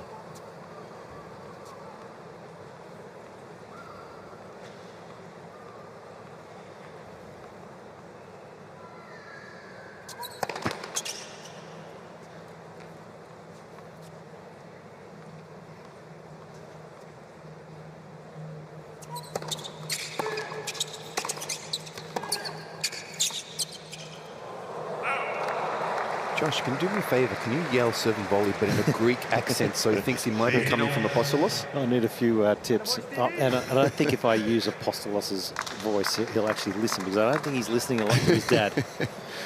That's for sure. I do think, you know, for Stefanos, these next couple of months, if he could just be prepared maybe to lose the odd match by being more aggressive, to get better, and to find and hone a few more skills. I'm just not quite sure he would be able to accept that and have that type of mentality to be able to do that under match situation. No, from you know, I've worked with him for a little while, and then that's, I cannot see him doing that at all. I'd love for him to prove me wrong, though.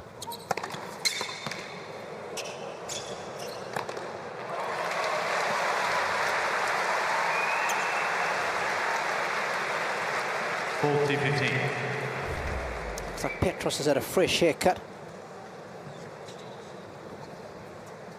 He's come prepared, knowing he's going to get a fair bit of airtime.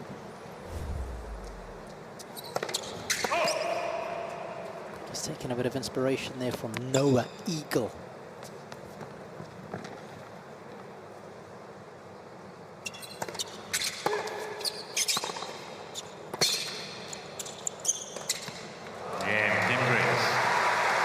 Yeah, he has been rock solid behind his serve. And he's racing towards the finishing line now with a 5-2 lead.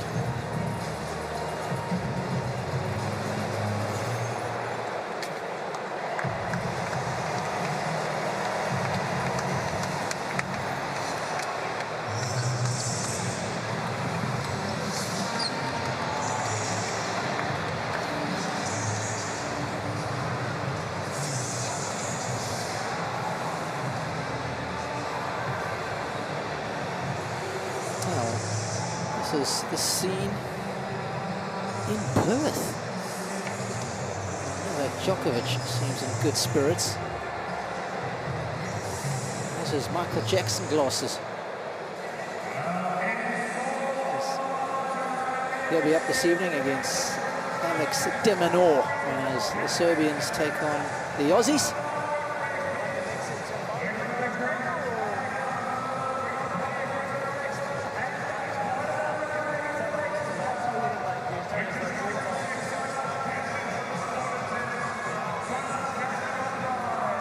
Pretty good at everything he does, this guy. Nifty footwork. And he looked in fine fettle in his opening match. And in the Sydney gym, it's Maria who is getting prepared. She, of course, will be up next against Leila Fernandez. The way things have been going on the match court, it shouldn't be too long. So we've got you covered.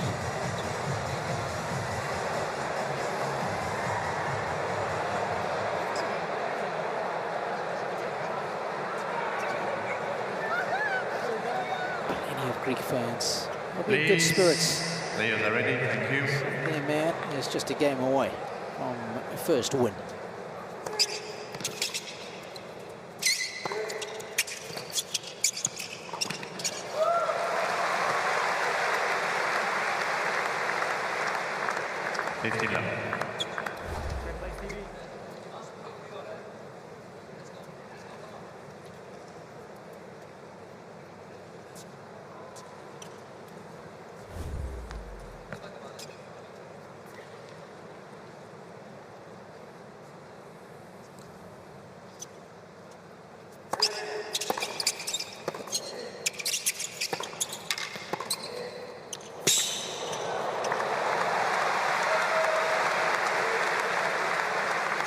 That's a very nice play from Diaz, setting it up with that nice backhand down line, opening up, and then staying down nice on this one, flying the line.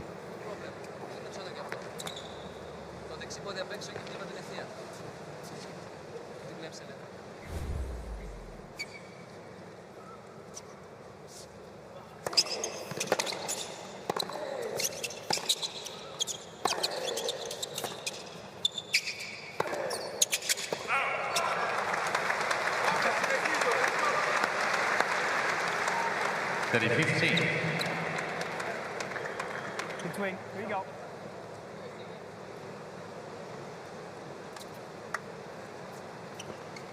This point.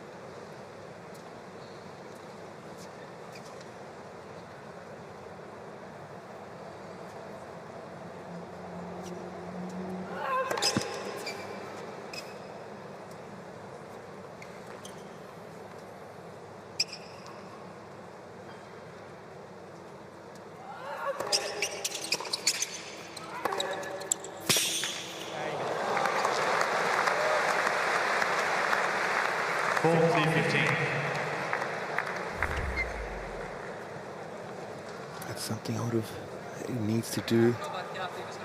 Is just step into the ball. Look to move in and rip.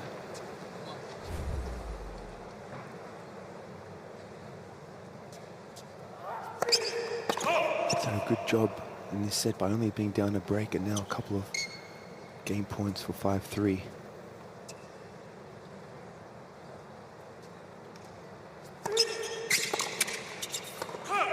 Game. Team Canada. Ball change, please. New balls. Well, they'll be loving this, is getting new balls to try and serve out the match. That's just what you want when you've got a cannon like Stefanos does.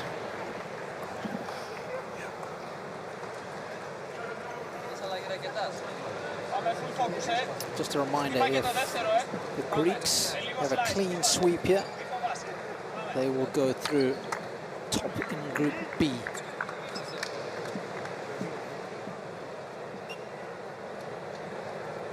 But they do need a clean sweep before we get the calculators out. If it's 2-1, if the Greeks win by that margin, we'll start having to work backwards.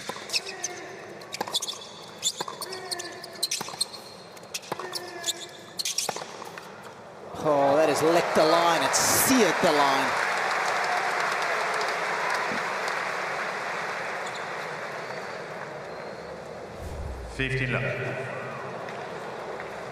That's that dangerous shot. He can hit that anywhere.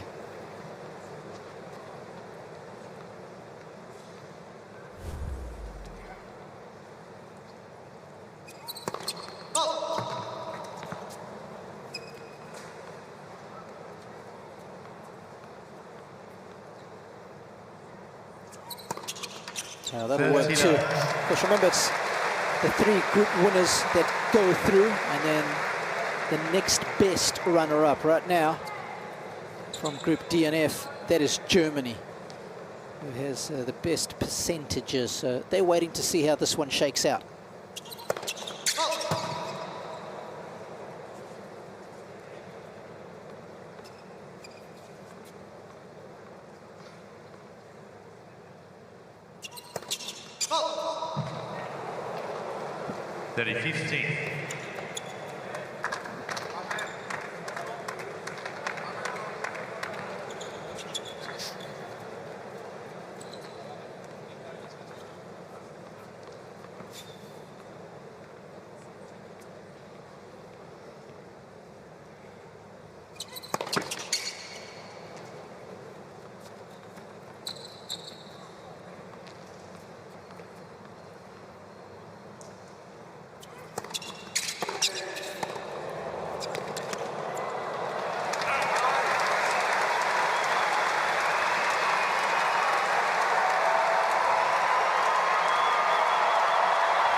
Hour and 17 minutes in the making.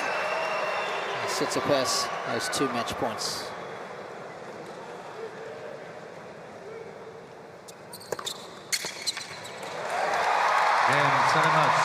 It's a clean kill for Team Greece. Tsitsipas puts them in a strong position with a straight set win over Steven Diaz of Canada. 6-2, 6-3.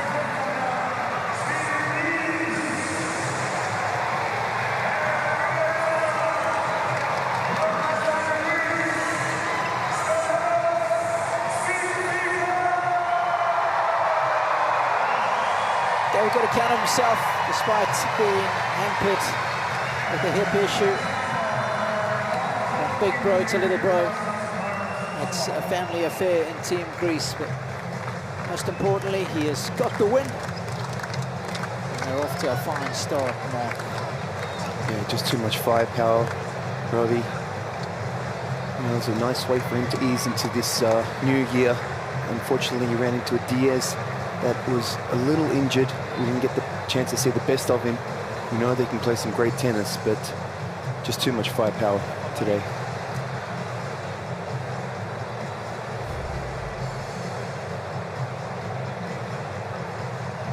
That's what they came to see. This man in full flow. Forehand certainly was. Still room for improvement. Still areas of his game that he'll want to polish up before the first major of the season, but always nice to get a win to get things going. We saw it last year. This was a great precursor to a wonderful start to the season for Tsitsipas. He'll be hoping it's more of the same. Dad's still with instructions. Got to keep the sponsors happy. Fingers crossed we'll see Felix in the doubles a little later this evening. Right now, though, Josh is courtside, and he is going to have a chat with Steph. Stefanos, congratulations. And of course, you don't really get to play a lot of tournaments at home in Greece, but boy, this must feel pretty similar with all this huge Greek support here. Guys, I need to hear the questions. Stefanos, congratulations. You do not get to play a lot of tournaments in your home country in Greece. However, this must feel pretty similar with so much support here tonight. Yeah, for sure. I mean, Sydney, Athens doesn't make any difference right now. I'm out here enjoying playing tennis. A lot of blue and white surrounding the stadium, which is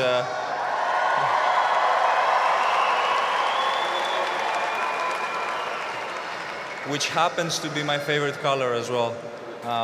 So it is a great combo. Guys, thank you so much. Let's keep going. There's plenty of tennis to be played, and tonight is going to be a great fight. I thought you played very well. First match of the season. I thought you were a lot more aggressive than we've seen you at some points in 2023. Is that something you're trying to do a little more this coming season? I'm generally pretty aggressive. I don't know how much more I can get. Today was a good summary of how aggressive I can be. However, I'm always in pursuit of more, and I'm seeking for extra credibility out of my game, if I can say. So whatever I can add to my game, I'm always willing and open-minded. And I think there's an extra energy whenever I'm playing in Australia, which keeps my blood pumping.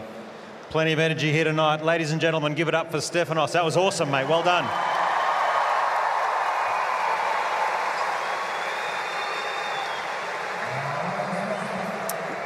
Marks out of 10. 7.4, Robbie. The areas that need specific improvement would be? Look, we didn't get to see too much of that. You know, he wasn't pressured, I think, at any stage during this match. He was very, you know, pretty comfortable. Sorry, pretty comfortable with his opponent not being able to move at 100%. But, you know, let's see. If they go through, then we'll definitely get tested. Always nice to get a souvenir from one of your favorite players.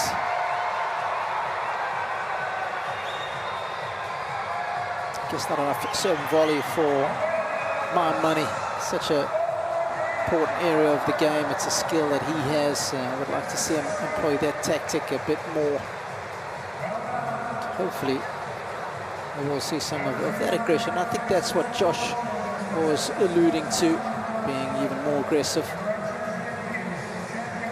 And almost came in the same number of times as Diaz. And when you consider the firepower he has, I reckon that those numbers should be at least 50%, if not double what Diaz was. Yeah, what's surprising, I mean, we knew he's missing a little bit, but 6'2", 6'3", and he's got 19 unforced errors. That, for me, that seems pretty high. Normal, 14 winners on the forehand side. That's always something you're going to see in Steph's favour. Of course, we want to hold these world-class players accountable to high standards. Yeah. And he would want nothing less. Stephen's done. Next up, it'll be Leila Fernandez. He'll be hoping to get a W for Team Canada. There she is.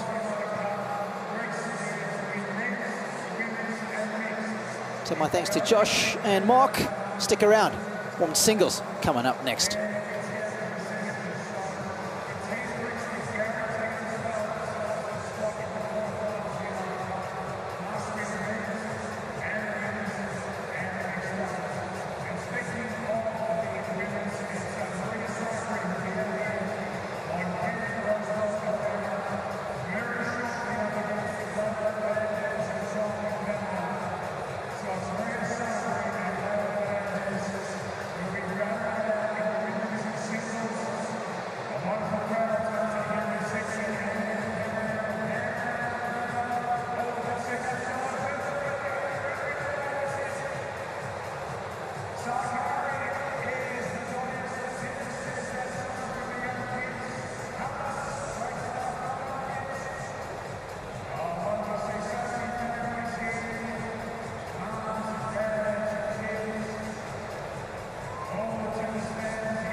Please welcome, representing Canada, Leylah Fernandez.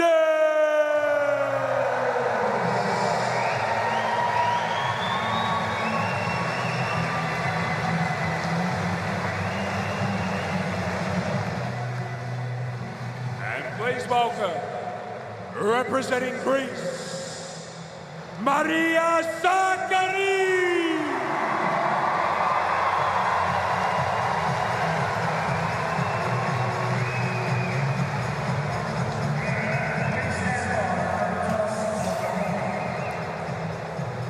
Welcome back, and it's a quick turnaround as we get the two women out onto court.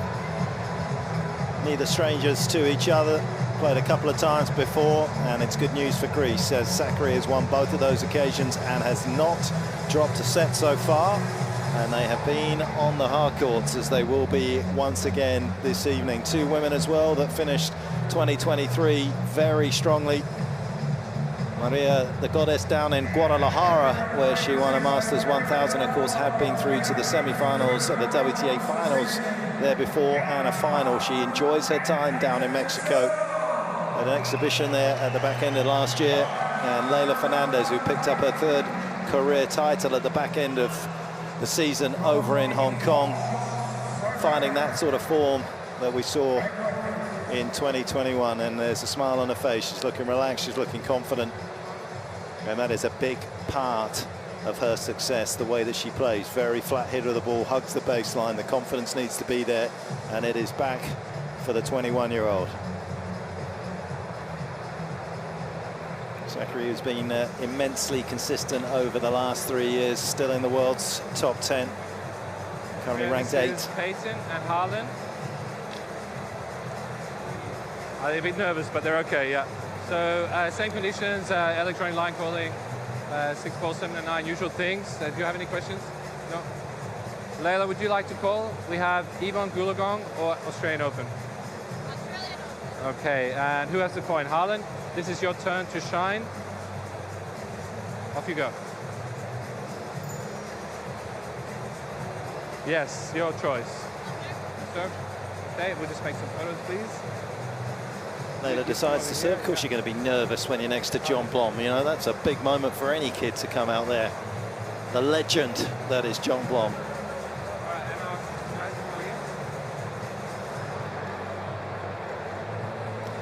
First met in Melbourne in 2021, these two, and then there was a couple of years gap before they met last year in the American capital, Washington, D.C. Sakkari getting the win there, 7-5, 6-2.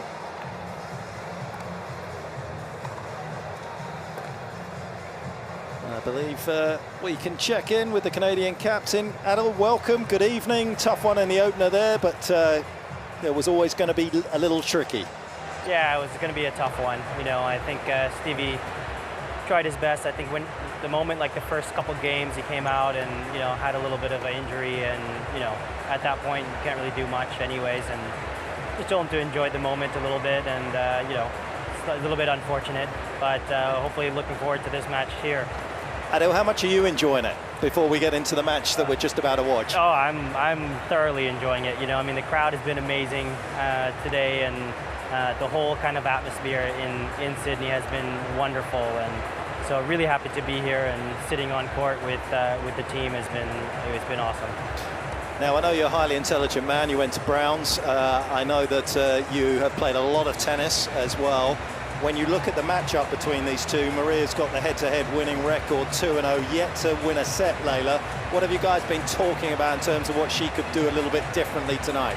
Yeah, I think it's just more about kind of like playing her game, mixing up the paces, you know, not only giving like Maria the same ball all the time, moving her around, you know, like Leylah has that ability to kind of like really create angles, come into the net. I think if we can kind of get Maria like off her game, I think we'll kind of be a little bit more into Leylah's favor. So that's definitely going to be one thing that we're going to have to expose and really kind of take a look at Maria's backhand, and if we're able to kind of get different heights, different paces, different speeds, I think that kind of gets her off her rhythm. Obviously, it's going to be relatively physical. She's obviously very strong. she's obviously very strong, and it's going to be a tough crowd as well. You know, there's plenty of Greece supporters. Where are all the Canadians? Where are they? They're here somewhere. We're just getting out drowned by the Greek people. So, but you know, Layla has been in this kind of atmosphere before, and you know, she loves kind of playing in these kind of scenarios. So, looking forward to the matchup for sure. It's been a good time for Canadian tennis on both, obviously, the men's and particularly on the women's side. How were things back home, press-wise, for Layla after the huge success at the US Open, and then obviously some trials and tribulations subsequent to that? They've been kind on her. Yeah, I mean, you know, she's obviously has her, you know, she had a couple ups and downs, but now she's kind of playing a lot better. And, you know, Canada is obviously it's a big country, but still relatively small in terms of the amount of people that are there. And, you know, as tennis is kind of growing with such You can drown out the fans if you want to. Go for it. I think it's going to be tough. But tennis in Canada has been, you know, amazing. You know, with the Davis Cup, you know, winning the Davis Cup in 2022, and then obviously Fed Cup, the Billie Jean King Cup. 1 minute. You know, it's been pretty amazing kind of steps for tennis in Canada. So it's been pretty awesome, and you know, Layla has a very good following in Canada. So yeah.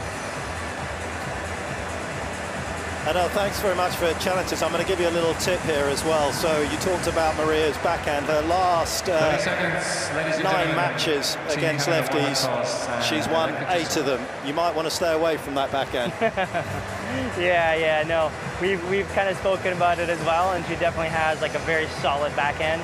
But you know, she has a lot of very good weapons, obviously, and you know, she has a good forehand as well. Maybe a little bit more shakier than the backhand side, but you know, we'll see how things turn out, and there's always going to be small adjustments along the way.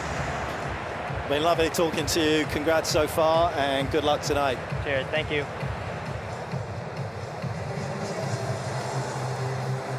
And a warm-up, prepare to play. Sam Smith, over to you. Good evening, Mark. Yes, I have to say, I did look at Maria Sakkari's record against lefties. I think that's what you have to do, even though Layla Fernandez is not a true lefty because she does everything else right-handed. But you know, if you've beaten Petra Kvitova 4 times and Angelique Kerber, you don't have too many problems against left-handers. So I don't think that's a major issue tonight. Yeah, I'm going to be interested. I'm interested to see that the matchup here, because Layla's got a very good redirect forehand down the line, and maybe the flat hit from Maria with the two-hander makes it a little harder for her to quickly redirect that flat forehand of the Canadians down the line. So I have to say, I haven't seen the other 2 matches in their full form, so some of this is going to be exciting to watch. There'll be a nice tactical battle out there, Team Canada, and both will try and make it physical. Ready, play.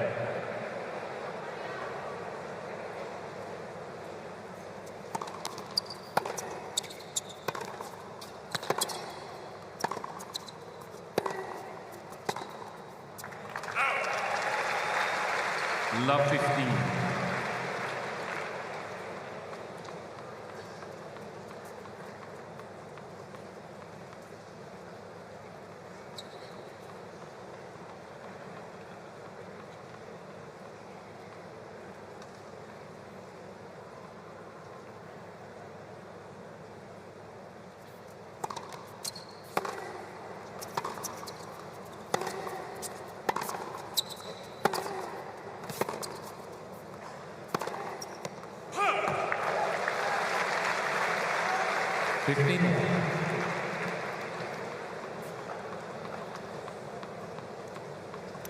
Just get the sense tonight that Maria's facing a better Layla Fernandez than she has in their 2 prior meetings. Just might leave that out there.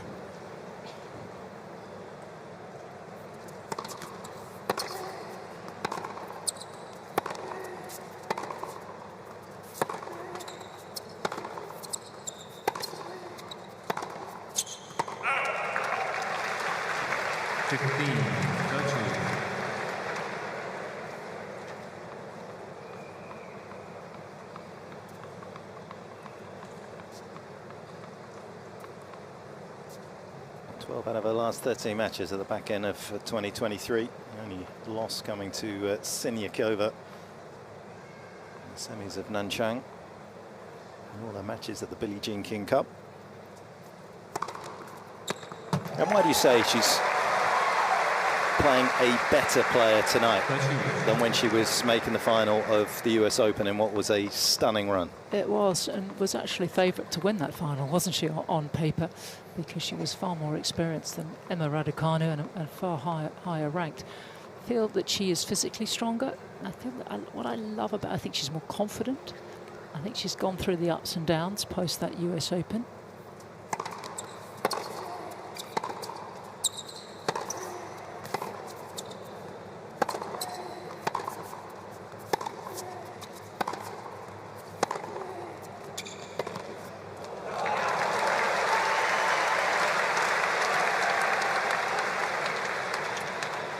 But what I love is that she's always trying to do something on that tennis court. You know, she never hits a ball without purpose. And I feel she has got a better understanding of her weaponry and her game, far more so than a couple of years ago.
Long way behind the baseline to try and hit such a big backhand there.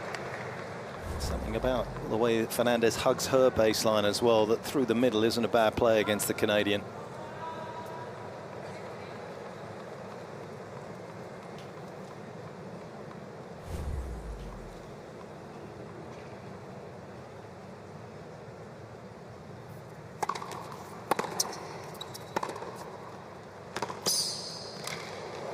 Oh, that's a lovely little finish.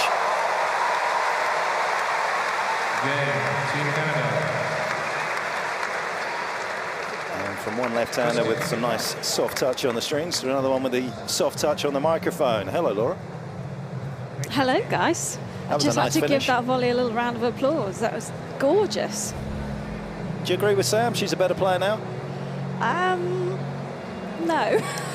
I'm fine with that, Laura. You don't have to agree with me. I would say yes to all the other things you mentioned. She's physically stronger, she's more confident, but something in the stars aligned for her in those 2 weeks where I've still not yet to see her play at that level as consistently, because you see flashes of it here and there, but over the course of a match she's still dealing with these dips, which you would expect.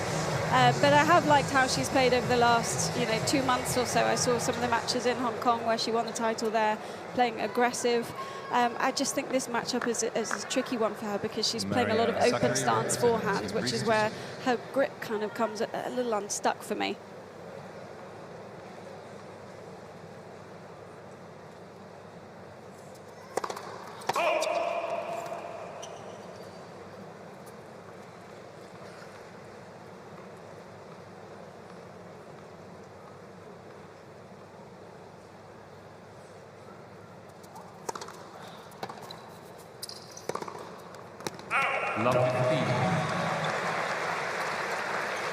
Speaking of the grip, it's huge for her hand, isn't it? That's something that we really noticed at that US Open when we can't get over. But, she barely can wrap her hand around it. It's just absolutely extraordinary. and it does influence the way she plays.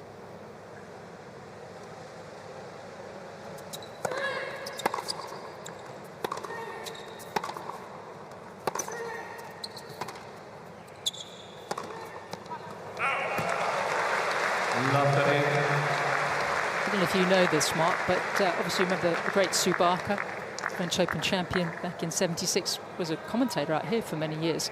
Sue Barker also had an extraordinarily large grip. It was the first racket she was given. She can't play with anything else. And Sue's actually just started playing tennis again, I hear, after about 20 years. She can't find a racket that will fit her. And I said I'd try and pinch one of Layla's for her.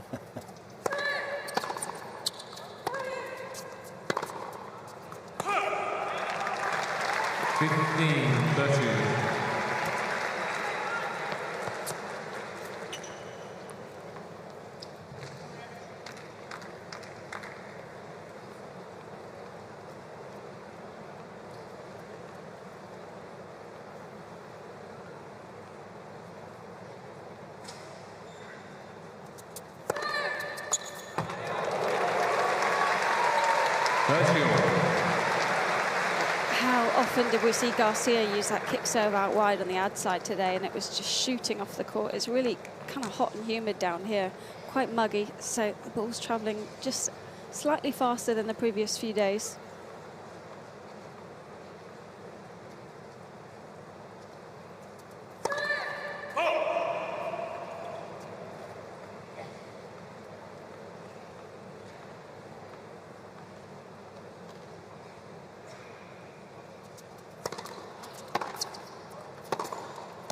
Stunning.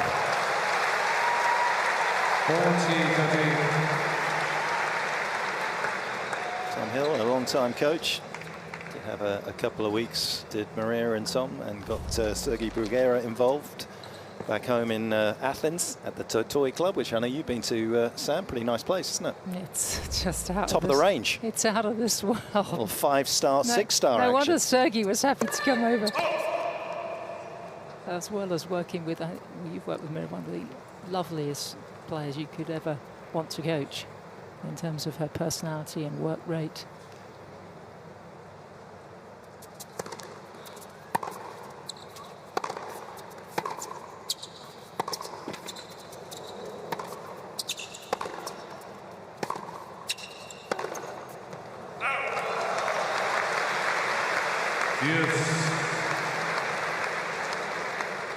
I think even I frightened her. The first time I ever met Maria was at Nottingham on the grass. We'd never actually formally seen each other. We chatted on the telephone. Went over there and hooked up with her for the first practice, which ended up being 4 hours straight. That's the longest time you've ever trained. She said, "Is this normal?" So I got a bit carried away. Thankfully, it's not normal.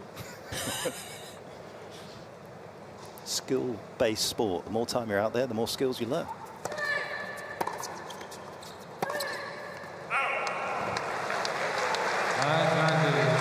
When she's a bit anxious and just a little bit nervous, she can press. And there have been a few too many unforced errors in this opening segment of the match from Sakkari, and it's 8 already.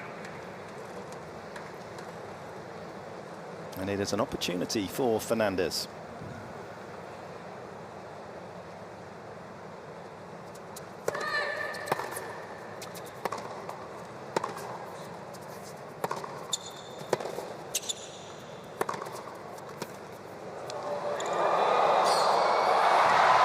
Got a little fortunate.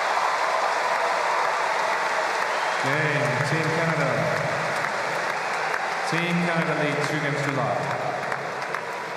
Got away with that, but that's the forehand that I mean, when she's forced into really loading on the outside leg and then the grip comes under pressure and it just looks like she's almost shaking as she's playing the shot. The wrist doesn't look stable. That's because she can hardly hold the racket because the grip's too big. It's just extraordinary how she was there. They let her play with it all these years.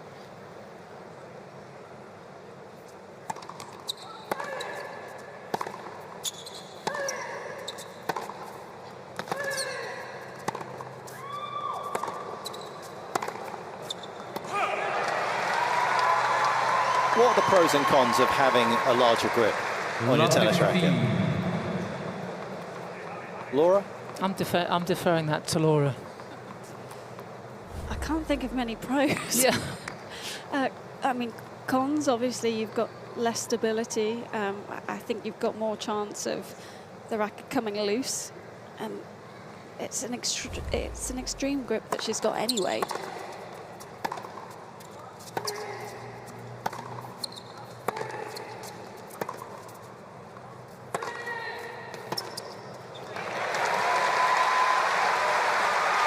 Pros, I don't know, because I've never ever played with a big grip. I always went smaller, actually.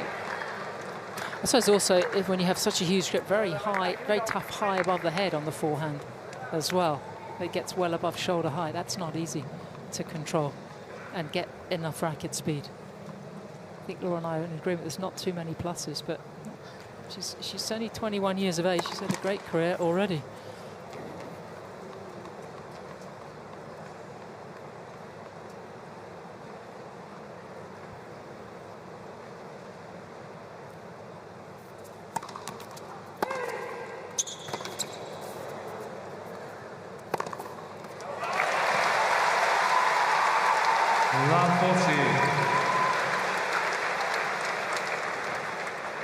Just a little bit below average on those stats at break back straight away, but looks as though she's going to improve that particular number. 3 straight break points. Very early preparation from Maria on that forehand side, as you can see. Lovely shoulder rotation.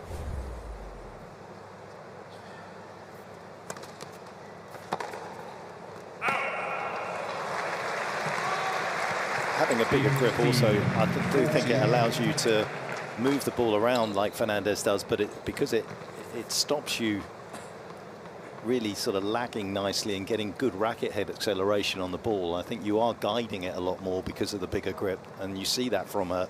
She's good at handling pace on that baseline.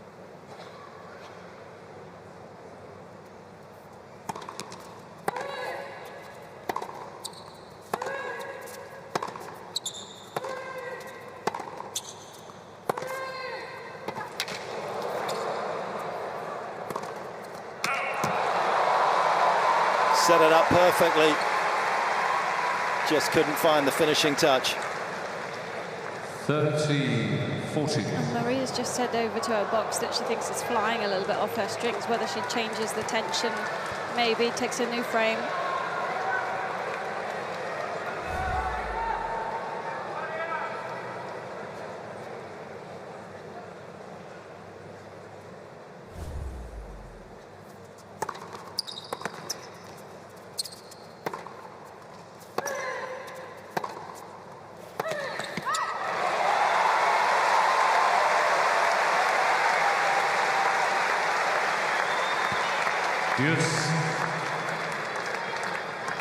This would be a very nice scramble to safety for Fernandez, having just broken.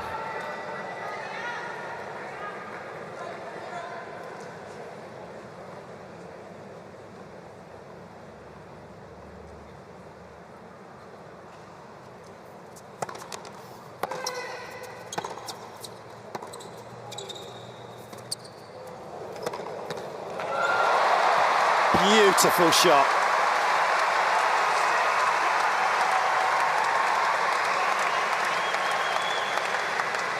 Advantage Team Greece. Well, there was a high tariff on that one, and that's actually the advantage of actually not having too much of a full swing on that backhand side. She could get racket back and forward very quickly. What wonderful racket work. Great angle to see it from. 4th break point.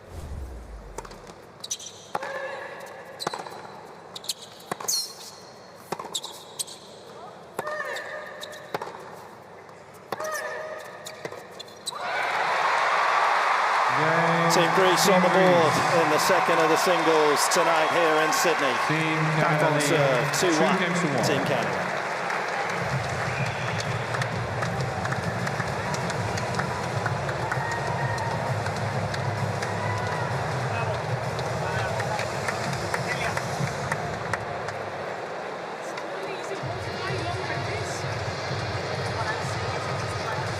I'm not forcing anything, I swear in my life. I just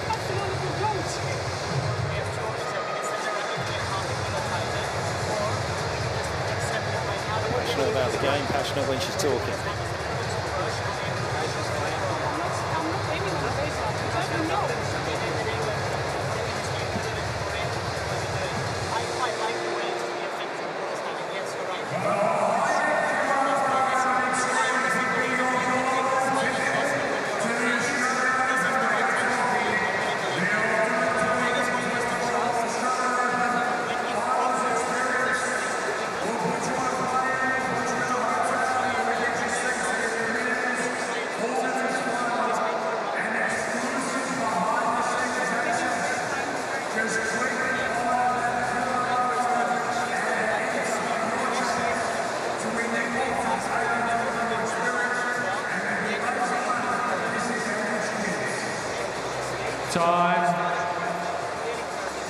Hill doing a good job there of just trying to get through to Maria to calm down. She was talking, if you weren't with us in the break, about how she was just touching the ball and it was flying long and she wasn't aiming for the baseline on some of those misses that we saw in her service game. Whether she can just get that back under control.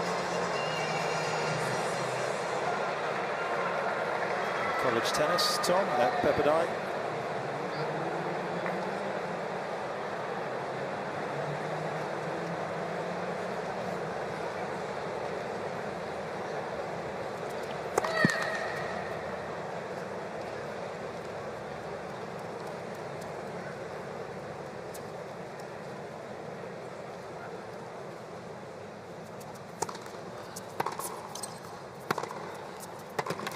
Talking of equipment, Maria arguably has probably the head heaviest racket out there on the tour, I would say. Spent a lot of time in Barcelona honing her craft, and that is how they tend to set up their rackets as well. And because of her physicality, she's able to control that racket head, but a lot of weight in the head, and obviously once it gets going, not only is it a fast ball, but it's a very heavy ball that you have to return.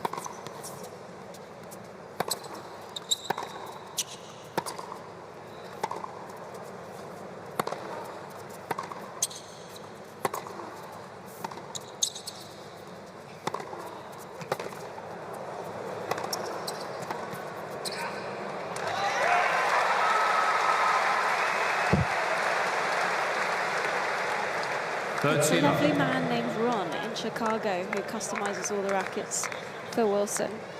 And he does such an incredible job. Even when they change the paint, I know some players are super superstitious, basically. And they think, they're convinced that it changes the whole dynamic and the weight.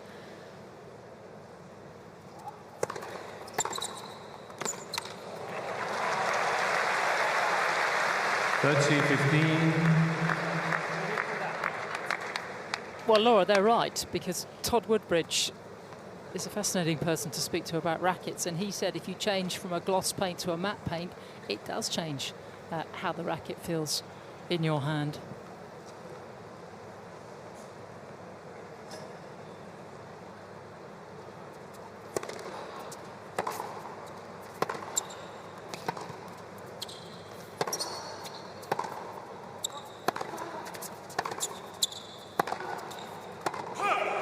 You can hear by the low tone that comes off the racket as she strikes the ball that you would always suspect that it was heavy. Of course, you've worked with her, Mark, so you would have more of an insight. But it's something that's so good to hear, because I just feel on the women's tour, so many of the women use rackets that are way too headlight for them, and they wonder why the ball is flying on them all the time.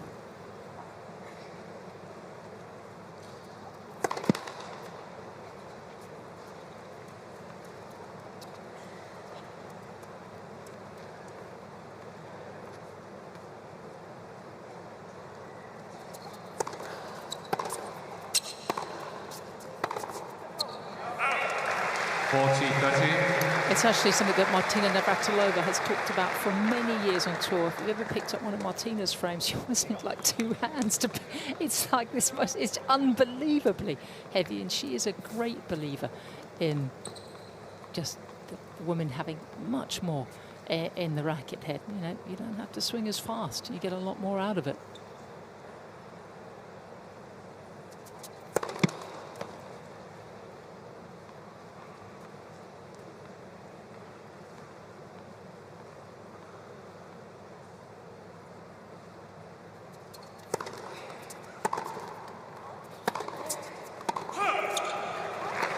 from talking to a lot of the players, I think there's a concern that, you know, you change the distribution of the weight and all of a sudden the balls are heavier, the courts are starting to get slower. This one is playing pretty medium fast, but then it's really straining on the elbow, the wrist, the shoulder, and you really feel it in your arm as soon as you change the weight even a couple of grams.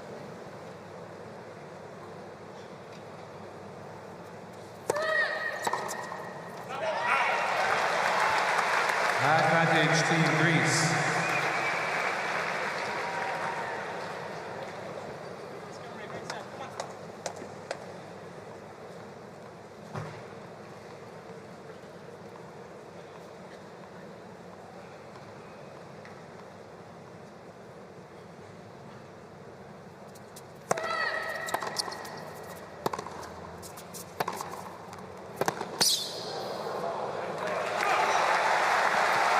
I don't know if it's a new frame, but it is. I mean, she obviously was playing with the Wilson Ultra. She's playing with the Wilson Shift now. So, I mean, there have been some changes there. There's unquestionably going to feel a little bit different.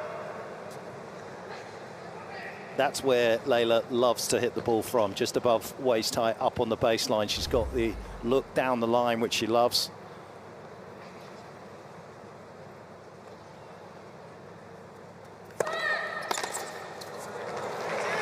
Advantage Team Greece.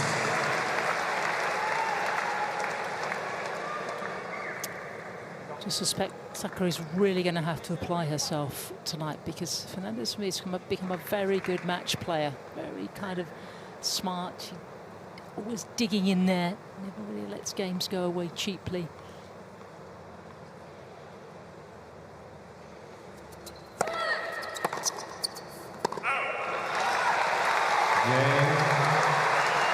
Team Greece.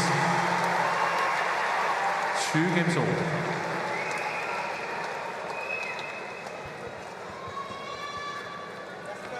Right back at it again. Let's go. Look.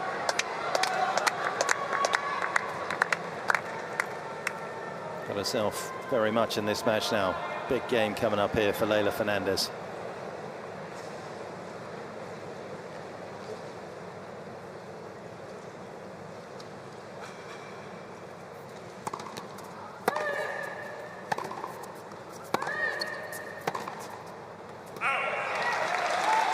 Love 15. It'll be interesting tonight just to see how much Layla can get forward. That is something that she spoke about after her match with Angelique Kerber, that she has been working on so much in the off-season and wants to bring it more into her game and her matches this year.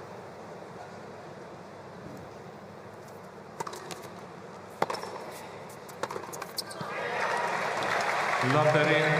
Yeah, things starting to unravel a little here for Fernandez as we see the stringer, and already those strings getting cut out of there. That'll be about a 10-minute job before it's hurried back to court.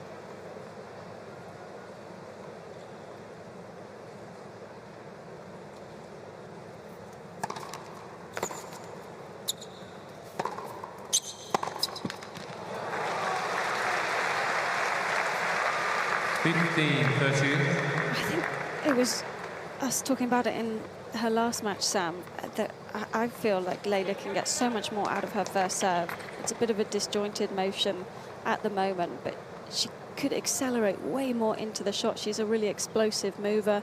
There's a lot more that could be improved on there, and she's barely scratching the surface.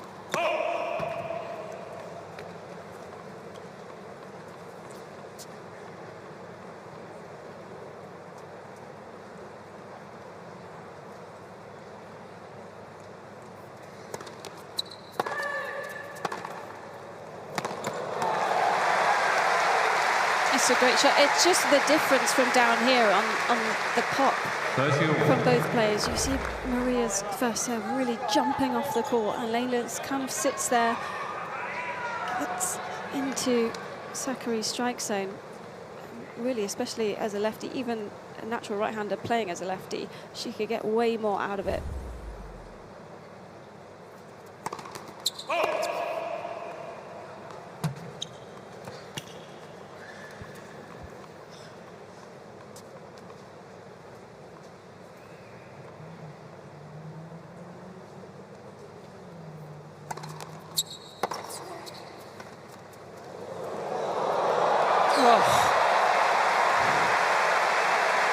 takes some doing. Laura, I'm completely with you on the serve. It's a little out of sync, isn't it? Oh, the Aussies have a saying, arms up together, arms down together. And she leads very much with that right arm before the left comes into play. That's tough to time. Remember, Ash Barty actually used to serve a little like that, and over time, they got it in sync.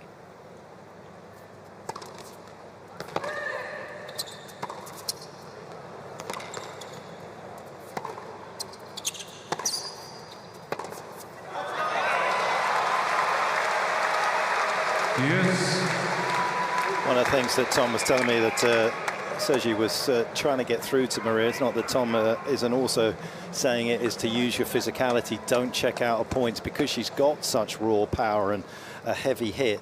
Sometimes she gets caught between the two, not using her athleticism to stay in rallies and sometimes just making too many unfolds. That was a nice point from her.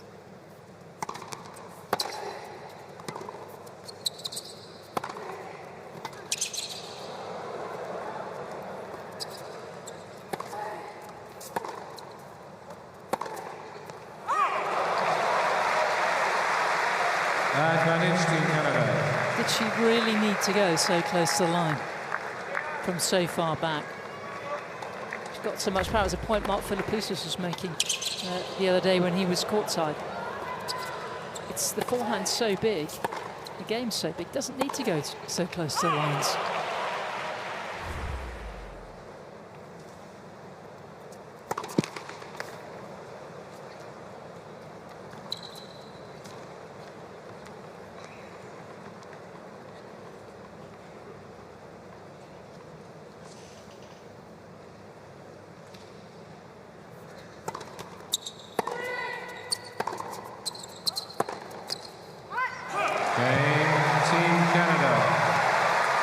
Huge hold.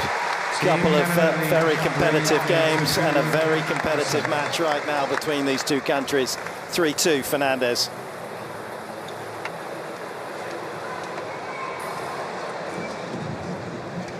Well, there was a bit of a moment in the last change events when Tom Hill was doing a bit of coaching and he delayed us from getting out to one of the most iconic spots here in Sydney. Off to Bondi Beach, it's only a kilometre wide, although Wally Masur will tell you just over the road there in Manly is even better competition and better surf. But this is where most of us know to come when we come to Sydney. A very special place and a great spot for a bit of surfing. You get on the board, Sam? No. No? You, Laura? No, I really want to learn, but yeah. Sadly, my left hip is the one that I should be popping up on, and my hip doesn't pop. You know, or it might pop. Well, yeah, it'll pop out, but it won't pop up the way that it's meant to. Could you lie down on the board and do it that way? Yeah, I could. Surfing, that would be body that's surfing. Bodyboarding. I can definitely do that. You can take a girl out of Essex, Laura, but you can't take the Essex out of the girl. Anyway, I've got a very funny story, and it is so on point for this person that I am going to tell it. Hopefully I'm not going to tell it over too many points. Right, Andy Murray has just told me a great story about cosmetics on rackets. Thomas Bischoff from Head was trying to get Andy to change his cosmetics on his racket back in 2006 and 7. Of course, he was working with Brad Gilbert back then. And Andy told him that the cosmetic was different from his original racket. And Thomas said, no, we've run tests on it, we've run diagnostics on it, and there's absolutely no difference whatsoever between the new racket and your old one. I'll pause.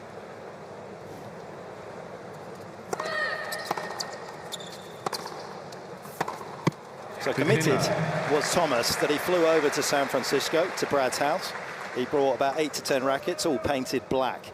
And one of them had Andy's cosmetic underneath the black painted rackets. The others had all the new cosmetic.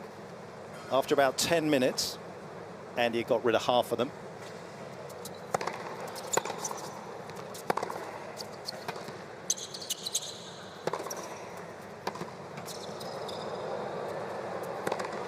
Beautiful overhead.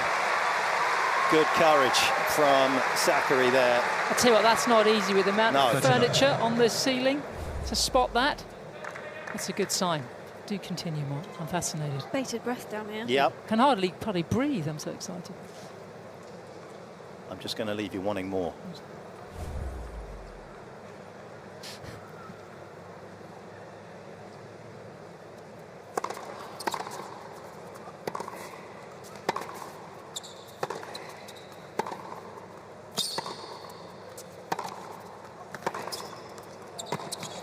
That's a lovely cross-court backhand. A preferred direction for that very flat hit over the lower part of the court. And that skip through to Fernandez. Very short backswing, isn't it? Again, because of the heaviness of that head in the racket, she's able to generate so much pace with almost just a jab at the ball.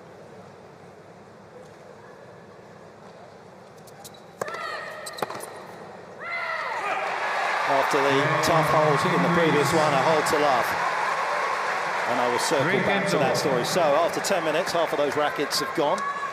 Thomas is not doing well at this particular point. And he then decides to hit a few volleys. He was down to a couple. And then he finally turns to Thomas and said, all right, Thomas, this is my racket. At which point, the man from head pulls out a coin, starts scratching the black paint off the head racket. And underneath was... Andy's racket. Andy's racket. Told you, Todd. I mean, Todd's the man. He's always right, and the paint jobs change it. It's not just Todd that's right. Andy's right as well. That is a scalpel in his hand, and he can tell the difference. But it does go to show just how sensitive these great players are to anything. That's a great story, by the way.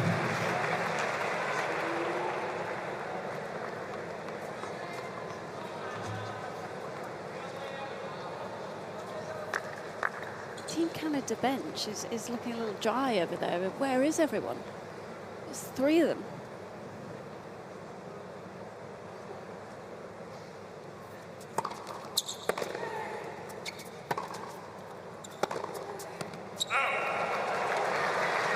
Is that a drink? Yeah, they're filing in now. They heard you, Laura. Isn't that a drink? Or is that, am I just showing my age? Canada Dry. It is, that's yeah. like a soda water, isn't yes, it? it's in that like a ginger. I think it's something, isn't it? It's a ginger ale. Yeah. I should know, I'm teetotal.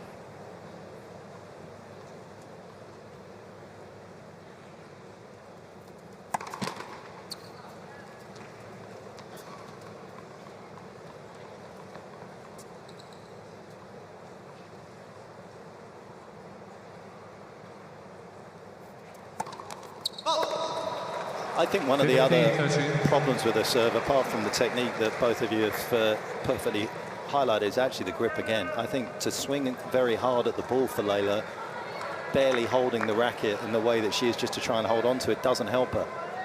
Well, as a lefty, you almost want to be as relaxed as possible as you're coming through and trying to hit the swinger out wide on the outside.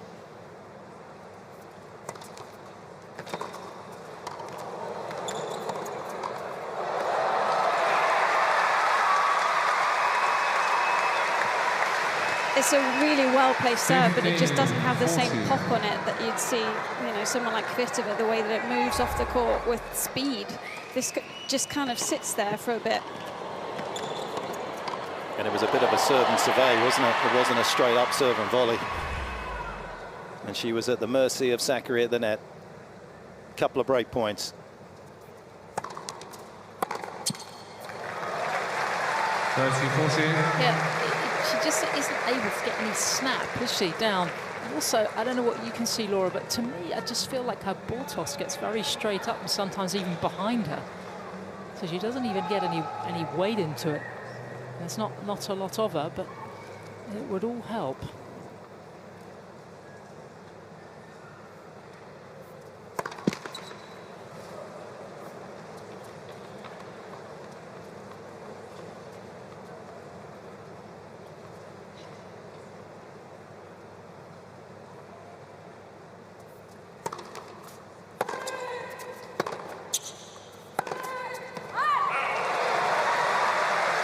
Yes.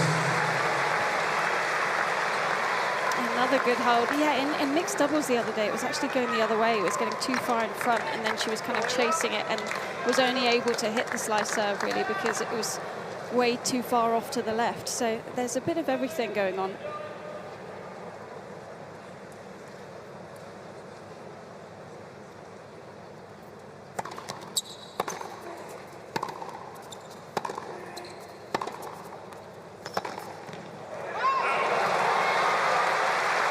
Advantage Team Canada.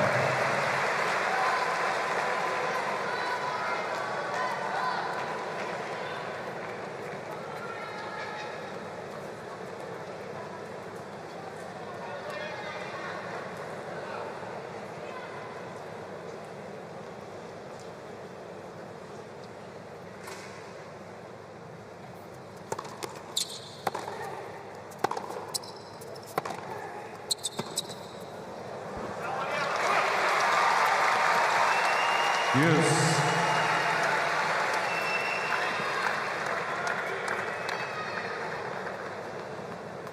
Just feel as though if she can just get into that pattern of play often enough and just keep hitting that same shot, it's a repeatable outcome every time. Doesn't need to be as expansive as sometimes she is, Sakkari.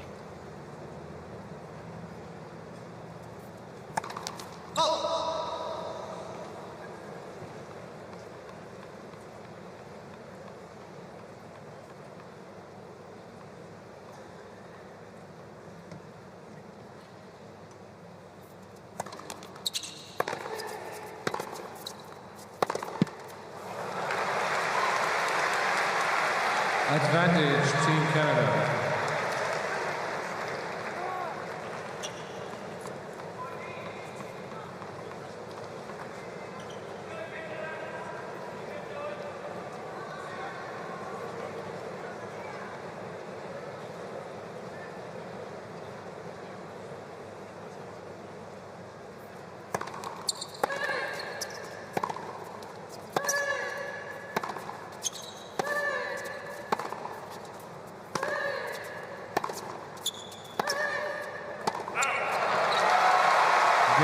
Ready hold. Dug deep. New balls, please. And she got the success that she was yearning for. 4-3. Team Canada lead 4-2-3. She's got such a good attitude, doesn't she? Yep.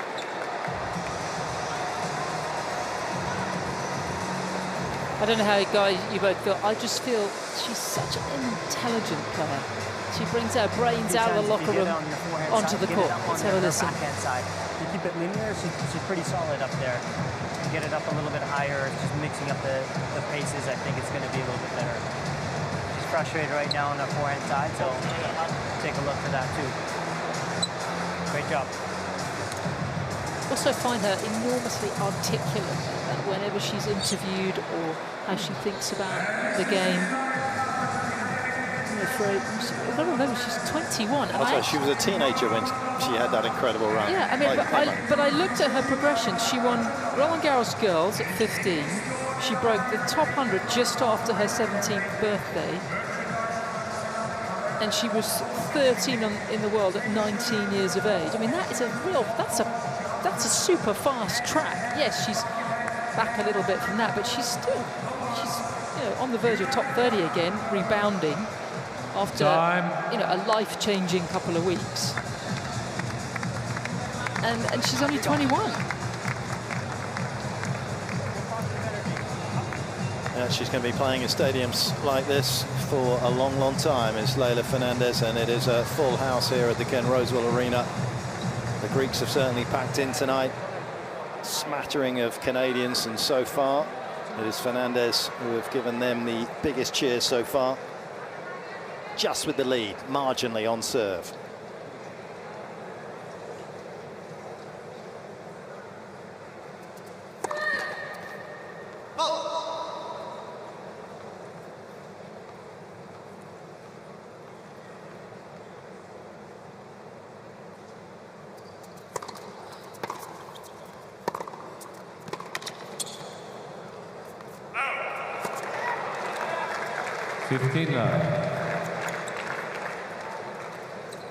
two problems for Fernandez at times on the return, I think.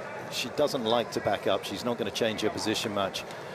It's okay when things are good, but she's missed quite a few returns tonight. But also, if you don't get it perfect, you're actually on the defense when you're that aggressive inside the baseline. You're actually hustling for your +4 shot.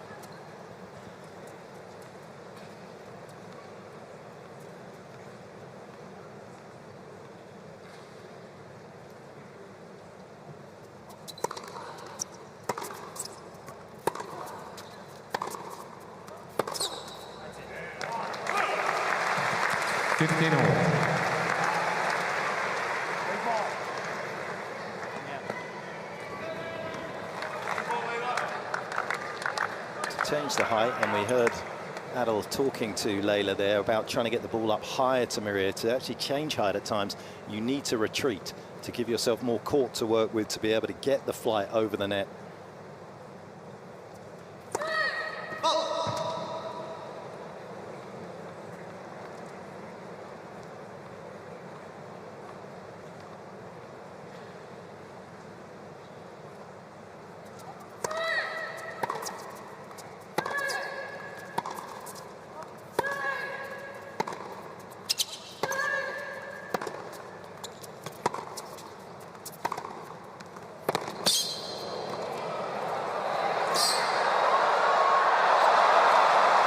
Would have been an amazing pickup from Zachary.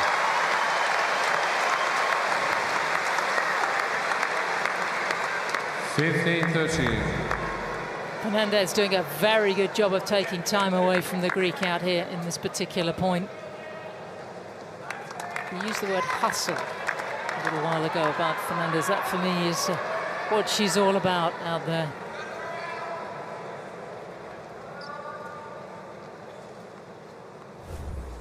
Love the T-serve the majority of the time on the ad here. Where does Zachary go?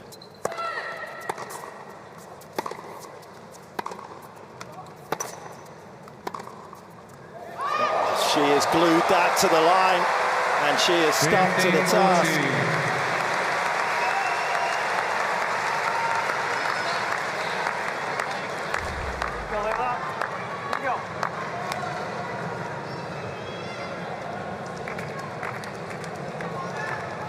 That is not an easy stroke to produce a winner of.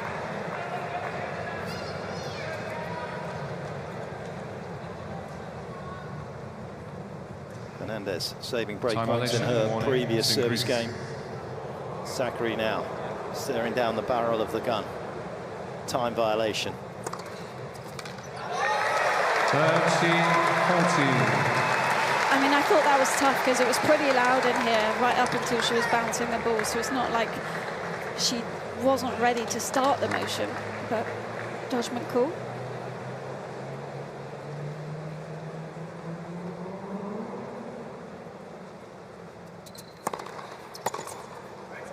Cheers.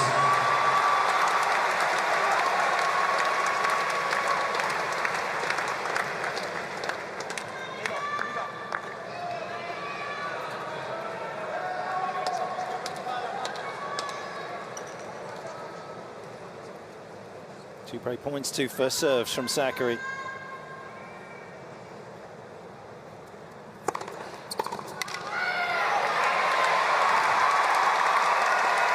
Advantage, Team Greece.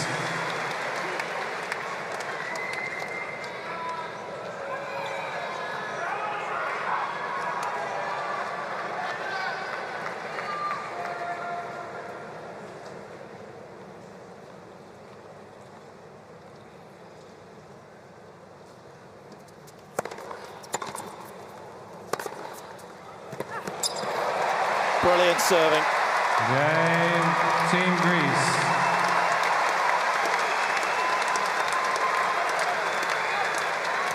Four games all. Always feel it's a great barometer of your confidence at how you go about saving break points. And I think for second singles match of the year, that's a really good litmus test for Zachary in a difficult matchup here.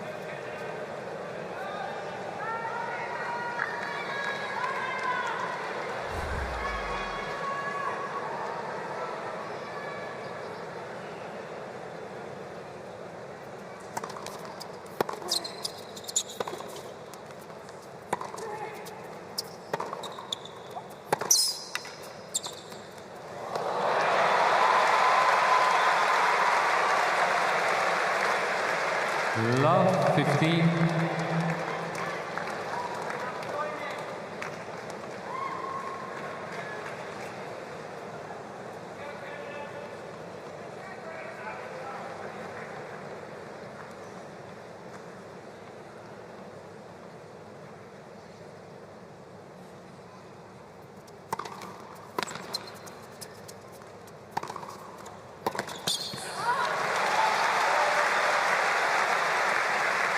Fifteen all.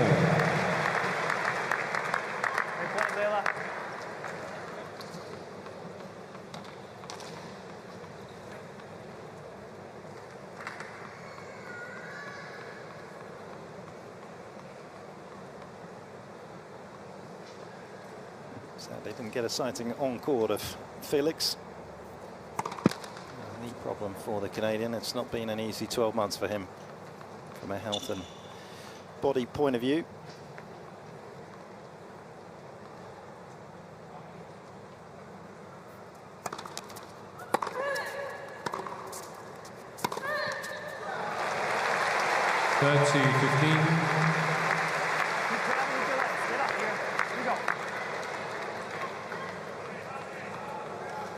It almost feels like she's overthinking that shot. It's so much power going into it, but then it's stiffening up, and you can see the effort in her arm, but almost goes the opposite way to what she wants, and then looks over at Tom Hill like, oh, what happened?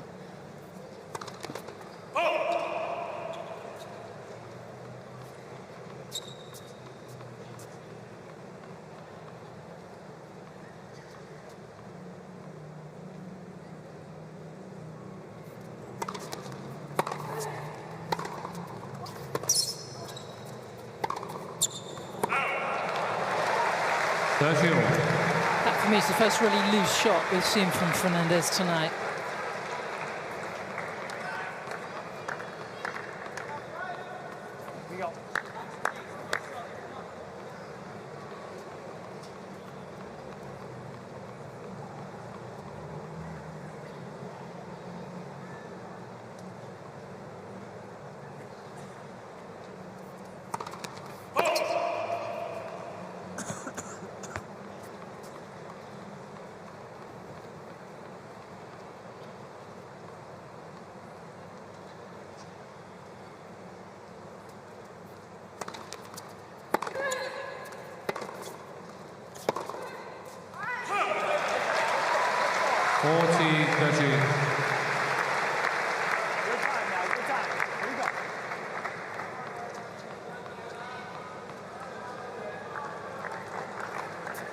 Pressure points are those break points and points that lead to a break point. You can see how tight it's been tonight, but Fernandez edging it in the big moments.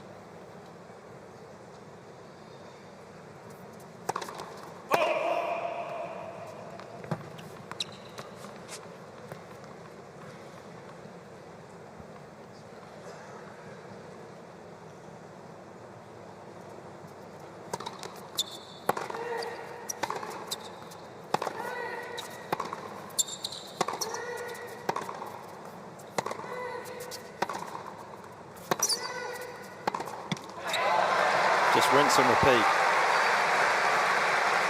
You want to just squeeze the singles line on the court, condense the court for Maria, and just try and make it more narrow so she doesn't keep missing it wide. And it's hard to see how Fernandez is going to get through her, hit enough winners.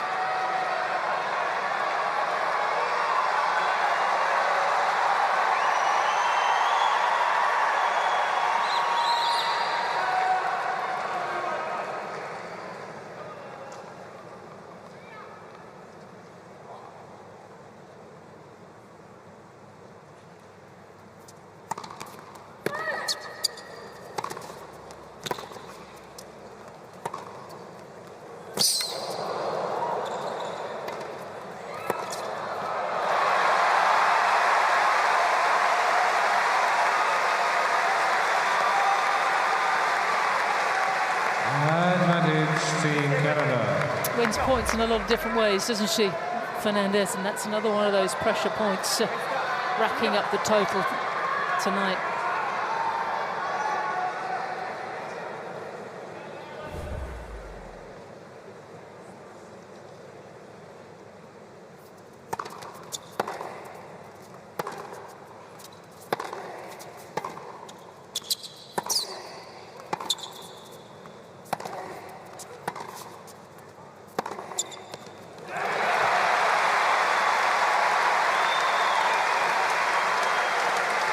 Deuce.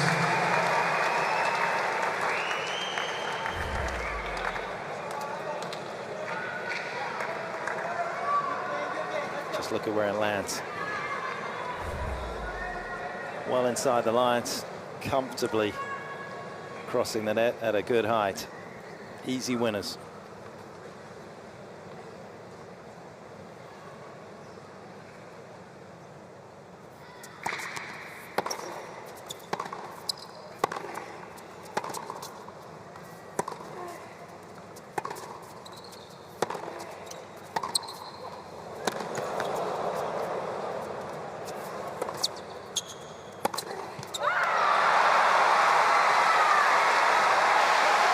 The higher shot earlier in the rally from Layla when she was pushed on the defensive, gave herself some extra time, and then she can use that forehand wide followed by the forehand line, the pattern of play that she really enjoys.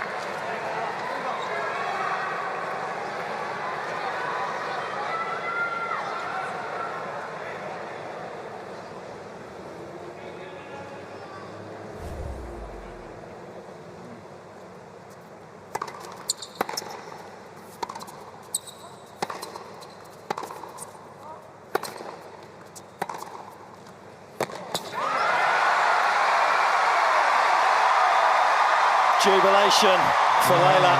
Team Canada. Canada hanging on, 5-4. Team Canada lead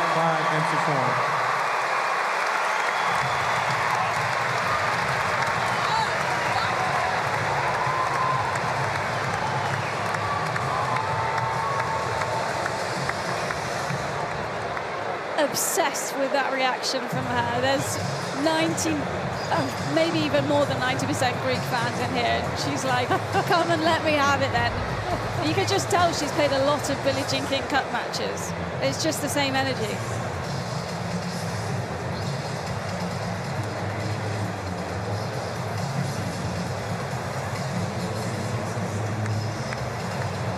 She's reveling in it. Working those angles out.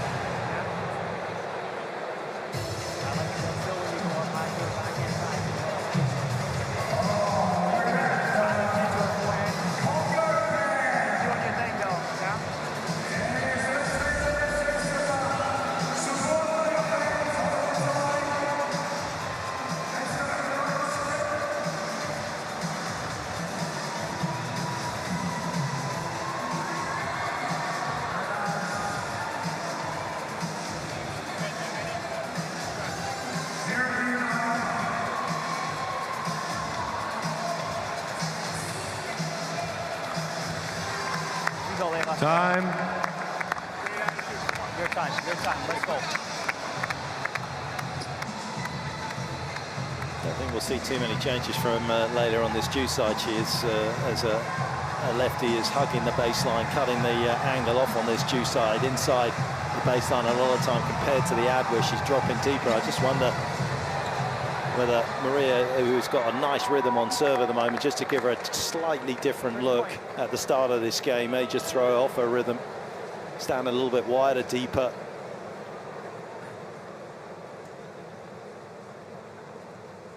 But it is a familiar return position she's taken up.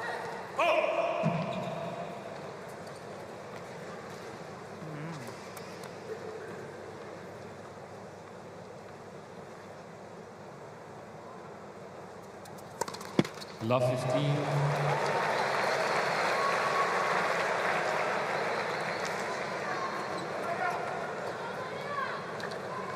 It's a little bit more than 10 minutes, wasn't it?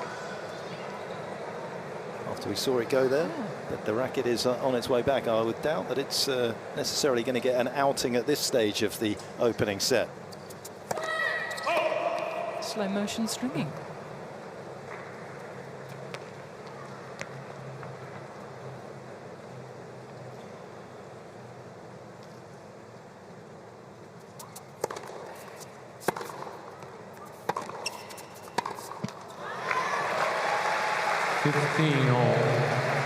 I feel like that return needs to be higher over the net. Zachary can just lean into that +1 shot without having to do too much or think about it. If she's playing it above the shoulder, then at least Layla can look for the inside-out forehand.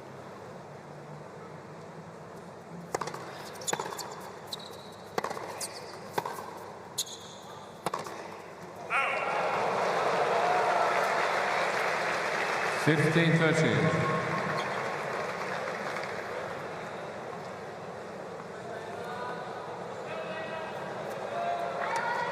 Steph playing singles for the first time and getting a win, but I think more importantly for him, just physically coming out of it and feeling good about himself. A few issues at the back end of the season last year and already at the start of 2024.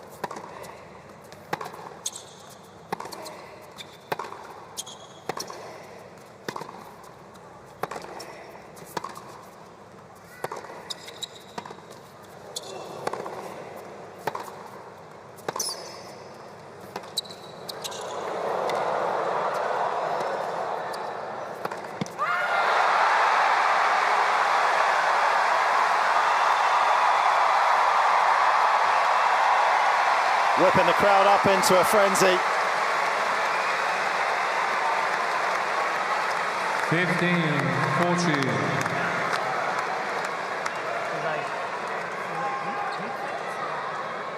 And as much as it is overwhelmingly in support of Team Greece, they applaud her. Couple of set points.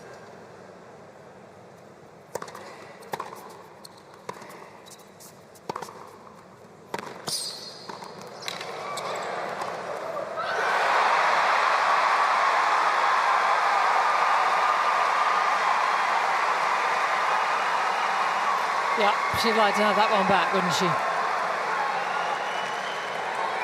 30-14. Maria's got to be one of the fastest out there.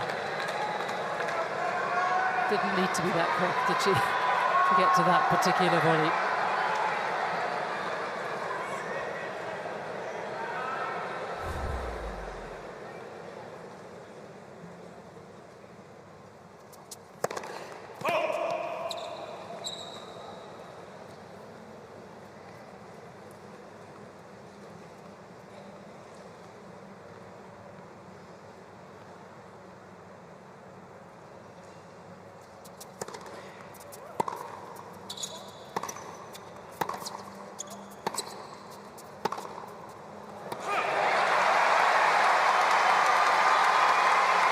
Yes.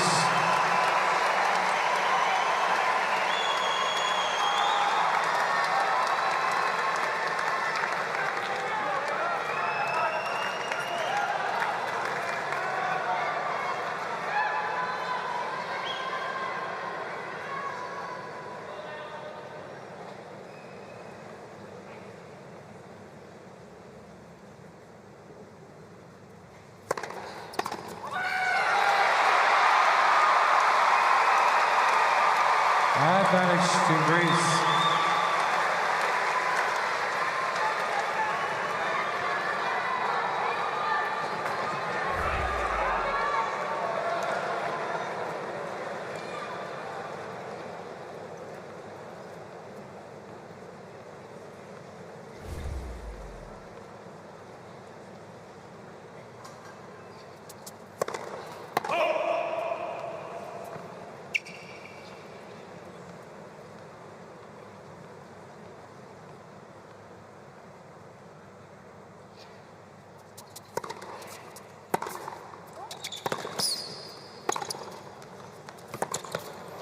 Zachary not out of trouble yet. Yes.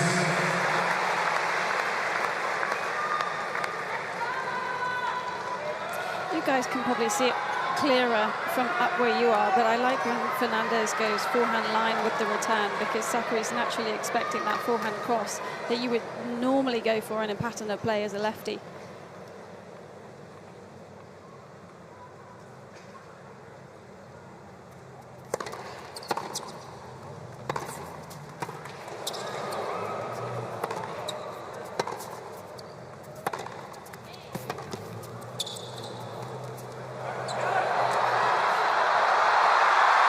What a reply from Fernandez.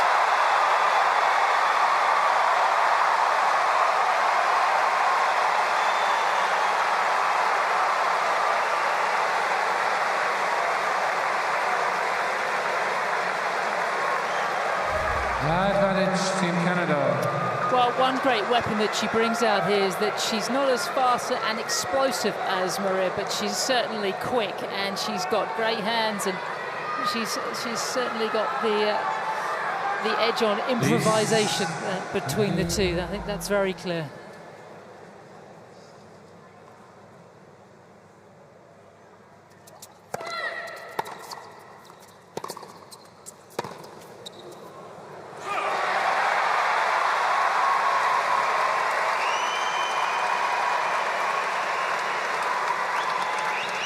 Yes. I mean, the energy down here is insane right now. I feel like my palms are getting sweaty. Everyone's on their feet after each point. Felix and Steph look more nervous than just about anyone. I've got a feeling that the fans just behind you might topple over at one point. They're so excited. I might want to take cover.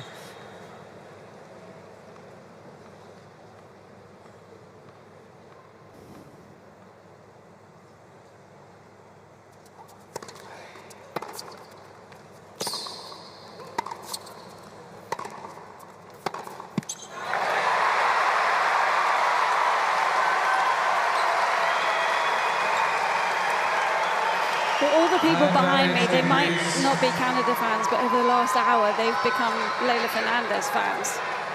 They are in this.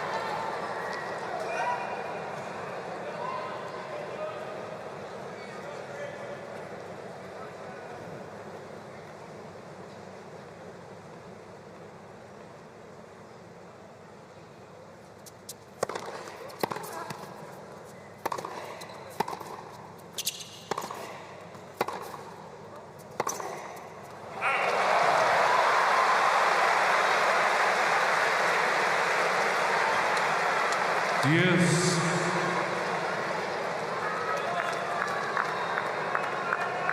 Those moments where you just want to whisper in Maria's ear.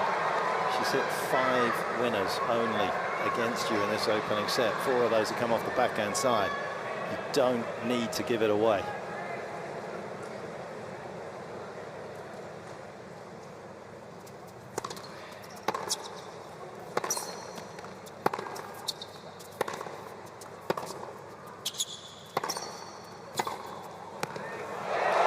She's found a 6th, and a stunned Zachary looks down at where the ball landed. That's Fernandez. See a replay of the ball on the right baseline, please. Has guided one right onto the line.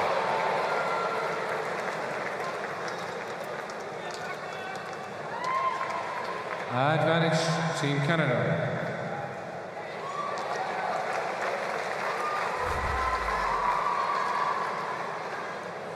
Perfect flight on that ball. Can she land the opening set?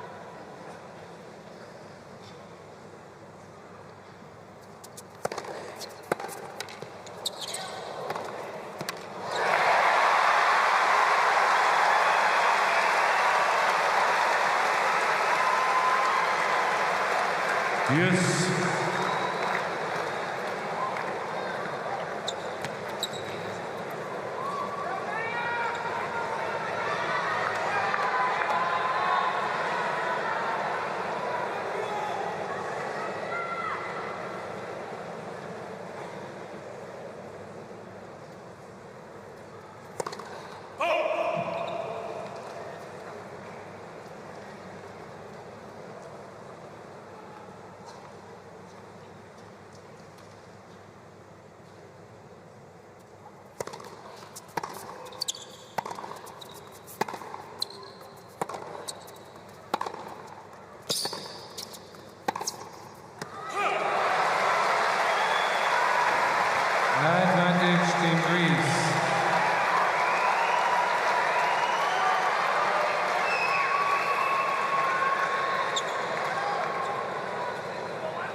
Yes.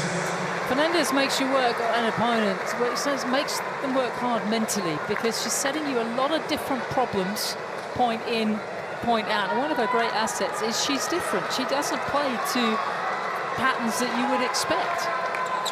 Also takes a lot of time away from opponents. Thank you. This is a brute of a service game, isn't it?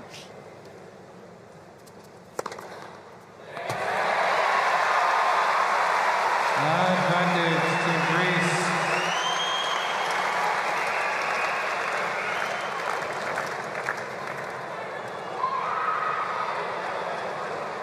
Third ace gives her another route out of this trouble.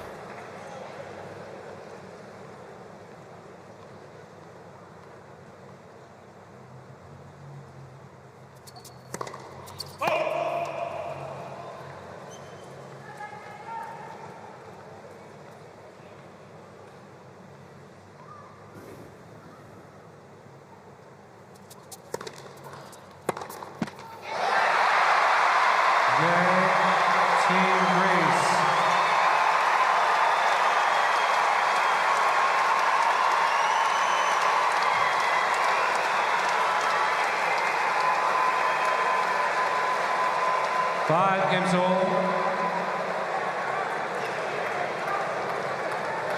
Can that momentous service game serve as the springboard for her to turn around this opening set?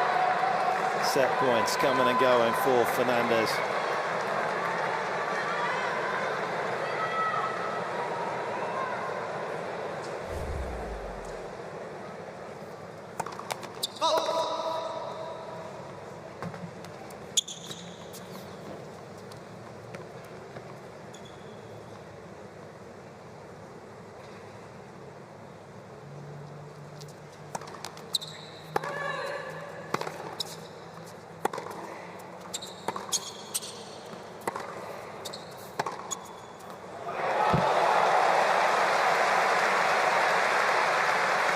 If you hit that first one heavy to Fernandez's backhand, surely the next one has to be heavy over to the forehand, where she's going to struggle to defend. She can slice off the backhand, she can move it around, but the forehand, she's a lot more limited. We know this. Yeah, that one coming through at a lovely height. Yeah. If you open up the court and give Fernandez angle, you're going to get hurt out there.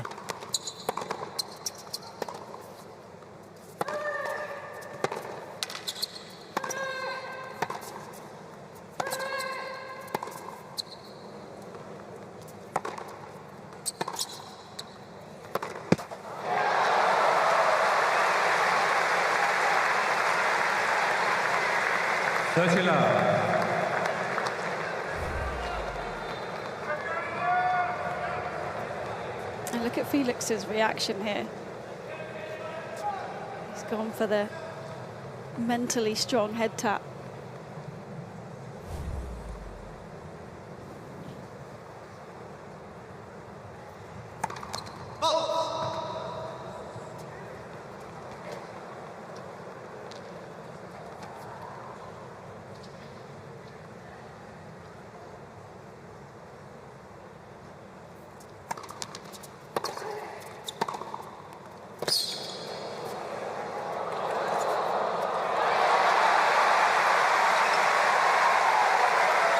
Just needed to be vigilant to tidy up with the forehand. 40 love.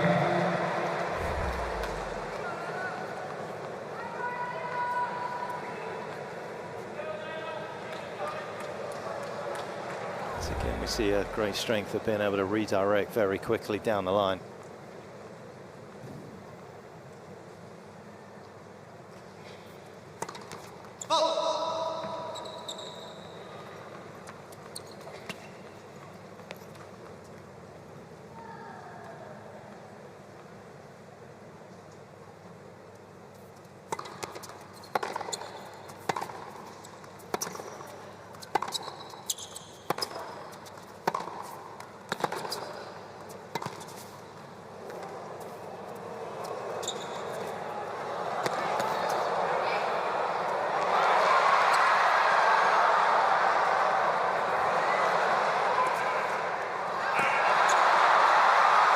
Ridiculous entertainment here at the Ken Rosewall Arena.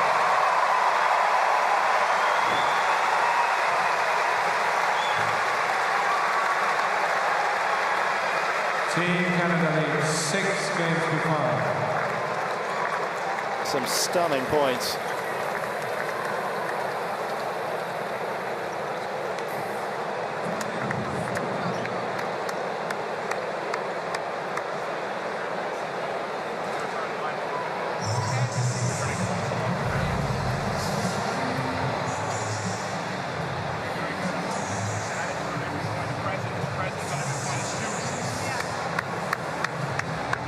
Is there a case, Laura, here just to give Fernandez forehands? I mean, the backhand actually in the last 5 minutes or so has been absolutely exceptional.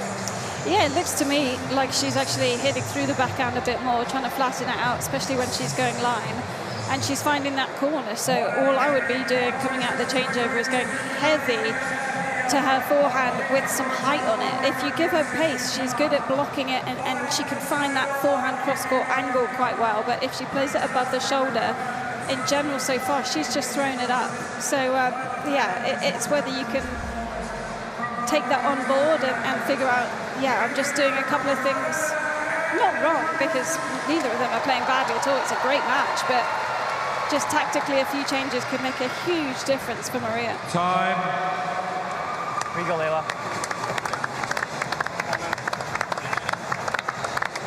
Come on, let's go.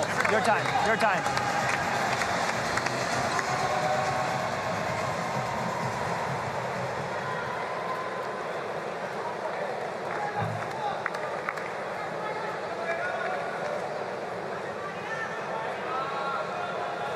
Thank you.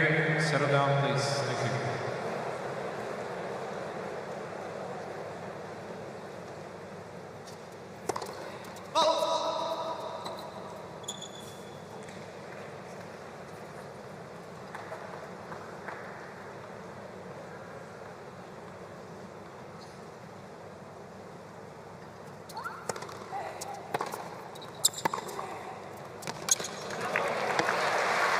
See, that's a pretty standard kick serve for Sakkari, but because Layla can't hit through the forehand as much as she can on the backhand side, it doesn't do enough. And then straight away Sakkari is all over the next ball, and I really felt on this ad side she should be kicking it out wide all day.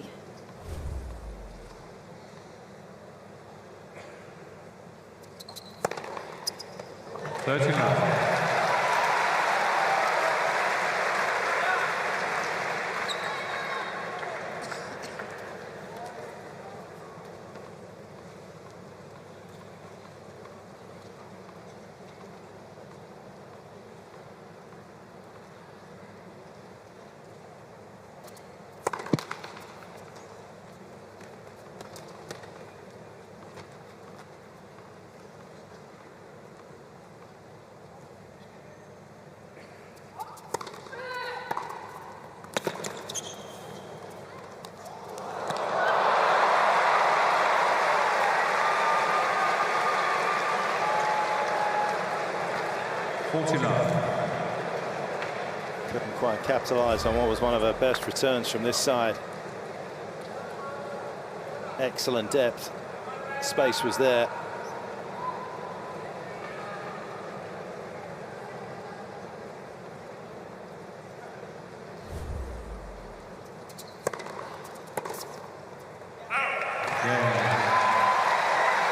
Team Greece. 6 years old, Well, they're both getting into tiebreak in fine fettle, aren't they? And I think it matters the way you come out of the set into the breaker, both with love service holds. Wouldn't particularly like to pick an outcome. So who will get first to 7 here? Here you go. I think she's done very well to put behind her that set point where she had that volley that just needed a fraction more stick, and the set would have been hers.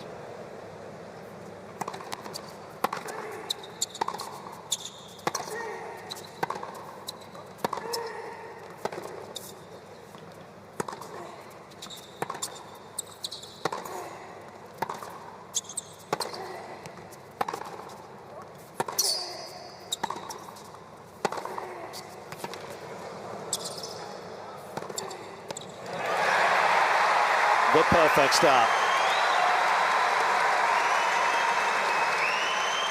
1-0. Team Greece. Next point, let's go.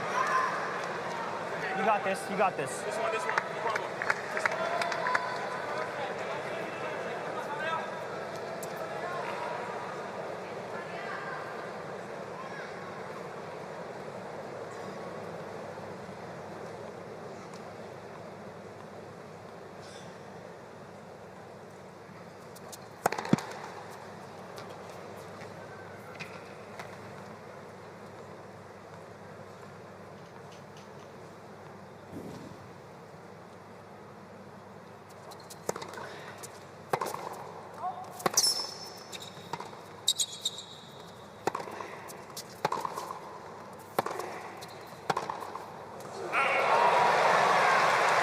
2-0.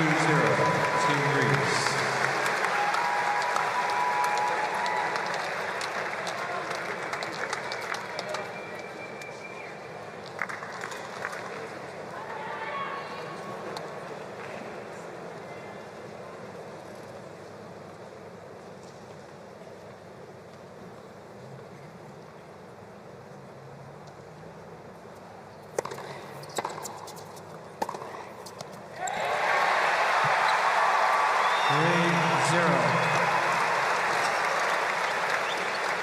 Team Greece.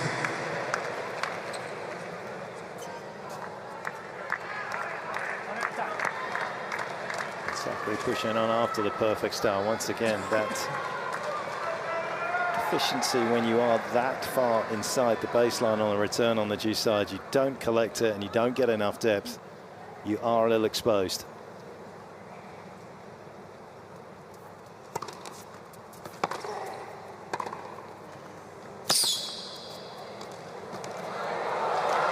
No mistake with that volley. I didn't even see it coming in. That was so rapid, up to the net, closed it down, beautiful hands.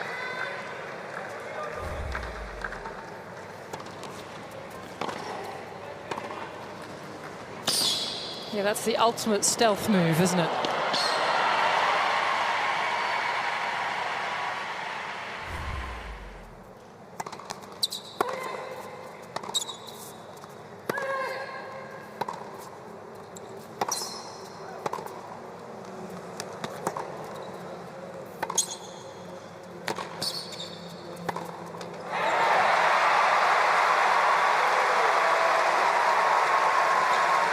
In so many ways, I kind of love watching Maria win a point like that rather than the flashing winners.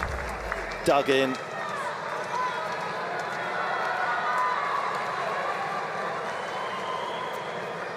And a miss from your opponent has equal value as you hitting a winner. 4-1.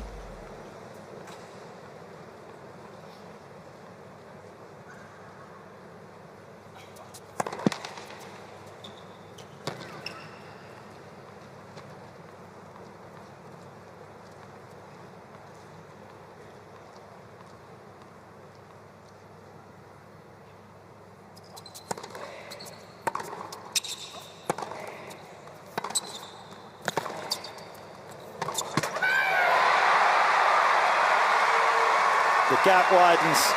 5-1, Team Greece.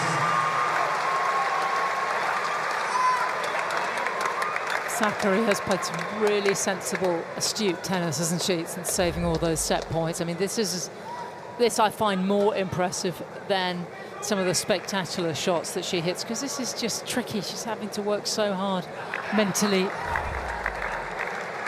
She always wants to rip it. It's hard for her to just stay in the point.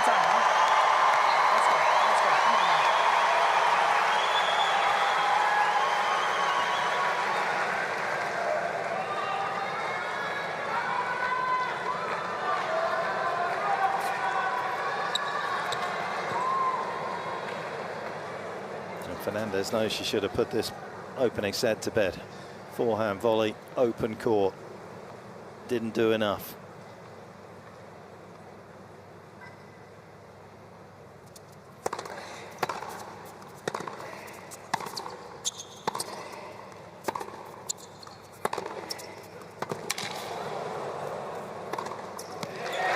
against a player who resides in the world's top 10, you need to take your opportunities when they're presented. 6-1, Team Greece.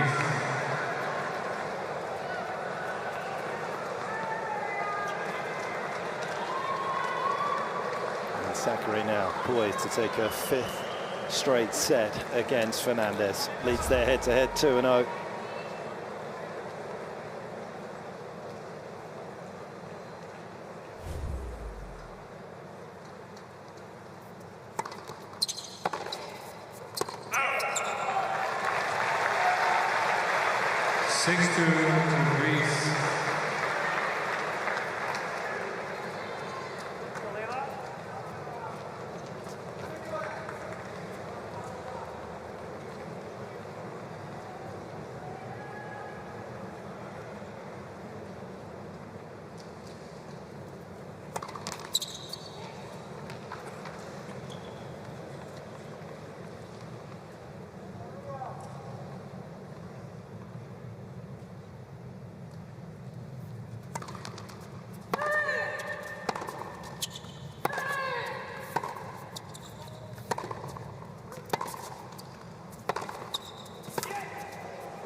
What a breathtaking end to a beautiful set of tennis.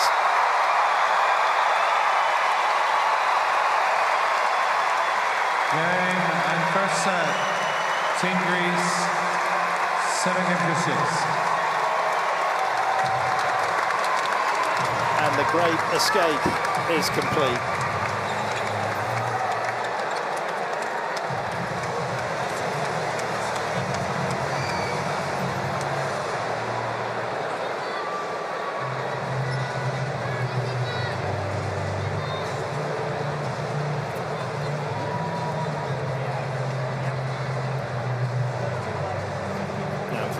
An opportunity after an hour and 26 minutes, almost an hour and a half for the one set to go off, try and recover, reset, think about what has just gone away from her at 5-4. The forehand volley was the most crucial of the shots in that opening set. Opportunity, Sam, on both sides in terms of break points. Yeah, I have to say, really strong set of numbers from both of them, and you can't really criticise their breakpoint conversion rates, because they were saved by some absolutely fabulous tennis. I tell you, we'll be lucky to, if we get a few more sets like that over the course of this Australian summer, we'll be really, really lucky. And just a little off the numbers, talked about pressure points during the set. Fernandez was well ahead at one point, 17-14. It ended up Sakkari 26 to Fernandez 23. She won the big moments, particularly saving those 4 set points when Fernandez was 5-4 to the good. That was a special game, and it might be a very important one for her Australian summer. There's a lot to like about Maria Sakkari in that opening set. I think she was stretched in every department.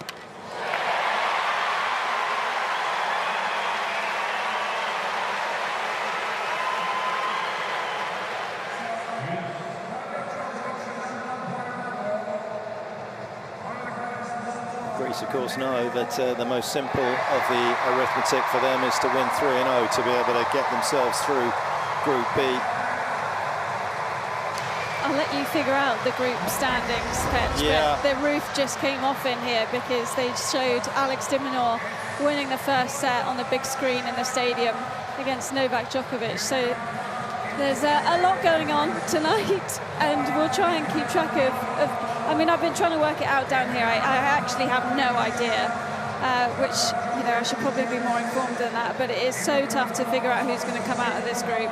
Yeah, it's not going to be easy. Last night we were down to 1 game, not sets. We were down to 1 game in terms of who was going to go through. Norway suddenly came back into it with the way that things ended between Netherlands and Croatia. Right now, Greece are looking pretty good. Chile are out, so Greece at the moment have got 7 sets and have lost 4. Won 7 sets, lost 4, and Canada have won 4 sets and lost 6. So even though we could get to a situation in this particular tie, of course, that potentially could be one apiece, and we're on countbacks as we were last night in terms of games. At the moment, Greece looking pretty good. France are through, as you can see there. Germany second. Actually made Germany having 53%, so they're a little bit ahead of Croatia on that one. It says that's the sets, yeah. So yeah, Germany will go through. Yeah, so Germany go through on games at the moment at 53%. So that will be the tiebreaker in Sydney. So they're in pole position.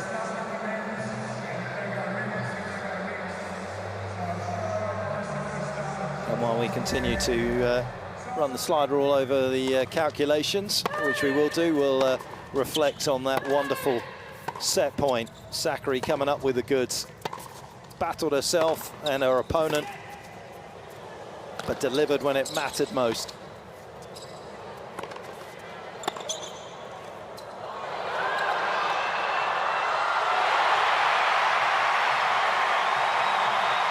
Had to do an awful lot in that set where she was uncomfortable, and that's what makes it even more impressive that she came through in the end.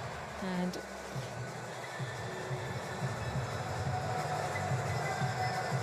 Tom Hill celebrating like he's on commission. He does, yes, and it'll be fascinating. You know, Sakkari clearly has an awful lot more power with that set cushion behind him, and that's what's always happened in their meetings. She could push on very quickly through the second. Long opening set, long time since we've had a set that long. Yeah, it's usually sort of Murray-esque style length opening sets.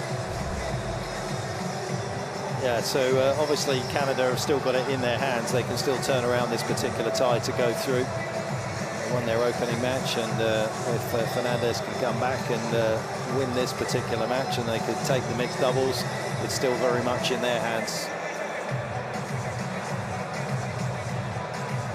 It's been interesting with the fewer teams in smaller groups, how much it has come down to game percentage. I'm not sure any of us, maybe even the players, really appreciated that every game really does count here.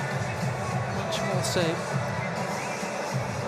Yeah, from chatting to a few of them over the last few days, they've had no clue going into the match how many games they are looking to win.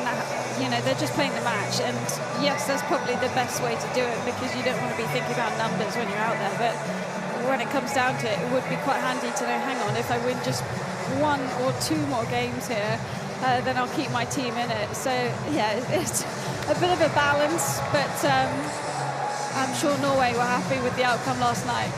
Could be a service, Laura, that you could offer. I'd have to figure it out first, the calculations, and then let them know before the match.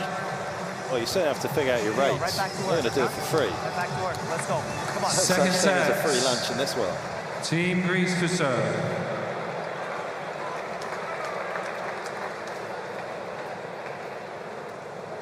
Got to play this contest without thinking about what was in the past. Fernandez, Sakkari in charge.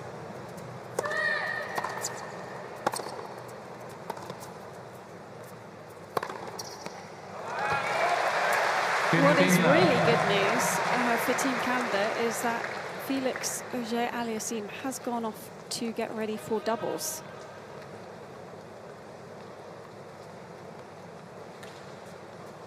That will certainly be a fillip for them if Fernandez can mount the comeback.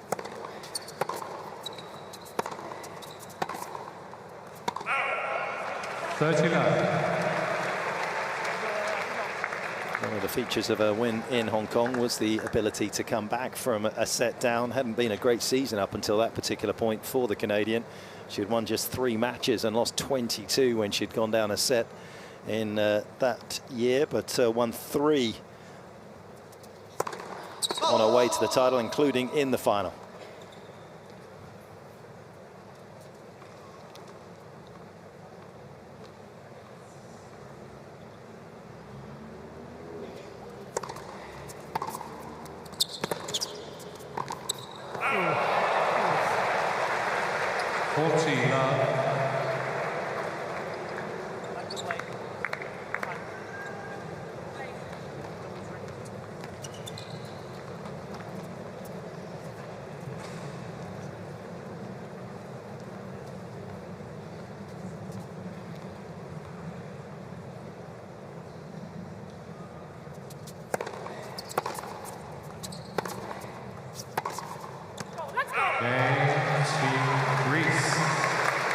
First game, second set.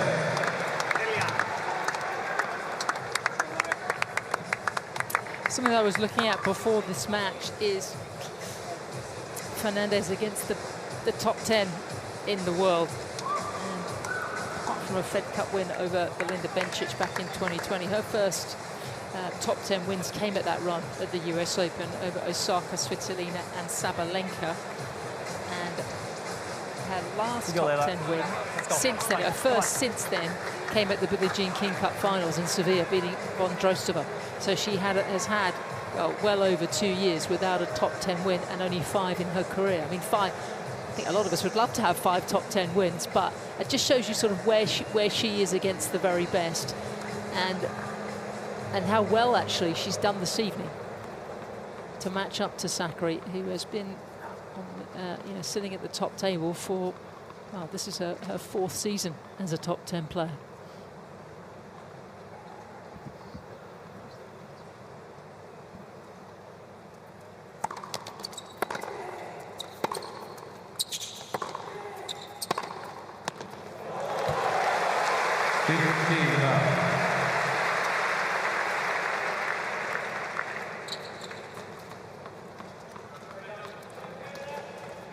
That is a sweet little forehand down the line, and you can see that is what's happening out there. Fernandez trying to collect the ball on the rise, hugging that baseline, and Sakkari more than happy to let that ball drop.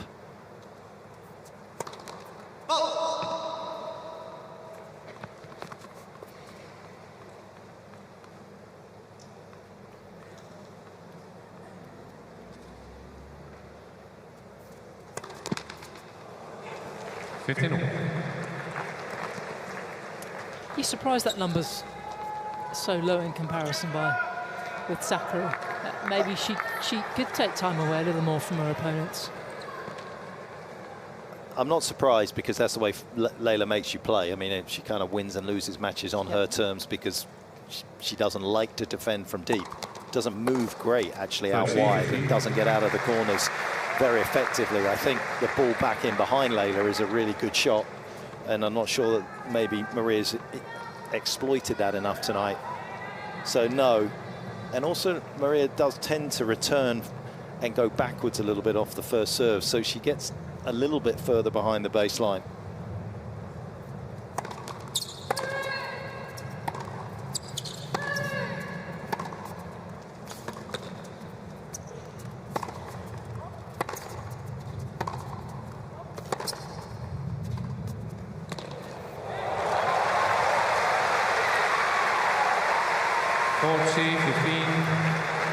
Wonderful end to the point, but they're just an example there of Maria just going back on the return of serve.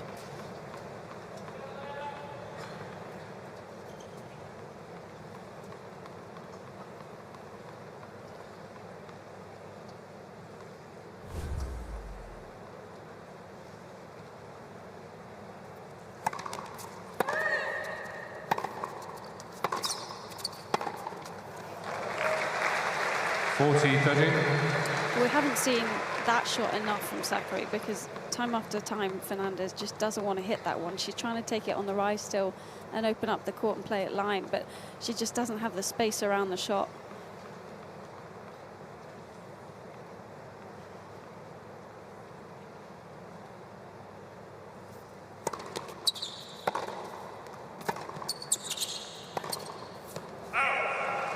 Game, Team Canada. 1 game all. Let's just take a little look at Fernandez in terms of her returning. It's fairly instructive. We know she likes to cut off the wide serve from Sakkari, so you can see how much she's hugging that right of your picture there, the yellow set of balls. But look at the depth on the due side. Look at that, minus almost half a meter, whereas on the ad side, the depth over the service line is getting an extra almost 2 meters there. That is a huge difference.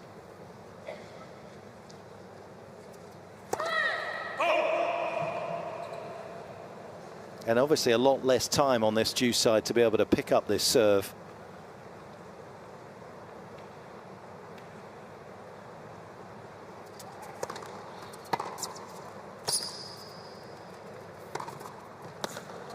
Is there not, Sam, when you look at that particular graphic, Is there not any benefit to back up occasionally on the due side? You would suspect, just to also give the server a different look as well. And she's been caught a few times, hasn't she? Yourself and Laura have been saying she's been very aggressive off the return, and if it's not been deep or hard enough, and she's been completely exposed on the next shot.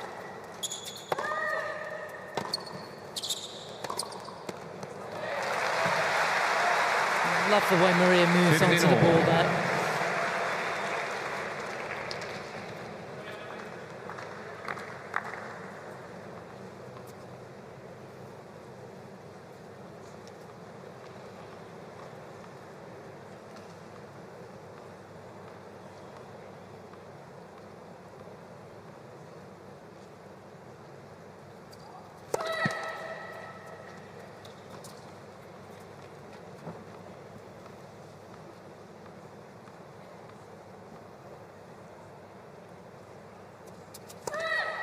Oh! 15-30.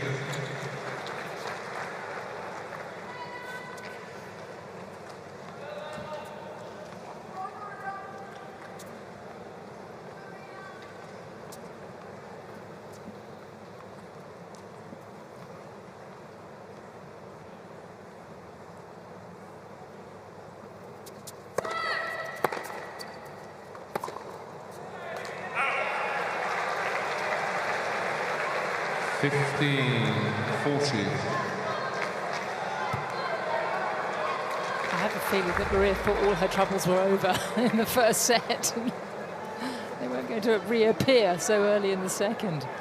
That's the great thing about Fernandez's attitude, is she's lost that set and she's not done a thing differently. It's so intense every point.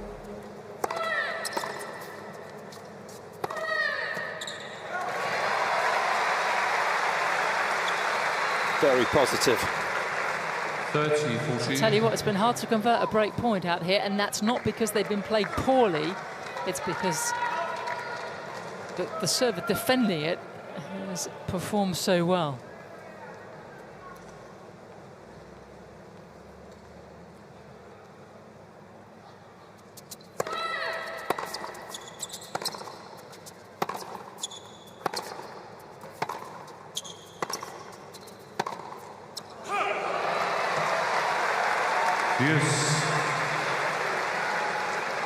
Well, Tom won't be panicking. He'll know the stats. Maria was almost flawless last year when she won the opening set, 30-3, just the 3 times she came up short, having taken the opener.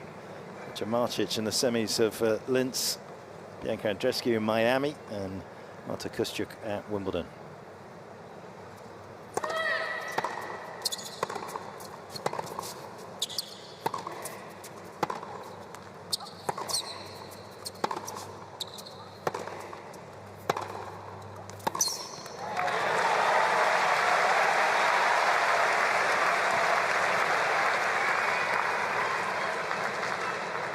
Advantage Team Canada.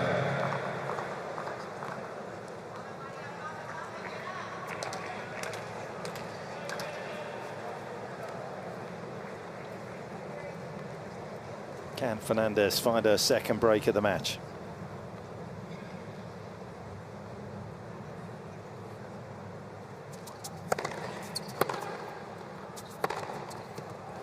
In the end, she's gifted it.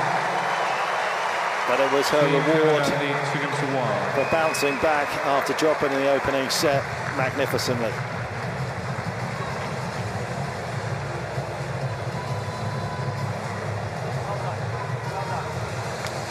I think the fact that it was the last game of the old balls helped Fernandez just slow the pace down slightly, and it wasn't jumping off quite so much, so she had, you know, an extra half a second on the forehand to work with. But she's just opening at line almost every time. Unless she can really step in, that's when she takes it cross court and tries to get the width. But yeah, just so impressive how she's responded after not coming through that first set.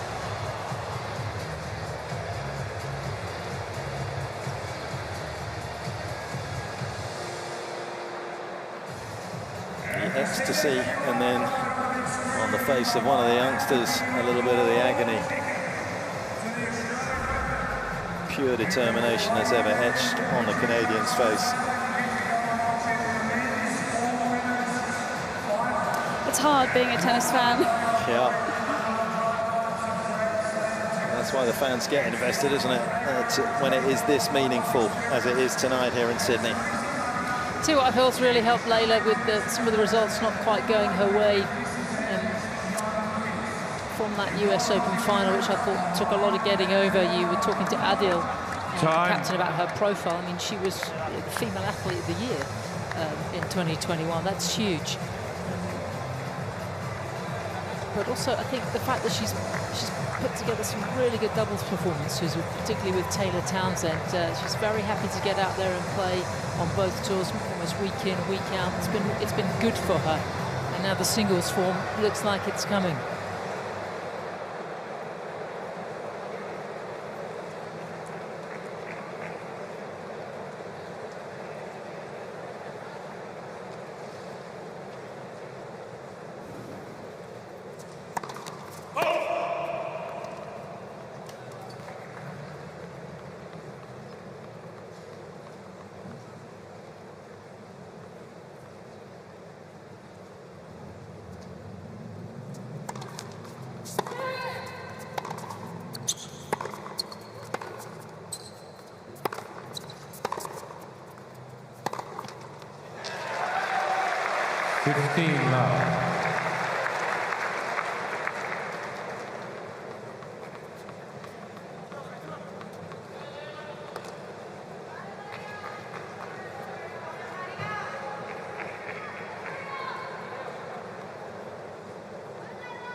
For someone so accomplished at the net, I mean, I know she has some weird grips going on there, but her volleying's been horrible tonight. Yeah. What do you charge for volleying lessons, Laura? I would have let this one bounce. Sakkari was nowhere near the ball.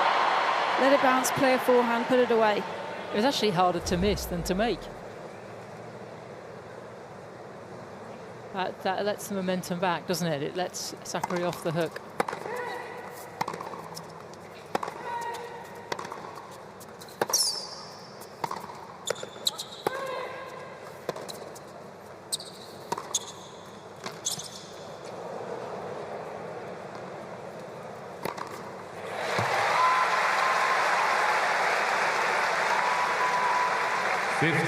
That volley could be so expensive in the context of this set. Fernandez has just bounced out of a really tough opener. She should have been 30 love, pressure right on. Instead, she's going to have to battle her way out of this service game. You know, underline the break.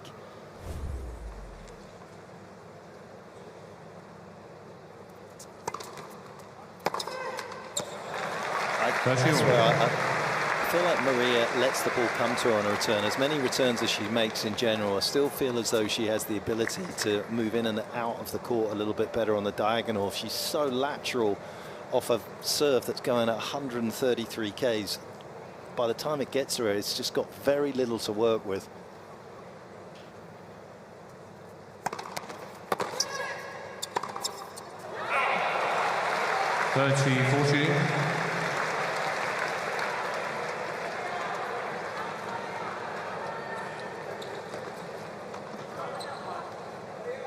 Sometimes just standing on the return as well on a slight angle rather than being completely flat, as you can see here, helps you in that kind of regard.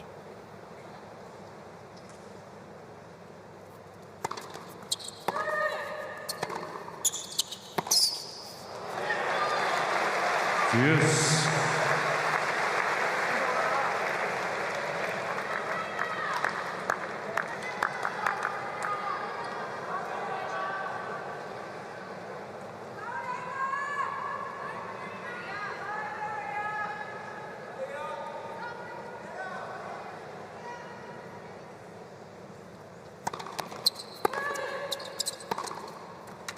Again, there you see she moves away from the court as she's going back in there. You can't tell me that serve coming in there deserves to move you away from the court. Should be moving on to it.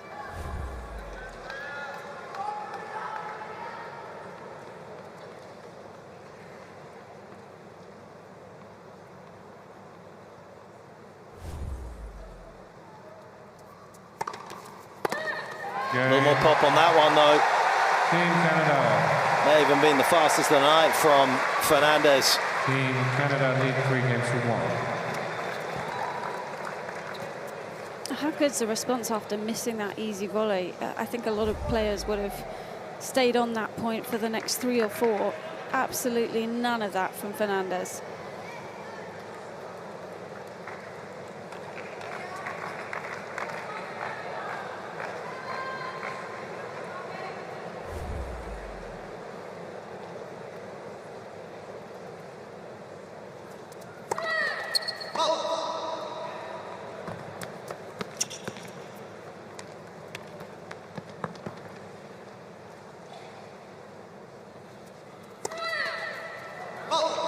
Love 15.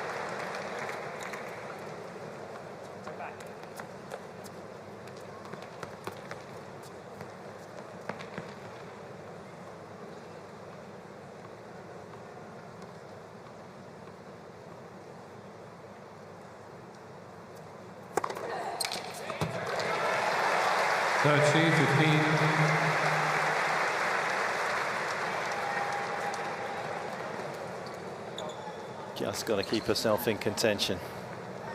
There will be another opportunity before the end of this set if she can just stay the 1 break behind.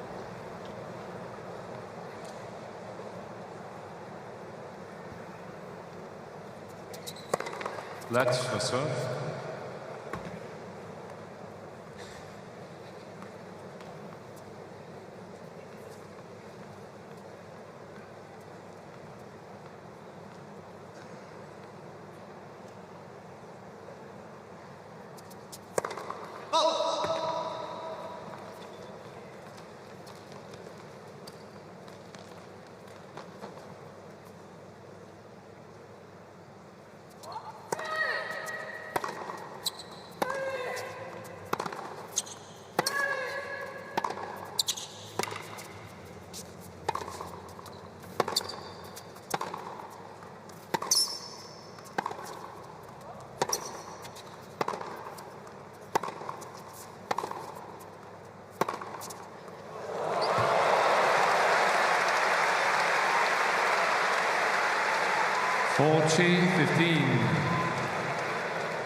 Wasn't entirely for sure with the ball in the air that it was going to get introduced to the line.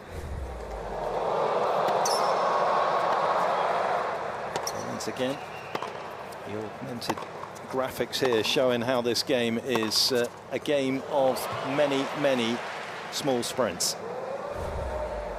Please.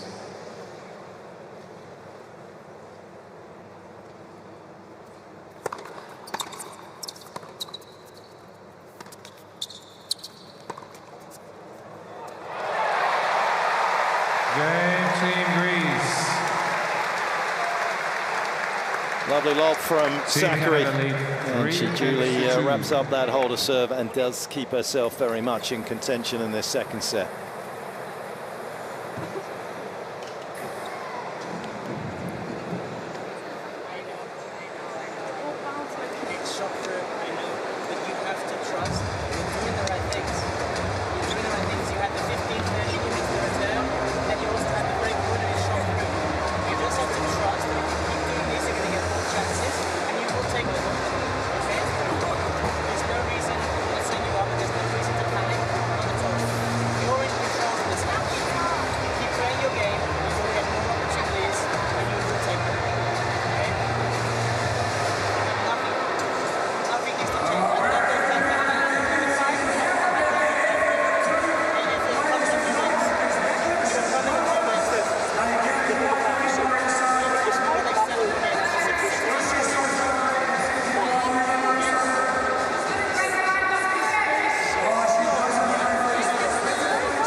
Time.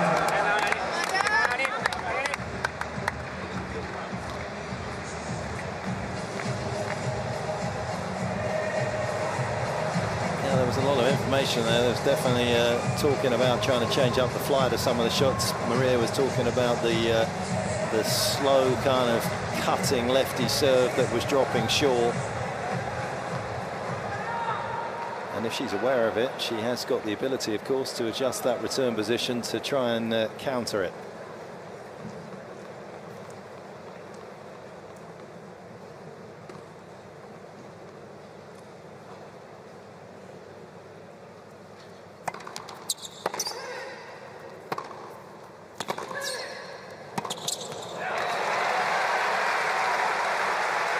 Love 15. It doesn't feel from down here that that lefty swinger, especially on the outside, is harming Sakkari that much. It seems like she's actually already dealing with it, maybe just not doing enough with the return.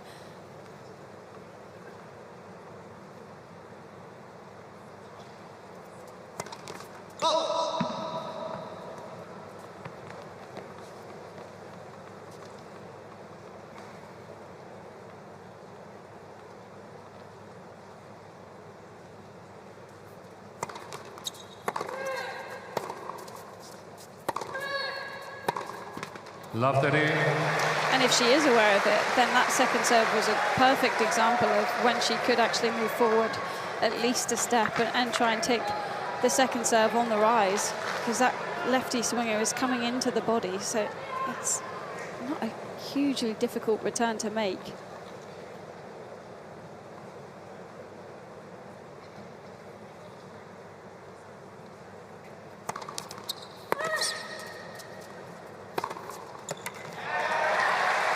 I should say, it's not difficult to make at the pace that Fernandez is hitting it. When she actually goes after it a bit more and adds an extra 10 Ks, then it makes a difference.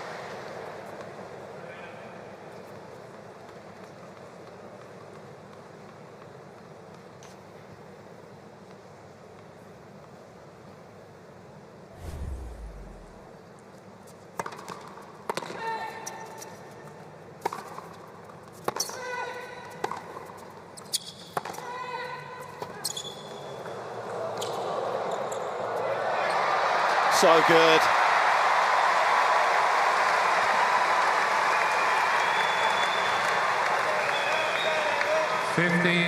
Yeah, that's hugely impressive hands from Sakkari on the redrop. That's not a skill that she has often found particularly easy. Had to stop rather quickly, then put the brakes on.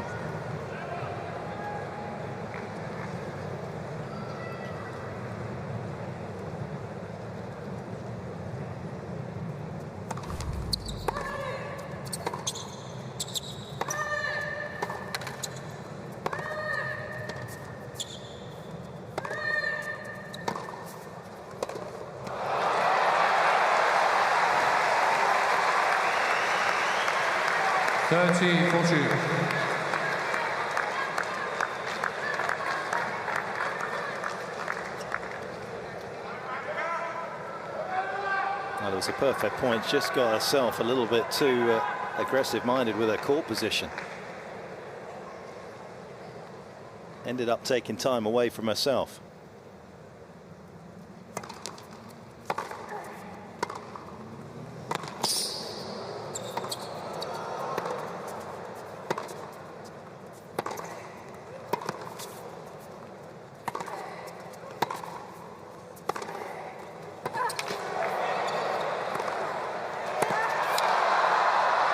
Sensational from Sakkari.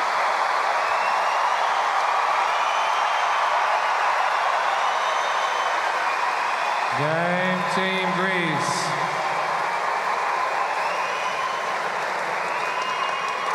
Three games all. Wow, she played some good tennis in that game, didn't she? I mean, that she fully earned the break back. Just let it happen a little bit more.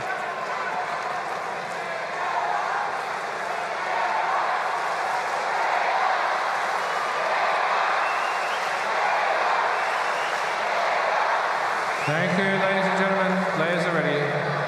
Thank you.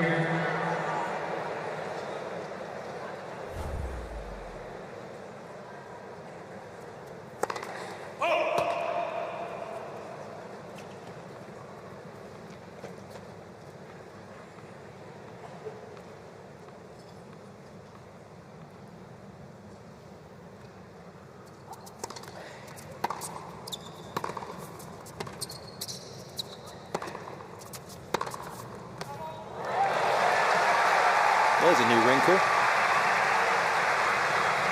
And that was actually a chant of Layla at the end of the game. So I feel like they just want more tennis out here. The atmosphere has been incredible.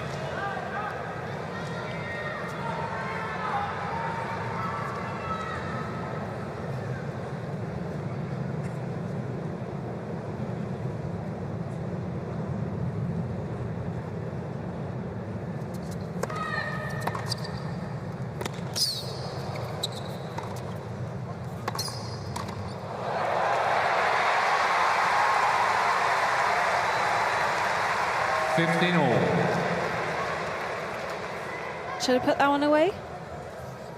Yeah, I think Maria's, I'm going to give her a bit of credit for staying home there. Would have been easy to have galloped into where the space was. She doesn't look comfortable up at net, that's for sure. Fernandez in finishing the point, or also just trying to finesse it out of trouble.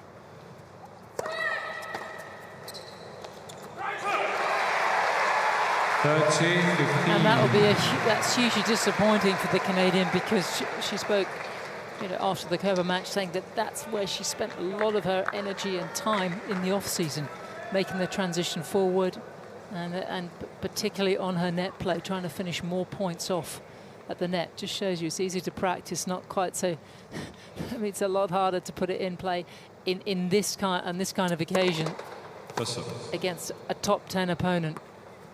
She plays so much doubles as well, plays pretty regularly with Taylor Townsend. They've had some amazing results, so she is comfortable at net. Just today, maybe second guessing herself. It's always different in singles though, isn't it, volleying to when you're playing doubles.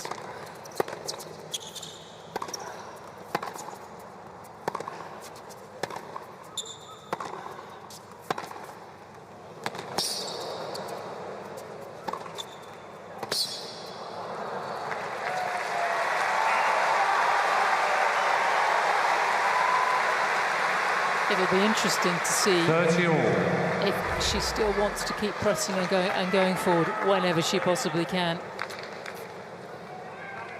Given the fact that she's missed so much in the forecourt.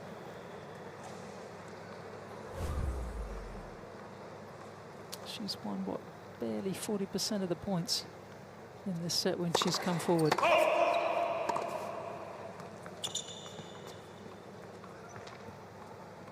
Maria, perfect.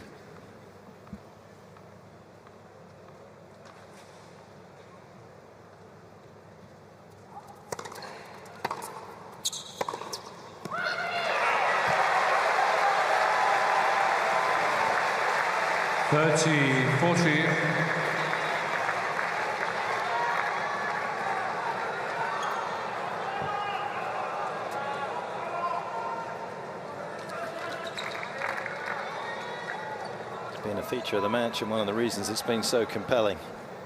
The fluctuations, the many pivot points, and potentially another one here.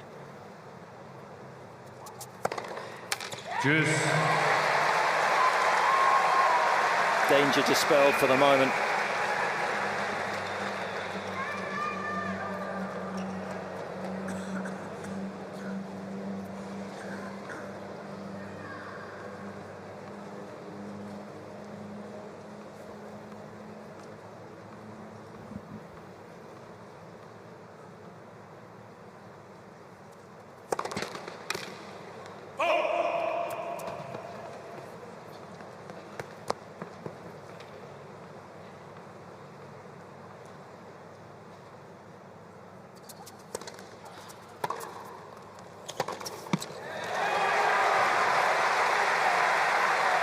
Advantage Team Canada. You've got to admire the commitment to come forward after so many opportunities that she's had at net, to commit to the backhand line. She was ready to play a first volley there. Well done.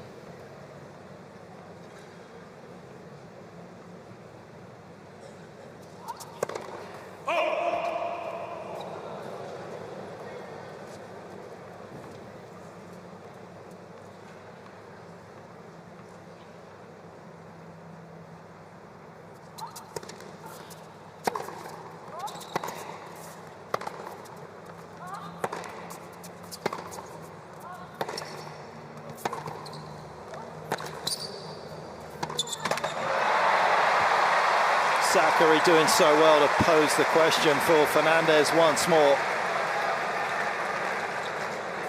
Juice. This kind of contest is gold, isn't it, in terms of preparations going into Melbourne? What a way to get yourself match hardened right at the start of the season.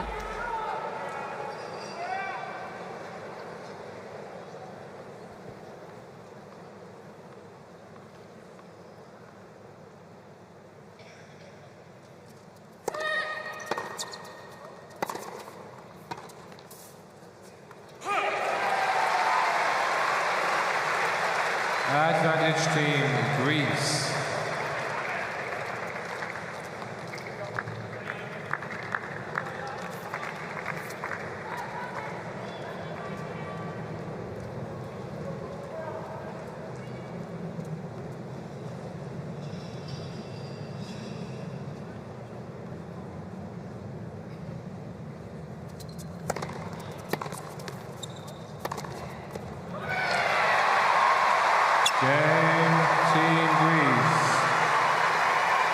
Burst of energy as she jogs to her chair. Team Greece lead 4-3. And she battles hard to keep Fernandez at bay in the 7th game of this second set, and she has done so.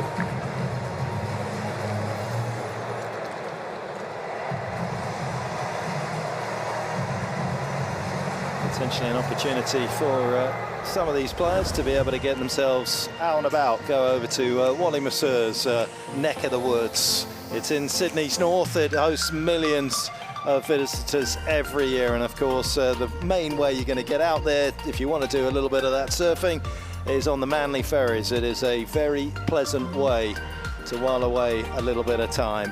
Manly Corso and Manly Wharf, very popular amongst the locals as well as the visitors. Spend a bit of time out there, Sam? I have. I do like taking the ferry over, actually. Yeah, just take the ferry over. It's yeah, quite happy. There's a lovely little spot just along from Manly called Shelley Beach, where there's some great little cafes. It's about a 10-minute walk from the ferry stop.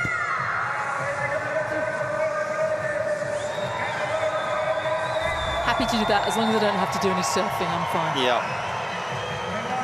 Definitely not my forte. Anything aqua, to be honest. Time. Struggle to drink it, let alone get in it. I've got a funny scuba diving story for you one day that you'll enjoy. I can hardly wait. The anticipation is unbearable. First man ever to be in the water without a weight belt and still stay at the bottom of the ocean. Anyway, it's nice to see these true story. Players are ready. Thank you. Kids are out here getting inspired about this wonderful sport. It's a long, hard journey. A lot of sacrifice. A lot of different locations, moving away from home as Maria's done. But it does bring you success and at times untold riches.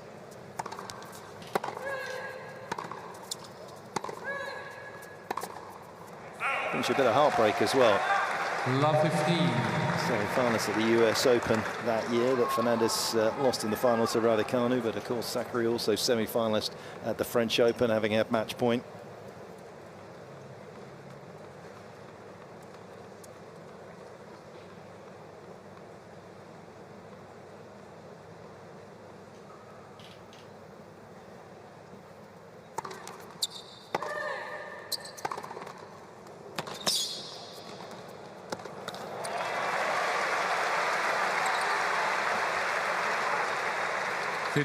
Just always get the sense with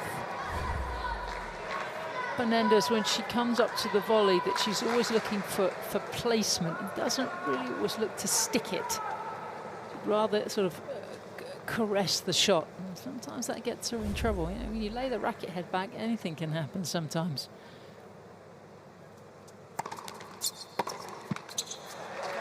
Thirty, 15.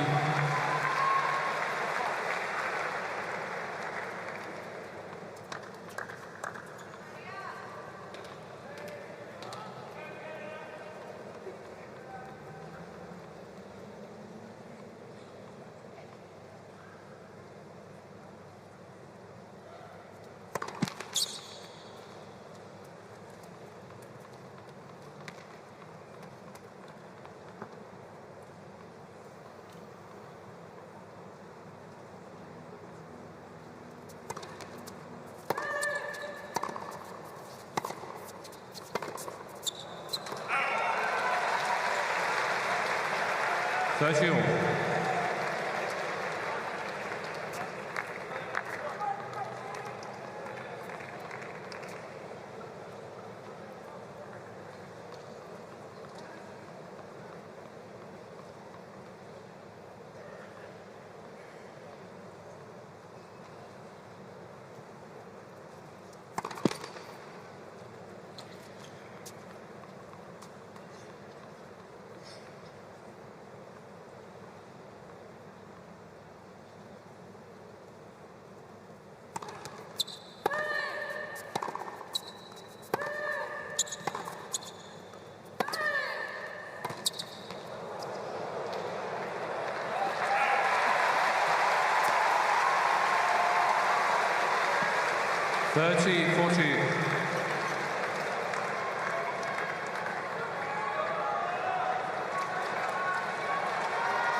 Can Sakkari take this chance? Chance, if she does, that would leave her serving for the match.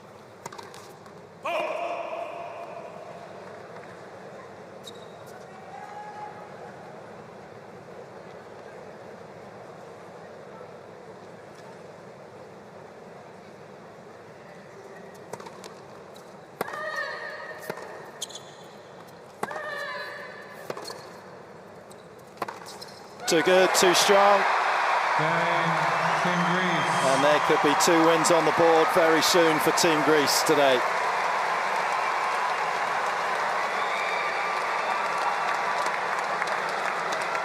Team Greece lead 5 games to 3. It's an awful lot of firepower, isn't it, to try and soak up for, what, 2¼ hours.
Running away with it, running riot. There's been a frenzy of support for both players out here.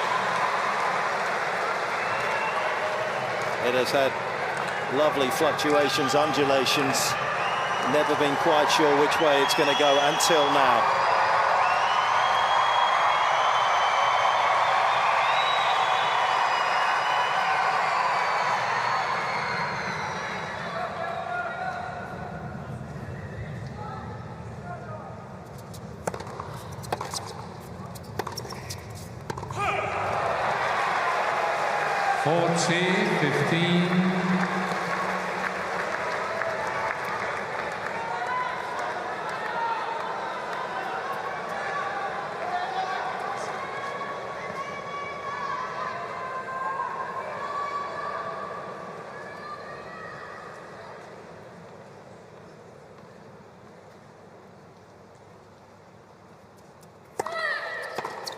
Game timeout, Team Greece.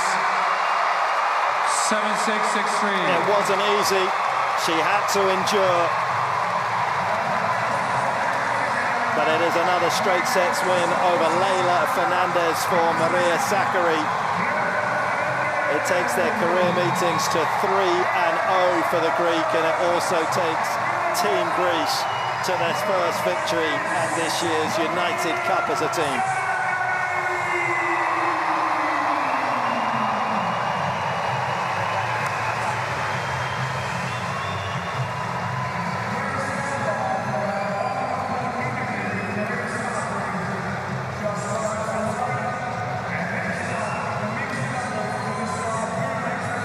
Still a mixed doubles to come, but if my calculations are correct, I feel as though that's good enough for Greece to go through, because they've won 4 straight sets today. Even if Canada pick up the mixed doubles in straight sets, they are still going to only have won 6 sets and lost 7, and the worst that Greece can do is having won 8 sets and lost 6, and it would also mean that Germany would go through as the best runner-up. I am going to put your life on it, Sam. I would trust you with your calculations. Your maths are pretty good. I'll tell you what has been great. It's been a good night, hasn't it, for tennis, and particularly women's tennis. Sakkari, that gets you battle-hardened for the season ahead. I think she'll be very pleased to pull out that kind of performance so early in the year. That's first set, getting through that service game, saving, what, 4 or 5 set points? That is worth its weight in gold. And Laura Robson has made her way from the side to catch up with the victor, Maria Sakkari. Maria, congratulations.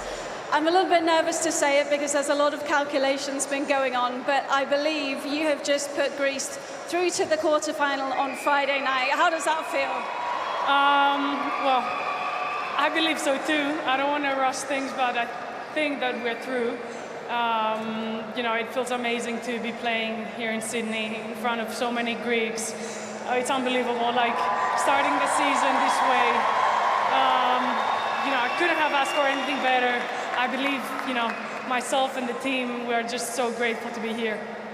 And it's such a tough match. You were a couple set points down in the first set, then a breakdown in the second. How were you able to stay calm and to turn that match around? I think the level was super high from both of us. You know, I just told myself that I need to, you know, just make balls, play my game, don't focus on what happens on the other side of the court, and just think of myself. She was playing amazing, and you know, I'm very happy that I can, you know, get to play these matches right on the start of the season, and I'm just, yeah, super happy that I performed this way today. And there are a couple stressful sounding conversations between you and your coach. Do you enjoy having him and the rest of the team there? Is it nice to have a sounding board, or sometimes you must prefer a bit of silence? You know, it's great to have, you know, obviously Tom, Petros, and the rest of the team. We have a great chemistry, and it's incredible, you know, to just experience something different, because we're always, you know, by ourselves on the court, and it's just amazing to, you know, have their support. And you know, sometimes heated conversations happen, but that's part of the tournament. And how about the mix? Will we see you back out here in half an hour or so? We'll see. We have to make sure that, you know, we're through. And you know, I'll speak to Steph, I'll speak to the rest of the team and decide. Well done. Give it up for Maria Sakkari.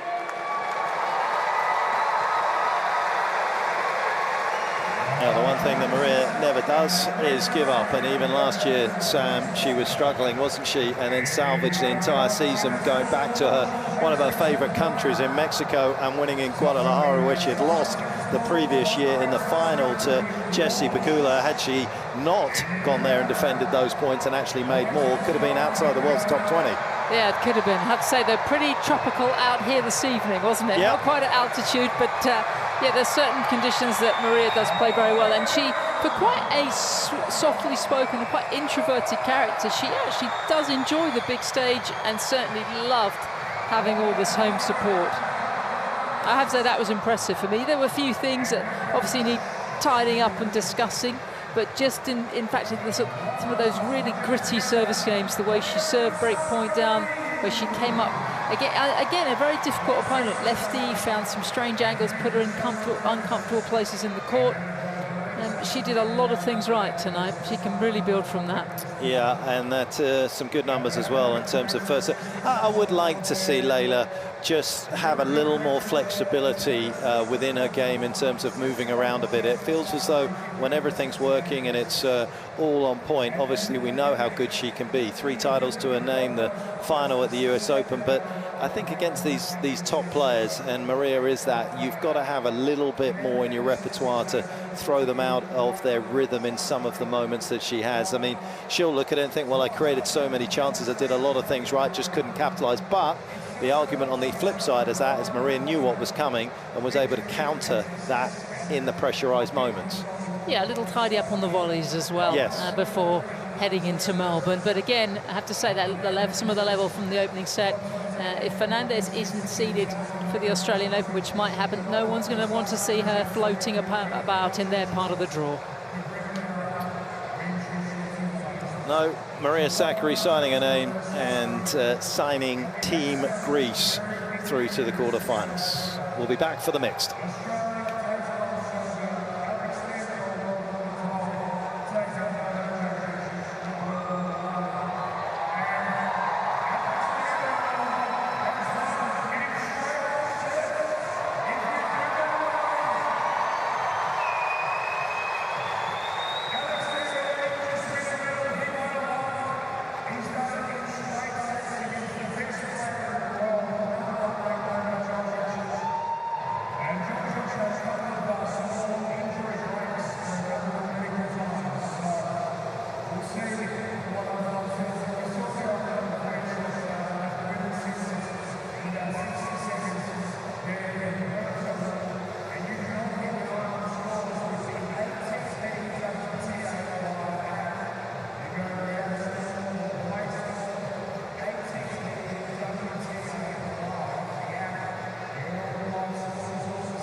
welcome, representing Canada, Stacey Fung and Felix Auger-Aliassime.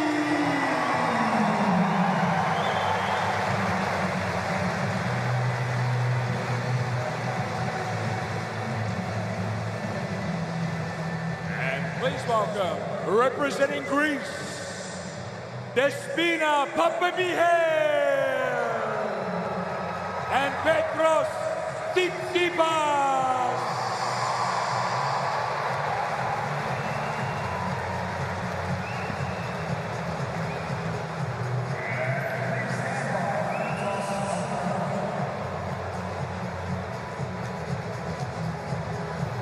Well, it's a very proud and no doubt absolutely pumped Team Greece here. Ken Rosewall Arena, they have qualified in their group.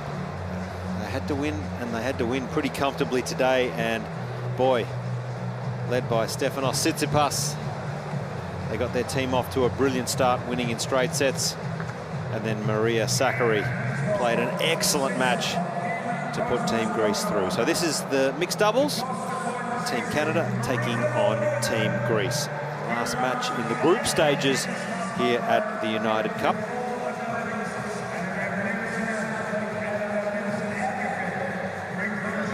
Maya is going to help us tonight. So guys, we have the same condition, 25 seconds, and for the deuce points, you need to serve on her, you need to serve on him, okay, as you know. Do you have any questions? We have Gulagong or AO? AO, here we go, please. Very good. Gulagong. Receive, okay. Can you do a picture with Maya, please? Guys, Petros, picture, please, sorry. With and without her.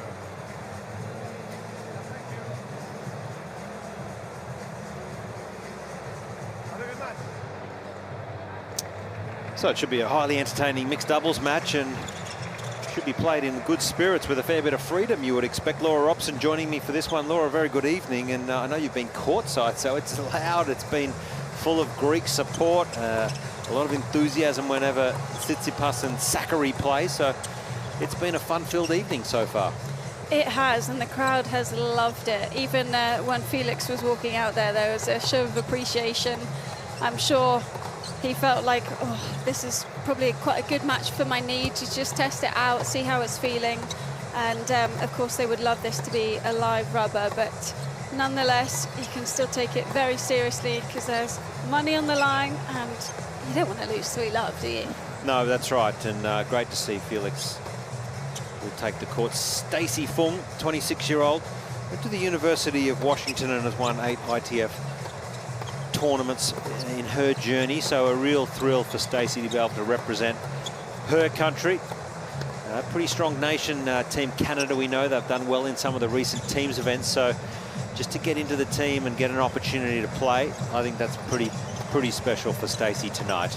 Yeah, should be very happy with that. Career high doubles ranking of 454, so higher in the singles, but this will be a big occasion for her to represent Canada, to play with Felix, of course. I'm sure she'll learn a lot as the match goes on 3 minutes. What he's able to do out there, and I'm sure she hasn't played much mixed in her life, so a new experience for both of them really, because Felix hasn't played much either.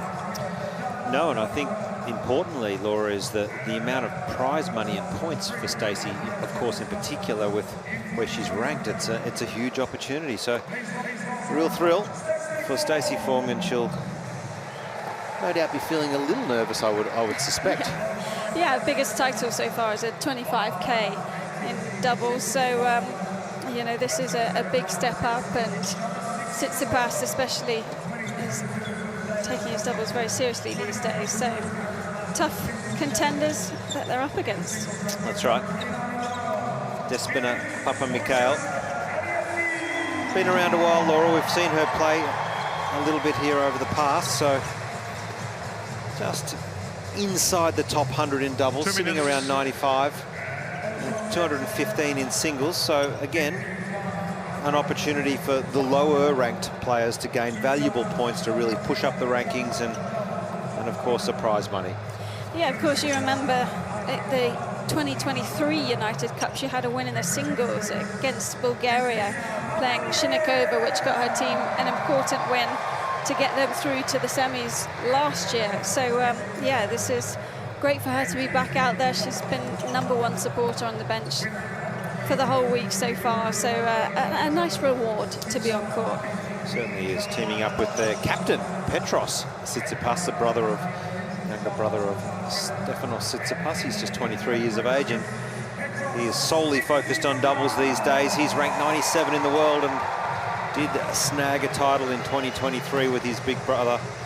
They won Antwerp on the big leagues at the ATP level. So he'd be looking to build on that this year, Petros, to try and push up into the rankings.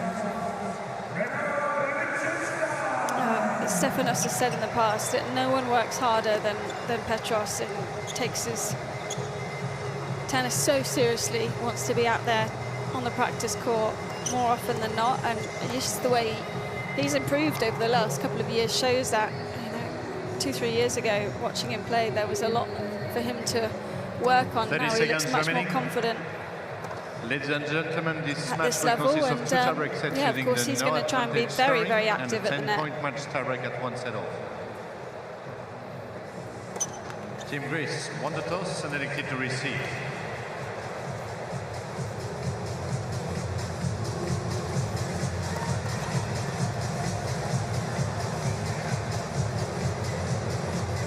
A little bit worried. Team Canada were falling like flies. We had a few injuries. I wasn't sure who was actually going to play the mixed doubles, but I'm so pleased that Felix has been able to come out here and play. Yeah, I was hopeful because he left Fernandez's singles in that last match halfway through to go and warm up, and I saw his coach earlier who was pretty confident that he would play, but you never know with it not being a live rubber whether he's going to take the risk. So positive signs. Hopefully that means in no time he'll be back on the singles court. Yeah, it's been an up and down 2023, there's no doubt about it for Felix. He's been as high as #6 in the world, and he's got 6 titles to his name, so he'd be looking to really have a strong year and get things back on track. He's dropped to 29 in the world, and he would not like that. He wouldn't feel comfortable, but that's really by virtue of a lot of injuries and missing chunks of the year. So looking to try and take a bit of a conservative approach this season.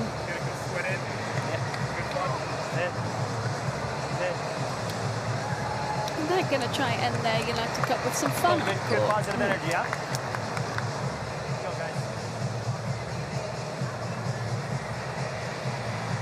This is the last match of the group stages. Confirmation that Greece has qualified for the quarterfinals. First sets, Felix Auger-Aliassime representing Team Canada to serve. Group B. Ready. So it'll be Felix to open proceedings here.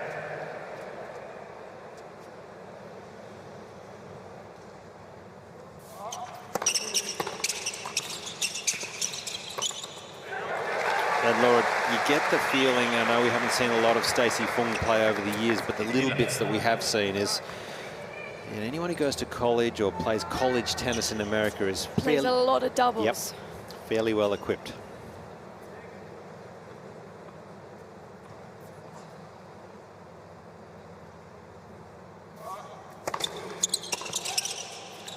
And I think most importantly, will embrace this team event style, so they won't be overawed by the whole occasion. I think, you know, they get to play against some pretty rowdy crowds there in the college system in America.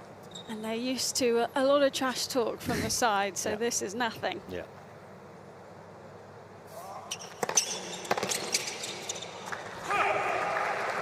Actually achieved a career high individual ranking in college of #6 in the country, and then crowned All-American as well. So there's a lot of wins under her belt at that level.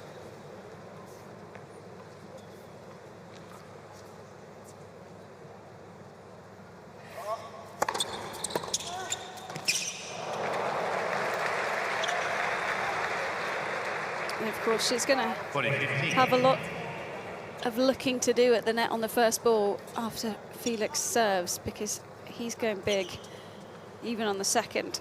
It's got so much rotation over it, so much natural kick.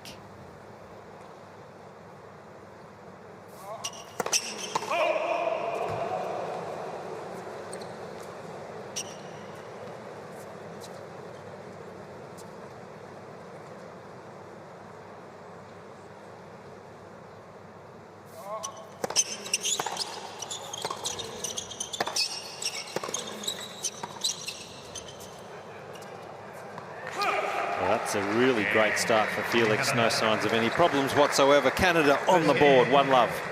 First set.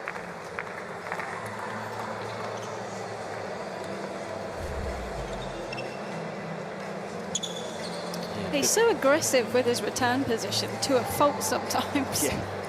Has that gone through the racket, guys? I think so. Hello, Patch. Hello, hi, Loris. We actually didn't know you were there. So, Mark Petchy, very good evening. You're right, I went through the throat of the racket. You two are like my family. I'm always fourth on the list. Nobody knows I'm around until it's time to pay the bill. Let's have a look. That's gone through. Oh, it did. Yeah, that's why you got me down here. Just for that moment tonight, that's it.